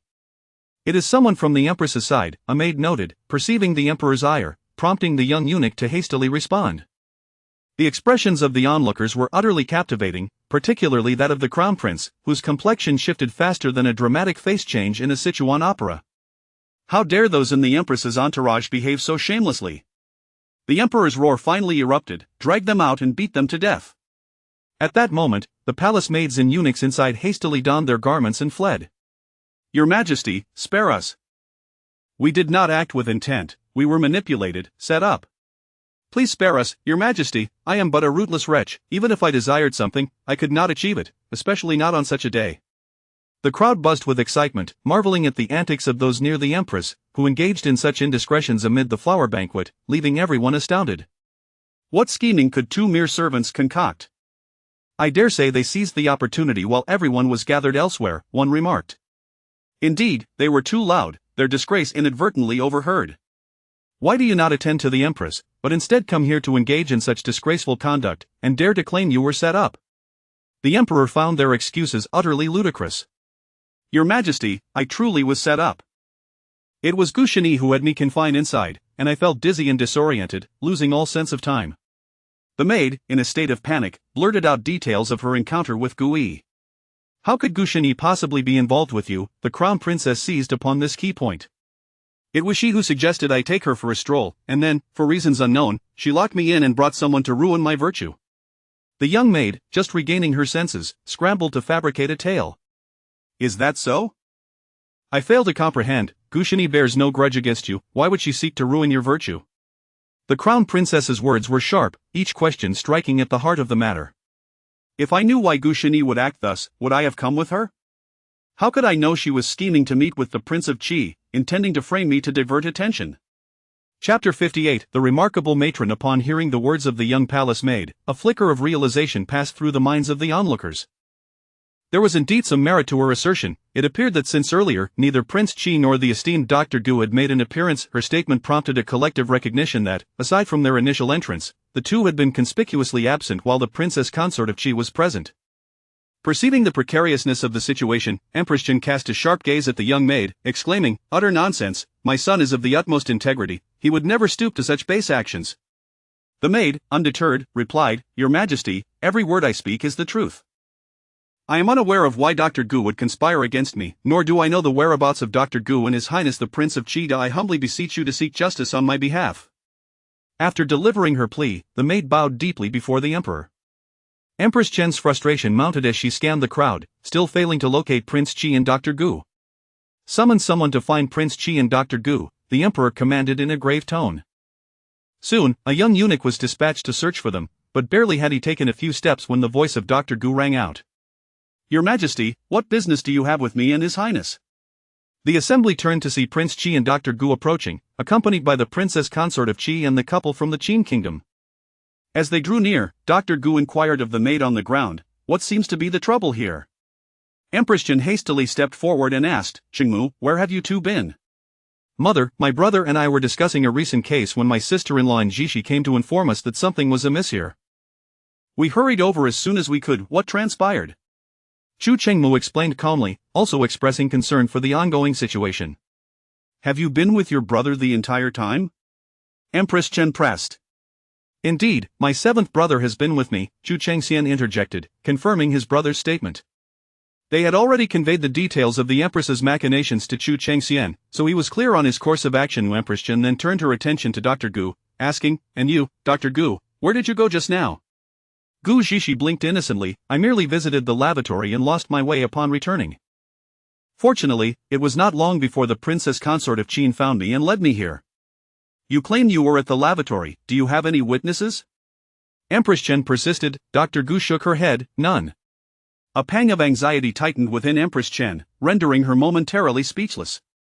Then Dr. Gu added, however, I was indeed present when the Empress was attacked, and I even delivered a kick to the assailant. At her words, two witnesses immediately spoke up, affirming that they had indeed seen her kick the attacker. The truth was that, amidst the chaos, the kick had been delivered by a figure masquerading as Gu Zhishi, yet the similarity in their garments had led to confusion in the moment. Empress Chen released a sigh of relief, then pulled Chu Qingmu before the emperor, declaring, Your Majesty, this is clearly an attempt by her to deflect blame and slander Prince Qi and Dr. Gu. It is evident that she cannot bear to see them thrive, especially since Qingmu and his wife have only recently wed. Tears glistening in her eyes, Empress Chen implored the emperor, who instantly felt a surge of compassion. My beloved consort speaks the truth. Such despicable behavior from this maid, attempting to tarnish the reputation of my son, is indeed unforgivable. At that moment, the crown prince could no longer remain silent. He rushed forward to kneel before the emperor, stating, Father, since they are from Mother Escort, allow me to deal with them. Such vile actions cannot go unpunished. The crown prince recognized that if Empress Chen continued to speak, it might implicate the empress, so he hastily interjected to call for action against the two. Ah, now I understand the presence of so many people. It seems a grave incident has unfolded. Gu Zhishi feigned surprise, her voice pitched just right for both the emperor and Empress Chen to hear. Why, upon your emergence, do you claim to have been wronged by Dr. Gu and Prince Qi? Are you acting under orders, or do you harbor ulterior motives? Empress Chen questioned sharply. The maid shrank back, now too afraid to speak. Having not seen Prince Qi and the others earlier, she had clung to a sliver of hope, but with Dr. Gu presenting an alibi, she was rendered voiceless. Madam, the maid stammered, but her words faltered. So, you were indeed acting under orders? Empress Chen pressed without granting her a moment to collect her thoughts. Meanwhile, the young eunuch, thoroughly frightened, found himself at a loss for words. His usual duties involved menial tasks, and he had been summoned by the matron of the empress to investigate the presence of others in the chamber, never anticipating such a turn of events. To slander the royal family is a capital offense. Your blatant disregard for the emperor's authority warrants the annihilation of your entire clan. Gu Zhishi seized upon their palpable fear, striking at their most vulnerable point. The eunuch, now terrified, realized that the prospect of his entire lineage being extinguished was far more dreadful than any physical punishment. Your Majesty, I confess my error. I am merely a sweeper from the Empress's court. It was Matron Li who sent me here to check for others, and upon my arrival, I was rendered unconscious, which led to this unfortunate incident. I speak only the truth and do not dare to utter a single lie. His tone was earnest, devoid of any hint of deception. Then why did you say what you did? Yi Anren asked, her voice sharp with scrutiny. I was terrified and did not know how to respond, the young eunuch stammered in explanation. Bring Matron Li here. The emperor's fury could no longer be contained, knowing that today's events were intrinsically linked to the empress. Matron Li, another attendant of the empress, had been sent away to retire after her previous affront to Gu Zhishi, ostensibly due to age and injury. Upon hearing the eunuch's confession, the young maid felt compelled to reveal that Matron Li had instructed her to summon Dr. Gu. Yet, by now, her words held little weight, especially with Dr. Gu having secured witnesses soon. Matron Li was escorted by guards, her demeanor unfazed, almost bewildered. Old servant pays respects to your Majesty and the esteemed ladies, she greeted with a bow that left no room for reproach. Inwardly, Gu Zhishi mused, what a formidable matron, truly, she is the Empress's confidant, maintaining her composure amidst turmoil. Why did you send him to ascertain if anyone had entered this room? The Emperor inquired, his tone devoid of subtlety. Matron Li raised her gaze to the young eunuch, her expression curious. Your Majesty, this individual is from the Empress's court, but I did not see him today, let alone assign him any tasks. Did you send her to summon Dr. Gu? Empress Chen pressed further. Matron Li glanced at the young maid. Zhishi, I have been searching for you, what brings you here? The young maid was taken aback. Matron Li was outright denying it. As she prepared to protest, Matron Li suddenly noticed the marks on her neck and exclaimed in disbelief, what happened to you? Her gaze darted between the eunuch and the maid, and it seemed comprehension dawned upon her. You too, not attending to your duties in the Empress's court, how utterly scandalous. No wonder rumors abound about your impropriety. Though Matron Li's sentence trailed off, the assembled crowd grasped the implication. She had effectively implicated both individuals in wrongdoing. Chapter 59, The Secret Passage to the Graveyard. The two kneeling figures wore expressions of shock, seemingly unable to believe they had been so swiftly condemned. Mama, if that is indeed the case, did they conspire here in secret and attempt to slander seventh brother and the Empress? The crown prince seized the opportunity to speak, denying the two any chance to defend themselves. Indeed, the respectful reply came from Mama Li. Your Majesty, if that is so, they have sullied the palace and maligned the royal family. It is imperative that these two treacherous servants be dealt with expeditiously, the crown prince urged, appearing eager to execute them on the spot. Such a flippant remark from the crown prince, before understanding the full scope of the situation, would unjustly condemn seventh brother in Dr. Gu. At last, Chu Changxian stood up to speak on behalf of his younger brother. The emperor detested infighting among the princes, a sentiment well understood by them all. Thus, even when conflicts arose, they would avoid making them public, ensuring the emperor remained unaware. Mama Li's implications were unmistakable. They conspired to escape punishment by slandering seventh brother. The crown prince's tone was unequivocal. The consort sensed the emperor's changing expression, realizing the urgency of the situation. Your Majesty, today is the empress's flower viewing banquet. I would prefer not to let such trivial matters spoil our spirits. Since they have confessed, let us proceed according to palace regulations. Only then did the emperor's furrowed brow relax. His reluctance stemmed not from favoritism but from a desire to prevent the scandal from escalating and to avoid further conflict among the princes. Very well, let the Ministry of Justice handle this. Additionally, since the empress has been injured, she should refrain from managing the 6 palaces for the time being. Let the duties be temporarily entrusted to Consort Chen and Consort Hui. With the emperor's decree, no one dared to oppose. The crown prince, wishing to say more, was silenced as the emperor ordered the palace maids and young eunuchs to be dragged away. In that moment, the crown prince fell silent, realizing that the emperor bore a grudge against him and the empress, as evidenced by this attempt to silence him. Gu Zhishi and Yi Anren understood that although the empress had not been gravely harmed, she had suffered a significant blow, and Consort Chen had gained the power to manage the 6 palaces. The emperor's mention of Consort Chen and Consort Hui was a strategic move to prevent Consort Chen from becoming a target of public ire. Thus, the matter reached a temporary conclusion. Days later, the assassin who had attempted to murder the empress perished in the Ministry of Justice, leaving behind a confession that a palace maid, who had been consorting with a eunuch, had bribed her to carry out the assassination in order to divert attention and conceal their illicit affair. Consequently, that palace maid and the eunuch faced the emperor's decree, which condemned their entire families. Although Gu Zhishi was aware that the empress had orchestrated the assassin's claims to her, the empress was already akin to a grasshopper in autumn, unable to leap for long. With the impending revelation of the Bai family theft case, the empress's downfall was imminent. On a moonless night, with winds howling ominously, Gu Zhishi planned to investigate the minister's residence. They had observed the minister's estate for many days, yet everything appeared normal, perhaps even excessively so. Not a single person from their household had come to inquire following the empress's scandal. Thus, upon further investigation, they uncovered a remarkable secret. A passage beneath the minister's estate led outside the capital. This discovery was the result of Chengfeng's reconnaissance. You wouldn't believe it, I had never noticed this dilapidated courtyard before. I never thought to investigate, yet the secret lay hidden within. Having infiltrated the minister's secret passage, Gu Zhishi gazed at the walls lined with candles, remarking, "It is evident that this place is frequently traversed. Had I not witnessed someone emerge from within, I would never have thought to explore further." Cheng Feng followed closely behind, echoing her sentiments. "It appears rather eerie. Where does this passage lead? Surely it cannot extend directly to the royal tombs?" Gu Zhishi inquired as she felt an increasing chill the further she ventured. "Not exactly," Cheng Feng replied, "but the other end of the passage is indeed unsettling." Gu Zhishi frowned. Could it possibly be the ancestral tomb of the Bai family? Cheng Feng scratched his head. "What are you suggesting, my lady?" Even the Bai family, no matter how unfilial, would not dig a passage to their own ancestral grave. Gu Zhishi sighed with relief. As long as it is not that, it is a relief. Otherwise, it would be both horrifying and nauseating. Just as she exhaled a sigh of relief, Cheng Feng's nonchalant voice broke in once more, revealing something that made Gu Zhishi wish to kick him. "It's merely the graveyard outside the city.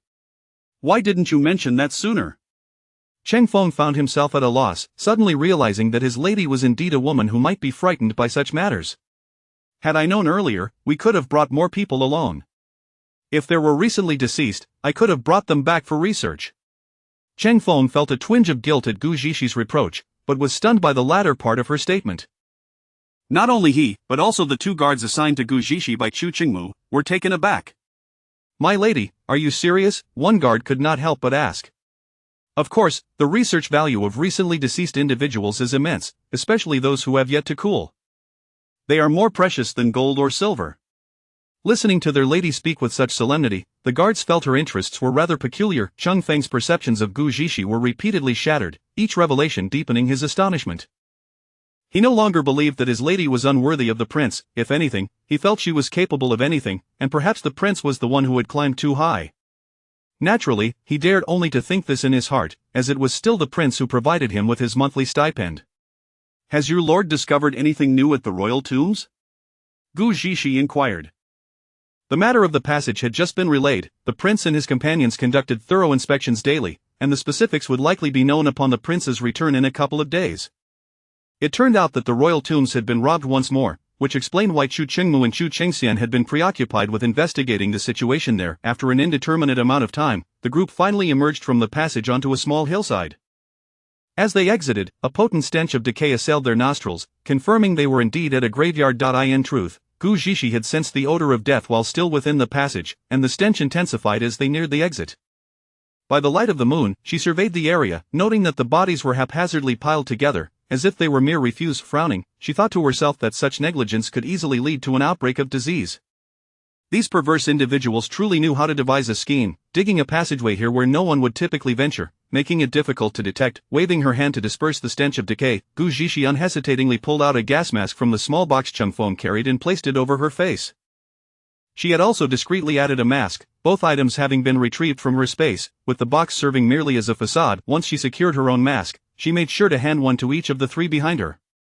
Goodness, this is dreadful.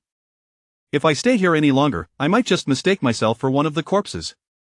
My lady, what is this? Cheng Feng asked, looking perplexed at the gas mask. A gas mask. Just like I did, put it on, otherwise, you might fall victim to the corpse poison and turn into a zombie, Gu Zhishi replied, feigning an eerie expression as she gazed at the three. Though they did not understand what a zombie was, they clearly grasped the gravity of the term corpse poison.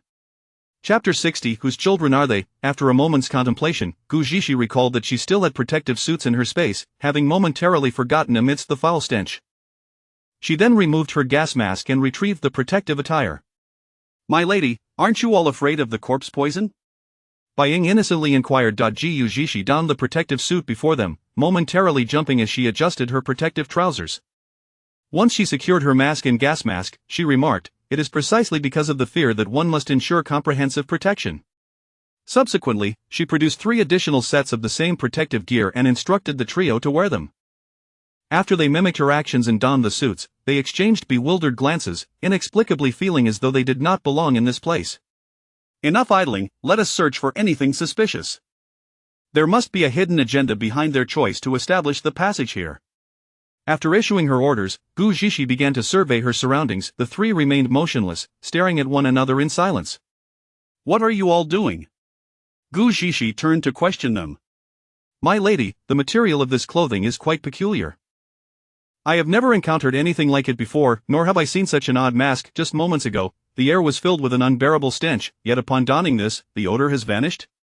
Cheng Feng's puzzled voice reached her ears, and Gu Zhishi could clearly discern his bewilderment. Why do you dwell on such matters? This is merely a skill of mine for dining. If I divulge it all, how shall I sustain myself? Cheng Feng felt a twinge of embarrassment. He instinctively reached to scratch his head, only to find the protective hood in the way, leading him to awkwardly lower his hand. Although the other 2 guards remained still, their trembling bodies betrayed the amusement they were trying to suppress. Hurry up and get to work, otherwise, the royal tomb will be looted, and your lord shall never catch the grave robbers. No sooner had Gu Zhishi spoken than she detected movement at the secret passage. Swiftly, she beckoned the others to conceal themselves. Before long, 2 shadowy figures emerged stealthily from the passage. What rotten luck! After serving the living, we must now tend to the dead. Passing through here so frequently, the stench of corpses is nearly ingrained in my being. Bear with it. Once our grand plan is complete, we shall no longer endure this vexation. Indeed, let us hasten. I suspect there will be a fresh batch of waste to deal with today. Gu Zhishi and her companions concealed themselves beneath a nearby tree, watching as the figures gradually receded into the distance. Initially, she contemplated hypnotizing them for direct answers, but after several attempts, she realized that those susceptible to hypnosis knew nothing, while those privy to the truth proved impervious to her efforts. At first, she thought it was a glitch in this world, only to later understand that her mental energy had been depleted, rendering her hypnosis ineffective here. Thus, she was left with no choice but to investigate the truth amidst the foul odor of corpses at such an ungodly hour. After traversing for a considerable distance, they found themselves on the opposite side of the graveyard, where the two figures vanished from sight. There must be another secret passage, let us search, Gu Zhishi whispered to her companions. Piecing together the earlier conversation of the two individuals, she began to surmise the reason behind the passage's route through the graveyard, yet she clung to a sliver of hope that her assumptions were erroneous. Soon, Cheng Feng discovered another entrance to the passage. My lady, over here, the secret passage lies at this location. The group approached the entrance, noting that it was significantly smaller and far more concealed than the previous one. Once inside, Gu Zhishi instructed them to remove their protective suits, for their conspicuous attire would easily betray them if they encountered anyone. They continued forward for an indeterminate length of time, and Gu Zhishi sensed that the deeper they ventured, the more spacious the passage became. My lady, I hear the cries of children, Cheng Feng remarked, furrowing his brow as he glanced at Gu Zhishi. Bai Ing and another guard named Lin Feng nodded in agreement, expressing that they too had heard the sounds. What could children be doing in a place like this? Gu Zhishi pondered, though she had yet to hear it herself due to her lack of internal energy. She would never doubt Cheng Feng's words. Be cautious, let us investigate. They proceeded with utmost care, and soon Gu Zhishi could faintly discern the sounds. The cries grew nearer, and the space ahead expanded, yet their brows furrowed tighter. Minutes later, they concealed themselves behind some stones, finally gaining a clear view of the scene within. There were indeed numerous children present, some as young as 3 or 4 years old, with most appearing to be around 6 or 7, and a few slightly older, just over 10.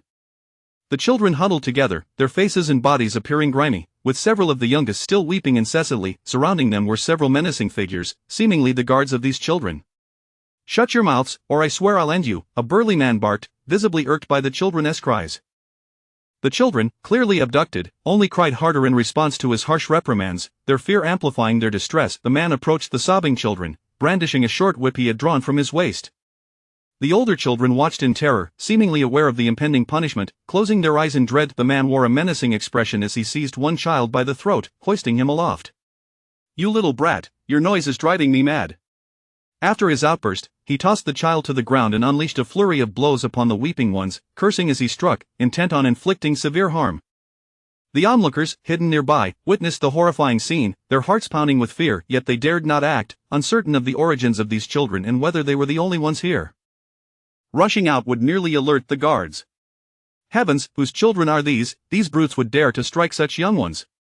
Gu Zhishi seethed through clenched teeth. The other three remained tight-lipped, their eyes fixed on the man, as if wishing to enact vengeance solely through their gaze. They could only watch helplessly. Gu Zhishi repeatedly felt the urge to charge in and rescue the children, but the thought of acting impulsively and achieving the opposite of her intent restrained her murderous impulse. An oppressive weight settled upon their hearts, as if a great hand were clasping their chests, making it difficult to breathe. Moments later, the cries ceased, but the man's tirade continued. You wretched brats, once you are in my grasp, you will obey.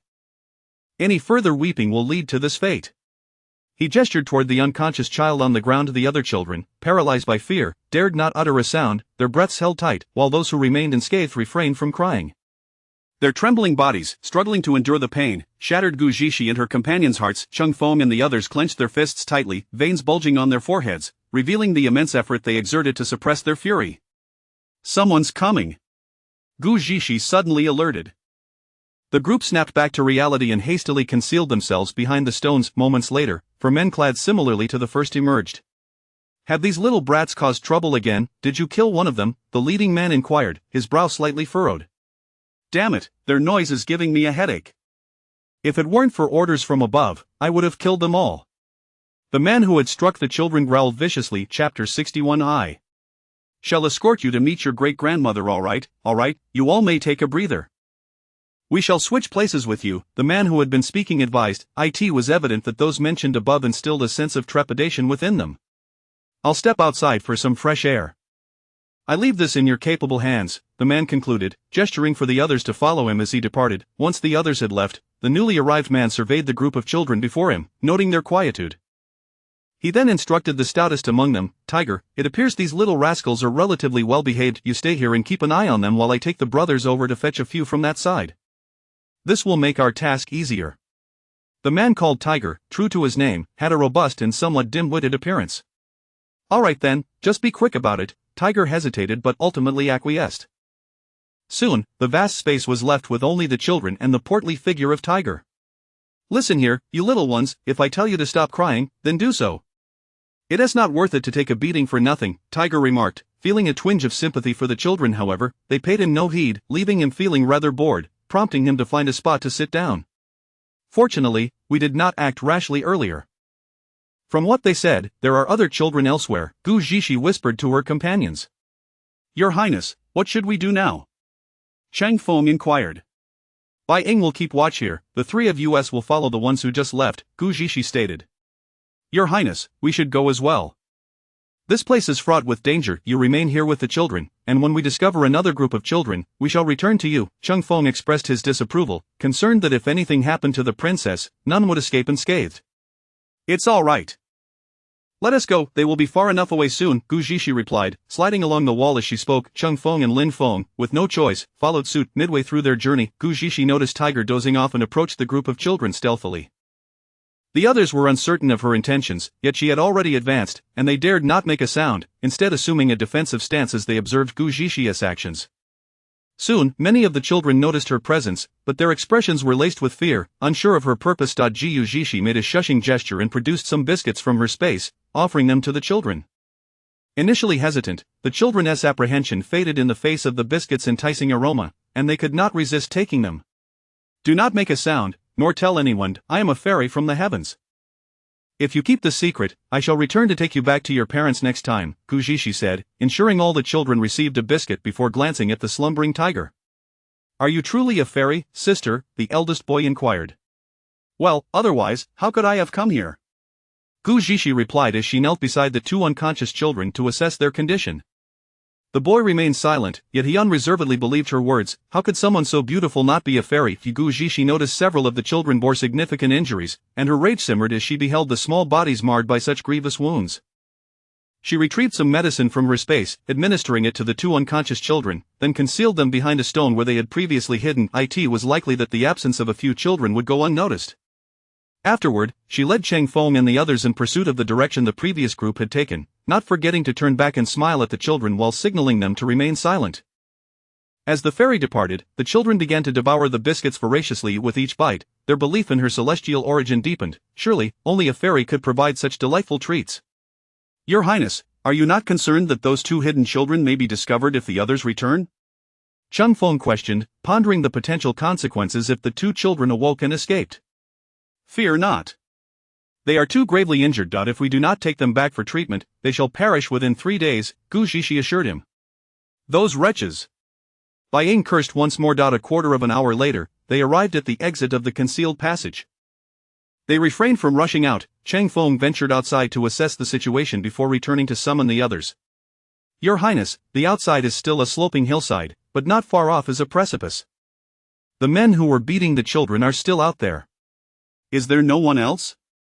Bai Ying inquired. Chang Feng nodded, his gaze resolute. Gu Zixi's face lit up with a mischievous gleam. Then that is even better. We could not deal with them earlier. Now, let us give them a taste of their own medicine.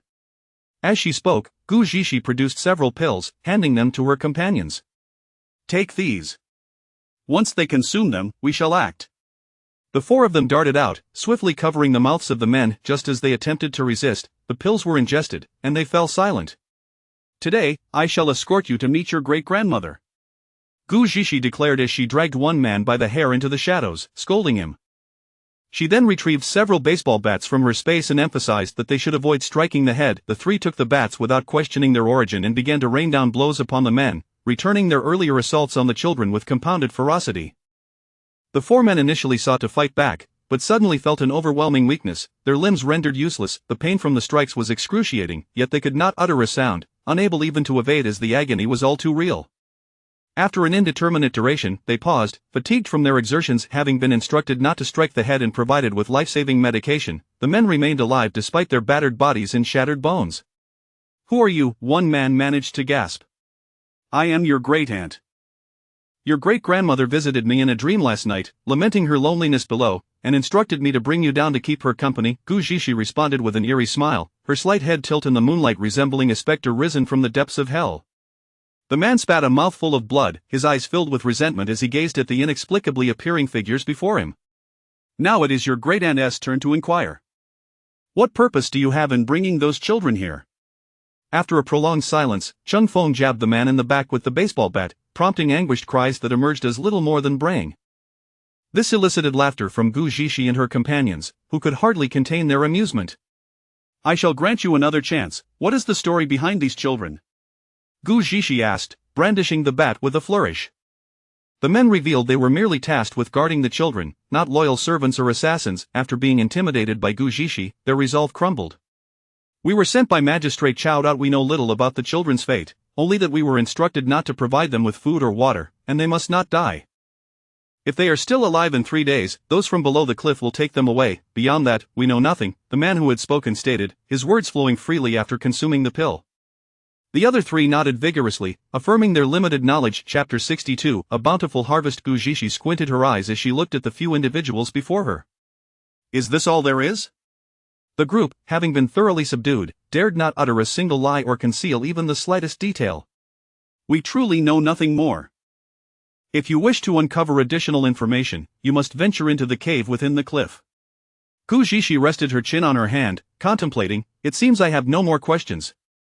Having extracted confessions from them, she felt no obligation to act dishonorably. The individuals displayed expressions of relief. Can we be released now? We promise not to disclose your affairs. Very well, I shall escort you to meet your great-grandmother. Gu Zixi spoke as if ignoring their pleas for mercy. Her gaze shifted to the man who had struck the child earlier, and she offered him a peculiar smile. I possess a medicinal salve that can heal your wounds. Would you care to try it? The man, feeling a twinge of fear, hesitated but weakly replied, No, thank you. Do not be so modest. Your great-grandmother entrusted me with your care.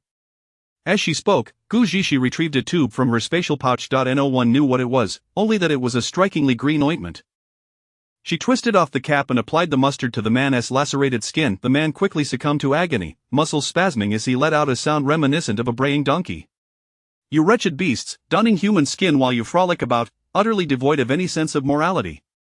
Is there no one at home to teach you compassion? How could you lay hands on such a small child? Mind your actions in your next life, lest your great-aunt come personally to deal with you. Gu Zixi's voice dripped with contempt as she scolded the contorted figure writhing in pain. Chung Feng, Bai Ying, and Lin Feng felt a wave of satisfaction wash over them. Gu Zixi, with an indifferent gaze, turned to the remaining 3. Have you laid a hand on those children? The trio shook their heads in unison, aware that even if they had, they must deny it at this moment. Gu Zixi remained expressionless. Take them to meet their great-grandmother. Chung Feng understood the unspoken command, wielding a baseball bat to dispatch each one with a single blow. Soon, the man who had been smeared with mustard fell silent, likely succumbing to the unbearable pain. Gu Zixi had targeted his most grievous wounds, and with the added sting of mustard, it was indeed a wonder he had not perished sooner. Your Highness, what shall we do with these corpses? If discovered, won't we be equally exposed? Cheng Feng contemplated the bodies strewn about with concern. Are you foolish? The other side of the secret passage leads to a graveyard. Why fret over their final resting place? Lin Feng looked at Cheng Feng as if he were a simpleton. Lin Feng had a point, but Gu Zixi seemed to have an even better plan. Is there another method? Bai Ying inquired. Gu Zixi produced a white vial. Corpse-dissolving solution. There is no need to waste land on the bodies of such individuals. Her tone was nonchalant, yet the others felt a sharp jolt of alarm at her words. What does your Highness mean? She possesses not only the corpse-dissolving solution but also an abundance of it. Gu Zixi opened the vial, a pungent odor wafting forth, and poured a few drops onto the corpses. Within moments, the bodies emitted a similarly foul stench, quickly transforming into pools of blood. Gu Zixi then opened a green vial and sprinkled its contents over the blood, which swiftly dissipated into a cloud of white smoke. The onlookers gaped in astonishment, as if witnessing a magic trick. Your Highness, do you possess a vast supply of corpse-dissolving solution? Lin Feng finally could not contain his curiosity. Gu Zixi glanced at her possessions. Not in abundance, but it is not in short supply either. Lin Feng swallowed hard, his eyes fixated on the solution in Gu Zixi hand. I have only heard of it. I have never seen it before. Understanding his eagerness, Gu Zixi tossed the 2 vials to him. If you desire it, take it. I have plenty more. Lin Feng was overjoyed, cradling the items as if they were treasures, continuously expressing his gratitude. Chang Feng and Bai Ying watched enviously, regretting their earlier hesitance to speak up. Gu Zhishi retrieved 2 more vials of corpse-dissolving solution. These are the last 2, they are yours.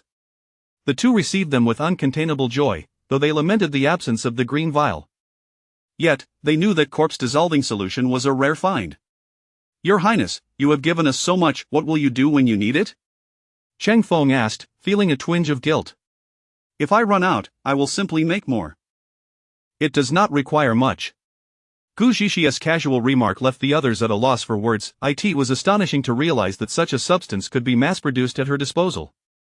Thus, it became clear that their lord had married a treasure of a wife. One could only wonder how those outside would react upon discovering that she was far from foolish and possessed remarkable capabilities. Let us set that aside for now. The individuals we interrogated mentioned children hidden within the cave and the cliff. We must devise a plan to investigate. Your Highness is correct, we must act swiftly while the disappearance of these individuals remains unnoticed, Chang Feng concurred. The 4 approached the cliff's edge, peering down into the abyss. The darkness below was foreboding, evoking a sense of dread. Who would think to conceal children here? Had those individuals not spoken, I would never have imagined anyone lurking below, Lin Feng mused, gazing into the unfathomable chasm. Gu Zhishi retrieved a rope from the small box Chang Feng carried. Chang Feng, your agility is commendable, please descend the rope and scout the area below. Chang Feng nodded in agreement. They quickly lowered the rope, and with a firm grip, he leapt down. Gu Zhishi had repeatedly cautioned him to be careful. As Chang Feng descended the rope, he found no cave for quite some distance. Near the end of the rope, he finally spotted a faint glimmer of light on the cliff face. Before entering the cave, he inspected the rope closely, marveling at its unique material, unlike anything he had encountered before. Once inside the cave, he soon discovered a multitude of children, far exceeding the number of those from before. The children bore wounds, many of them appearing on the brink of death. The guards present were also more numerous than before. Chang Feng concealed himself in the shadows, a chill creeping down his spine.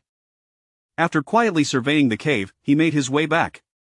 Your Highness, there are indeed many children inside, more than tenfold compared to those we encountered earlier. As Chang Feng relayed his account, vivid imagery formed in the minds of the others. Your Highness, I have surmised their motive for abducting these children, Chang Feng stated with a serious demeanor. Bai Ying and Lin Feng exchanged knowing glances, their expressions darkening. Is it to train assassins or shadow guards? Gu Zhishi inquired. The trio nodded in unison, unfazed by her deduction. No wonder there are so many corpses in the graveyard. In our haste earlier, I noticed numerous child-sized bodies. This venture has indeed yielded significant findings. Gu Zhishi's expression turned as frigid as ice, her tone devoid of warmth. The others quickly grasped why the secret passage had to traverse the graveyard. Disposing of the deceased children's bodies there would ensure no one would ever discover them, as no sane person would venture into a graveyard. Chapter 63. A gentle sigh. Having grasped the general situation, the group decided to retrace their steps cautiously to avoid alerting any potential threats. As night had fallen, their unfamiliarity with the surroundings rendered them incapable of rescuing the numerous children solely on their own. Upon their return, they found the 2 unconscious children still concealed behind the stones, while the portly guardian had succumbed to slumber. The children's faces lit up with joy at the sight of Gu Zhishi's return. She raised her hand in a shushing gesture, and the children obediently sealed their lips. Do not make a sound, nor let the wicked see the biscuits in your hands. We will vanquish the villains and then take you to find your parents. Gu Zhishi spoke in a hushed tone, ensuring the words were audible to the children without disturbing the slumbering guardian. Her gentle demeanor soothed the children's hearts, and they nodded in agreement, their eyes brimming with anticipation. Thus, they carried the unconscious children back to the Qi Wangfu. By the time they returned, it was already the early hours of the morning. Gu Zhishi devoted considerable time to tending to the children's wounds and administered calming pills, only feeling at ease once she confirmed their safety. Meanwhile, upon receiving the news, Chu Changmu hastened back, suspecting that the secret passage leading to the graveyard hinted at something more sinister. He had entrusted matters concerning the royal tomb to Chu Changxian and rushed to return. On the following day, Chu Changmu arrived in the capital. By then, the 2 rescued children had awakened, gazing at the unfamiliar environment and strange bed. Fear rendered them mute, for the pain from yesterday's lashes lingered, instilling a deep-seated terror within them. Noticing the children were awake, Luli hurried to summon Gu Zhishi. Upon seeing the frightened children huddled in the corner of the bed, Gu Zhishi felt an overwhelming pang of sympathy. The children regarded Gu Zhishi's entrance with wary eyes. Do not be afraid, you are safe now here, no one dares to harm you. Gu Zhishi endeavored to soften her tone, presenting her gentlest self to the 2 children. However, her words elicited no response, and their wariness remained unabated. Lu Li, observing the situation, remarked, "Your Highness, they are surely traumatized. Such young children enduring such unmerited calamity is truly heart-wrenching." The previous night, the children had complied with Gu Zhishi's instructions because a few older children had been present, mimicking the behavior of their elders. But now, only these two remained, ignorant of how they had arrived in this place, aware only that cries would lead to punishment. Gu Zhishi retrieved a few candies from her space and offered them to the children with a gentle smile. "Do not be afraid. I will not harm you." The children, having been hungry for quite some time, gazed at the food with glimmering eyes. Gu Zhishi advanced the candies closer, and they cautiously accepted them. "Lu Li, please have the kitchen send over some meat porridge." Lu Li curtsied and dashed out at once. Soon, the fragrant meat porridge was brought to the children. Although they remained apprehensive, their earlier wariness had significantly diminished. Despite not recognizing the beautiful sister before them, they sensed her kindness and felt reassured. "You must be hungry. Let me help you put on your shoes and socks so we can enjoy the porridge together, shall we?" Gu Zhishi inquired softly if the children hesitated, but their hunger prevailed, and they nodded cautiously. Gu Zhishi dressed them in their shoes and socks before carrying them to the table, where Lu Li had already prepared the porridge just outside the door. Chu Chengmu happened to witness this tender scene. He had never seen Gu Zhishi display such gentleness. Watching her patiently care for the children sparked a fanciful thought: would she be this gentle when they had their own children in the future? Gu Zhishi's gaze met Chu Chengmu's just as he was lost in thought, puzzled by his silent return. "The prince has returned. Come, let us have some porridge," she said, her warm smile still adorning her face. In that moment, Chu Chengmu felt as though he were enveloped in a gentle spring breeze. He realized that despite their time apart, he had missed her more than he had anticipated, having spent several sleepless nights yearning for her presence. On a few occasions, he had even stealthily returned at night just to gaze upon her sleeping face, finding solace in merely watching her. "Yes," he replied softly, suppressing the longing he had harbored for her over the past days. As he settled down, Gu Zhishi had already placed the porridge before him. Of the children, noticing another unfamiliar face, instinctively attempted to retreat. Gu Zhishi discerned their apprehension and whispered, "Do not be afraid. He will not harm you either." The children cautiously glanced at Chu Chengmu, noting that he was a handsome uncle quite different from the vile men in the cave. Once reassured of their safety, they began to devour the meat porridge ravenously, their hunger evident in their hurried manner. Lu Li, concerned they might choke, gently reminded them to eat slowly. Chu Chengmu was already aware of the circumstances. Upon entering the capital, Cheng Feng had informed him of the situation, so he was not surprised to find two children in the residence. After finishing their porridge, the children remained silent and untroubled, having completely lowered their guard against Gu Zhishi and Lu Li, which only deepened Lu Li's sympathy for them. Since the children were not yet fit to move about, Gu Zhishi instructed Lu Li to stay and care for them. Meanwhile, she and Chu Chengmu retreated to his courtyard to discuss pressing matters. "Your Highness, your return is quite timely." This discovery could lead to the complete downfall of the Bai family, Gu Zhishi stated, her expression now devoid of the softness it had previously held, replaced by a grave demeanor. "Indeed, I have already heard from Cheng Feng. Our immediate priority is to gather evidence and uncover the truth to rescue those children," Chu Chengmu replied, his tone equally serious. The secrets of the underground passage were not to be unraveled easily. Last night was too dark. Although there was moonlight, the information we gleaned was scant. We shall return shortly to ascertain the situation, he added. "Yes, I shall accompany you," Gu Zhishi nodded. "By the way, I dispatched someone to investigate the Bai family's connections, particularly regarding Magistrate Chao in the capital. The kidnappers mentioned him in their confessions, so inquiries into his dealings may yield significant results." Chu Chengmu had no intention of interfering with Gu Zhishi's decisions. "Did you uncover anything during your investigation at Huangling?" he asked. Gu Zhishi's eyes reflected calmness as she took a sip of tea before responding. "They excavated a secret passage beneath the coffins, which leads to many locations. I have already dispatched personnel to seal all exits, but we have yet to apprehend those who plundered the royal tomb. These individuals seem to possess an insatiable desire for tunneling.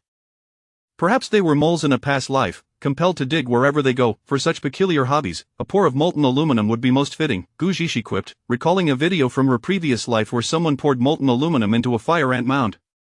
"Surely, those who dig tunnels for kidnapping children deserve a taste of such treatment. One could only imagine the resulting aesthetic," she pondered. "Throughout history, human traffickers have been unforgivable, especially those who mistreat children. They deserve the heaviest of penalties." "What is molten aluminum?" Chu Chengmu's bewildered voice interrupted her thoughts. Embarrassment washed over her. In her frustration, she had inadvertently used modern terminology. Surely, such a substance did not exist in this era, and if it did, it would not bear that name. Thus, she hastily glossed over the matter. Chapter 64. A heart-wrenching conspiracy. The afternoon swiftly arrived, and the group soon found themselves once more in the secret passage, albeit this time accompanied by Chu Chengmu. Naturally, the atmosphere was far from the relaxed demeanor of the previous night. To these subordinates, Chu Chengmu embodied a stern, unyielding figure, akin to a living embodiment of death. Upon reaching the graveyard, Gu Zhishu took a moment to observe the surroundings. The stench of decay was overwhelming, but the daylight revealed a starkly different scene than the night concealed. With the sun illuminating the area, countless corpses came into view. Oh heavens, what had been obscured in darkness the night before was now revealed to be a multitude of children, nearly bringing Gu Zhishu to tears. Chu Chengmu's expression was equally complex, clearly shaken by the enormity of the horror laid bare before them. This was nothing short of a ghastly scheme. Gazing at the small, lifeless remains piled together, the hearts of the group were stirred, each soul touched by the tragedy. While a few adult corpses were present, the vast majority were indeed those of children. It was painfully obvious where they had come from. Some had already turned to bone, others were decomposing, crawling with maggots, and some appeared to have been discarded only recently. Despite Gu Zhishu's past encounters with death, a peculiar sensation surged from within at this moment. It was unimaginable that the usually composed minister could engage in such beastly conduct. Having departed from the graveyard some time ago, Chung Feng could no longer contain his indignation. With the experience of the previous night fresh in their minds, the group adeptly navigated into the secret passage where the children were kept. The guards had changed, and their nonchalant demeanor betrayed a confidence in the secrecy of this place. Gu Zhishu stealthily crept behind a stone, retrieving provisions from his space and tossing them towards the older children. The children, sensing the movement, looked up just in time to see Gu Zhishu smiling at them from behind the rock. Realizing the situation, they quickly gathered the food and tucked it away. Gu Zhishu gestured towards the younger children behind them, and the older ones instantly understood, nodding in silent agreement. The two guards, noticing the sudden restlessness among the children, menacingly cracked their whips against the ground. "What are you doing? Behave yourselves. Once you're here, don't expect anyone to come to your rescue." The children cowered in fear, hardly daring to breathe as they watched the whip leave a deep mark in the earth. "Princess, it seems even this one wishes to meet his great-grandmother," Lin Feng remarked, mimicking Gu Zhishu's phrasing. Gu Zhishu raised an eyebrow. Indeed, it would be a fitting opportunity to escort him there. This was precisely why Gu Zhishu insisted on returning. She feared the children would go hungry and felt compelled to bring them food. "This is the situation here, Your Highness. Shall we proceed?" Gu Zhishu suggested, cautiously moving forward. The others quickly followed suit, soon emerging outside the secret passage. In stark contrast to the night, the daylight unveiled every detail of the scene before them. With clarity restored, they began to assess the terrain. Without this secret passage, it would have been impossible to discover such a place. One could only surmise that those who found it must have expended considerable effort. The overall topography resembled an inverted U, with the cliffs nestled within the concave area, making entry to this place impossible without the passage, and certainly leaving the cave atop the cliff undiscovered. "I cannot believe they managed to locate such a site. It appears this was a premeditated endeavor," Gu Zhishu remarked, her gaze fixed on the distant mountains. "Are there no other routes leading to the cave and the cliff?" Chu Chengmu inquired, surveying the surroundings while his attention remained focused on a particular spot. Returning to the prince, "This subordinate is currently unaware. I only descended from the cliff's edge yesterday and have not discovered any other routes as of yet," came the reply. Chu Chengmu nodded, instructing someone to investigate the mountain across from them. Chung Feng scratched his head. "Your Highness, the opposite side leads to Lion Ridge's depths, teeming with wild beasts. It is unlikely anyone ventures there." His implication was clear. There may be no necessity to explore that area. Gu Zhishu scrutinized the mountain peak, which appeared to serve as a dividing line among the surrounding hills, evoking an unsettling feeling. "If you no longer wish to remain in the palace, I can arrange for you to go elsewhere," Chu Chengmu said, his tone indifferent, though he did not glance at Chung Feng. The latter, taken aback, suddenly remembered that his master was indeed a formidable figure, nearly forgetting he had just contradicted his wishes. It was only due to the presence of the princess that he had not already been cast off the cliff. After a brief moment of contemplation, Chang Feng cast a grateful glance at Gu Zhishu. Gu Zhishu found his behavior somewhat perplexing and shot a sidelong glance at him. "If you keep scratching your head, I suspect you might develop a receding hairline." The others paused in surprise, with Lin Feng being the first to inquire, "Princess, what is a receding hairline?" "It means losing all the hair on top of your head, leaving only strands on the sides and back," Gu Zhishu elucidated. Upon hearing this, the two turned to observe Chung Feng, who continued to scratch his head. They were struck with a mix of amusement and restraint. "Your Highness, do you have any further discoveries?" Gu Zhishu swiftly resumed her serious demeanor, addressing Chu Chengmu. He gently shook his head. "Not at the moment. but we should have revelation soon indeed. The children in the cave should have provisions, and given their overwhelming numbers, the variables are too numerous to manage. It is best to refrain from intervening for now." After uttering these words, a moment of silence enveloped the group. Although they empathized deeply with the children, the timing was not right for action.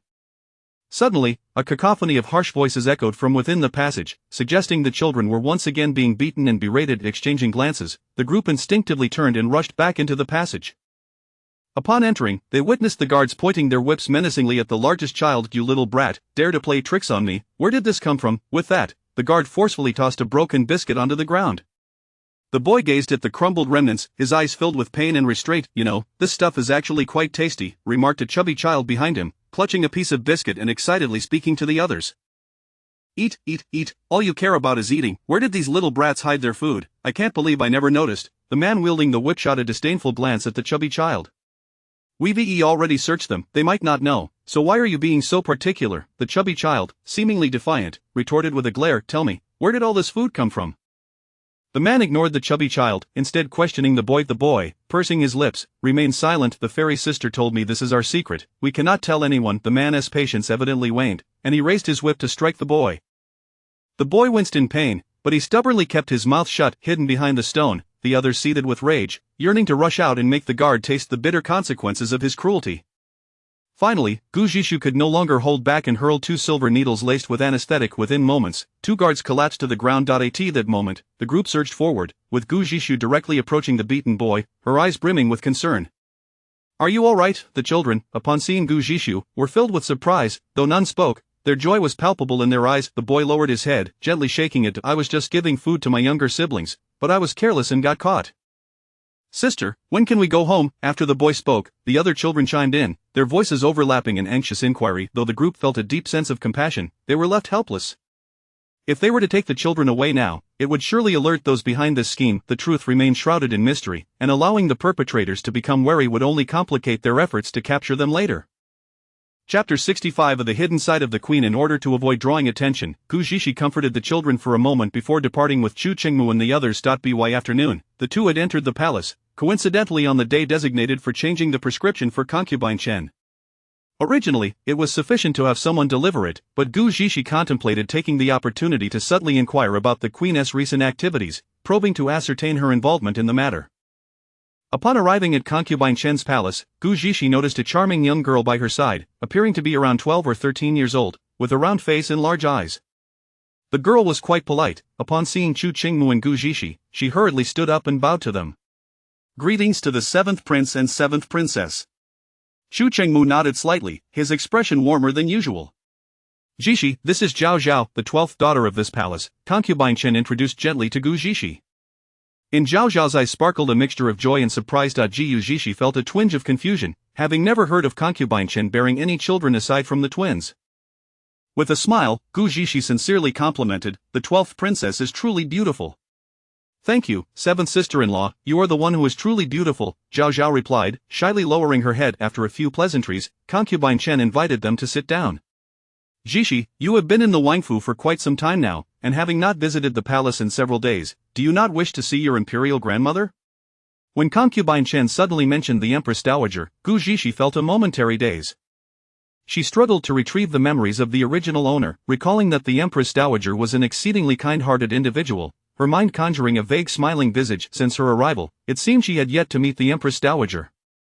The Empress Dowager was one of the few who genuinely cared for her. She and Gu Zhishi's grandmother had been close friends since childhood, which resulted in the Empress Dowager's special favor towards her. This was also a significant reason why, despite years of foolishness, no one dared to harm her after returning to the. Even Gu Yunwan and her mother only dared to bully her in secret. "Yes, mother, I indeed plan to visit the Empress Dowager during this trip to the palace," Gu Zhishi replied. Concubine Chen nodded in satisfaction and exchanged a few more words before Gu Zhishi excused herself under the pretense of visiting the Empress Dowager, with Chu Chengmu following closely behind. "You actually have a younger sister." "I thought it was just the two of you brothers," Gu Zhishi teased Chu Chengmu with a smile. "Zhao Zhao is not born of mother, but she has indeed been raised by her," Chu Chengmu clarified. Gu Zhishi looked at him with a puzzled expression. "What do you mean, she is your mother's adopted daughter?" "Her birth mother was Rousey, a close friend of Mother S, who entered the palace for her sake.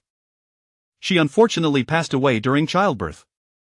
Upon hearing Chu Qingmu's explanation, Gu Zhishi felt a pang of sorrow. In such a vast palace, it was fortunate that concubine Chen protected her, otherwise, she might not have survived to this day.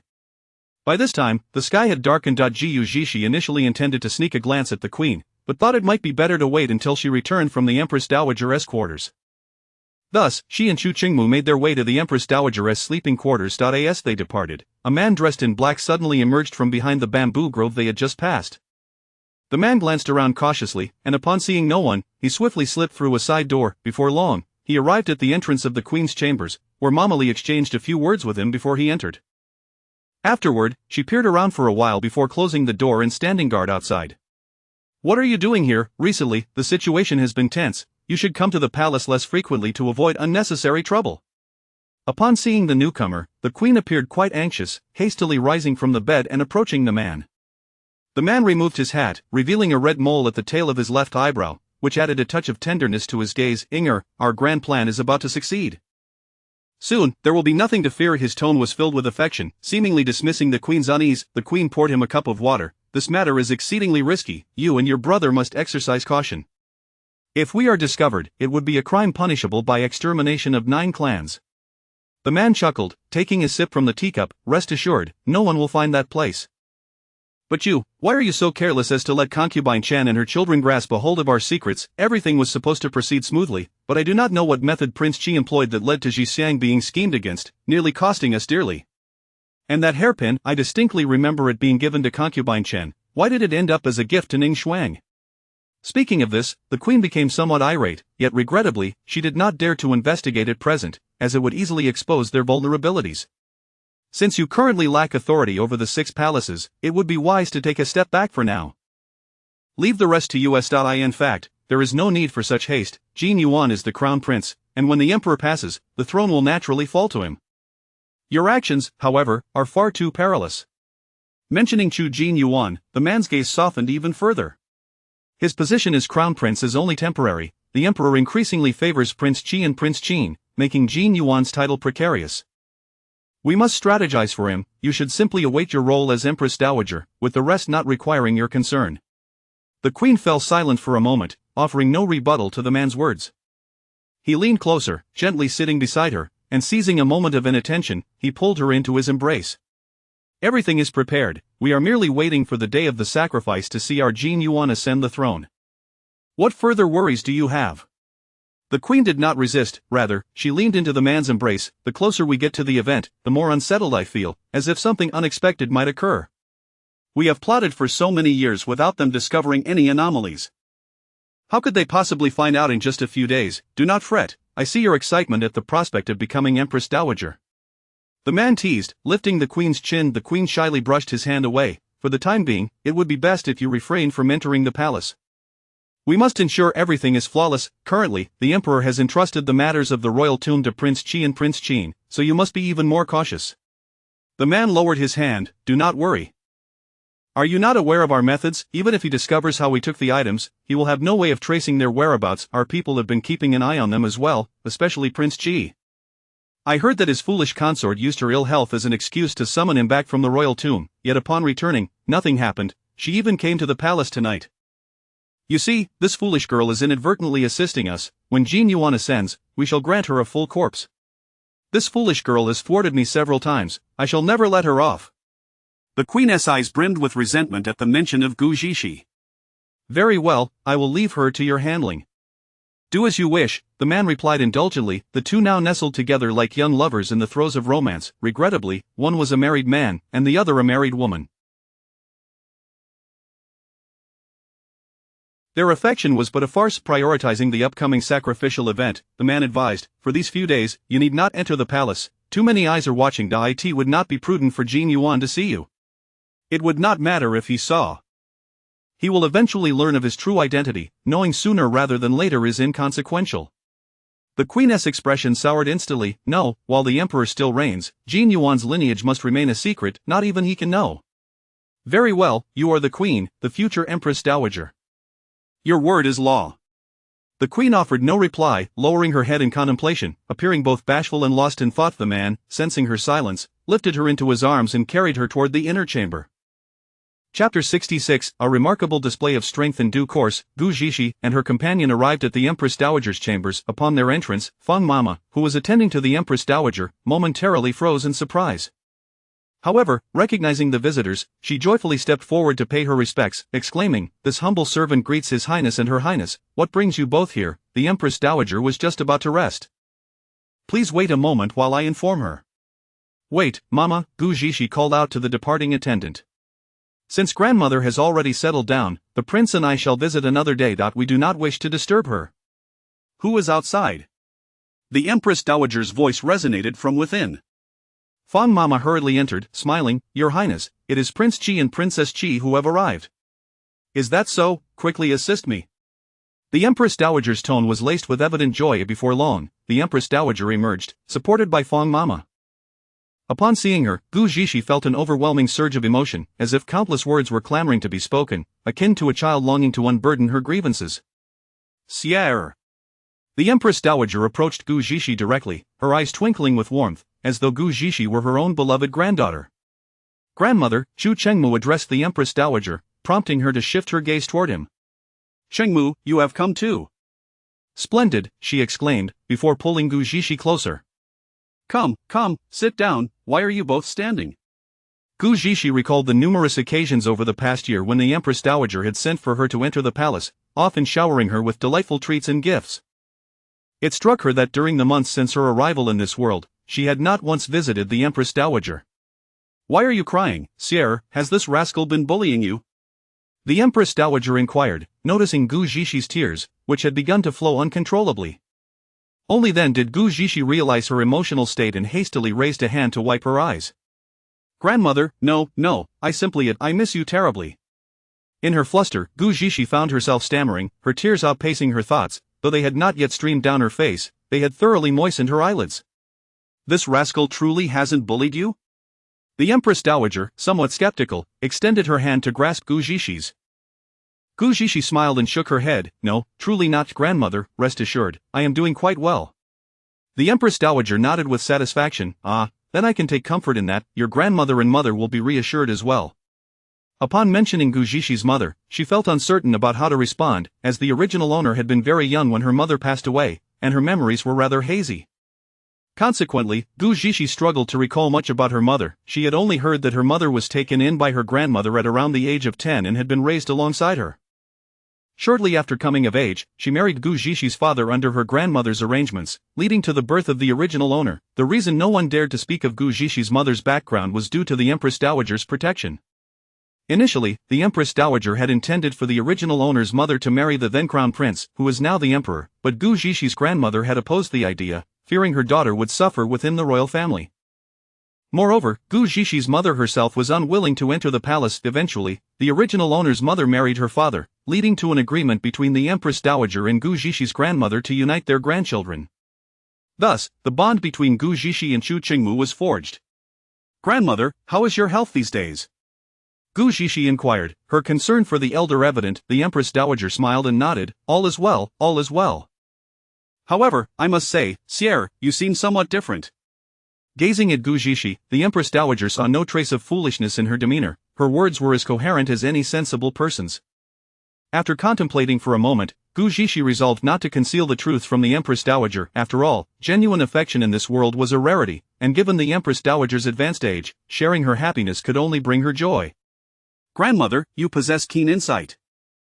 "The prince has specifically sought out a remedy for me. After 2 months of treatment, I have gradually returned to my former self."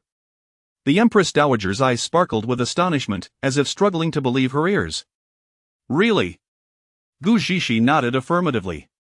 The Empress Dowager was so overjoyed that she found herself momentarily speechless. Previously, she had sought the finest physicians for Gu Zixi, yet none had succeeded in curing her, with many declaring her ailment untreatable. To think that she had regained her health shortly after marrying Chu Chengmu filled the Empress Dowager with unparalleled delight. "Indeed, it seems this marriage was indeed a fortuitous blessing," she exclaimed, pleased to deduce the strength of their bond from Gu Zixi's words. After all, it was evident that Chu Chengmu had gone to great lengths to secure a cure for Gu Zixi's condition. Turning to Chu Chengmu, the Empress Dowager admonished, "Chengmu, you must treat Sire well in the future. If she were to suffer even the slightest grievance, I shall not spare you." Though her words were a veiled threat, they were imbued with affection for her grandson and granddaughter-in-law. Rest assured, grandmother. Sierra is my wife, and I shall never allow her to endure even a modicum of hardship, Chu Chengmu stated with utmost seriousness, as if making a solemn vow. The Empress Dowager's smile broadened, her heart swelling with joy at the sight of their camaraderie, further affirming her belief that this union had been perfectly ordained. The three conversed for quite some time until the Empress Dowager began to yawn repeatedly. Unable to bear the thought of keeping the elder woman from her rest, Gu Zhishi sought an excuse to take her leave with Chu Chengmu. Upon exiting the Empress Dowager's palace, they stealthily made their way to the rooftop of the Empress's chambers to investigate. Finding the Empress already at rest, they searched the quarters but discovered nothing amiss. As they prepared to depart the palace, they encountered the Crown Prince approaching them. "Seventh brother, have you uncovered the truth behind the royal tomb incident? Why are you still wandering about the palace at this late hour?" Upon glimpsing the Crown Prince's expression, Gu Zhishi couldn't help but chuckle inwardly, suspecting he had been troubled by his recent impotence. As the Crown Prince drew nearer, Gu Zhishi caught a whiff of the strong medicinal and fishy odors emanating from him, indicating he had consumed quite a number of tonics. "There is no need for your concern, Your Highness. The matter of my impotence is of no import to you," Chu Chengmu replied, his tone revealing his disdain for the Crown Prince. "Why did you not bring Dr. Gu today? Bringing your wife is of little use," the Crown Prince remarked sarcastically, suggesting that Gu Zhishi and Chu Chengmu's relationship was questionable. However, Gu Zhishi failed to grasp his underlying intentions. She could only discern the subtle mockery in his tone. "Have you gone daft? Did your brain leave home? You speak such nonsense. If I am of no use, what use are you? You resemble a stunted cucumber. I would find it tiresome to even slap you." Gu Zhishi did not mince her words, launching a fierce rebuttal. The mere sight of the Crown Prince irritated her immensely. If the Crown Prince insinuated she was foolish, then she could just as easily imply he was impotent, a remark far more cutting. The Crown Prince's face darkened instantly, incredulous that such a coarse woman existed, and worse still, that she was aware of his condition. After moving into the East Palace, he had erupted in rage upon discovering his impotence, nearly causing the palace attendants to suffer the consequences of his wrath. He had even summoned various beauties to test his condition, only to find the results unchanged. Unable to confide in anyone, he secretly sought the physician's counsel, who suggested it might be due to excessive indulgence. Naturally, he thought of Gu Yunwan and those two courtesans. The physician provided a prescription, advising him to consume more restorative tonics, yet after all this time, he had seen no improvement. Now, hearing Gu Zhishi's taunts only fueled his embarrassment and anger. Yet, as she was a fool, he could not confront her directly, for it would only earn him the reputation of bullying his brother's wife and quarreling with a simpleton. Chapter 67 harbors an even greater secret. Gu Zhishi paid little heed to what the Crown Prince might think. As long as she felt satisfied with her scolding, that sufficed for her. While the Crown Prince was nearly driven to fury, Gu Zhishi had already taken Chu Chengmu far away. Upon exiting the palace, they made their way directly to the Wangfu. Having had a restless night, Gu Zhishi soon felt drowsy in the carriage. Observing her swaying demeanor, Chu Chengmu couldn't help but smile. Leaning closer to her, remembering her fierce rebuke of the Crown Prince moments earlier, he found himself experiencing an unexpected sense of being protected. It is often said that love renders one's intellect null. Chu Chengmu was indeed embodying this notion, albeit in a one-sided affection. A significant part of Gu Zhishi's ire towards the Crown Prince stemmed from his insinuation that she was a fool, a sentiment that Chu Chengmu had also grasped. The Crown Prince had alluded to an improper relationship between him and Gu Yi, although both were aware that Gu Yi was indeed Gu Zhishi. Yet, Gu Zhishi immediately countered the Crown Prince's remarks, and Chu Chengmu, dismissing all else, felt that she was defending him. As the carriage arrived at the Wangfu, Gu Zhishi had already succumbed to slumber. Chu Chengmu, being careful, lifted her from the carriage. Initially intending to retreat to his own quarters, he reconsidered. Knowing Gu Zhishi's temperament, she would surely be displeased upon awakening. Thus, he redirected his steps towards her chambers. Once back in his own quarters, he promptly summoned Cheng Feng. "Fetch a sack and go to the East Palace to serve the Crown Prince properly," he commanded. Cheng Feng was taken aback. What was going on with this couple? Did they truly resort to such measures at the slightest disagreement? Nonetheless, as it was his master's order, he complied. Before leaving, Chu Chengmu instructed him to bring along the sleeping powder Gu Zhishi had given, intending to ensure their target was incapacitated before taking action. The following day, Gu Zhishi remained oblivious to how she had returned, nor did she know how she had ended up in bed, but her sleep had indeed been deep and restorative. Upon awakening, she immediately went to check on the two little ones she had rescued the previous day. The children were already awake, and upon seeing Gu Zhishi approach, they greeted her politely, calling her sister. Gu Zhishi smiled and affectionately patted their heads. After examining their injuries and confirming that they had not worsened, she inquired about their desires for food. Sister, when can I go find my mother? The younger child asked. Yes, sister, I want to see my mother too, echoed the other child. Gu Zishi replied gently, once you have healed, I will take you to find her, but for now, you still bear wounds that if your parents see you in such a state, they will surely be heartbroken. Would you want to cause them pain? Both children shook their heads in unison. Exactly, Gu Zishi continued, so focus on your recovery here. Once you are well, I will naturally take you to see them, and then they can rest easy knowing you are safe. The children nodded obediently, and after sharing breakfast with them, Gu Zishi set out in search of Chu Chengmu. Upon entering the study, she noticed two guards standing before him, while Chu Chengmu wore a grave expression, as if something of utmost importance had transpired. What is it? Why does your face appear so grim? Upon Gu Zishi's entrance, a hint of relief washed over Chu Chengmu's countenance. The guards bowed respectfully to Gu Zishi before recounting what they had witnessed at Lion Ridge. Your Highness, yesterday the prince dispatched subordinates to Lion Ridge to ascertain whether the cliff's interior could be seen. Indeed, our men were able to observe the scene within the cave from an ancient tree at Lion Ridge. There is not merely one cave at that cliff, there is a more expansive one below. A sense of foreboding gripped Gu Zishi, her brow furrowed tightly. What lies within that cave? Our men ascended to investigate. There is a substantial number of private soldiers, estimated to be around 20,000, the guard reported. Gu Zishi felt a wave of shock, momentarily rendered speechless, then, the pieces fell into place. No wonder those individuals had raided the royal tomb. Such extensive funding was unnecessary for merely raising a covert army. She suddenly comprehended what Yanran had meant when she mentioned the Bai family being punished for treason. The audacity of their ambitions. Did the Bai family aspire to usurp the throne? Gu Zishi was perplexed. The crown prince was a member of the Bai family, so why the elaborate scheming?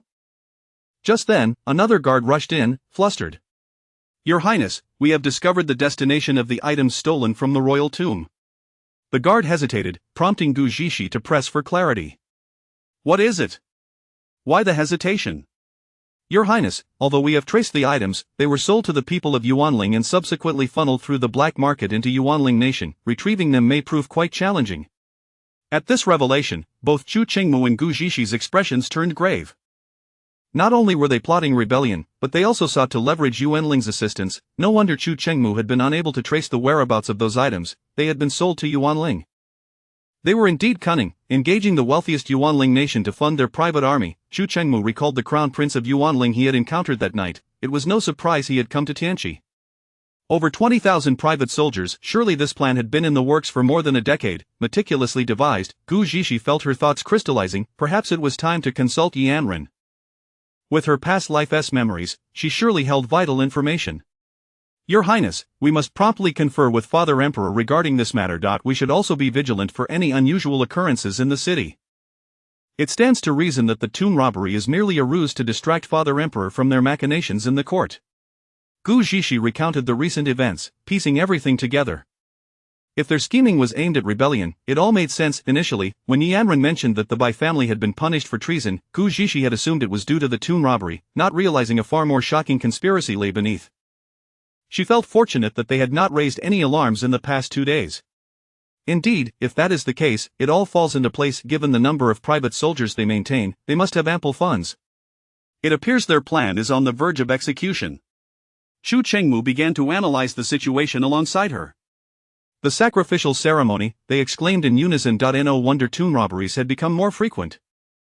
The date was fast approaching. Gu Zishi could no longer remain composed. With less than 20 days until the sacrificial ceremony, their timing was impeccable. The preparations in the capital for the sacrificial ceremony would draw attention away from any disturbances below. They could easily go unnoticed, nearly allowing their plans to unfold without interference. Your Highness, time is of the essence. We must enter the palace at once, Gu Zishi urged. Chu Chengmu nodded, instructing the guards, prepare the carriage.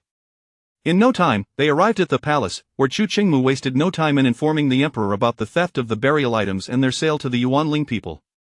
Gu Zishi stood beside him. Although it was uncommon for women to enter the emperor's study, Chu Chengmu insisted, and the emperor, perceiving Gu Zishi as a mere fool, eventually acquiesced. The emperor's expression darkened tremendously, feeling as though he had been slapped across the face. Father, I have been investigating the royal tomb theft and discovered an even more pressing matter. Upon hearing Chu Chengmu's words, the emperor's brows knitted into a deep furrow as he pondered whether anything could be worse than the theft of the royal tomb. What could possibly be more severe than such a violation? Chapter 68 Duke Gingyuan, Xiaoji Father, this matter is truly of grave significance. It pertains to the stability of the nation and the welfare of the common people. Chu Chengmu's tone was exceedingly earnest, and the emperor was well aware that his son was not one to jest. While investigating the royal tombs, my men discovered a secret passage in an old courtyard belonging to the Bai family, leading to a cliff in the outskirts. That mountain has been hollowed out, and within, nearly 20,000 private soldiers are being harbored. As soon as Chu Chengmu finished speaking, the emperor found himself momentarily taken aback, clasping his hands behind his back and asking once more, "What did you say?" Chu Chengmu reiterated his previous statement, causing the emperor's eyes to widen in shock.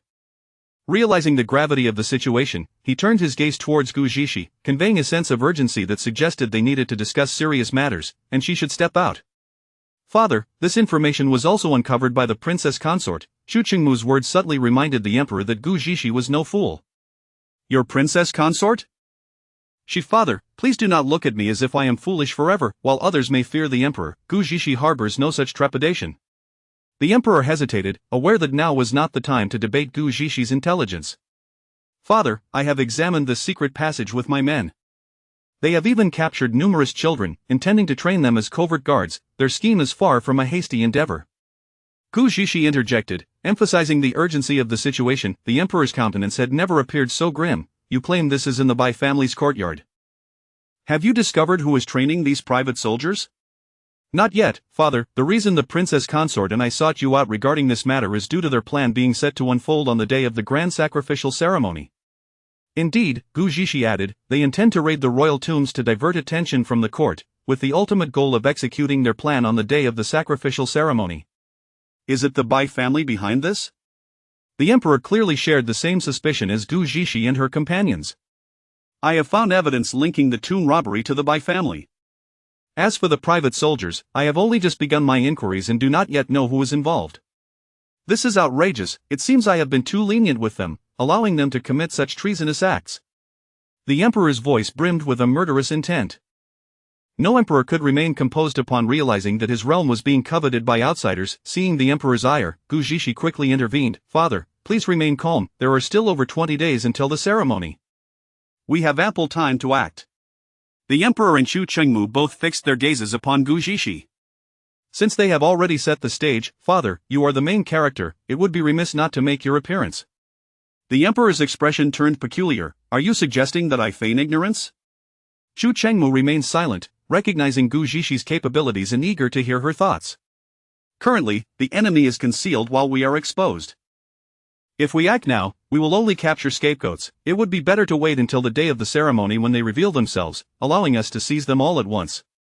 The emperor furrowed his brow in contemplation. With only 20 days remaining, this method indeed seemed the most reliable, albeit the most precarious. So, you already have a strategy in mind?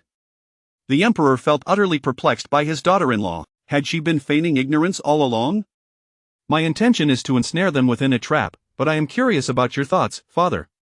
Gu Zhishi appeared calm and collected, her demeanor in conversation with the emperor perfectly complementing Chu Chengmu's.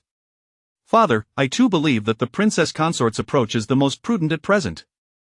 Not only would it allow us to gather direct evidence, but it would also ensure we capture all the traitors in one fell swoop. Chu Chengmu hastily echoed Gu Zhishi's sentiments. The emperor pondered for a moment before nodding. Given the current situation, this indeed seems the best course of action. What preparations do you have in place? Then, Gu Zhishi shared her plan with the emperor, ultimately suggesting that they all act as if they were entirely unaware of the situation. Chu Chengmu remained anxious about the tomb robbery, but he understood that all maneuvers must occur in secrecy. Without revealing even the slightest hint of their intentions. As they exited the palace, they encountered a rather reckless individual who nearly collided with them at the palace gates. Gu Zhishi furrowed her brow, observing the direction in which the person had departed. What are you looking at? Chu Chengmu inquired, puzzled by her demeanor. That individual is quite peculiar. He carries a strange scent that seems familiar, Gu Zhishi replied, retracting her gaze to focus on Chu Chengmu. What scent? Can you identify it? Chu Chengmu pressed further. Gu Zhishi found the scent unsettling. The potent fragrance of incense he wore seemed to be a cover for something else entirely. Who is this person? She countered, not directly answering Chu Chengmu's question. Duke Gingyuan, Xiaoji. He has close ties with the Bai family, Gu Zhishi stated, suddenly recalling the source of the scent. Come, let us return and discuss this. Recognizing that Xiao Ji harbored ulterior motives, Xu Chengmu wasted no time in hastening to the carriage. Has the princess consort sensed something? He inquired as they traveled halfway. Gu Zhishi's expression turned grave. Xiao Ji bears an unusually strong scent of agarwood. While agarwood is inherently potent, the intensity of his fragrance is abnormal, as if he is attempting to mask another scent. In an instant, Xu Chengmu grasped her implication. The stench of decaying corpses from the burial grounds. Gu Zhishi nodded emphatically. Indeed, I would never mistake it. As a physician, Gu Zhishi possessed an exceptionally keen sense of smell, capable of discerning scents that eluded ordinary individuals. It was not surprising that the Bai and Xiao families, with their long-standing relationship, could conspire together. You are correct, a thorough investigation into the Bai family's associates is indeed warranted, Gu Zhishi agreed. Nightfall arrived swiftly, and Gu Zhishi resolved to seek out Yi Anren for inquiries. Changing her attire and departing the estate alone halfway through her journey, she sensed someone trailing her. Noticing the individual possessed considerable martial prowess, she refrained from making any rash moves and instead led them to a more secluded area. Continue walking, and you will find yourself in a dead end, a voice suddenly called from behind. Gu Zhishi felt a sense of familiarity and glanced back. To her surprise, she found Feng Jin, dressed in white and wielding a sword, smiling as he followed her. It is you. What do you want from me? I thought it was some foolhardy ruffian testing my latest research, she exclaimed, recognizing him as an acquaintance. Gu Zhishi felt a wave of relief, having previously contemplated how to defend herself. I noticed you hurrying along.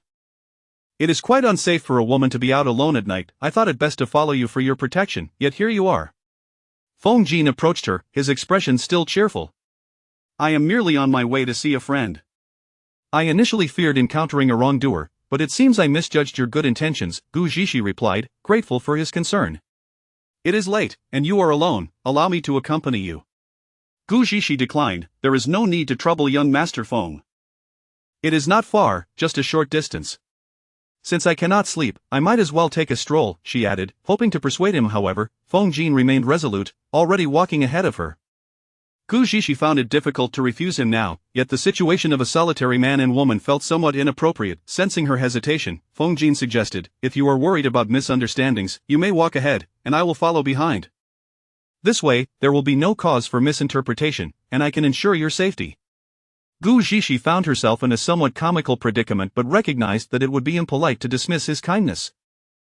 As they departed, a shadow in the darkness leaped away in the opposite direction. Chapter 69 The Upside-Down Vinegar Jar. When Gu Zhishu arrived at the Qin Wangfu, Yi Anren was just preparing to rest. Zhishu, may I ask who this is? Yi Anren inquired, glancing at Feng Jin who stood behind Gu Zhishu. This is young Master Feng, a friend of mine. Gu Zhishu introduced him to Yi Anren. Feng Jin politely cupped his hands in greeting to Yi Anren. However, Yi Anren did not immediately return the gesture. Instead, she regarded him with an expression that was both peculiar and complex for a moment. Miss Yi, do you know me?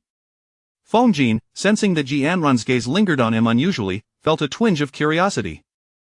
Yi Anren's eyes held a deep intensity, as if she discerned something extraordinary about Feng Jin. No, I simply find that young Master Feng's demeanor is unlike that of ordinary people, Yi Anren replied, withdrawing her gaze and speaking in a calm tone.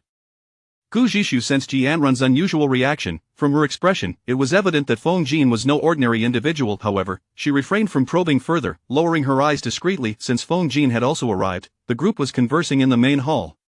Young Master Feng, Anren, and I have some private matters to discuss. I would trouble you to wait here for a moment. If you find it tedious, you are welcome to leave at any time. Feng Jin, of course, did not mind. He smiled and nodded in acquiescence. Only after Gu Zhishu and Yi Anren entered her chamber did Gu Zhishu inquire, Anren, does this young Master Feng have some remarkable story from his past? Yi Anren's expression shifted, becoming somewhat strange. He is the crown prince of Yuanling. In my previous life, I encountered him when the emissary from Yuanling came to Tianqi, and it seems he was one of Bai Ningxuang's supporters. Gu Zhishu's countenance darkened at this revelation, recalling that the items stolen from the imperial mausoleum had ended up in the hands of the Yuanling people, and she suddenly began to question Feng Jin's intentions. What was their purpose for coming to Tianqi in our previous life? Yi Anren furrowed her brow, pondering for a moment before responding. I heard they were searching for the Long Princess of Yuanling, who is the younger sister of the current emperor. After a pause, Yi Anren continued, strangely enough, these people seem to come to Tianqi for treasures or individuals. The northern frontier seeks sacred artifacts, and Yuanling seeks people. Do you think Tianqi truly possesses what they are looking for? Gu Zhishu felt a bit awkward. She was unaware of the long princess of Yuanling, but she knew that the sacred artifact sought by the northern frontier was indeed in Tianqi, and it was in her possession. Perhaps. Our Tianqi is known to harbor countless treasures, but why would the long princess of their nation come to Tianqi in search of something? Yi Anren recalled, I heard it was due to an internal palace conflict. The Ming Guifei of Yuanling was the niece of the Empress Dowager, and under her protection, she acted arrogantly in the palace, engaging in a fierce struggle with the Empress. Ultimately, she resorted to underhanded means to have the Long Princess of Yuanling kidnapped and sold to a bandit den. The Long Princess of Yuanling was the cherished darling of the entire royal family. It was said that after the Ming Guifei's actions led to the disappearance of the princess, her fate was quite tragic. Unlike other nations, the princesses of Yuanling held a significant status, akin to that of a saint. Furthermore, they had an unwritten rule that their princess would not marry into any other nation, for Yuanling would only ever have one princess. It was rumored that since the Long Princess went missing, the current emperor of Yuanling has yet to have a princess of his own. After hearing this, Gu Zhishu was astounded. She had never imagined that the wealthiest nation in the world harbored such royal entanglements, yet, there had been no news of Yuanling emissaries coming to the capital, so why would Feng Jin be in Tianqi? It seems the fate of this Long Princess is quite tragic, Gu Zhishu remarked. How did Feng Jin come to know by Ningxuan? I'm not quite sure of the specifics, but it likely relates to the missing Long Princess. Well, that is indeed puzzling. By the way, why have you sought me out so late? Yi Anren suddenly asked Gu Zhishu. Only then did Gu Zhishu remember the matter she wished to discuss and quickly redirected the conversation. But yes, I do have an important matter to discuss with you. Do you know of the Jingyuan Marquis, Xiaoji? The Jingyuan Marquis? Yes, I know him, what of it? Yi Anren's expression remained largely unchanged. I encountered him at the palace gate today, and I found him rather peculiar. Did he participate in the rebellion in our previous life? I don't believe so. The Bai family was annihilated, but the Jingyuan Marquis' estate remained intact. However, he did maintain a close relationship with the Bai family. After Yi Anren spoke, Gu Zhishu fell into contemplation. If they had failed in the rebellion in their previous life, then Xiaoji must have had some contingency plan, otherwise, it would be impossible for their marquisate to emerge unscathed. Has he never had any particularly noteworthy incidents? Yi Anren pondered again. Not that I'm aware of. However, I did hear that when he was still the heir of the Jingyuan Marquis, he harbored deep feelings for our empress. I'm not clear on the details. It seems they share a connection after all. No wonder he is close to the Bai family. The two continued to converse for quite some time, and it was an hour later that Gu Zhishu had asked all the questions she wished to. Upon returning to the main hall, Gu Zhishu was surprised to find that Chu Qingmu had also arrived. The atmosphere in the hall felt somewhat strange. Chu Qingmu wore a displeased expression, while Feng Jin remained composed as he sipped his tea. Gu Zhishu sensed an undercurrent of tension in the air. Your Highness, what brings you here? Gu Zhishu inquired, puzzled. Isn't Chu Changxian still absent? I have come to escort the princess back to the residence, Chu Qingmu replied, rising from his seat and approaching Gu Zhishu. Feng Jin also stood, but he remained silent. After receiving a report from his hidden guard. Chu Qingmu's jealousy flared, prompting him to rush over immediately. It was not that he distrusted Gu Zhishu. Their relationship was still tenuous, and he feared that she might be swayed by Feng Jin before she recognized his merits. Gu Zhishu raised an eyebrow. Your Highness seems quite free today. A smile flickered across Chu Qingmu's face as he approached, naturally taking Gu Zhishu's hand, as if to assert his claim. You are my princess. It is only right for me to escort you home. He emphasized the words my princess, ensuring that Feng Jin could hear his declaration. Gu Zhishu felt a strange sensation. This man was acting as if he had taken some sort of medicine, suddenly expressing such heartfelt sentiments. However, given that he had taken the time to come and fetch her at such a late hour, she could not disregard his kindness. Since your gallant protector has arrived, I shall not impose further, Miss Zhishu. Let us meet again another day, Feng Jin remarked, his tone carrying a hint of sarcasm directed at Chu Qingmu. Feng Jin gracefully cupped his hands in farewell, also expressing gratitude to Yi Anren for her hospitality with the fine tea. Thank you, young Master Feng, for seeing me off. I shall invite you to dinner another day, Gu Zhishu added politely. Feng Jin nodded in agreement, casting a meaningful glance at Chu Qingmu as he departed, as if to say, what are you afraid of? What is yours will ultimately remain yours. However, to Chu Qingmu, that glance appeared entirely different. He interpreted it as a provocation. My princess, you should keep your distance from him in the future. I do not trust him. He does not seem like a good person. He began to sow discord as soon as Feng Jin had left. Gu Jishu turned to look at Chu Qingmu. How do you know he is not a good person? Gu Jishu thought to herself, could it be that he knows Feng Jin's true identity yet chooses not to disclose it to her? This man has an unclear background. Why is he roaming about at such a late hour? If he harbored no ulterior motives, I truly cannot fathom his reasons for appearing mysteriously at night. Chu Qingmu maintained a calm demeanor as he lied, though deep down, he feared that Gu Jishu might develop feelings for Feng Jin. Gu Jishu found it difficult to argue against his reasoning. He is indeed rather strange, why not investigate his background? An unknown individual is not worth the trouble. My princess should simply keep her distance from him, Chu Qingmu replied dismissively. Gu Jishu rolled her eyes, clearly seeing that he genuinely disliked Feng Jin, to the point of refusing to investigate him. By the way, how is your investigation progressing? Gu Jishu sought to shift the topic. Upon her inquiry, Chu Qingmu's expression also became somewhat unusual. Chapter 70 is rather abrupt. Gu Jishu noticed the change in him and hastily inquired, what happened? Have you discovered anything? Before I came, I received news that the children in the secret passage have been relocated. Gu Jishu's expression instantly darkened. What do you mean? Have our people been exposed? Chu Qingmu shook his head. That shouldn't be the case. Our people have checked, and everything in the cliff cave remains unchanged. Only that group of children in the secret passage has vanished. Could they have been moved to the cliff cave? No, the children in the cliff cave have undergone several rounds of selection and have begun rigorous training, while the children in the mountain cave are clearly new captures and could not possibly have mixed in below. A sudden wave of panic surged within Gu Jishu. With so many children, it was unthinkable that they all could have been killed, all because of the few pieces of bread she had given. However, there is no need for the princess to worry too much. The absence of their bodies in the mass grave indicates they are still alive, Chu Qingmu reassured, noticing the change in Gu Jishu's complexion. Gu Jishu lowered her head in silence, and no one could fathom her thoughts.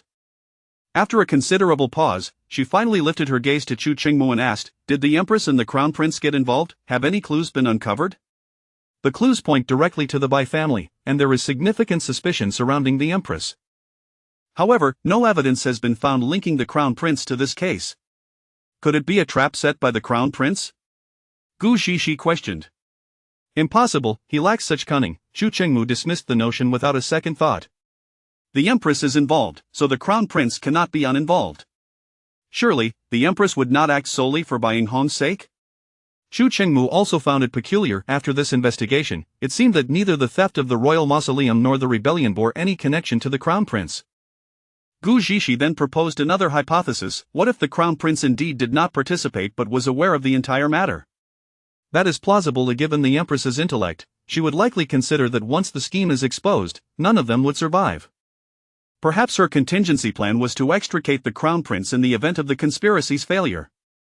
Gu Jishu concurred. Indeed, as long as the Green Mountains remain, one need not fear a lack of firewood. Over the years, the Crown Prince has been like a mere ornament. His esteem among the people pales in comparison to yours and that of King Qin. It is no wonder such a scheme was devised. However, their actions were truly strange. Despite Chu Jinyuan being the Crown Prince, plotting a rebellion based solely on such a rumor felt off to her. Gu Jishu voiced her thoughts, eager to hear if Chu Qingmu had any differing insights. I too find this curious, yet I have instructed my men to investigate diligently. Results should surface soon. Gu Jishu nodded before changing the topic. Are you truly not going to investigate Feng Jin's identity? Chu Qingmu's expression suddenly turned envious. Why does the princess care so much about this individual? Gu Jishu perceived that the man had perhaps misinterpreted her intentions, as she was discussing serious matters while he veered off into irrelevant territory. Honestly, let me be frank with you. I have heard that he is from Yuanling, and those items buried with the emperor must have ended up in Yuanling's coffers. Shouldn't you investigate whether there is any collusion between the Bai family and him? Upon hearing Gu Jishu's words, for some reason, Chu Qingmu felt a wave of relief. Thankfully, it was merely a matter of official business. I have already dispatched people to investigate, he continued, but how did the princess know he is from Yuanling? He mentioned it himself, Gu Jishu replied nonchalantly, fabricating a lie without a change in her demeanor. She could not reveal that it was Yi Anren who had told her, for then he might question how she knew that Yi Anren was reborn. He would surely suspect them both of being mad. Chu Qingmu regarded Gu Jishu with a hint of skepticism. He would tell you he is from Yuanling?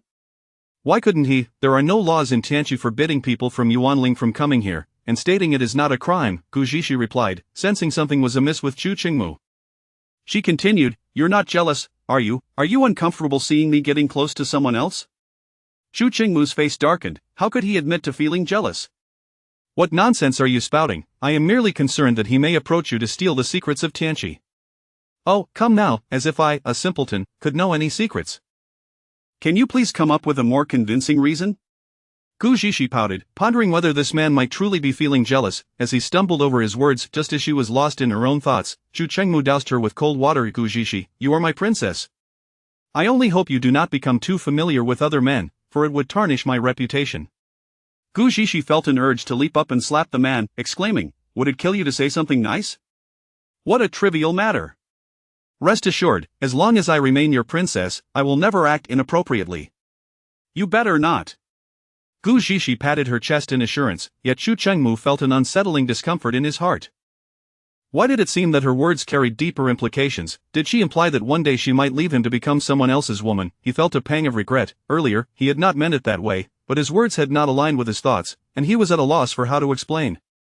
Days passed swiftly, and Gu Zhishi and her companions had generally unraveled the Bai family's plans from that day. They also confirmed that the crown prince had indeed not been involved in any of the schemes. However, a dragon robe hidden in the eastern palace, perfectly suited for the crown prince, spoke volumes.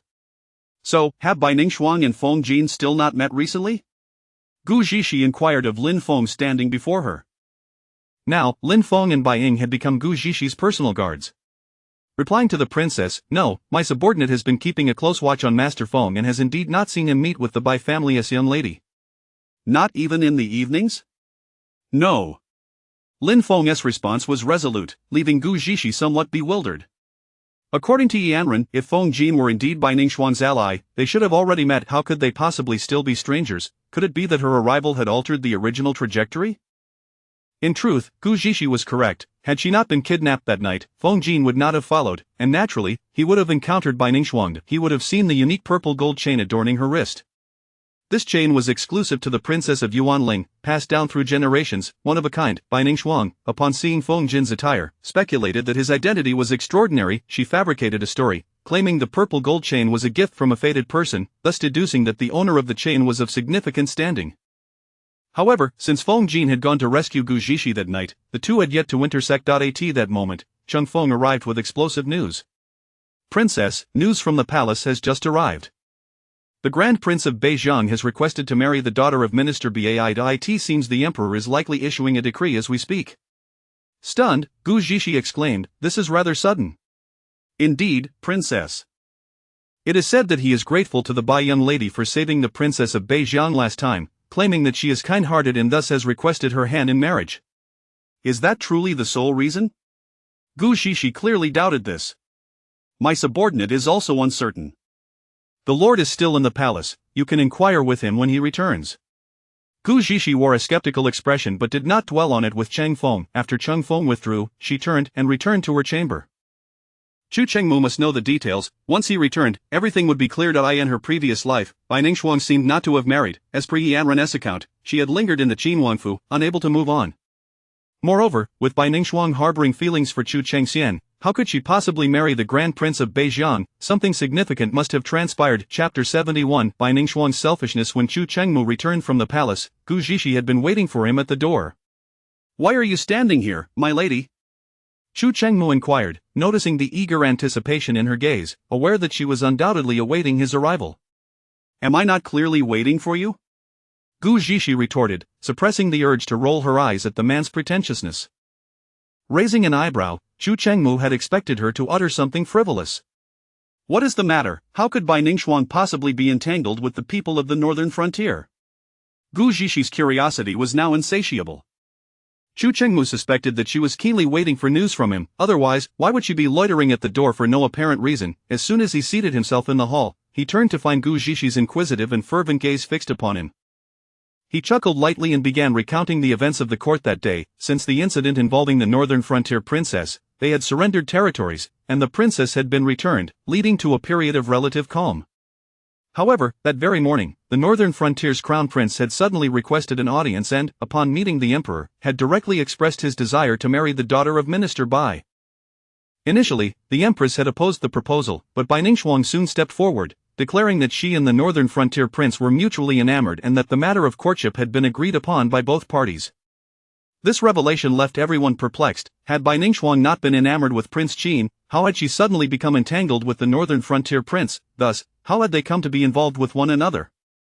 After listening for a considerable time, Gu Zhishi still could not discern the answer she sought. The crown prince's words conveyed his infatuation with the young lady from the Bai family. In front of everyone, he insisted that he found Bai Ningxuang to be virtuous, yet it was evident that it was Bai Ningxuang's machinations at play. Ever since the Empress's attempt to frame Consort Chen had failed, Bai Ningxuang had refrained from venturing out of the estate. Although a palace maid had taken the blame for the incident, how could anyone believe that the hairpin, bestowed upon Bai Ningxuang by the Empress, could so easily fall into a maid's hands?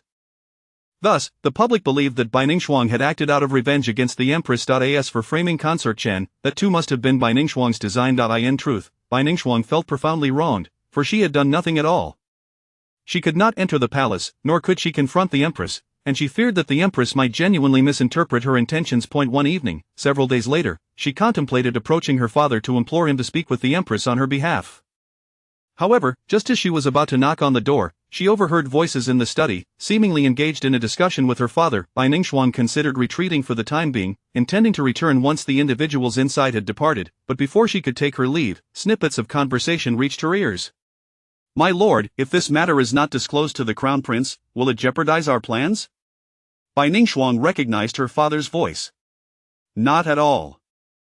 We have been plotting for years, and we await that day. Informing him would only serve to increase his burden and ultimately undermine our efforts," Bai Kuan replied after a moment of silence.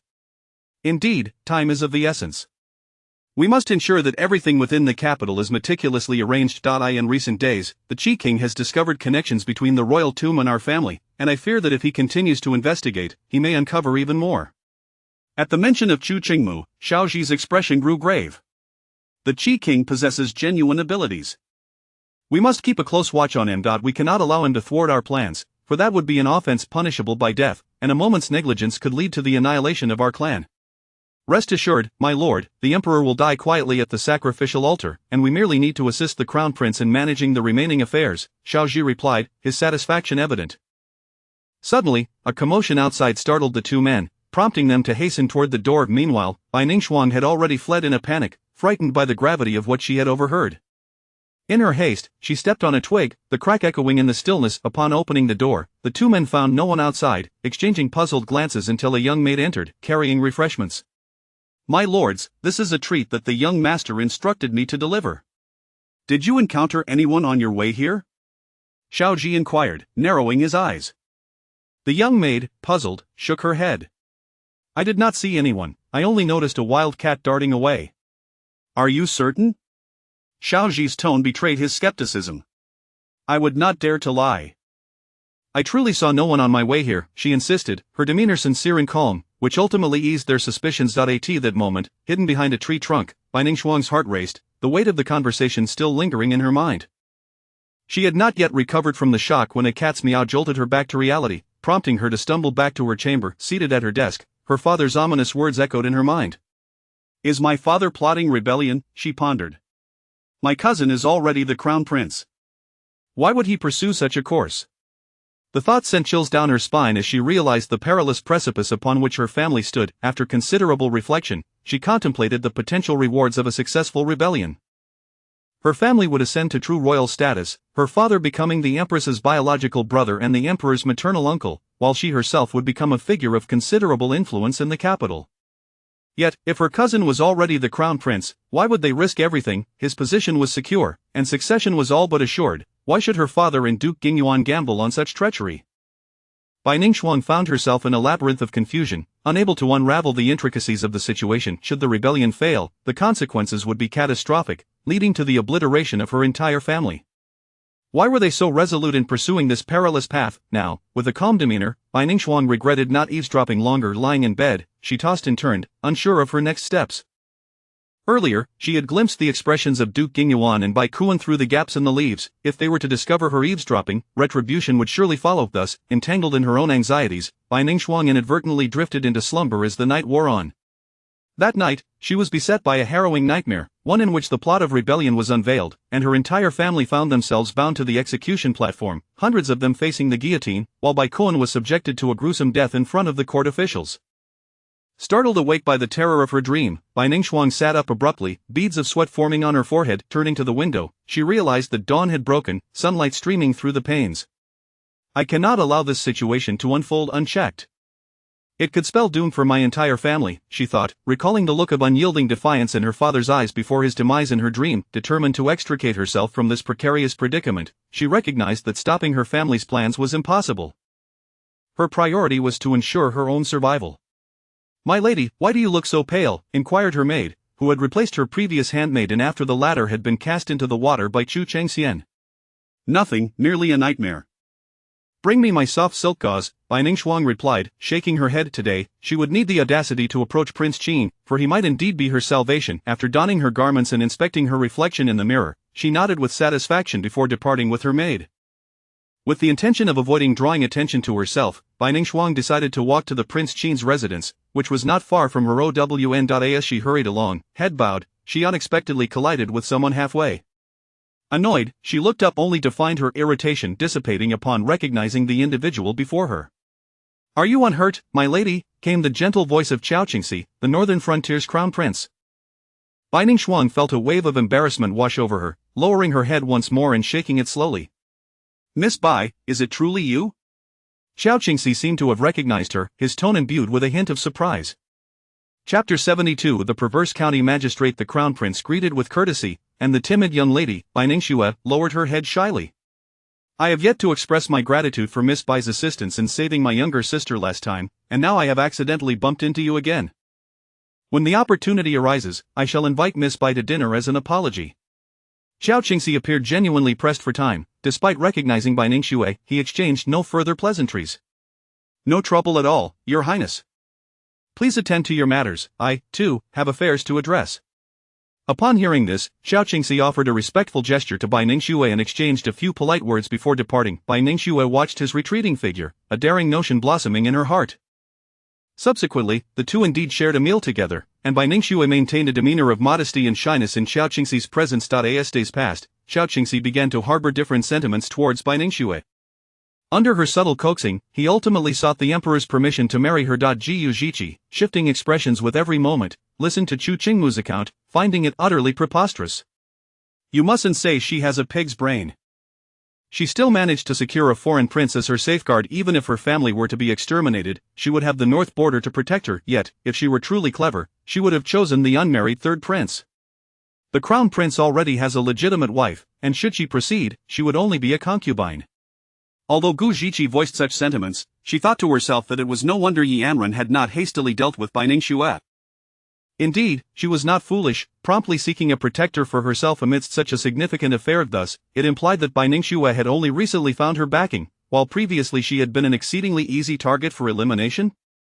Gu Ziqi felt she had miscalculated. However, upon further reflection, allowing her to perish so effortlessly seemed unwise, for she was the one who had caused Anren's demise. The royal family of the north border bore no good intentions. No matter whom she chose, it would be inconsequential. The princess could rest assured, Bai Ningxue would not fare well. Chu Chengmu understood Gu Ziqi's thoughts and was acutely aware of her disdain for Bai Ningxue.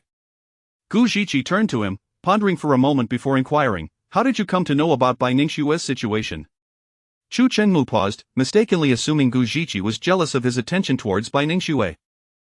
Yet before he could revel in this thought, Gu Ziqi's voice cut through. "Had you informed me sooner of their movements, I could have intervened. If she truly ends up in the north border, it would spell trouble." Gu Ziqi felt a tinge of admiration for Chu Chengmu. It was impressive how he was privy to such minor details, indicating he had substantial intelligence throughout the capital. Though the situation is now set in stone, if the princess is unwilling to allow her marriage to a north border man, I possess means to annul this union. Let us set this aside. We should focus our energies on the upcoming sacrificial ceremony, which is only days away. We must ensure everything goes flawlessly. Indeed, I have uncovered their scheme. During the ceremony, the incense the emperor lights will contain soul-severing powder, a toxin that is colorless and odorless. Once ignited, its potency will exceed that of the most lethal poison, and those affected will perish on the spot, undetectable even by the imperial physicians.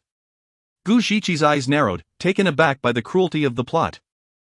To have amassed such a private army was one thing, but to directly seek the emperor's life was an entirely different level of malice. As this matter was broached, a glint of murderous intent flickered in Chu Qingmu's eyes. If they seek instability, I shall grant them their wish. Meanwhile, Bai Ningxue, back at the Bai residence, clutched the imperial edict with a surge of excitement. Once she became half a citizen of the north border, even if her family faced annihilation, she could escape unscathed. Should the rebellion succeed, it would be even better. She would only enhance her standing. Who knew, perhaps when the crown prince ascended to the throne, she might even have the chance to claim the title of empress. With this thought, her eyes narrowed, and she spoke with fierce determination. Gu Zhiqi, from this moment forth, you shall only deserve to be trampled beneath my feet. In the county magistrate's residence within the capital, the chambers of Magistrate Chao were filled with several beautiful women of slender build, bound and trembling with fear. These women were his concubines, adorned with numerous scars that starkly contrasted their fair faces. Their expressions were filled with terror, as if death loomed just a heartbeat away. At that moment, the rotund and greedy Magistrate Chao held a lit incense stick, his eyes gleaming with a malevolent desire as he surveyed the four women one by one. Soon, he approached one of them, the terror in her eyes palpable as she shook her head fervently, her lips quivering. And no, my lord, please, I beg you, do not. Before she could finish, Magistrate Chao thrust the incense towards her chest. Her piercing scream shattered the air, and her body convulsed violently. The others, witnessing this horror, began to plead for mercy, yet, the more they begged, the more pronounced the twisted excitement in Magistrate Chao's eyes became. Inside the Prince Chi's residence, Gu Zhiqi donned a night outfit, tying her hair into a sleek ponytail and setting out with Ling Feng and Bai Ying. According to their plan, they aimed to retrieve incriminating evidence from the officials' homes linked to the rebellion, hoping to ensnare them all. Their first target was Magistrate Chao's abode, and Gu Zhiqi vividly recalled how he had previously ordered men to assault children. As the trio stealthily approached the magistrate's house, they heard a disturbing sound emanating from a courtyard. My lady, it sounds like a woman's cry for help, Ling Feng remarked, furrowing his brows. It does indeed sound like that. Let us investigate. As they drew closer, Gu Zhiqi became increasingly convinced that the cries belonged to a woman. Her first thought was that the magistrate might be forcibly taking women. Listening to the chilling screams below, Gu Zhiqi cautiously lifted a few roof tiles to observe the scene inside. What met her gaze was a deeply unsettling sight. Several beautiful women were stripped bare, bound, and at the mercy of a corpulent man whose identity was unmistakable. Magistrate Chao, this beast, seeing the magistrate poised to press the burning incense against one of the women, Gu Zhiqi leaped through a gaping hole in the roof.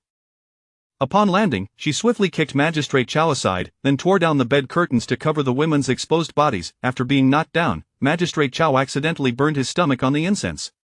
He howled in pain, but was quickly silenced by Ling Feng, who covered his mouth, rendering him voiceless. Mistaking their intentions, Magistrate Chao assumed they were thieves and struggled to call for help. Yet, as a gluttonous magistrate, he was no match for Ling Feng's martial prowess. Eventually, Ling Feng, growing weary of the struggle, directly sealed his acupoints. Like a pig in a pen, and yet still full of spirit, he mocked as he moved to stand behind Gu Zhiqi. If he had any spirit, he wouldn't engage in such vile acts, Gu Zhiqi remarked, having recognized from the outset that Magistrate Chao was impotent. Thus, he resorted to these perverse deeds to satiate his even more depraved psychological cravings. Turning to the women, she asked, were you all taken by him? Tears streamed down their faces, making their words incoherent. One taller woman managed to speak, we are all concubines of Lord Chao. Gu Zhiqi nodded, instantly discerning that these women had been acquired through Chao's nefarious means. Otherwise, who would desire a man as repugnant as he, who resembled a swine and was impotent? Disdain flickered in Gu Zhiqi's eyes as she regarded Magistrate Chao, as though he were nothing more than filth. Chapter 73. A dare to call for help. Although County Magistrate Chao was rendered speechless, the menace in his gaze was unmistakable. Upon catching sight of that look, Gu Zhiqi felt a surge of irritation and without hesitation, stepped forward to deliver a resounding slap across his face. How dare you glare at your auntie, you wretched creature! The force of the blow turned Chao's face to the side, yet the ferocity in his eyes remained undiminished. Gu Zhiqi glanced at the women behind her and gestured towards the screen with an upward tilt of her chin. Take him inside, and treat him well. Lin Feng and Bai Ying seized the portly Magistrate Chao, dragging him towards the screen like a hefty pig. Gu Zhiqi then noticed the garments on the table, maneuvered behind the women, and severed the ropes binding their hands and feet. Turning her back to them, she instructed, go, put on your clothes. The women, feeling as though a great weight had been lifted, rushed towards the table, disregarding the pain in their bodies. Hearing the muffled groans from behind the screen, they instinctively recoiled, fearful not only of Magistrate Chao but also of the unfamiliar intruders. Before long, Lin Feng and Bai Ying emerged, dragging out the bruised and battered Magistrate Chao. The defiance in his eyes had evaporated, replaced by an expression of desperate survival. Gu Zhiqi cast a sidelong glance at him before addressing the women. You are not willing participants in his harem, are you? The women dared not speak, their eyes flickering towards Chao. What do you say? How did they come into the mansion? With the women silent, Gu Zixi turned her impatience towards Magistrate Chao. Lin Feng released the pressure point on Chao, only to find that he was undeterred by fear. As his first words were a call for help. Someone, capture the assassins. Lin Feng promptly pressed the pressure point again. Yet the outside world had already heard his cry, and soon a throng gathered at the door. My lord, are you unharmed? The sound of knocking and inquiries resonated from outside. Gu Zixi shot a glare at Magistrate Chao, truly a pig who fears not the boiling water. Producing a sharp surgical knife from her space, she pressed it against Chao's throat, stating, "You had better resolve the situation outside, for should they intrude, you shall bleed profusely and meet your end." Chao swallowed hard. Despite the knife being thin and small, he could already feel the sting of its edge against his skin. Though debased and twisted, he still feared death. He nodded lightly, terrified that the delicate blade might sever his throat at any moment. Lin Feng drew out a dagger and pressed it against Chao's waist before releasing his pressure point. The knocking grew more frantic, as if the people outside were on the verge of breaking in. What is the meaning of this? This lord merely stumbled and has been disturbed in his enjoyment. Chao attempted to raise his voice, suppressing the tremor. Forgive me, my lord, I thought you were in danger. I shall take my leave. Begone, you have ruined my enjoyment. The voices outside fell silent for a moment, seemingly confirming the safety of those within. Soon, footsteps retreated from the entrance. Gu Zixi stepped aside to stow her surgical knife, exclaiming, "You still dare to call for help? I detest cowardly creatures who seek to survive yet court death." Suddenly, Gu Zixi approached Magistrate Chao, holding a dark object, his vision obscured by a veil. He could not discern her expression, but the intensity in her eyes hinted at her beauty. He mused that these intruders must be unaware of his status, and once they recognized his identity, he would certainly take this woman as his concubine to satiate his resentment. Gu Zixi revealed a peculiar smile, signaling that misfortune was imminent. Indeed, in the next moment, Chao's mouth gaped open, his eyes instantly reddening. She had produced the anti-wolf device she had purchased in her previous life, a stun baton. Rendered voiceless by the pressure point, Chao's gaping mouth resembled that of a frog transformed. After several jolts, as he neared unconsciousness, Gu Zixi finally retracted the device. Chao trembled in agony, his corpulent body quaking. Gu Zixi then produced a heart-preserving elixir and forced it into his mouth, addressing the women. "He has subjected you to unspeakable atrocities. Now that he is incapacitated, do you not wish to take action?" The women exchanged glances, remaining motionless. "Thank you, noble saviors. Are you afraid of his potential retaliation?" Gu Zixi had clearly discerned their apprehensions. The women fell silent again, tacitly accepting her words. "Rest assured, he shall not retaliate. He will merely be a drooling, disfigured wretch, incapable of causing you further harm." The potion I administered was potent enough to preserve his life while rendering him half paralyzed. Still, the women remained unmoved, evidently skeptical of Gu Zixi assurances. She shrugged, stating that whether they believed her was their concern. These women had endured unimaginable torment, their bodies bearing the scars of lashes, burns, and unidentifiable wounds as testament. Gu Zixi chose not to linger, for they had urgent matters to attend to.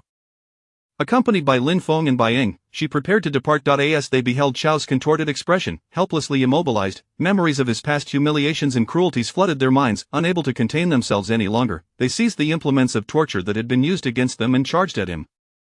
Soon, Chao emitted a series of muffled groans, the agony more pronounced than before. "The evidence must be in the study. I will handle it. You two should gather something valuable from the storeroom to ensure we appear as mere thieves." Gu Zixi used this as an excuse to send the others away, knowing that the forthcoming events were not for their eyes to witness. Convinced by her reasoning, they turned towards the storeroom. Alone in the study, Gu Zixi swiftly located the evidence she had previously investigated. However, instead of taking it, she retrieved a copier from her space. The copier, a product of her treasure space, could replicate many items, though not living beings or precious metals. After duplicating the evidence and storing it, she quietly slipped into the storeroom. Upon entering, she was taken aback by the sheer abundance of riches. Magistrate Chao was wealthier than Bai Kuan. The treasures were nearly piled to the ceiling. "My lady, there is simply too much to choose from. I am at a loss," Lin Feng remarked, gazing at the trove. "No need to worry, I will select what we need. You two keep watch outside. I will call for you once I am ready." They readily agreed, overwhelmed by the sheer volume of goods. Gu Zixi's eyes sparkled with delight at the sight of the treasures. Once they left, she eagerly began to collect everything into her space. She opened the locked chests, discovering them filled with rare medicinal herbs, including centuries-old reishi and ginseng. She was truly in ecstasy. Before long, the storeroom was completely emptied, not a single chest left behind. After closing the storeroom door, Gu Zixi quickly reopened it and handed 2 large bundles to Bai Ying and Lin Feng. "This is for you both," she said, unable to suppress her smile. Chapter 74. The innocent prince unwittingly teased. The following morning, as Magistrate Chao was amusing himself with several of his concubines in the residence, news of his misfortune, being struck by a falling vase, swiftly spread through the streets like wings on the wind. It was said that the table was cluttered with many items that the magistrate frequently delighted in using on his concubines. Little did he anticipate that in his tumble, all those sharp and hard objects would pierce him, leaving his posterior grievously injured. Gu Zixia mused to herself that even more scandalous tidings had yet to emerge. One of the concubines had reportedly severed his manhood with scissors. You cannot fathom, she thought, that last night. I truly wished to kick his progeny into oblivion, but then considered that he was already impotent, so I might as well leave the opportunity for his concubines. To my surprise, they truly did not disappoint. As Gu Zixia spoke, laughter bubbled forth, and the concubines found solace in her presence. Listening to Gu Zixia's brazen remarks, Chu Chengmu felt his face flush with embarrassment. How could this woman utter such words with a calm demeanor? The guards at the entrance yearned to stuff their ears with cotton. Such revelations were not meant for their ears without remuneration. Ahem, Your Highness, please hasten with your breakfast. I have matters to discuss with you shortly, Chu Chengmu interjected, unable to endure any longer. Gu Zixia lifted her gaze from her bowl of porridge to regard Chu Chengmu. What matters cannot be spoken of now? Oh, nothing much, merely that I have recently uncovered the presence of several unidentified individuals infiltrating through the city gates, and they are armed with a considerable amount of gunpowder. Do you possess anything that could serve as a substitute for it? In truth, Chu Chengmu had his own means, but he was reluctant for Gu Zixia to voice such explicit statements, which could be overheard by others. Indeed, I have plenty. They seem adequately prepared, bringing in both the soul-severing powder and gunpowder. Are they so intent on ensuring we are either poisoned or blown to smithereens? Gu Zixia exclaimed, growing more animated with the topic. Very well, after dinner, I would like you to accompany me to investigate, Chu Chengmu replied. No need for that. I have a type of fragrant powder that closely resembles gunpowder. I can have Chengfeng prepare it, she countered. Chu Chengmu nodded. Having never intended for Gu Zixia to join him, he merely sought to shift the conversation. By the way, how is the investigation on Shaoji progressing? Gu Zixia inquired suddenly. Chu Chengmu's expression grew peculiar, and after a moment of silence, he finally spoke. He is likely the mastermind behind the entire affair, though I have yet to ascertain his motives. As his words settled, Gu Zixia's countenance became even more bewildered. Shouldn't he the Bai family be the true culprits? How can he be the mastermind? Does he scheme on behalf of the Bai family, hoping to bask in the crown princess glory? That's utterly absurd. That is precisely the point that perplexes me. I fear there may be a more sinister plot at play, Chu Chengmu replied. Beyond his desire to seize the fruits of others' labor, the grander scheme could be his ambition to rule the world. Chu Chengmu's pupils dilated in shock. How dare she utter such words? Such foresight surely could not belong to a mere naive young lady. Why did the princess feign ignorance? Why conceal her medical expertise? He could not help but inquire.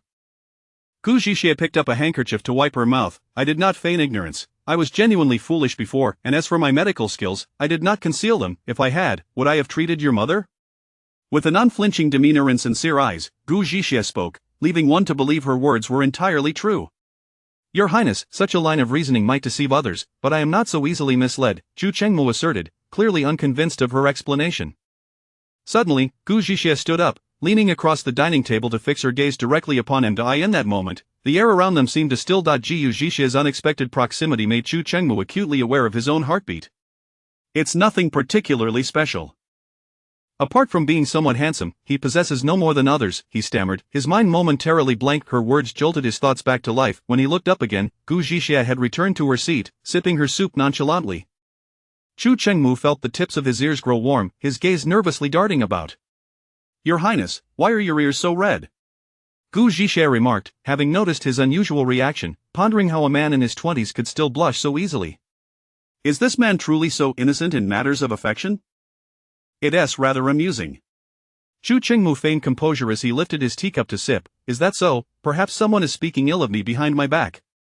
Gu Zixia regarded him skeptically. It seems they are rather harsh in their criticisms. Chu Chengmu merely responded with a noncommittal hum, choosing not to engage further, realizing that with Gu Zixia's audacious nature, he was at a loss for words. In the Eastern Palace, the Crown Prince had shattered everything within reach, leaving a courtyard full of kneeling servants. Useless, all of you are utterly worthless. His fury nearly erupted as he glared at the line of imperial physicians before him. None dared to speak. Their diagnosis concluded that the Crown Prince's excessive indulgence had harmed his health, but logically, a period of recuperation should yield improvement. Their lack of results left them equally frustrated. Beside him, the crown princess wore a look of deep concern. They had been married for 3 years, yet still had no offspring. Should the crown prince become incapable of procreation, their claim to the throne would be irretrievably lost. Your Highness, please temper your anger. This matter is not to be rushed. In my humble opinion, it may be wise to consult the female physician who attends to the 7th prince. She may possess a remedy, the crown princess urged, aware that the situation could escalate if the crown prince continued in his outburst. Humph. If the 7th prince were to learn of my impotence, would he not laugh at my expense, and seize the opportunity to unseat me? The mention of the 7th prince further incensed him. Though no evidence had surfaced regarding the brothel incident, he remained convinced of Chu Qingmu's involvement. The crown princess waved away the physicians and attendants, moving closer to the crown prince. Your health is of utmost importance. How can you be certain that the physician would not disclose this matter to the 7th prince? From our previous encounters, she strikes me as quite avaricious. Remember the flower banquet, she whispered urgently. The crown prince's expression turned incredulous. She dared to ask the empress for a consultation fee? I heard it with my own ears, otherwise, how could I assert she is a woman of greed? It is likely that her association with the 7th prince is motivated by his wealth and influence. Asked the crown prince, who do you think she would choose? The crown princess radiated confidence, as though Gui had already joined their ranks. Continuing her analysis, she added, that day, Jixiang clearly led her to that room. Her quick reflexes in turning the tables and escaping demonstrate her capability. If we were to recruit her, it would merely require some financial incentive. Why would we not pursue this? The more the crown prince listened, the more he found merit in the crown princess's reasoning, his anger gradually subsiding. Reflecting on the events of that day, he recognized numerous inconsistencies. The liaison between Ji Xiang and that young eunuch could not possibly have occurred without Gu Yi's intervention. My beloved's insights are astute. How did I not consider this? However, we currently lack knowledge of the physician's whereabouts. How shall we find her? That is quite simple. She either resides in the Chiwanfu or the 7th prince has arranged separate accommodations for her. Since she was brought back by the 7th prince, we should assign someone to monitor the Chiwanfu, the crown princess suggested. A glint of cunning flashed in the crown prince's eyes, and a sly smile graced his lips as he cast an approving glance at the crown princess before sending someone off to carry out the task. The earlier malice and severity evaporated without a trace. Chapter 75 of the Prince's Victory. The people from the crown prince's residence had been lurking outside the Chi prince's mansion for 3 days, yet they had not caught a glimpse of Gui. Those accompanying the Chi prince either found nothing or lost track of their quarry. After dinner that day, Gu Zhishi entered the study to seek out Chu Qingmu, only to encounter Cheng Feng rushing out in a great hurry. Cheng Feng, why the haste? Your Highness, there have been several little mice outside the residence recently. I must attend to the matter. In truth, Gu Zhishi had come to discuss this very issue. Although she seldom ventured out, such trivial matters could hardly escape her notice. I was just about to bring this up. Whose people are they? They seem to have appeared 3 days ago, did they not? They belong to the crown prince, Cheng Feng replied respectfully. They are merely a few mice. Your Highness need not concern yourself. I shall handle it. Chu Chengmu set down the documents in his hand and approached Gu Zhishi. I am merely curious as to why Chu Jinyuan would dispatch so many individuals to the Chi prince's mansion, Gu Zhishi mused, feeling that clarity was essential for her peace of mind. I am uncertain as well. They have been secretly following me these past few days, and I initially mistook them for assassins. I even led them to a convenient location for an ambush, yet they did not engage, merely trailing at a distance. Indeed, Your Highness, Cheng Feng interjected, they have not made a move against us, merely following us, which is quite exasperating. Gu Zhishi regarded the two men thoughtfully. If they are merely following and have not acted, I believe I can deduce their objective. Chu Chengmu raised an eyebrow. What objective? Have you forgotten what the crown prince's most pressing dilemma is? Gu Zhishi teased, intentionally speaking in riddles. Chu Chengmu was enlightened, realizing Gu Zhishi's implication. Gu-yi? A smile danced in Gu Zhishi's eyes. The poison I concocted is not easily remedied. Surely the imperial physicians in the palace have been at a loss to cure the crown prince. Chu Chengmu smirked slightly. That makes sense. No wonder these mice possess mediocre skills. Since the crown prince has gone to such lengths to seek me out, I suppose I shall grant him the courtesy of a visit to the Eastern Palace. Chu Chengmu's demeanor shifted, becoming visibly uneasy. You intend to treat Chu Jinyuan's ailment? Upon observing Chu Chengmu's expression, Gu Zhishi understood his thoughts, finding his imagination rather extravagant. What are you thinking? It is merely my poison. Administering the antidote is all that is required, and I shall not be privy to anything inappropriate. Should Chu Jinyuan perish, it matters not, there is no need for you to concern yourself with saving him. Chu Chengmu still opposed Gu Zhishi's visit to the Eastern Palace. Who said I intended to save him? The freshest news from the day of the ceremony remains within the Crown Prince's residence. How could I miss such an intriguing event? As she spoke, Gu Zhishi leaned closer to Chu Chengmu. If you wish to accompany me, you may disguise yourself as my apprentice. The latest news is yours for the taking. With that, she cast a flirtatious glance at him. Chu Chengmu's ears turned noticeably red, and he averted his gaze with feigned composure. I find this plan rather clever. Chung Feng, observing from the side, stifled a laugh, thinking, the princess is truly bold. She dares to speak so brazenly, no wonder the prince treats her differently from other women. However, he was taken aback when he heard Chu Chengmu's next words, leaving him dumbfounded. Could it be that his master had been swapped? He found such a ludicrous idea to be brilliant. Gu Zhishi had been enjoying the sight of Chu Chengmu's bashfulness until those words reached her ears. Instinctively, she rubbed her ears. What did you say? I must have misheard. You genuinely wish to be my apprentice. Chu Chengmu had regained his composure, maintaining a serious expression as he fixed his gaze on Gu Zhishi. I believe this plan is feasible. The Eastern Palace is filled with Chu Jinyuan's people, posing numerous dangers. It would be prudent for me to stay by your side for your protection. Gu Zhishi was incredulous. Is that so? I suspect that some individuals simply desire to observe the Crown Prince's commotion. Upon hearing the first half of her statement, Chu Chengmu felt a twinge of anxiety. Could his intentions be so transparent? Yet, upon hearing the remainder, he relaxed. He would simply convince himself that he was going to enjoy the spectacle, rather than fearing the people of the Eastern Palace would take advantage of her. Before he could respond, Gu Zhishi continued, Your Highness should attend to your own matters first. I shall bring back any news you desire. This man perpetually wore a long face, as though someone owed him a fortune. With that expression and physique, he would be easily recognizable. It was best not to take such risks. Upon hearing Gu Zhishi's refusal, Chu Chengmu's expression darkened. Is the princess unwilling to allow me to accompany you? Gu Zhishi pouted, remaining silent, yet internally critiquing his temperament. Look at him, he is throwing a fit over such a trivial matter. This man must have poor liver health, prone to such fits of anger and pettiness. Gu Zhishi scrutinized Chu Chengmu with a keen gaze, then blurted out, such a capricious temperament, could it be a sign of a midlife crisis? Realizing her slip, she quickly covered her mouth. Oh dear, how did that slip out? Turning her gaze to Chu Chengmu, she found his expression even more thunderous. Gu Zhishi, you are courting death. Chu Chengmu ground out through clenched teeth. It had been quite some time since he had addressed her by her full name, and this was a testament to his exasperation. Calm down, Your Highness, I am merely diagnosing you. I worry for your health with all this anger. I wouldn't want you to harm your liver. As she spoke, Gu Zhishi stepped closer to Chu Chengmu, patting his chest in an attempt to soothe him. This gesture brought forth a torrent of hidden emotions within Chu Chengmu. He seized Gu Zhishi's hand and stepped forward, pinning her against a pillar. Chung Feng had discreetly slipped away the moment Gu Zhishi made her comment about Chu Chengmu's midlife crisis. He had no desire to be the unfortunate casualty in this encounter. Your Highness, please refrain from being rough. I genuinely worry for your health, nothing more, Gu Zhishi stammered, forcing a laugh. It wasn't he that she feared Chu Chengmu, she merely felt embarrassed at the thought of them fighting over such a trivial matter. Am I not in good health, princess, do you not know?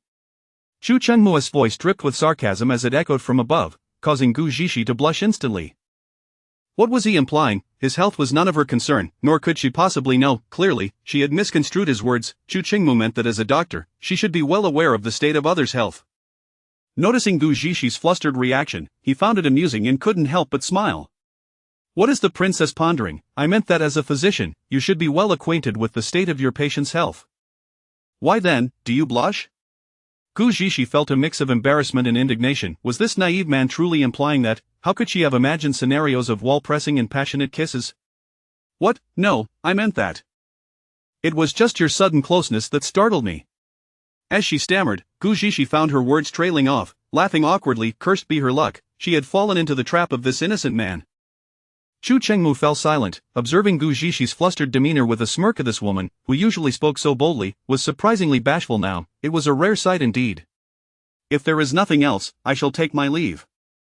I have matters to attend to, Gu Zhishi declared, gently extricating her wrist from his grasp. She pushed Chu Chengmu away, hastily distancing herself, her expression flustered as she tidied her hair before fleeing the scene without waiting for his response. Chu Chengmue's smirk lingered as he watched her retreat. This woman, who was so audacious and unrestrained, was merely putting on a brave front. Cheng Feng, witnessing the princess's hasty exit, mused to himself, in this round, the prince has surely triumphed. Chapter 76. The deal with the crown prince. Not long after, Gu Zixi changed into a different attire and donned a new visage, striding confidently out of the estate. As expected, the moment she emerged, those lurking outside the royal residence converged towards her.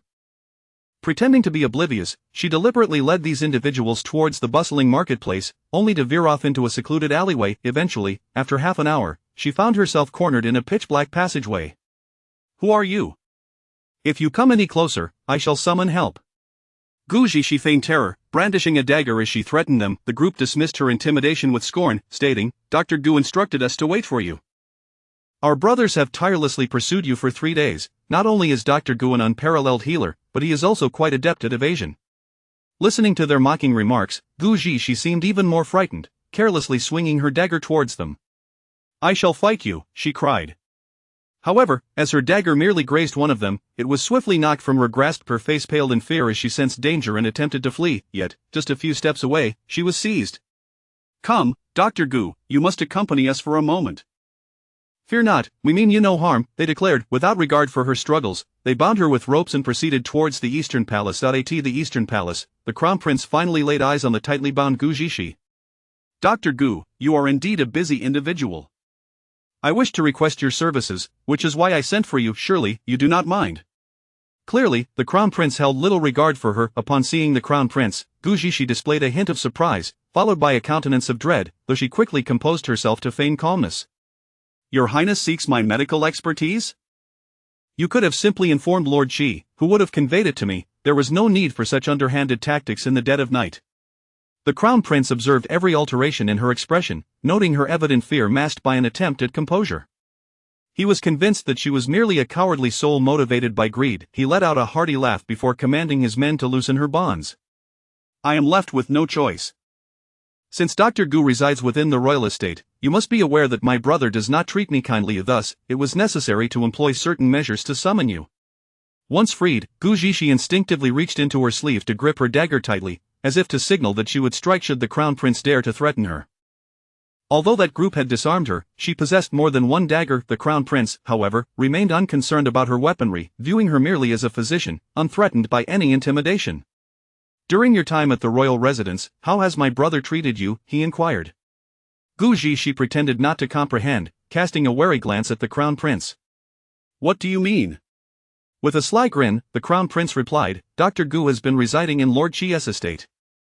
"Surely, you are either after wealth or have taken an interest in my brother. However, as I understand it, my sister-in-law is quite jealous. Given that you have managed to remain undisturbed at Lord Qi's residence, aside from seeking wealth, could there be any other motives at play? One must look out for oneself. I have committed no impropriety. Lord Qi has engaged my services for his wife, and I merely accept payment for my consultations. Is there any fault in that?" Gu Zixi's eyes betrayed her unease, revealing a hint of being caught off guard. Internally, she cursed, thinking, "You are the jealous one, your entire family is envious. How dare you speak ill of me behind my back? Truly, it is intolerable." The crown prince seemed pleased with her response. "Since you are in pursuit of wealth, my invitation to you is indeed for consultation. Would you be willing to make a deal with me?" A spark of intrigue flickered in Gu Zixi's eyes, as if she sensed an opportunity for substantial gain, but she quickly concealed it. Yet, the crown prince caught the subtle shift in her gaze. "The price Lord Qi can offer, I can match. The question remains, are you willing to treat me?" Upon hearing this, Gu Zixi relaxed her tense demeanor. "Are you truly seeking my medical expertise?" "Without a doubt. As a healer, if a patient seeks my help, I have no reason to decline. However, your highness is a figure of great stature. If you are unwell, there are countless imperial physicians at your disposal. Why would you require a mere female doctor?" Clearly, Gu Zixi understood that the crown prince's intentions extended beyond mere medical consultation. With a feigned smile, the crown prince acknowledged her astuteness. "Dr. Gu, you are indeed perceptive. Allow me to be forthright. The Qi couple and I are at odds. It would be a pity for someone of your remarkable talents to be employed by them. Your highness, do not misconstrue my position. I am simply here to treat the Qi princess. There is no notion of being employed by anyone." The crown prince wore an expression of understanding. "Then, would you be willing to attend to me?" Following this, he added, you are aware that I have no heirs. As for matters of state, the crown princess cannot alleviate my burdens. Should you succeed in healing me, you would become my benefactor. The implication was clear. If Gu Zixi were to align herself with him, she could potentially ascend to the position of crown princess. Internally, Gu Zixi scoffed, thinking, how naive, you paint a tempting picture, but I am not one to be swayed by such trivialities. Externally, she feigned a semblance of being moved. Your Highness exaggerates. I am merely a humble physician. Moreover, I am yet uncertain of the ailment you wish to address. Should I fail to remedy your condition, the blame would rest upon my shoulders. I have faith that you will undoubtedly succeed. If I dare summon you, it is because I possess complete confidence in your abilities. If you can treat the likes of concubine Chen, this minor ailment should pose no challenge. Gu Zixi discerned the crown prince's intentions. Regardless of the outcome, she would not be held accountable, and her fee would be paid. On the other hand, having brought her here, he must have sufficient confidence in her abilities to recruit her to his side. Thus, adhering to the principles of a compassionate healer, she resolved to give it a try, not wishing to disappoint the crown prince who had summoned her at such an hour. Upon hearing her agreement, a triumphant smile spread across the crown prince's face. After a hearty laugh, he gestured for her to proceed. Without divulging his symptoms, he instructed her to take his pulse, seeking to gauge her medical prowess. In less than 2 minutes, Gu Zixi withdrew her hand. The crown prince was taken aback. You have assessed me so swiftly? Your Highness has been prone to anger lately, have you not? She inquired, rather than answering his question directly. The crown prince nodded in affirmation. Indeed, anyone would be incensed under such circumstances. His eyes widened in astonishment as she quickly pinpointed the issue. Your Highness, it appears you have been overindulging, which has taken a toll on your health. A period of rest would suffice, but your frequent bouts of anger have led to pent-up frustrations, exacerbating your condition and complicating recovery. Gu Zixi thought to herself, since I am the one who administered the poison, it is entirely within my power to determine the cure. I could easily fabricate a solution based on my mood. The crown prince listened intently to her diagnosis, which mirrored that of the imperial physicians, and began to doubt whether she could truly restore him to health. In your expert opinion, what should I do about this ailment? Minimize your anger, and I shall prescribe a few remedies. With consistent use, your condition will improve. As she spoke, she produced a porcelain vial from her sleeve and handed it to the crown prince. This is a health tonic I have prepared. If you take it as directed, the results will be even more remarkable. A glimmer of cunning flashed in her eyes, unnoticed by anyone present. Chapter 77. What's your dog's name? Upon receiving the item, the crown prince casually poured a single grain into his hand and, without a moment's hesitation, tilted his head back and consumed it before Gu Yi's eyes.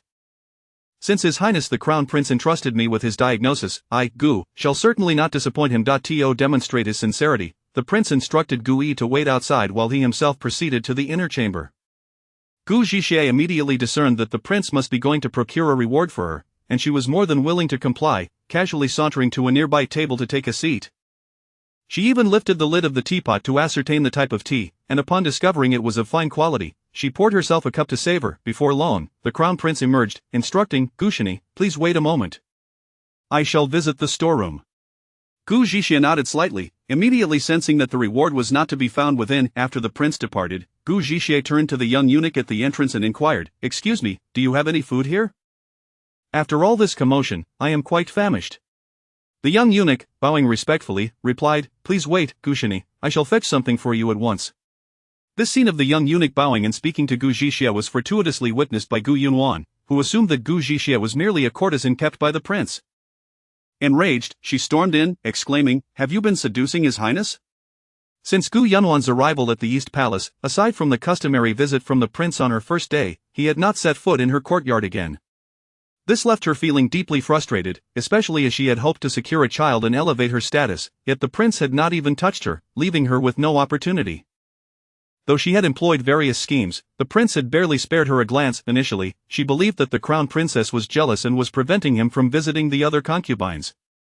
However, after a prolonged observation, she noticed that not only had the prince not visited the crown princess, he had not even entered any concubine's quarters. Upon further inquiry, she learned that he had not frequented the inner chambers for quite some time, leading her to suspect that he might be enchanted by some external siren. Now, upon seeing Gu Yi, Gu Yunwan was further convinced of her theory, judging by Gu Yi's beguiling demeanor, that she must be the one enticing the crown prince. Gu Yunwan? Gu Zixi was somewhat taken aback. She had nearly forgotten about her, especially given the recent upheaval surrounding the Bai family's treason. Vile wretch, how dare you address me by name? Gu Yunwan seethed, pointing her finger accusingly at Gu Zhixie. Gu Zhixie, feeling somewhat bewildered, irritatedly cleared her ear, retorting, "What do you call your dog then, if not by name? Should I call you Fortune?" Gu Yunwan furrowed her brow, the tone of Gu Zhixie's words sounding oddly familiar. She nearly lost her composure, scanning the vicinity for the prince's presence. Gritting her teeth, she sneered at Gu Zhixie. "Someone, seize this enchantress who has bewitched his highness. I shall see what insidious means she has employed to ensnare him." Gu Yunwan, with a sense of triumph, commanded her attendants. With the prince absent, she believed no one could protect Gu Zhixie, and she could dispose of her at will, effectively neutralizing her as a rival. Unfazed, Gu Zhixie regarded Gu Yunwan with disdain. "My dear aunt is in a splendid mood today. You may either leave or hasten your departure. Do not wait until I grow displeased and smash your dog's mouth, leaving you nowhere to lament." Gu Zhixie's voice was cold, offering Gu Yunwan no semblance of respect. Fuming with rage, Gu Yunwan's expression contorted, her fury boiling over as she commanded her maids to restrain Gu Zhixie and prepare to strike her. Yet Gu Zhixie would not allow her intentions to come to fruition, deftly escaping the maids' grasp and poised to teach Gu Yunwan a lesson. Just as she was about to act, she noticed something amiss in Gu Yunwan's expression. Realizing it too late, she instinctively recoiled, but not before Gu Yunwan's object had grazed her face, leaving a cut. Gu Zhixie had not anticipated that Gu Yunwan's intention was to mar her visage with a blade. Such malicious intent was unforgivable. Feeling the sting of her injury, Gu Zhixie was genuinely enraged. Meanwhile, Gu Yunwan gazed at her with a smug satisfaction. "Ah, vile creature, with your seductive countenance, I shall mar your face, and then we shall see how you entice his highness." After issuing her command for her maids to capture Gu Zhixie, Gu Yunwan feigned a move to further disfigure her. A flash of murderous intent flickered in Gu Zhixie's eyes as she swiftly produced a silver needle and closed in on Gu Yunwan. Grabbing her from behind, she thrust the needle directly into her back with remarkable speed and ferocity, eliciting a piercing scream from Gu Yunwan.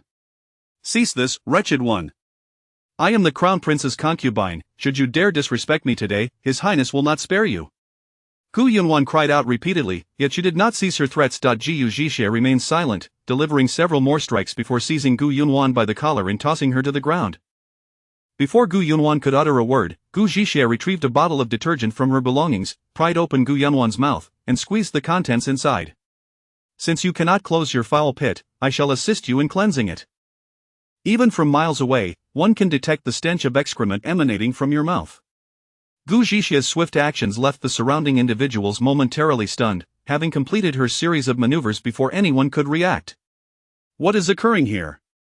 The crown prince, arriving just in time, was nearly struck by a heart-stopping shock at the sight before him. Approaching, he saw Gu Yunwan on the ground, retching violently, her back stained with blood, and his countenance darkened considerably. Upon seeing the prince, Gu Yunwan felt a surge of grievance. Despite her discomfort, she mustered the strength to rise and lean against him. "Your Highness, you must stand up for me," she sobbed, her tears cascading like rain, and given her current state, even the most callous man would find it difficult to remain unmoved. Especially since Gu Yunwan was still recognized as the prince's concubine. The prince's eyes narrowed with displeasure. "Why has Gu Shini laid hands upon my concubine?" Gu Zhixie folded her arms, fixing her gaze on the prince. "Perhaps you should inquire with your concubine?" At this moment, the prince finally noticed the injury on Gu Zhixie's face. However, he dismissed it, believing it to be a result of Gu Yunwan's resistance during their struggle. "Your Highness, I came to deliver ginseng soup, but upon entering, I found her alone here. I approached to inquire where you might be at this late hour, and she immediately began to hurl insults at me. When I retorted, she attacked me without provocation," Gu Yunwan recounted, her tale imbued with tears and retching, enhancing her victimhood. The skill with which she spun her narrative nearly prompted Gu Zhixie to applaud her cunning. The attendants surrounding Gu Yunwan quickly chimed in. "Indeed, Your Highness, we are unsure if the concubine inadvertently offended this young lady, leading to such humiliation toward her." The crown prince, noting that Gu Yunwan had indeed brought ginseng soup, glanced at the maid at the entrance, who was indeed carrying a bowl of it. This lent credence to Gu Yunwan's claims, making the prince somewhat inclined to believe that Gu Shini was indeed being unreasonable. "I sincerely invited Gu Shini here. What grievance could she possibly hold against my concubine to warrant such humiliation?" Gu Zhixie regarded the pair with a mocking glimmer in her eyes, nearly overflowing with derision. These two were truly well matched, one a fool, the other a simpleton. Gu Zhixie refrained from explanation, instead casting a disdainful look at Gu Yunwan. "Your Highness, perhaps you misspoke. This is what you term humiliation?" I have yet to strip her bare and cast her into the streets, I have merely dealt her a few blows. How does that equate to humiliation? Hearing Gu Zhixi's words, the crown prince felt a surge of indignation rise within him, incensed that this physician would so disregard him. I summoned you here out of respect. Should you continue to behave in such a manner and insult my people, I possess 1,000 ways to ensure your disappearance. Chapter 78. Almost unable to stand for a lifetime, Gu Yunwan felt a wave of nausea gripping her stomach, and she continued to retch uncontrollably, yet the smug expression on her face did not escape Gu Zhixi's notice. Oh? Is that so? What method does the crown prince intend to employ to make me disappear? Gu Zhixi remained unfazed. Your Highness, Gu Yunwan whispered, offering the crown prince a suggestion. Given her blatant disrespect towards you, it would be more fitting to bestow her upon the army. Not only would it serve as punishment for her insolence, but it would also win you the hearts of the soldiers. Despite her discomfort, she had no desire to leave. She yearned to witness this wretched girl face the consequences of her arrogance. With that thought, the pain in her back seemed to lessen. Gu Zhishi caught sight of Gu Yunwan's petty triumph, and although she had spoken rather softly, her words reached Gu Zhishi's ears. She inwardly scoffed. It appeared that during the time she had neglected to deal with Gu Yunwan, the latter had grown increasingly overconfident. A few days of indulgence had made her forget her true standing. The crown prince hesitated as he regarded Gu Yi. He found the suggestion rather appealing, yet the woman still served a vital purpose, making it ill-advised to act hastily. Have you decided how to make me disappear, Your Highness? Gu Zhishi questioned, her tone laced with mockery, devoid of fear. Your Highness, look how brazen she is, showing you no respect whatsoever. What more are you hesitating for? Gu Yunwan, unaware of the crown prince's hidden ailment, continued to incite him. Had she known, she would not have dared to speak so boldly. As soon as her words fell, Gu Yunwan, fearing the crown prince lacked resolve, began to provoke further. Her actions are a direct affront to you. As your concubine, the other women in your household would grant me a modicum of respect in your name, yet she, an outsider, behaves so outrageously. Today it is me, tomorrow, she may very well trample upon the crown princess or even you. Initially, the crown prince found her argument sound, but as she continued, he sensed something amiss. Observing the change in his expression, Gu Yunwan believed her words were having an effect. She was about to stoke the flames of discord further when, suddenly, she could no longer hold on, her eyes rolled back, and she fainted. The maidservants rushed to assist Gu Yunwan, while the crown prince was taken aback yet maintained his composure. Gu Zhishi watched the farce with an amused expression. The crown prince had intended to inquire why Gu Yunwan deemed Gu Yi an outsider, but now he was faced with her untimely fainting. He turned to Gu Yi, asking, "Is there a misunderstanding between you and my concubine?" Gu Zhishi merely smiled without responding, thinking to herself that the crown prince seemed only able to heed a single voice amidst the clamor.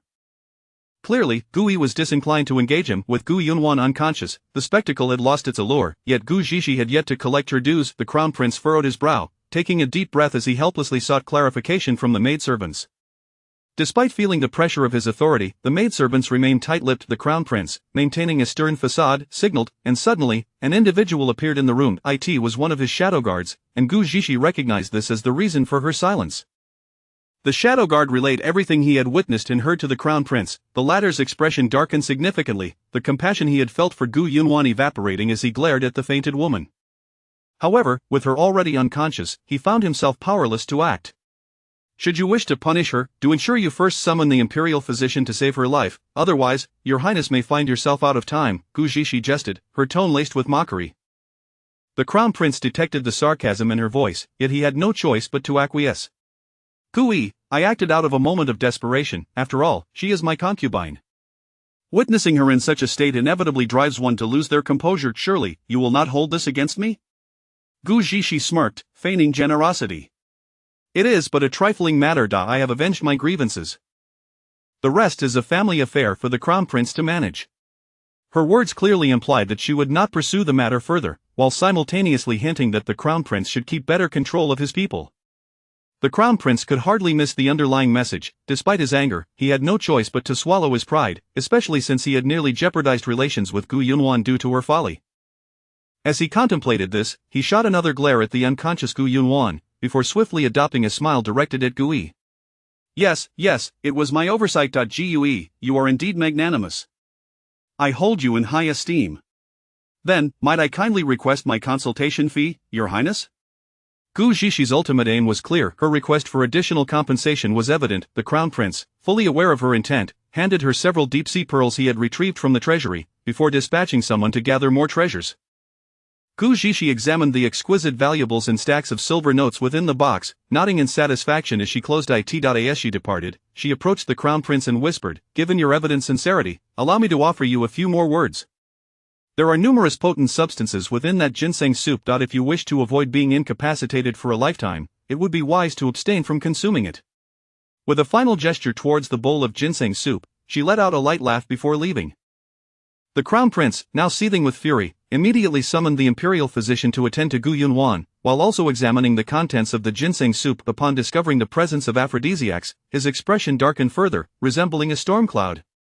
In his current predicament, should he have unwittingly ingested such a potion, it would likely lead to his permanent incapacitation, a condition even the most skilled physician could not remedy. As these thoughts raced through his mind, his gaze turned even more sinister. Were it not for Gu Yunwan's status as the chancellor's daughter, he would have relished the thought of ending her life with a swift strike. Meanwhile, the oblivious Gu Yunwan remained in her stupor, entirely unaware of the chaos surrounding her. At the Chiwangfu, upon arriving midway, Zhu Chengmu spotted Gu Zixi hurrying along with her box. Concerned by her prolonged absence, he had refrained from rashly leaving the estate, wary of both exposing her and jeopardizing her plans. As the hour grew late, he could no longer contain himself and set out in pursuit, accompanied by Cheng Feng. "My lord, what brings you here?" A smile crept across Gu Zixi's face at the thought of Gu Yunwan's self-deception. She had even forgotten to store the box in her spatial ring, carrying it in her arms for an extended period. Zhu Chengmu approached and naturally took the box from her grasp. Upon noticing her unscathed demeanor and the smile on her face, he felt a wave of relief wash over him. However, his relief quickly turned to concern as he noticed the bruises on her face. His expression hardened. "Did Zhu Jinyuan trouble you?" Gu Zixi, momentarily confused, replied, "No, whatever do you mean?" Zhu Chengmu's gaze remained fixed on her face until she finally grasped his meaning. She raised her hand to touch the injured side of her face, casually dismissing it. "Just a minor mishap. That wretched Gu Yunwan attempted to ambush me, nearly succeeding, but fortunately, I was quick on my feet." She spoke with a teasing tone, yet Zhu Chengmu's expression remained unyielding, his concern evident. "Were there injuries elsewhere?" he asked, his voice low and somber. "Of course not. Who do you think I am? It was sheer luck that she managed to land a hit on me today," Gu Zixi replied lightly, unaware of the subtle shift in the demeanor of the man beside her. Zhu Chengmu resolved that he could not allow her to venture into such perilous situations alone in the future. Even if she was reluctant, he would find a way to accompany her. The trio soon returned to the Wangfu, where Gu Zixi divided the items she had retrieved from the East Palace into several portions, one for Lu Li, another for Lin Feng, and additional shares for Bai Ying and Cheng Feng. There were also portions for the other guards and shadow guards of the Chiwangfu, though theirs were not as plentiful as Lu Li's group. In the study, Zhu Chengmu summoned several shadow guards and whispered instructions to them. Moments later, the shadow guards clasped their fists in acknowledgement and swiftly departed the study, heading toward the palace. Chapter 79 The Unenlightened Master. The next morning, the inhabitants of the Eastern Palace were roused from their slumber by a cacophony of piercing screams. Gu Yunwan awoke in agony, her gaze meeting the reflection of her ravaged visage in the mirror. Overwhelmed by despair, she crumbled at the sight of her once fair and delicate face now marred by a multitude of gashes resembling those made by a blade, the scars crisscrossing grotesquely. Unattended, the wounds bled profusely, leaving her countenance eerily smeared with dried blood, rendering her a figure more terrifying than the specters of horror films. The occupants of the room were taken aback, with two maidservants fainting at the sight, convinced they had encountered a ghost. Those who remained took a considerable time to recognize her as their secondary consort, yet they suspected that the crown prince had ordered this punishment upon Gu Yunwan. "Summon the imperial physician at once," Gu Yunwan demanded as she descended from her bed. However, another maidservant brought forth news that struck her like a thunderbolt. "Your Highness, the crown prince has decreed that without his summons or that of the crown princess, you are forbidden from stepping beyond this courtyard." Gu Yunwan's eyes widened in disbelief. What is the meaning of this? Why has His Highness suddenly confined me? Did that wretched woman say something to slander me after I fainted? The maidservant lowered her gaze, afraid to speak, which only incensed Gu Yunwan further. In a fit of rage, she hurled the bronze mirror at the maidservant. "Will you not fetch the physician for me? Are they all dead?" It was imperative for her to restore her appearance. After all, she was now a part of the Eastern Palace and must regain the crown prince's favor. She could not face him in such a disfigured state. As she attempted to console herself, the maidservant's next words nearly caused her to faint anew. "Your Highness, I shall fetch water for you to cleanse your wounds, but the crown prince has ordered that the imperial physician is not to attend to anyone in our courtyard." "What did you say?" Gu Yunwan's facial expression contorted painfully as she inadvertently tugged at her wounds, eliciting a pained gasp.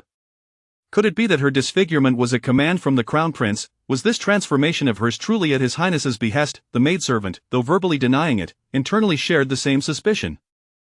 The more Gu Yunwan pondered, the more she believed something was amiss. Surely that woman had said something to the crown prince, otherwise how could he have suddenly imprisoned her and denied her medical treatment? Did that vile creature speak ill of me to his highness? She glared menacingly at the maidservant closest to her. The sight of her bloodied and scarred face sent the maidservant nearly to her knees in terror. The maidservant then trembled as she recounted the news of the shadow guards. With each revelation, Gu Yunwan's frown deepened, and she inadvertently tore her wounds further. If only I had not fainted then, I could have dealt with that wretched woman swiftly, and none of this would have transpired. The malevolence in her gaze nearly became tangible, as she yearned to rush out and exact 1,000 tortures upon Gu Yiqian. Your Highness, I overheard the crown prince refer to that woman as Gushini. She may not be his highness's consort, but rather a guest he has summoned. The maidservant who had spoken with Gu Yunwan cautiously explained. Gu Yunwan's expression froze. You mean to say she is not his highness's consort, but a guest? The maidservant bowed her head low, yet softly affirmed Gu Yunwan's statement. Gu Yunwan, momentarily taken aback, soon twisted her features in disdain. Even if she were merely a guest summoned by his highness, why must she come under the cover of night, if not to seduce him? In her fury, she smashed everything on the table and contemplated striking the kneeling maidservants. In her rage, she forgot the pain of her wounds, her fearsome demeanor causing the maidservants to recoil in fright. Your Highness, let me fetch water to cleanse your wounds, one maidservant ventured, hoping that her gentle reminder might spare them from Gu Yunwan's wrath. Yet, in the next moment, Gu Yunwan's foot landed squarely on the back of her hand. Do you think I am unaware of my injuries? Must you remind me? The mention of her wounds only fueled her ire further. The maidservant, in pain, dared not move. After what felt like an eternity, Gu Yunwan finally lifted her foot, sending the maidservant sprawling, yet she continued to shout, Why are you not off to fetch water for me? Terrified, the maidservant scurried away, unwilling to linger any longer. Gu Yunwan mused that, given her current appearance, she ought to postpone her visit to the crown prince until her injuries healed. However, she was deeply troubled. Restoring her visage would be arduous enough, especially with the crown prince forbidding the physician from seeing her. With no other recourse, Gu Yunwan instructed the maidservant to seek out He Qingxiu for assistance. Meanwhile, the crown princess, hearing the commotion from Gu Yunwan's quarters, was filled with scorn. That Gu's secondary consort is indeed restless. Gushini is someone the crown prince has gone to great lengths to summon, and yet she dares to provoke and offend. She deserves her fate. A nearby palace maid eagerly chimed in, Indeed, crown princess.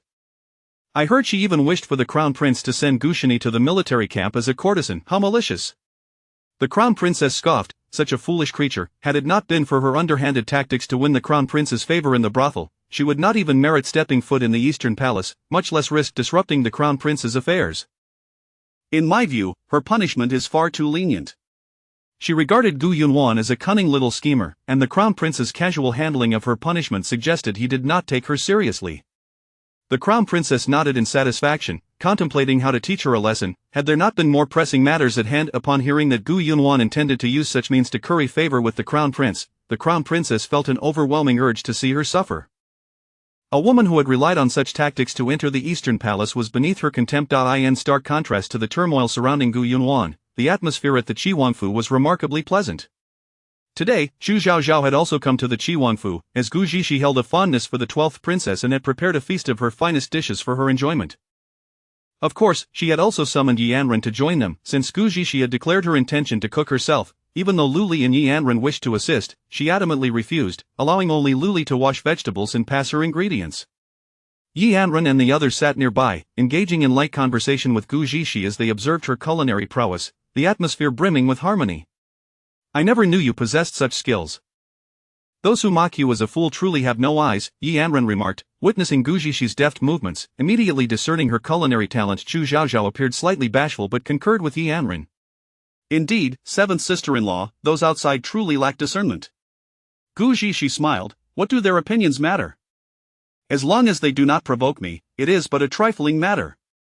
You are far too kind. I believe you should showcase your talents, letting those who speak ill of you feel utterly ashamed, Yi Anren suggested with a smile. Xu Zhaozhao eagerly chimed in, yes, seventh sister-in-law, with your remarkable abilities, why hide them? Such matters are inconsequential, whether they recognize my worth or not is irrelevant, what matters is our happiness, and should we encounter those who lack insight, a swift reprimand will suffice. Her words elicited hearty laughter from Yi Anren, noting how much Gu Zixi had changed. Such boldness was unlike her former self. Outside, Chu Changmu observed the kitchen with a complex expression, longing to eavesdrop on the ladies' conversation, yet unsure of how to find an excuse to enter given their company. Chapter 80 of the Dam Power. Your Highness, might you not consider stepping inside to assist the princess? Cheng Feng observed his master pacing anxiously at the kitchen door, a sense of concern washing over him. That is out of the question. The princess has declared that today she shall cook by herself, and no one is to assist her, Chu Chengmu replied, utterly oblivious to the implication in Cheng Feng's words. Cheng Feng sighed, recognizing that with his master's temperament, it was fortunate that the empress had arranged this marriage. Otherwise, he would never have had the fortune of winning a woman of the princess's caliber. My lord, would it not be prudent to see what delectable dishes the princess is preparing? Cheng Feng gently prodded once more. Chu Chengmu hesitated for a moment before responding. Would it not be rather impolite to intrude uninvited? Cheng Feng felt a strong urge to roll his eyes like Gu Zixi. How dense can one be? However, as the words were directed at his master, he restrained himself from expressing his exasperation. Not at all, Your Highness, the princess is laboring diligently in the kitchen, your visit would be entirely appropriate. You present a valid point. The princess is indeed toiling hard over her cooking, I should lend my support and show her my concern. With that, Chu Chengmu resolved to enter the kitchen, striding purposefully towards it. Upon entering, he awkwardly approached Gu Zixi side and feigned calmness as he explained, I have come to see if there is anything I can assist with. The three present found Chu Chengmu's behavior rather peculiar, yet they could not quite articulate what was amiss. You have been working hard lately, my lord. Do take a rest, there is nothing left to do, we have prepared everything and merely need to cook it through. Gu Zixi smiled, assuring him indeed, he had been quite occupied recently first locating those children, then swiftly replacing most of those involved with his own people. He had also been busy identifying the dangers surrounding the sacrificial altar and within the palace. He had hardly found a moment's respite. Undeterred by her refusal, Chu Chengmu naturally found a stool by the fire, clearly intent on assisting with the cooking. Gu Zixi said nothing. After all, he had come with good intentions, and she could not simply chase him away. Yi Anren and Chu Xiaoxiao exchanged glances, an expression of astonishment crossing Yi Anren's face. How has the seventh prince become like this? Chu Xiaoxiao shared in the surprise, pondering whether her elder brother and sister-in-law behaved in such a manner in private.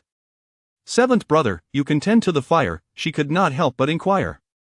Such a trivial task hardly requires learning. It is something one should be able to do, Chu Chengmu replied with an air of ease. Gu Xiaoxiao smirked slightly, ultimately uttering a simple, all right, and refrained from further questioning. Chu Chengmu had always regarded her as a younger sister. Despite the world depicting him as distant and unapproachable, she was acutely aware of the care and affection he had shown her throughout their lives. Thus, she felt no shyness in their exchanges. However, Chu Chengmu soon found himself in an embarrassing predicament. What had seemed so simple moments ago was now profoundly awkward. Gu Zixi observed the kitchen, nearly engulfed in smoke, and hesitated to speak. Ahem, seventh brother, do you truly know how? The fire has gone out. Chu Xiaoxiao and Yi Anren coughed from the smoke. Standing at the kitchen door, Chu Chengmu gazed at the smoke-filled room and the extinguished flames, feeling quite helpless.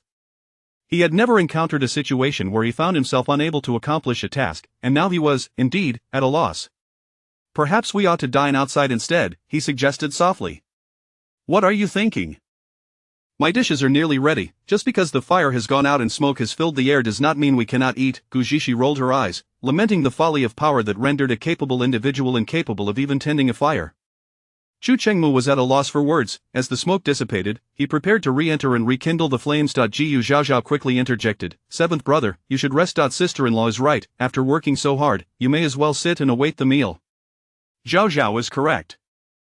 Such trivialities should not trouble you. Please, take a moment to relax, Gu Zixi added, gently ushering both of them into the kitchen, fearful that Chu Chengmu might attempt to re-enter, promptly closing the door behind them. Chu Chengmu scowled. Was it merely rekindling a fire? Was he truly so inept? Cheng Feng, standing behind him, dared not speak. After all, hadn't he the prince managed the fire quite adeptly just moments prior? Without Chu Chengmu's assistance, Gu Zixi soon completed all the dishes. When the feast was finally laid out before them, everyone was taken aback. There were braised pork hocks, spicy chicken, and a myriad of dishes, each a feast for the senses, prompting exclamations of Gu Zixi culinary prowess. Wow, sister-in-law is truly remarkable.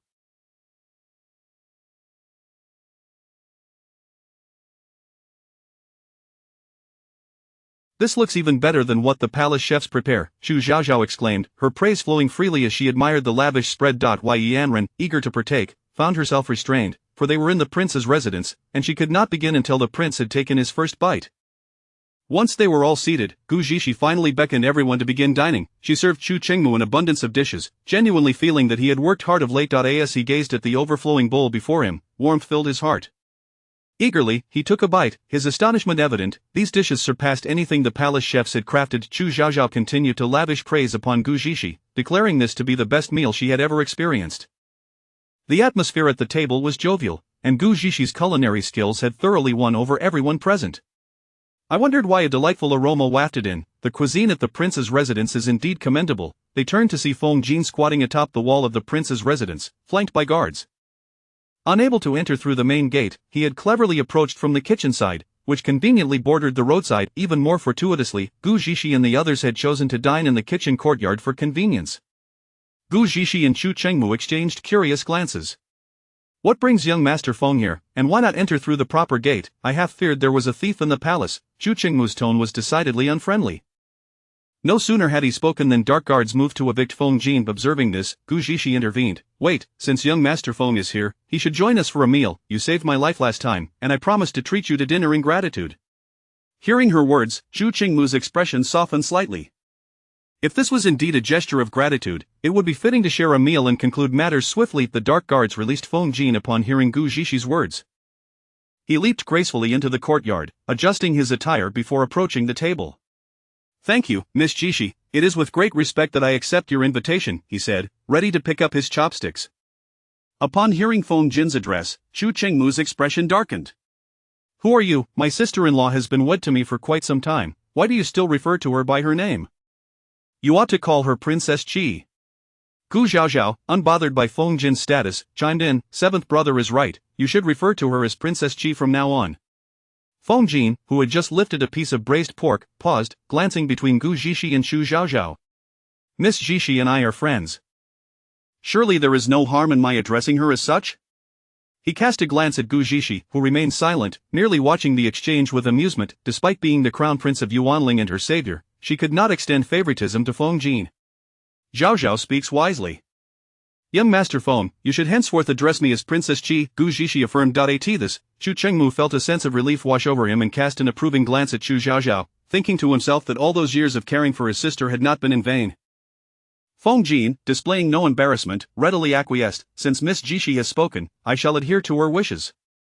Gu Zhishi sighed. This fellow hardly bore any resemblance to a crown prince. His unusual interest in her stemmed from an unexplainable familiarity that tugged at his heart.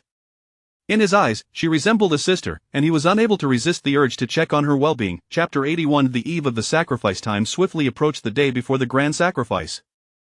That evening, the capital appeared unremarkable on the surface, yet beneath it, currents of tension surged. The minister's residence seemed tranquil, but one could discern the anxiety radiating from Bai Kuan, who paced restlessly in the courtyard for an entire hour.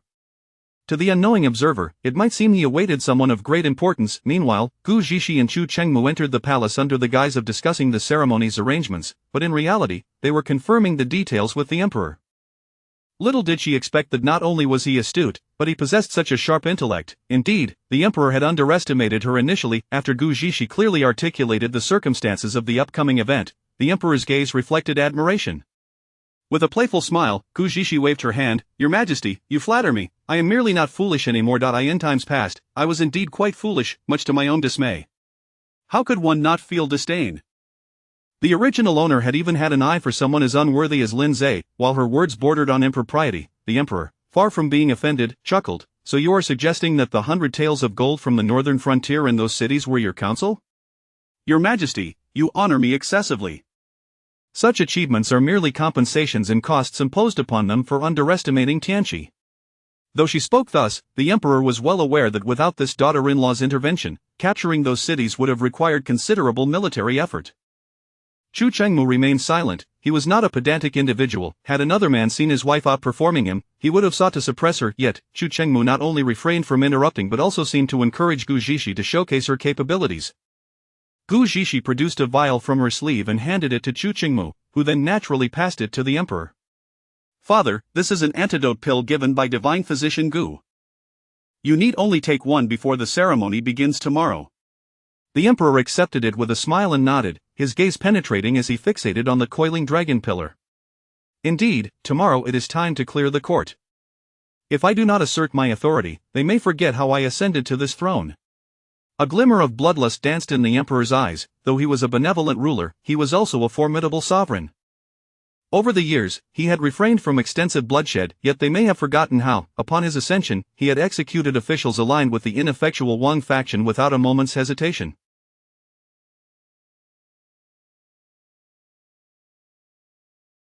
That time, nearly half the court's officials had been put to death. Following that purge, the emperor expended considerable effort to replace the court with his loyalists, yet merely 2 decades later, their hearts had transformed entirely.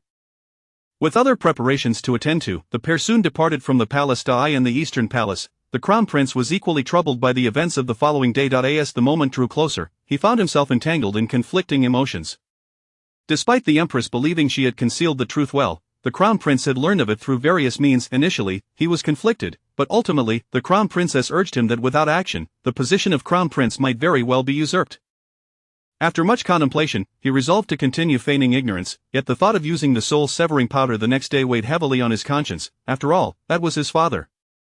Even if outsiders remained oblivious, the burden of regicide would gnaw at his conscience as he occupied the throne. Reflecting on this, he regretted his previous obsession with uncovering the truth. Had he remained ignorant, he would not suffer from such moral turmoil. My prince, you have paced back and forth countless times. If you harbor any doubts, it would be prudent to voice them. I may assist in alleviating your concerns. The crown princess was acutely aware of her husband's worries, and her heart was equally unsettled. His incessant restlessness made her own slumber elusive. My beloved, is it not somewhat rebellious to be aware of this matter yet remain indifferent? The crown princess forced a smile, internally contemplating that regicide was not merely a transgression but warranted the most severe of punishments. Yet, her spoken words conveyed that while filial piety and righteousness were indeed lacking, the strategy originated from her uncle, and the empress had consented. Thus, the prince alone could not alter the course of events. Her expression was laden with resignation, as if she too wished to prevent the forthcoming events. The crown prince fell silent, seemingly pondering the validity of her statement. Even so, to directly take his father's life was unthinkable, especially given that his father was quite vigorous. Should he suddenly perish at the altar, it would be difficult to avoid suspicion. Evidently, up to this point, the crown prince's concern lay not with the emperor's safety or mortality but rather with the legitimacy of his own claim to the throne. Your concerns are not unfounded, my prince. Since neither the empress nor your uncle intends for you to be informed, it signifies they are well prepared, including for subsequent matters. Since they have devised a plan, you should trust in their judgment. The crown princess was fraught with anxiety, yet she suppressed her emotions to counsel the crown prince. She truly feared that a moment of impulsiveness could lead to disaster. After all, she desired to ascend to the position of empress, and should tomorrow's plan succeed, she would achieve that ambition. The crown prince sensed something amiss in the crown princess's words but could not pinpoint the discrepancy. Her reasoning held merit. After further contemplation, he resolved to discuss with the empress the possibility of substituting the soul-severing powder for another remedy. He contemplated merely incapacitating the emperor, rendering him unable to govern, thus allowing him to exist as a mere figurehead. After all, he was his father, and the notion of passively witnessing such harm inflicted upon him felt profoundly wrong. Upon hearing the crown prince rise to dress, the crown princess quickly sat up. My prince, where do you intend to go at this hour? The prince's actions to don his attire did not cease. He initially intended to disclose his destination as the Fingy Palace. However, recalling the crown princess's previous insistence on maintaining ignorance regarding the situation, he altered his response. I feel an unease within, unable to sleep, so I plan to take a stroll. Perhaps it will ease my mind. The outside air is far chillier than within these walls. It would be prudent for you to remain here. If you cannot sleep, I could keep you company with conversation. Despite the crown prince having articulated his reason for rising, the crown princess remained unconvinced. She was acutely aware of the empress's motives for concealing the truth from the crown prince. It was merely a precautionary measure, allowing him to distance himself from potential repercussions should the plan falter. As the night deepened, with many matters to attend to for the grand ceremony, the crown princess urged, "You should rest early, my prince." In the midst of their conversation, the crown prince had already finished dressing. Without waiting for the crown princess's reply, he opened the door and stepped outside. The crown princess contemplated pursuing him but hesitated, recalling the autumn chill that had set in. Moreover, the crown prince had assured her that he only intended to take a walk, which should pose little risk. At Thingy Palace, the atmosphere was tense. How dare you come to the palace at such a critical moment? The Empress's countenance darkened upon seeing Xiao Zhi's clandestine entrance. Xiao Zhi appeared unfazed, declaring that it was precisely at this moment that the Emperor would have little time to attend to the harem. The thought that our son will soon be the new Emperor of Tianqi fills me with uncontainable joy, compelling me to seek you out. Yet, amidst Xiao Zhi's sweet nothings, the Empress remained restless. In times like these, you ought to exercise greater caution. Tomorrow is the grand sacrifice, and now is not the time for carelessness. Why do you always fret? It is late. Who would come at this hour? No one would notice us, you need not worry. As he spoke, Xiao Zhi approached the Empress. A foreboding sense lingered in the Empress's heart, an instinctual dread that something unfortunate was looming. Rest assured, once you become Empress, we shall no longer live in fear. The Empress, growing impatient, found herself less engaged in Xiao Zhi's musings. What difference does it make to become Empress? Not to mention your family, even for the sake of our son and the reputation of the royal family, we must exercise heightened vigilance. Chapter 82 The Crown Prince accidentally caught in infidelity. Xiao Zhi swiftly enveloped the Empress in his embrace, relieved that they no longer had to worry about the Emperor discovering their relationship, as well as their child. Although the Empress did not resist his advances, she also did not reciprocate. Even if the Emperor were to pass away, there remained the Dowager Empress, and soon she would become the Grand Dowager Empress. The Empress would still have to be mindful of her disposition. A flicker of disdain crossed Xiao Zhi's eyes. What was there to fear from an old crone whose very body was nearing the grave? If the Emperor were to suddenly die, the Dowager Empress might very well be overcome with grief, leading to unforeseen consequences. The Empress's expression shifted. Are you suggesting that we also involve the Dowager Empress in this? Xiao Zhi raised a hand to silence her. What nonsense are you spouting, Inger? Is it not natural for her to succumb to grief if her son were to die? During the period of mourning, should the Dowager Empress also pass away, it would undoubtedly cause significant turmoil. One could only fear for those with treasonous intentions towards Jin Yuan. It was evident that the Empress did not agree with Xiao Zhi's perspective. With a light chuckle, Xiao Zhi reassured her, do not worry. I have matters well in hand. With me around, how could Jin Yuan's position ever be shaken? The Empress pondered this, realizing that after years of scheming, their adversaries could not possibly be oblivious to their desires. As long as you arrange everything properly, it is vital that our son remains uninvolved apart from his ascension. Xiao Zhi nodded gently, then bent down to lift the Empress, carrying her towards the inner chamber. At that moment, the door was suddenly thrust open with great force. Both Xiao Zhi and the Empress were startled, turning to see the Crown Prince standing at the threshold, his face a mixture of shock and anger, his gaze fixed intently on Xiao Zhi. The Empress panicked and quickly broke free from Xiao Zhi's grasp, rushing to stand before the Crown Prince. Yuan, what brings you here? If I do not come, will I merely allow you to engage in such shameless acts beneath the Emperor's very nose? The Crown Prince was evidently furious, directly accusing the Empress of disgraceful behavior. Xiao Zhi found himself at a loss. He had not anticipated that someone would arrive at such a late hour. Jin Yuan, we are not as you think. The Empress's explanation sounded feeble and unconvincing. The Crown Prince remained silent, his eyes locked on the two. He had never imagined he would one day catch someone in infidelity, and that person would be his own mother. Yuan, listen to your mother. The situation, the Empress's words were abruptly cut off as the Crown Prince forcefully wrenched his hand away from her grasp. How can you do this and still hold your head high before my father? He retorted, then glared at Xiao Zhi. And you, this is the Imperial Palace, not your Jingyuan Marquis' residence. Chu Dingyuan was on the verge of unleashing a torrent of curses. At that moment, he felt even more humiliated than the Empress. Her image in his mind shattered in an instant. The Empress finally understood why she had felt an ominous premonition earlier. Being caught in infidelity by her own son was a painful blow, and all her explanations seemed utterly inadequate. The three remained ensconced in a heavy silence, the atmosphere becoming increasingly peculiar. After a long pause, Xiao Zhi finally approached and closed the door. If you wish to preserve your mother's reputation, we should sit down and discuss this matter calmly. The Crown Prince gradually regained his composure.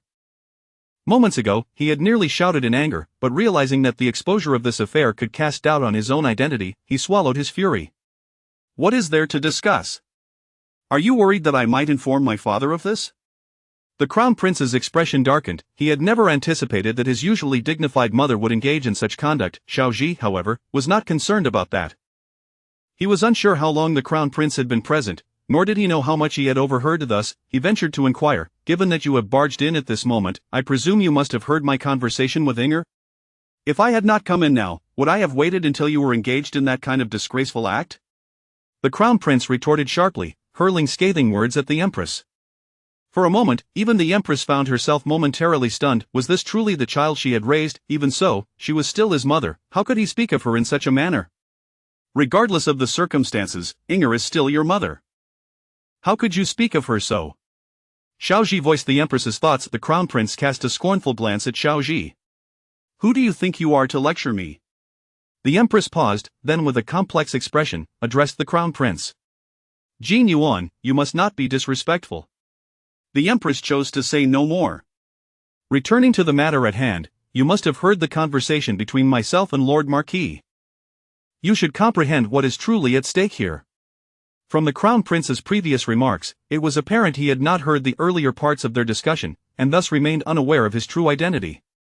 Upon hearing Xiaoji's words, the crown prince's rationality began to return. He fell silent. Xiaoji wasted no time, detailing their plans and schemes to the crown prince. Even though the crown prince was now aware of the overall strategy, hearing Xiaoji elaborate on every detail struck him as profoundly terrifying.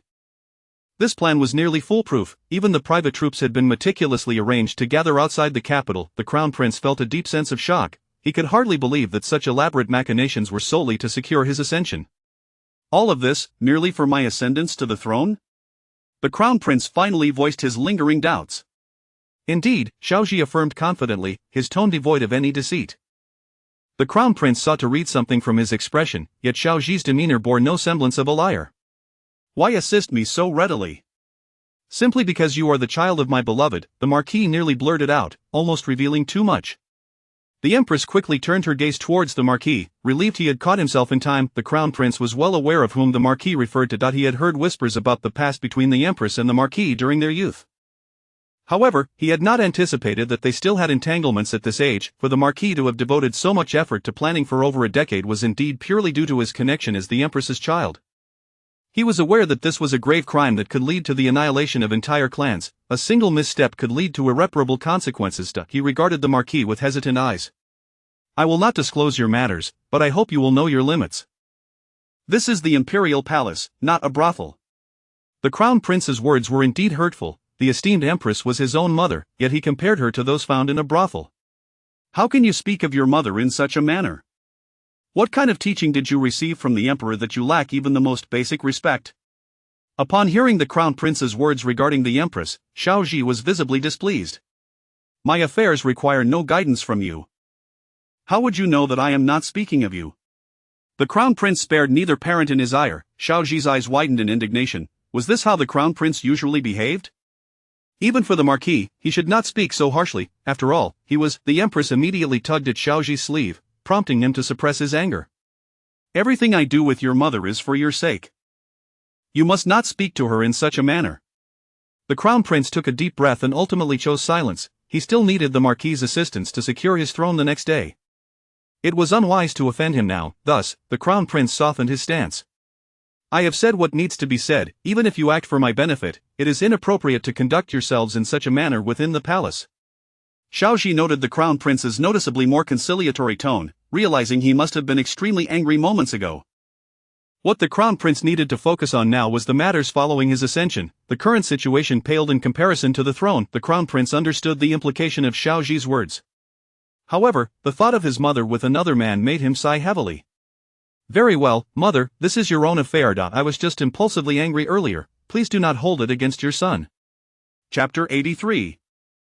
Deceived upon returning, the crown prince found the crown princess in a deep slumber. Yet, as he lay upon the bed, sleep eluded him, and he tossed and turned restlessly. Startled by his movements, the crown princess awoke and groggily inquired, Your Highness, why do you not rest? The crown prince offered no reply, and she fell silent once more. A persistent sense of unease nagged at him. How could Marquis Jingyuan genuinely be willing to assist him for the sake of his mother when he was already the crown prince? As he pondered this conundrum, he could find no alternative explanation, and as dawn approached, he finally succumbed to a fitful sleep. At the Qinhuangfu, Yanran also experienced a night fraught with unrest, as memories from her past life resurfaced vividly within her dreams. At the sacrificial altar, the emperor was about to insert the burning incense into the censer, yet, just 3 steps away from the incense burner, he suddenly collapsed onto the ground. Chu Chengmu and another rushed to the altar, calling out for the imperial physicians among the crowd. In an instant, chaos erupted. The palace guards swiftly encircled the altar, forming a protective barrier around the emperor and those with him.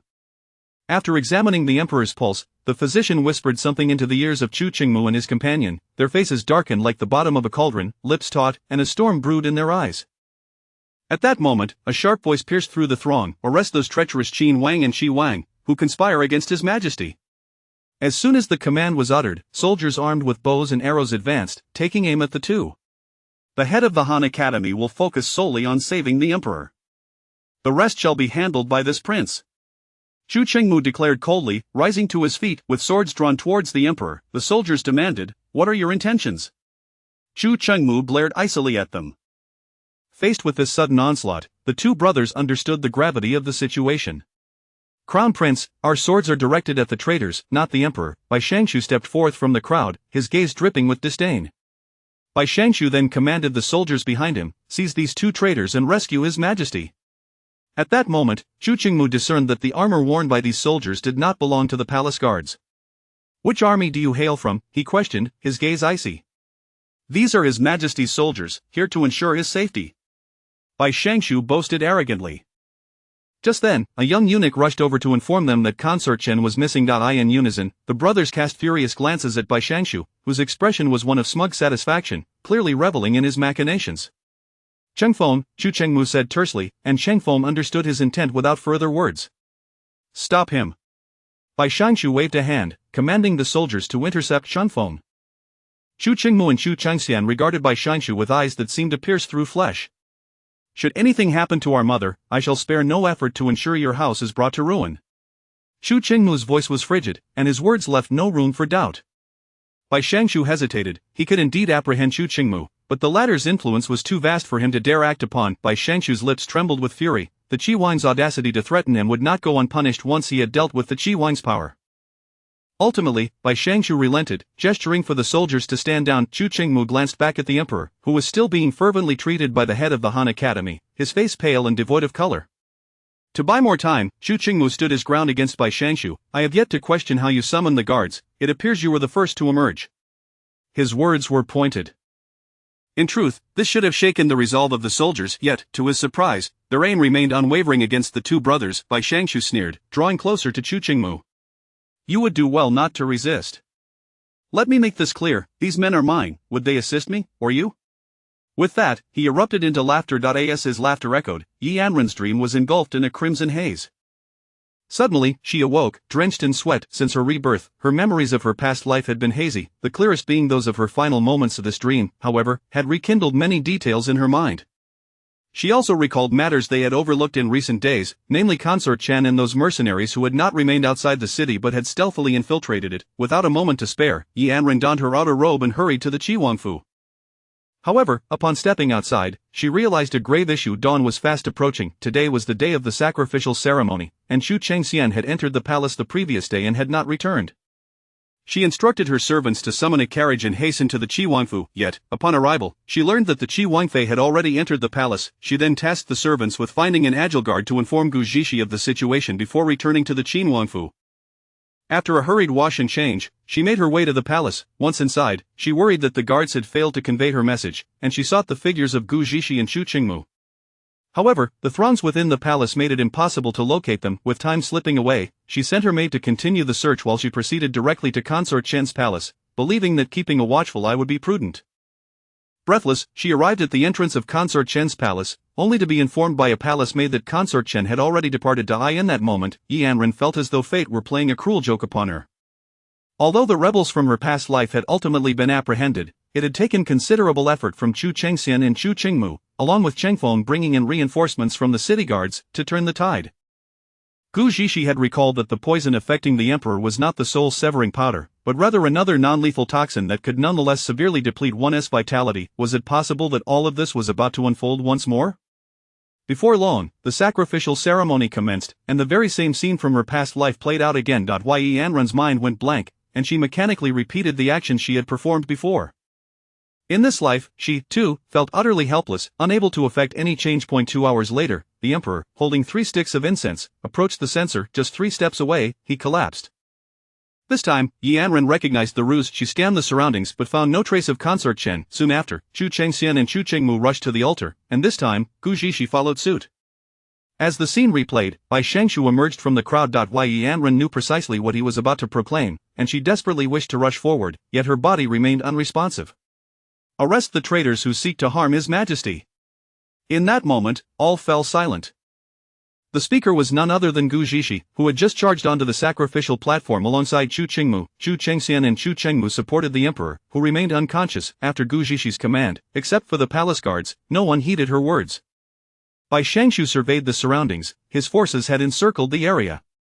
"Ha, the Qi Wangfei truly is a thief calling out to catch a thief. The emperor has fainted, yet you do not prioritize summoning the imperial physicians. Instead, you disrupt the ceremony. What of His Majesty's safety?" With that, he instructed those behind him, "Seize these traitors and rescue His Majesty." At that moment, Yi Anren realized she could move again. She swiftly pushed past Bai Shangshu and rushed forward. "Zishi, we have been deceived." Gu Zhishi furrowed her brow, looking at Yi Anren with confusion. Yi Anren briefly recounted the situation regarding Consort Chen and the mercenaries entering the city. Gu Zhishi's brow furrowed deeply, her gaze dark and uncertain as she turned to Bai Shangshu. The crown prince feigned concern as he edged closer, his voice laced with urgency. "Father, are you unharmed?" Yet, in truth, he took no substantial action.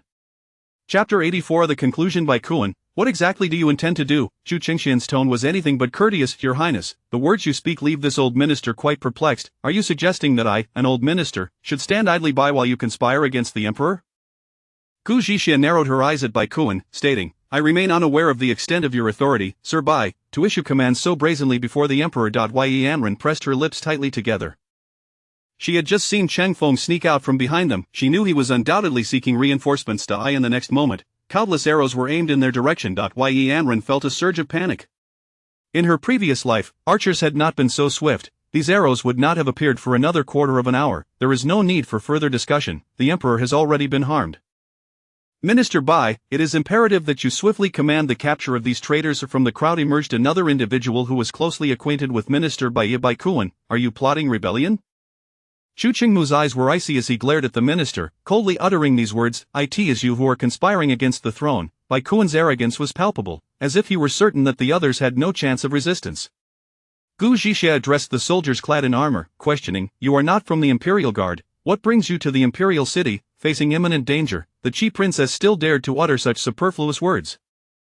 With that, Bai Kuan gestured to the soldiers behind him, instructing them to seize the individuals. At this juncture, it was clear to all present Bai Kuan was indeed plotting rebellion, yet, the queen's subsequent words overturned everyone's assumptions. The Qi prince and the Qin prince, in their quest for the throne, have slain the emperor. Today, I shall take it upon myself to apprehend these two traitorous sons in the name of the emperor. The queen's meaning was unmistakable. With the emperor's demise, her son was the rightful heir, and assuming command of the imperial city was only fitting. The situation had descended into chaos. Many in the crowd were now preoccupied with fleeing from the archers outside. Minister Bai ascended the sacrificial platform and addressed Chu Qingmu, "Surrender, for you are correct, these are all my men, and the throne is destined for the crown prince." Chu Qingmu let out a cold laugh, implying that this was indeed the crown prince's scheme. Minister Bai laughed heartily, exclaiming, "The crown prince is the heir. What schemes could he possibly devise? Then it appears you are the one orchestrating this." The Gu Zhishi's gaze swept across the crowd before she spoke in a low voice. Minister Bai scoffed, declaring, "Now, you simply need to embrace your roles as traitors. As for who is behind this plot, you may inquire of the emperor in the afterlife." With that, he gestured for his men to apprehend them. Gu Zhishi let out a cold laugh, addressing her father, "Your Majesty, you heard that, did you not?" Minister Bai's expression froze in disbelief as he gazed at Gu Zhishi. "What did you say?" Regrettably, no one answered his query. The emperor slowly opened his eyes, standing upright, his icy gaze fixed upon Minister Bai. "Minister Bai, I was utterly unaware of your treachery." Meanwhile, Gu Zhishi brandished a trumpet and shouted to the fleeing crowd below the sacrificial platform, "His Majesty commands. Seize the traitor Bai Kuan." Upon hearing Gu Zhishi's call, the crowd indeed halted and turned to look. Seeing the emperor standing unharmed upon the sacrificial platform, they hastily gathered around it. Minister Bai's eyes widened in momentary shock. Why had the emperor not succumbed to the poison? His expression quickly regained composure, and he gestured for the queen to take the crown prince further away. "Come, my son, let us move beneath the sacrificial platform. Your father has not been poisoned," the queen quietly advised the crown prince. However, the crown prince remained rooted in place, showing no inclination to move.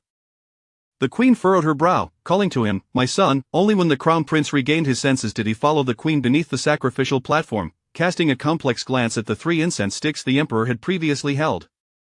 With the crowd retreating, Minister Bai's demeanor turned menacing. Does the emperor believe that after today, you can still sit securely upon the dragon throne? The emperor's fury was nearly palpable as he narrowed his eyes at Minister Bai. It is not for you to decide whether I can remain seated. Minister Bai let out a derisive laugh, believing the emperor thought he had come unprepared to scheme such matters. With an upright posture, he signaled to the archers and guards behind him, all of whom were his men, yet the archers' readiness was unmistakable. Even with the emperor awake, their weapons remained trained on him. Gu Zhixia swiftly drew a dagger, maneuvering behind Minister Bai, pressing it against his throat. Is it my speed or your archers that is swifter? Before anyone could comprehend the situation, a fresh wound appeared on Minister Bai's neck. He felt the sharpness of the blade, his movements becoming stiff, yet he maintained a facade of indifference. The Chi princess is indeed playing the fool, but do you truly believe I am unprepared? A glimmer of darkness flickered in Gu Zhixia's eyes. What do you mean? In exchange for my life, you would spare my entire clan. What does it matter if you kill me? Gu Zhixia feigned ignorance of Bai Kuan's implications, tightening her grip.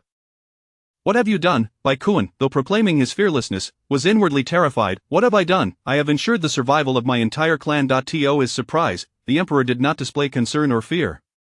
Instead, he merely rubbed his brow, declaring, I am weary, let us conclude this. Bai Kuan and Yi Anren were left bewildered by the emperor's words. The archers, however, quickly redirected their bows towards Bai Kuan. Bai Kuan gasped, what are you doing? Are you rebelling? Gu Zhixia relaxed her hold on Bai Kuan's neck, stepping aside to shake out her arm. After such a lengthy charade, I am quite fatigued.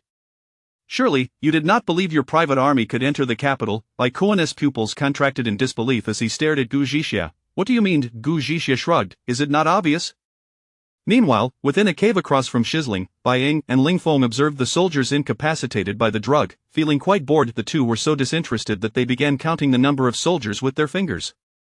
What do you think is happening in the capital? Ling Feng inquired. Why do you care? The princess instructed us to keep watch over these individuals. Simply pay attention, yet these individuals do not require our oversight. They can manage themselves. The two exchanged idle banter, eagerly awaiting news from the capital. At this moment, Minister Bai had realized his men had been replaced, yet he forced himself to remain calm. Do you think I would fear simply because you have replaced my men? Today, no one shall leave the sacrificial platform. With that, he produced a fire stick. The crowd immediately understood, their gazes turning toward the incense burner.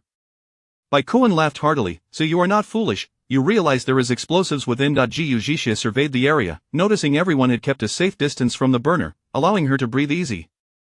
Bai Kuan's expression grew increasingly smug, convinced the emperor would compel Gu Zhixia to release him. However, no one paid heed to his words. Instead, they reacted to his statement as if it were as trivial as what he had eaten earlier that day.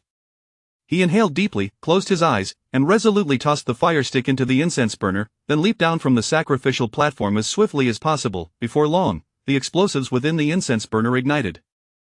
Watching the sparks fly, the crowd collectively held their breath. In a place hidden from view, the crown prince's lips curled into a cold smile. It was finally time to end this. Yet, in the next moment, the anticipated explosion did not occur. Instead, beautiful beams of light shot skyward. With a resounding bang, fireworks erupted. Someone in the crowd shouted in astonishment. Gradually, more individuals relaxed their expressions, even beginning to enjoy the spectacle. The fireworks blossomed in the sky, displaying resplendent colors and a variety of shapes and inscriptions. Chapter 85. She must not be allowed to leave. Bai Kuan was utterly dumbfounded, as though all his strength had been drained in an instant, collapsing to the ground. The princess' heart sank instantaneously. He understood that the Bai family was irrevocably finished. His mind raced, contemplating how to extricate himself from this predicament. Even in the daylight, the fireworks overhead were vividly visible. As the spectacle concluded, the words formed by the fireworks spelled out fool. Impossible, this cannot be happening. Bai Shangshu was on the verge of a breakdown. Then, as if a thought struck him, he fixed his gaze intently on Chu Qingmu and Chu Chengxian. If you dare to kill me, the consort will not survive either. Bai Kuan's words sent a ripple of anxiety through Yi Anren. Although the private troops had not entered the capital, the consort was indeed absent. Bai Shangshu relished in controlling the fates of others, yet this time, the palace would not grant him his wish. Suddenly, a voice emerged from the rear of the crowd. It was the consort. In that moment, everyone held their breath. The consort ascended the altar step by step, bowing respectfully to the emperor. Your Majesty, I am relieved you are unharmed. The emperor nodded, reassured that his beloved consort was safe. Upon witnessing the consort, enscathed before him, an explosive realization detonated within Bai Shangshu's mind. Recognizing the tide had turned against him, the empress hurriedly led the prince to kneel before the emperor. Your Majesty, Father, they spoke in unison, yet were at a loss for words. The emperor did not spare them a glance, coldly commanding, bring the traitor Bai Kuan to the Department of Punishments for rigorous interrogation. Father, the physical evidence related to this case will be sent to the palace once I return home. Please, bring those children back first. The timing was ripe, and Chu Qingmu spoke up at the opportune moment. The emperor nodded slightly, acknowledging, yes, you have worked hard during this time. Upon overhearing their conversation, Bai Shangchu completely crumpled. It all seemed like a farcical joke, unfolding right under the emperor's nose. Suddenly, his gaze scanned the crowd, seemingly searching for someone, but before he could locate them, he was dragged away. Xiaoji quietly retreated into the crowd, his expression inscrutable. Where could the Duke of Jingyuan be hurrying off to? Chu Chengxian's voice echoed, prompting Xiaoji to halt, feigning calm as he looked up. Your Highness, the Prince of Qin, you jest. Given the current situation, naturally, I am here to maintain order and ensure the Emperor's safety. One could not help but admire Xiaoji's composure. He immediately adjusted his demeanor and smiled while explaining himself to the Prince of Qin. Surely, you do not believe that your silence absolves you of treachery? Chu Chengxian's words were blunt, devoid of any intention to waste time with Xiaoji. Xiaoji furrowed his brow, yet his tone was adamant. Your Highness, such accusations are unfounded. I have merely maintained a close association with the Bai family. It is rather hasty of you to presume I am colluding with them. Chu Chengxian's expression held a hint of mockery. I would not dare to make such a claim without evidence. Turning to the emperor, he added, a father, the evidence is with seventh brother, he will present it shortly. The emperor acknowledged with a grunt, gesturing for the capture of Xiaoji as well. Xiaoji offered no resistance, his mind racing, convinced he had left no incriminating evidence behind. Aside from the empress, only the prince and Bai Kuan were privy to his scheming. He knew neither the empress nor Bai Kuan would betray him, thus he directed his suspicious gaze towards the prince. The prince sensed his scrutiny, feeling inexplicably bewildered. Unbeknownst to them, Gu Zixi possessed identical evidence. Her hesitation to expose their duplicity stemmed solely from a fear they might turn against the children. Additionally, she was wary of their potential to resort to violence, as the military forces in the capital were still outmatched by their private troops. Thus, they decided to play along with the charade, albeit with considerable risk involved. The empress and the prince bowed their heads, refraining from speech. At this juncture, silence was their best ally.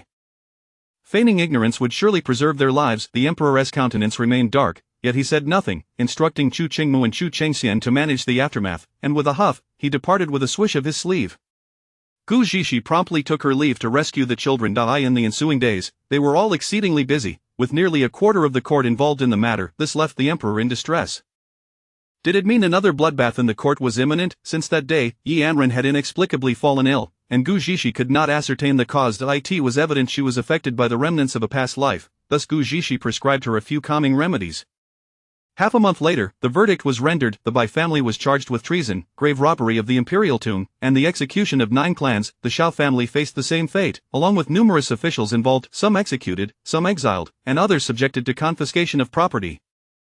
At Gu Zixi's suggestion, the emperor chose not to execute everyone outright. Instead, he spared those indirectly involved, albeit temporarily, lest it incite considerable unrest. Gradually, he would replace these individuals until the court was purged. Initially, the Bai family had hoped to extricate the prince, yet their gravest error was involving the empress, leaving behind evidence. Although there was no direct proof implicating the prince, the emperor still imposed punishment upon him. Ultimately, however, the emperor refrained from sentencing them to death. The empress was deposed and cast into the cold palace, while the prince was stripped of his title and confined indefinitely to the prince's residence. The emperor mourned this affair for a long time. The prince was his firstborn. Even if he lacked deep feelings for the empress, he had invested considerable effort into raising this child. It was inconceivable that he would harbor murderous intent merely based on rumors of a twin. How could the emperor not feel sorrow? Yet he also struggled to comprehend why his years of nurturing could not outweigh the palace gossip in the prince's heart. Unbeknownst to him, the prince was not his flesh and blood. In the days that followed, Gu Zixi and Chu Chengmu were indeed preoccupied. It was not until half a month after the Bai family's downfall that Yi Anren sought out Gu Zixi, revealing that Bai Ningxuang intended to return to Beijian with the northern prince. Originally, the Bai family's downfall and execution of 9 clans included Bai Ningxuang, yet she had already become the betrothed of the northern prince. The prince argued that her marriage to him as a Beijiang citizen was a matter between the two nations and successfully defended her. This left Yi Anren increasingly doubtful of her own rebirth. In her past life, Bai Ningxuang had not survived merely due to her marriage to the northern prince. However, in this life, Bai Ningxuang had initially lacked any backing. It was only due to her delayed actions that she had garnered so many allies and managed to survive. She regretted not investigating sooner. Regardless, you must find a way to help me. She cannot be allowed to go to Beijiang. Yi Anren gazed at Gu Zixi with a pleading look. Gu Zixi understood that Bai Ningxuang must not be permitted to leave. Rest assured, she will not escape. Now that this matter has concluded, it is time for us to settle our grievances with them. Gu Zhishi reassured Yi Anren. She recognized that during this period, she had exerted herself to assist them in capturing the rebels, neglecting her own vendettas. Gu Zhishi could not possibly disappoint Yi Anren. I have awaited this day for too long. I shall not idly watch her escape once more. Initially, she had intended to part ways with Chu Chengxian, but more pressing matters took precedence, thus she set aside her own grievances for the time being. Though there had been no major conflicts between them during the investigation at the Imperial Tomb, the events of the past life remained a thorn in Yi Anren's heart. Since her last bout of unconsciousness, Chu Chengxian's demeanor towards her had softened considerably. Chapter 86. My goodness, what a colossal revelation! Coupled with the theft of the royal tomb, Chu Chengxian had been investigating the case and had been away from the residence for quite some time, leaving little opportunity for the two to meet. In her past life, Chu Chengxian always reproached Bai Ningxiang, casting her countless disdainful glances. She could endure all of that, but he should never have so readily believed Bai Ningxiang's words and taken their child's life with his own hands. Rest assured, you will undoubtedly avenge yourself and your child. Gu Zhishi perceived the tumultuous emotions swirling in her eyes, feeling an empathetic resonance. Indeed, once I have avenged, I shall seek a divorce and no longer expend my energy on such an unworthy individual. In her previous life, there were numerous occasions when Bai Ningxiang's interference caused severe discord between them, often leading to heated quarrels that left them flushed with anger. Even on their wedding day, when Bai Ningxiang twisted her ankle, Chu Chengxian callously abandoned her in their bridal chamber. Moreover, on the day of her return to her parental home, Chu Chengxian had promised to accompany her. However, just before their departure, he abruptly sent someone to inform her that he had urgent matters to attend to. Later, Yi Anren discovered that he had gone to a hot spring resort in the outskirts that day. It was evident that Bai Ningxiang was also present there, and the implications were unmistakable. Such incidents were numerous. Even though Chu Chengxian insisted it was mere coincidence, such a feeble explanation was hardly convincing. As night fell, it was once again time for Gu Zhishi's clandestine activities. She donned her night attire and ventured outside. Midway through her journey, she encountered a suspicious figure. Finding the silhouette somewhat familiar, she decided to follow. The shadow was cloaked in a dark cape and wore a bamboo hat, keeping its head lowered as it hurried along.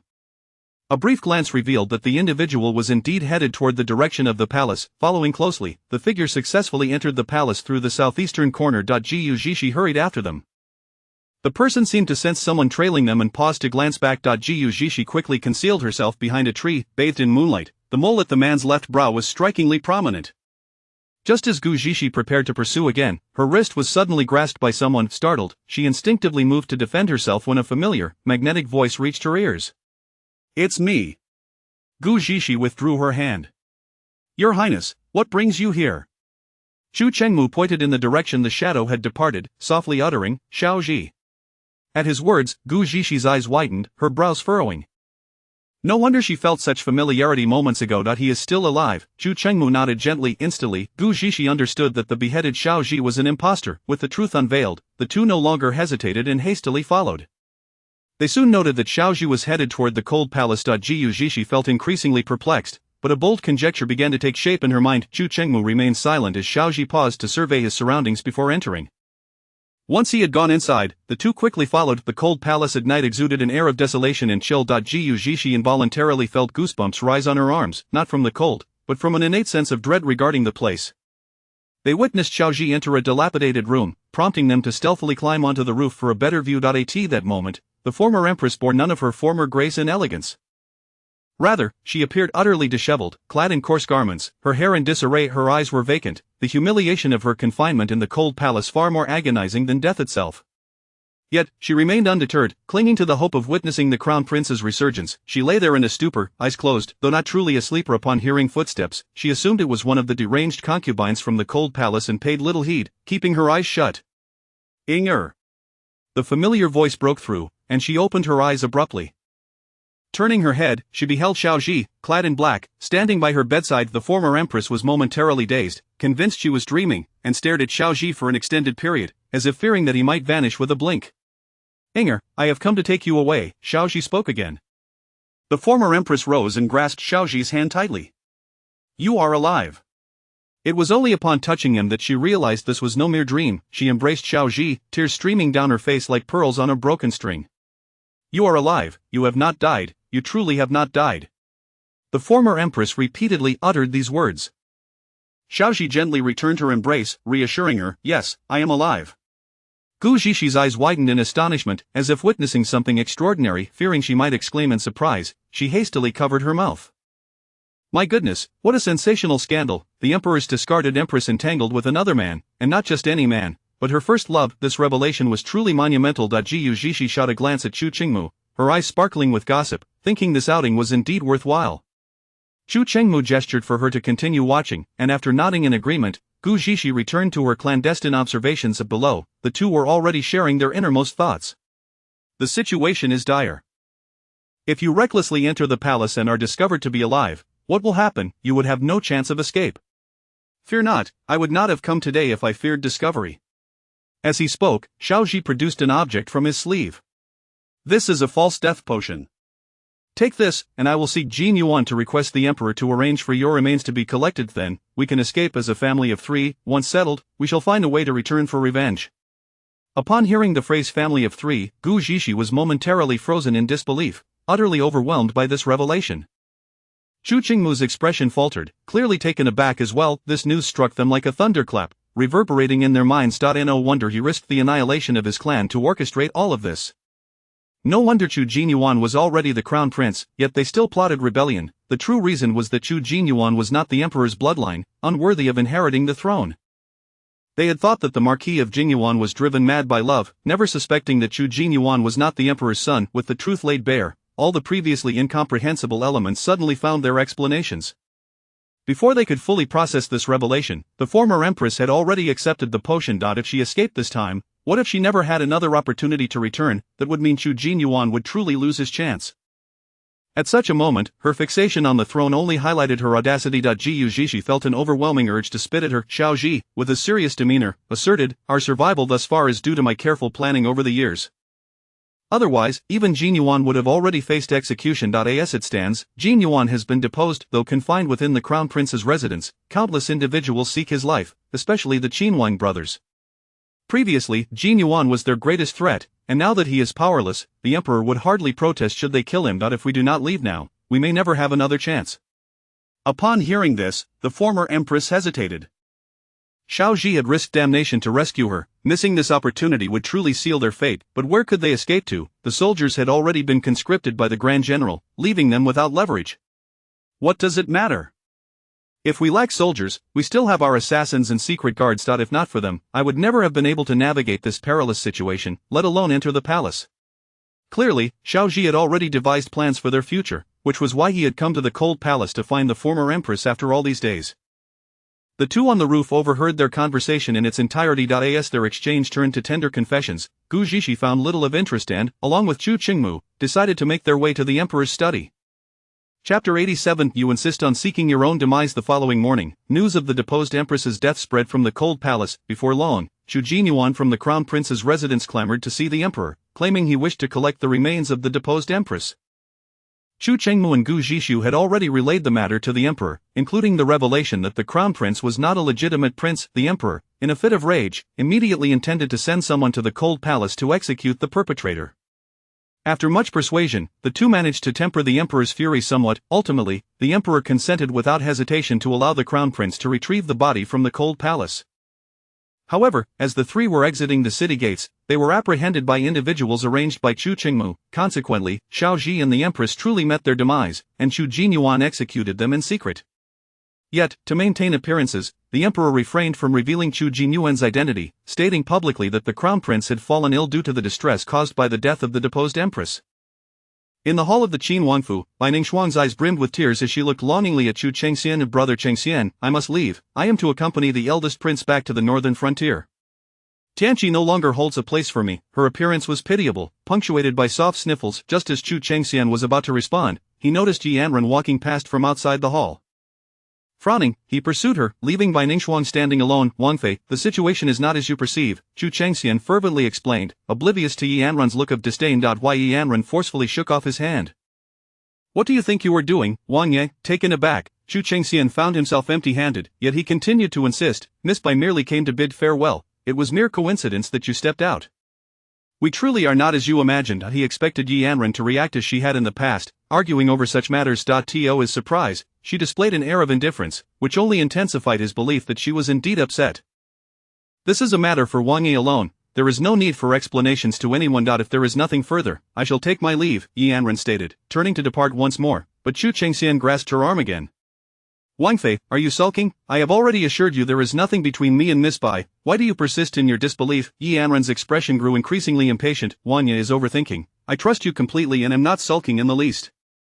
The more she insisted on her lack of anger, the more Chu Chengxian felt she was speaking in contradiction. Furrowing his brow, he replied, if it truly bothers you, I shall send her away. At this juncture, Yi Anren genuinely felt a surge of anger, not at Chu Chengxian's interaction with Bai Ningxuang, but at his utter lack of understanding. What sort of words are these, Wang Ye? If this were to spread, it would make me seem like an envious woman. Chu Chengxian, hearing this, felt a twinge of displeasure. That is not my intent. Yi Anren, weary of the back and forth, coldly retorted, this is a matter for Wang Ye. I shall take my leave now. Chu Chengxian glanced at Bai Ningxuang, who stood awkwardly at the hall's entrance, and ultimately chose not to pursue her further. As they reached the threshold, Yi Anren turned back to see Chu Chengxian now by Bai Ningxuang's side, stirring an inexplicable feeling within her. Despite her efforts to detach herself, seeing him choose Bai Ningxuang still stunned, it was in that fleeting moment that she also caught a glimmer of provocation in Bai Ningxuang's eyes. She realized that Bai Ningxuang had deliberately approached at this juncture. Drawing in a deep breath, she smiled faintly at Bai Ningxuang, making a gesture as if to cut her throat before departing. Bai Ningxuang interpreted Yi Anren's gesture as a mockery of a death sentence. Feeling insulted, she was left seething, the anger bubbling within her chest, making her feel nauseous. Ningxuang, don't take it to heart. Wang Fei is simply that way, she harbors no ill feelings towards you. At Chu Chengxian's words, Bai Ningxuang managed to regain her previously vulnerable demeanor. Yes, I understand, even if Sister Anren is truly angry, it matters not. I was indeed at fault for choosing to come when she was away from the Wangfu. Listening to Bai Ningxuang's disingenuous words, Chu Chengxian, for the first time, refrained from responding. He too felt that Bai Ningxuang should not have visited the Wangfu at this moment. Meanwhile, Gu Zhishu was heading to the relay station when she was suddenly pushed forcefully from behind as she turned a corner. Although she narrowly dodged the wall, she still stumbled. As she steadied herself and turned around, she found herself face to face with Gu Yunwan, whose fierce expression was barely concealed beneath her veil. Gu Zhishu, you vile wretch, you've brought me such misfortune, and yet you dare to strut about. Gu Zhishu was almost amused by Gu Yunwan's audacity. Did I behead the crown prince, or did I force you to marry him? Fool. Gu Yunwan glared fiercely at Gu Zhishu. If it weren't for you, I would have married Prince Qi. You are merely a fool. Why should the Empress Dowager grant you a marriage? What makes you worthy of marrying Prince Qi? The Gu Zhishu regarded Gu Yunwan as if she were a circus act. You still dare to aspire to be the Princess of Qi? Have you realized your position as the deposed crown princess concubine? Gu Yunwan was clearly infuriated, gritting her teeth. Vile wretch, if it weren't for you, I would have been the empress by now. Gu Zhishu rolled her eyes. So, in your eyes, the deposed crown prince's concubine is nothing at all? That wretched woman has lived in the crown prince's residence for years without bearing any children. She has no right to be the crown princess. As she watched Gu Yunwan's almost deranged demeanor, Gu Zhishu felt it was time to settle some scores. Before Chu Jinyuan was executed, both Gu Yunwan and the deposed crown princess concubine had resided in the crown prince's residence, believing that since Chu Jinyuan was the emperor's son, as long as he lived, there would be a chance for resurgence. Little did they expect that mere days later, Chu Jinyuan would die under mysterious circumstances. The palace had even enforced a news blackout, claiming that Chu Jinyuan had merely fallen ill. Fortunately, even after the downfall of the crown prince's residence, with Chu Jinyuan's death, the two could still rely on their family connections to avoid severe repercussions. Otherwise, Gu Yunwan and the deposed crown princess concubine would have fled like the other concubines in the residence. Gu Yunwan, in a fit of rage, lunged at Gu Zhishu, attempting to scratch her face. Gu Zhishu swiftly yanked off her veil and dramatically exclaimed, "A ghost!" As Gu Zhishu dodged, Gu Yunwan nearly stumbled to the ground. Nevertheless, she was more concerned about her appearance than her fall. Ignoring her disheveled state, she scrambled to retrieve her fallen veil. Upon seeing the numerous scars crisscrossing Gu Yunwan's face, Gu Zhishu was taken aback. "Who did you provoke to end up looking like that, Gu Zhishu? May you meet a miserable end." Gu Yunwan's first words upon donning her veil were a curse directed at Gu Zhishu. Gu Zhishu's expression darkened at once. "You are the one who deserves to meet a miserable end. Some debts I simply do not have the time to settle with you at present, but rest assured, I will not let this go." Noticing the sudden shift in Gu Zhishu's demeanor, Gu Yunwan sensed a change in the atmosphere, as if a vengeful spirit had risen from the depths of hell. She swallowed hard and took a step back. "Gu Zhishu, what do you intend to do? What do you think? You have drugged so many people. Surely you have not tasted your own concoction." Gu Zhishu's tone was chilling, and despite the sunny day, Gu Yunwan felt a chill run down her spine. "What do you want to do? If father finds out what you've done to me, he won't spare you," Gu Yunwan threatened, her fear palpable. As Gu Zhishu moved closer, Gu Yunwan was clearly too late to escape. Gu Zhishu seized her by the hair and yanked her back, producing the very aphrodisiac she had administered to her previous victim with the same dosage. She forced it into Gu Yunwan's mouth. I may have more pressing matters at hand, but you insist on seeking your own demise. If you enjoy drugging others so much, how can you not taste your own medicine? Chapter 88 The Retribution of Gu Yunwan. The reason I have not sought her out during this time is that I have more pressing matters to attend to. Little did I expect her to court disaster. This time, Gu Zhishi would not grant her any semblance of dignity. Soon, Gu Yunwan was released. She was acutely aware of the potency of the drug, her panic causing her to lean against the wall as she attempted to induce vomiting. Yet, her efforts proved futile, for this was a concoction refined by Gu Zhishi, dissolving upon entry into the stomach. Before long, Gu Yunwan began to exhibit signs of the drug's effects. Her complexion flushed, her gaze became dazed and disoriented, her lips uttering a stream of vulgarities. Initially, she called out for the crown prince, but soon she was brazenly invoking the name of the Qi prince. Gu Zhishi found her words intolerable, for although she and Chu Chengmu had no true marital bond, they were, at least, recognized as a couple. Gu Yunwan's taunts were simply insufferable. Consequently, Gu Zhishi produced a silencing pill and placed it into Gu Yunwan's mouth. Almost instantly, the crude language was replaced with incoherent babbling. Having completed this act, Gu Zhishi did not linger, turning on her heel to depart, leaving Gu Yunwan alone, preening in front of a large tree. It wasn't long before Gu Yunwan, seemingly unsatisfied, tore open her garments and ran into the street. She embraced any man she encountered, spouting phrases commonly uttered by courtesans. The men on the street, bewildered, believed her to be insane and hurriedly distanced themselves from her. A few women, incensed at seeing their partners fondled by such a woman, seized Gu Yunwan by the hair and struck her, reducing her attire to but a single undergarment. Had she not been restrained, the combination of the aphrodisiac and the mob's wrath would have surely led to her demise. Though veiled and her features obscured, Gu Yunwan's lithe figure and dazed expression were undeniably alluring. Yet, her actions in the public square were nothing short of scandalous. Oblivious to the gazes of those around her, she continued to tug at her clothing, pressing herself against the men. In a nearby corner, two beggars observed the scene, their curiosity piqued. Brother, what on earth is happening?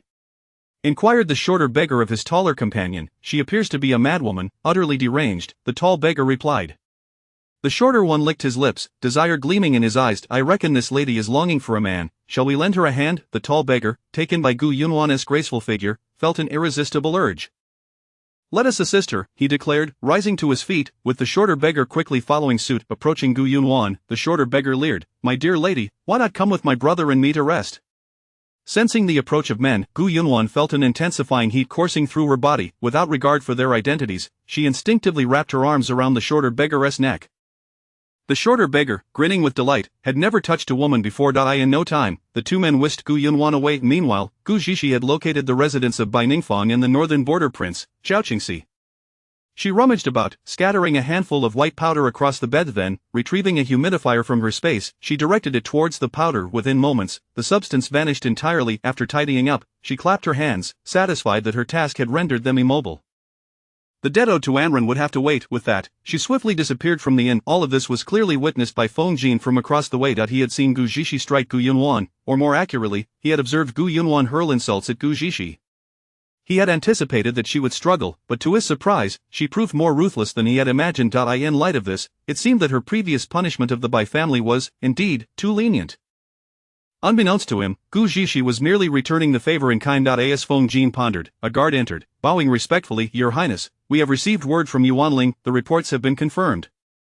The last known whereabouts of the Grand Princess were indeed in Tianqi. Your identity need not be concealed, you may seek the Grand Princess's whereabouts there. Furthermore, the palace artist is currently working on a portrait of her, which will be delivered to you at the earliest opportunity.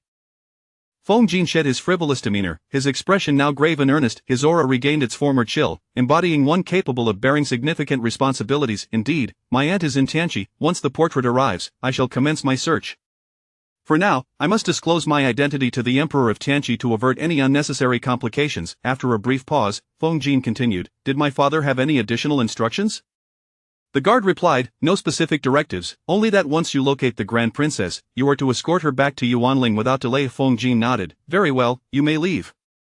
Once the guard departed, Feng Jin lingered by the window, lost in contemplation for some time before finally taking his leave. At the residence of the Chancellor, He Qingshu grew increasingly anxious after Gu Yunwan had not returned since leaving at noon.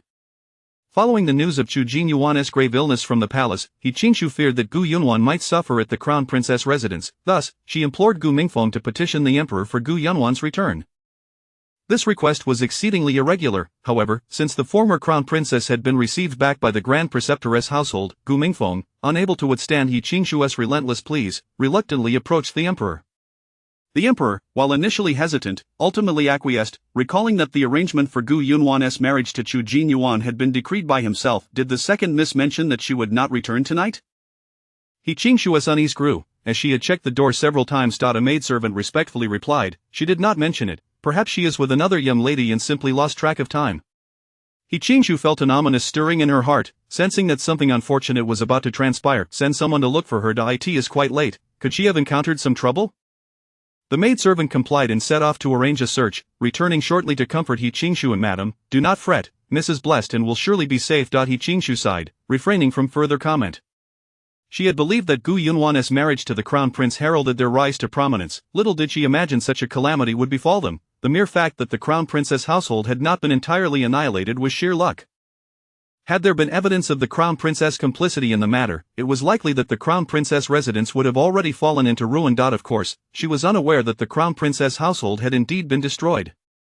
Gu Yunwan's predicament was now all the more precarious. Reduced to the status of the deposed crown princess concubine, the marriage had been sanctioned by imperial decree, and obtaining a divorce would not be easily attainable. The emperor would not issue an edict permitting them to part ways. Thus, Gu Yunwan's life was effectively shattered. 2 hours later, a servant from the residence rushed in with news.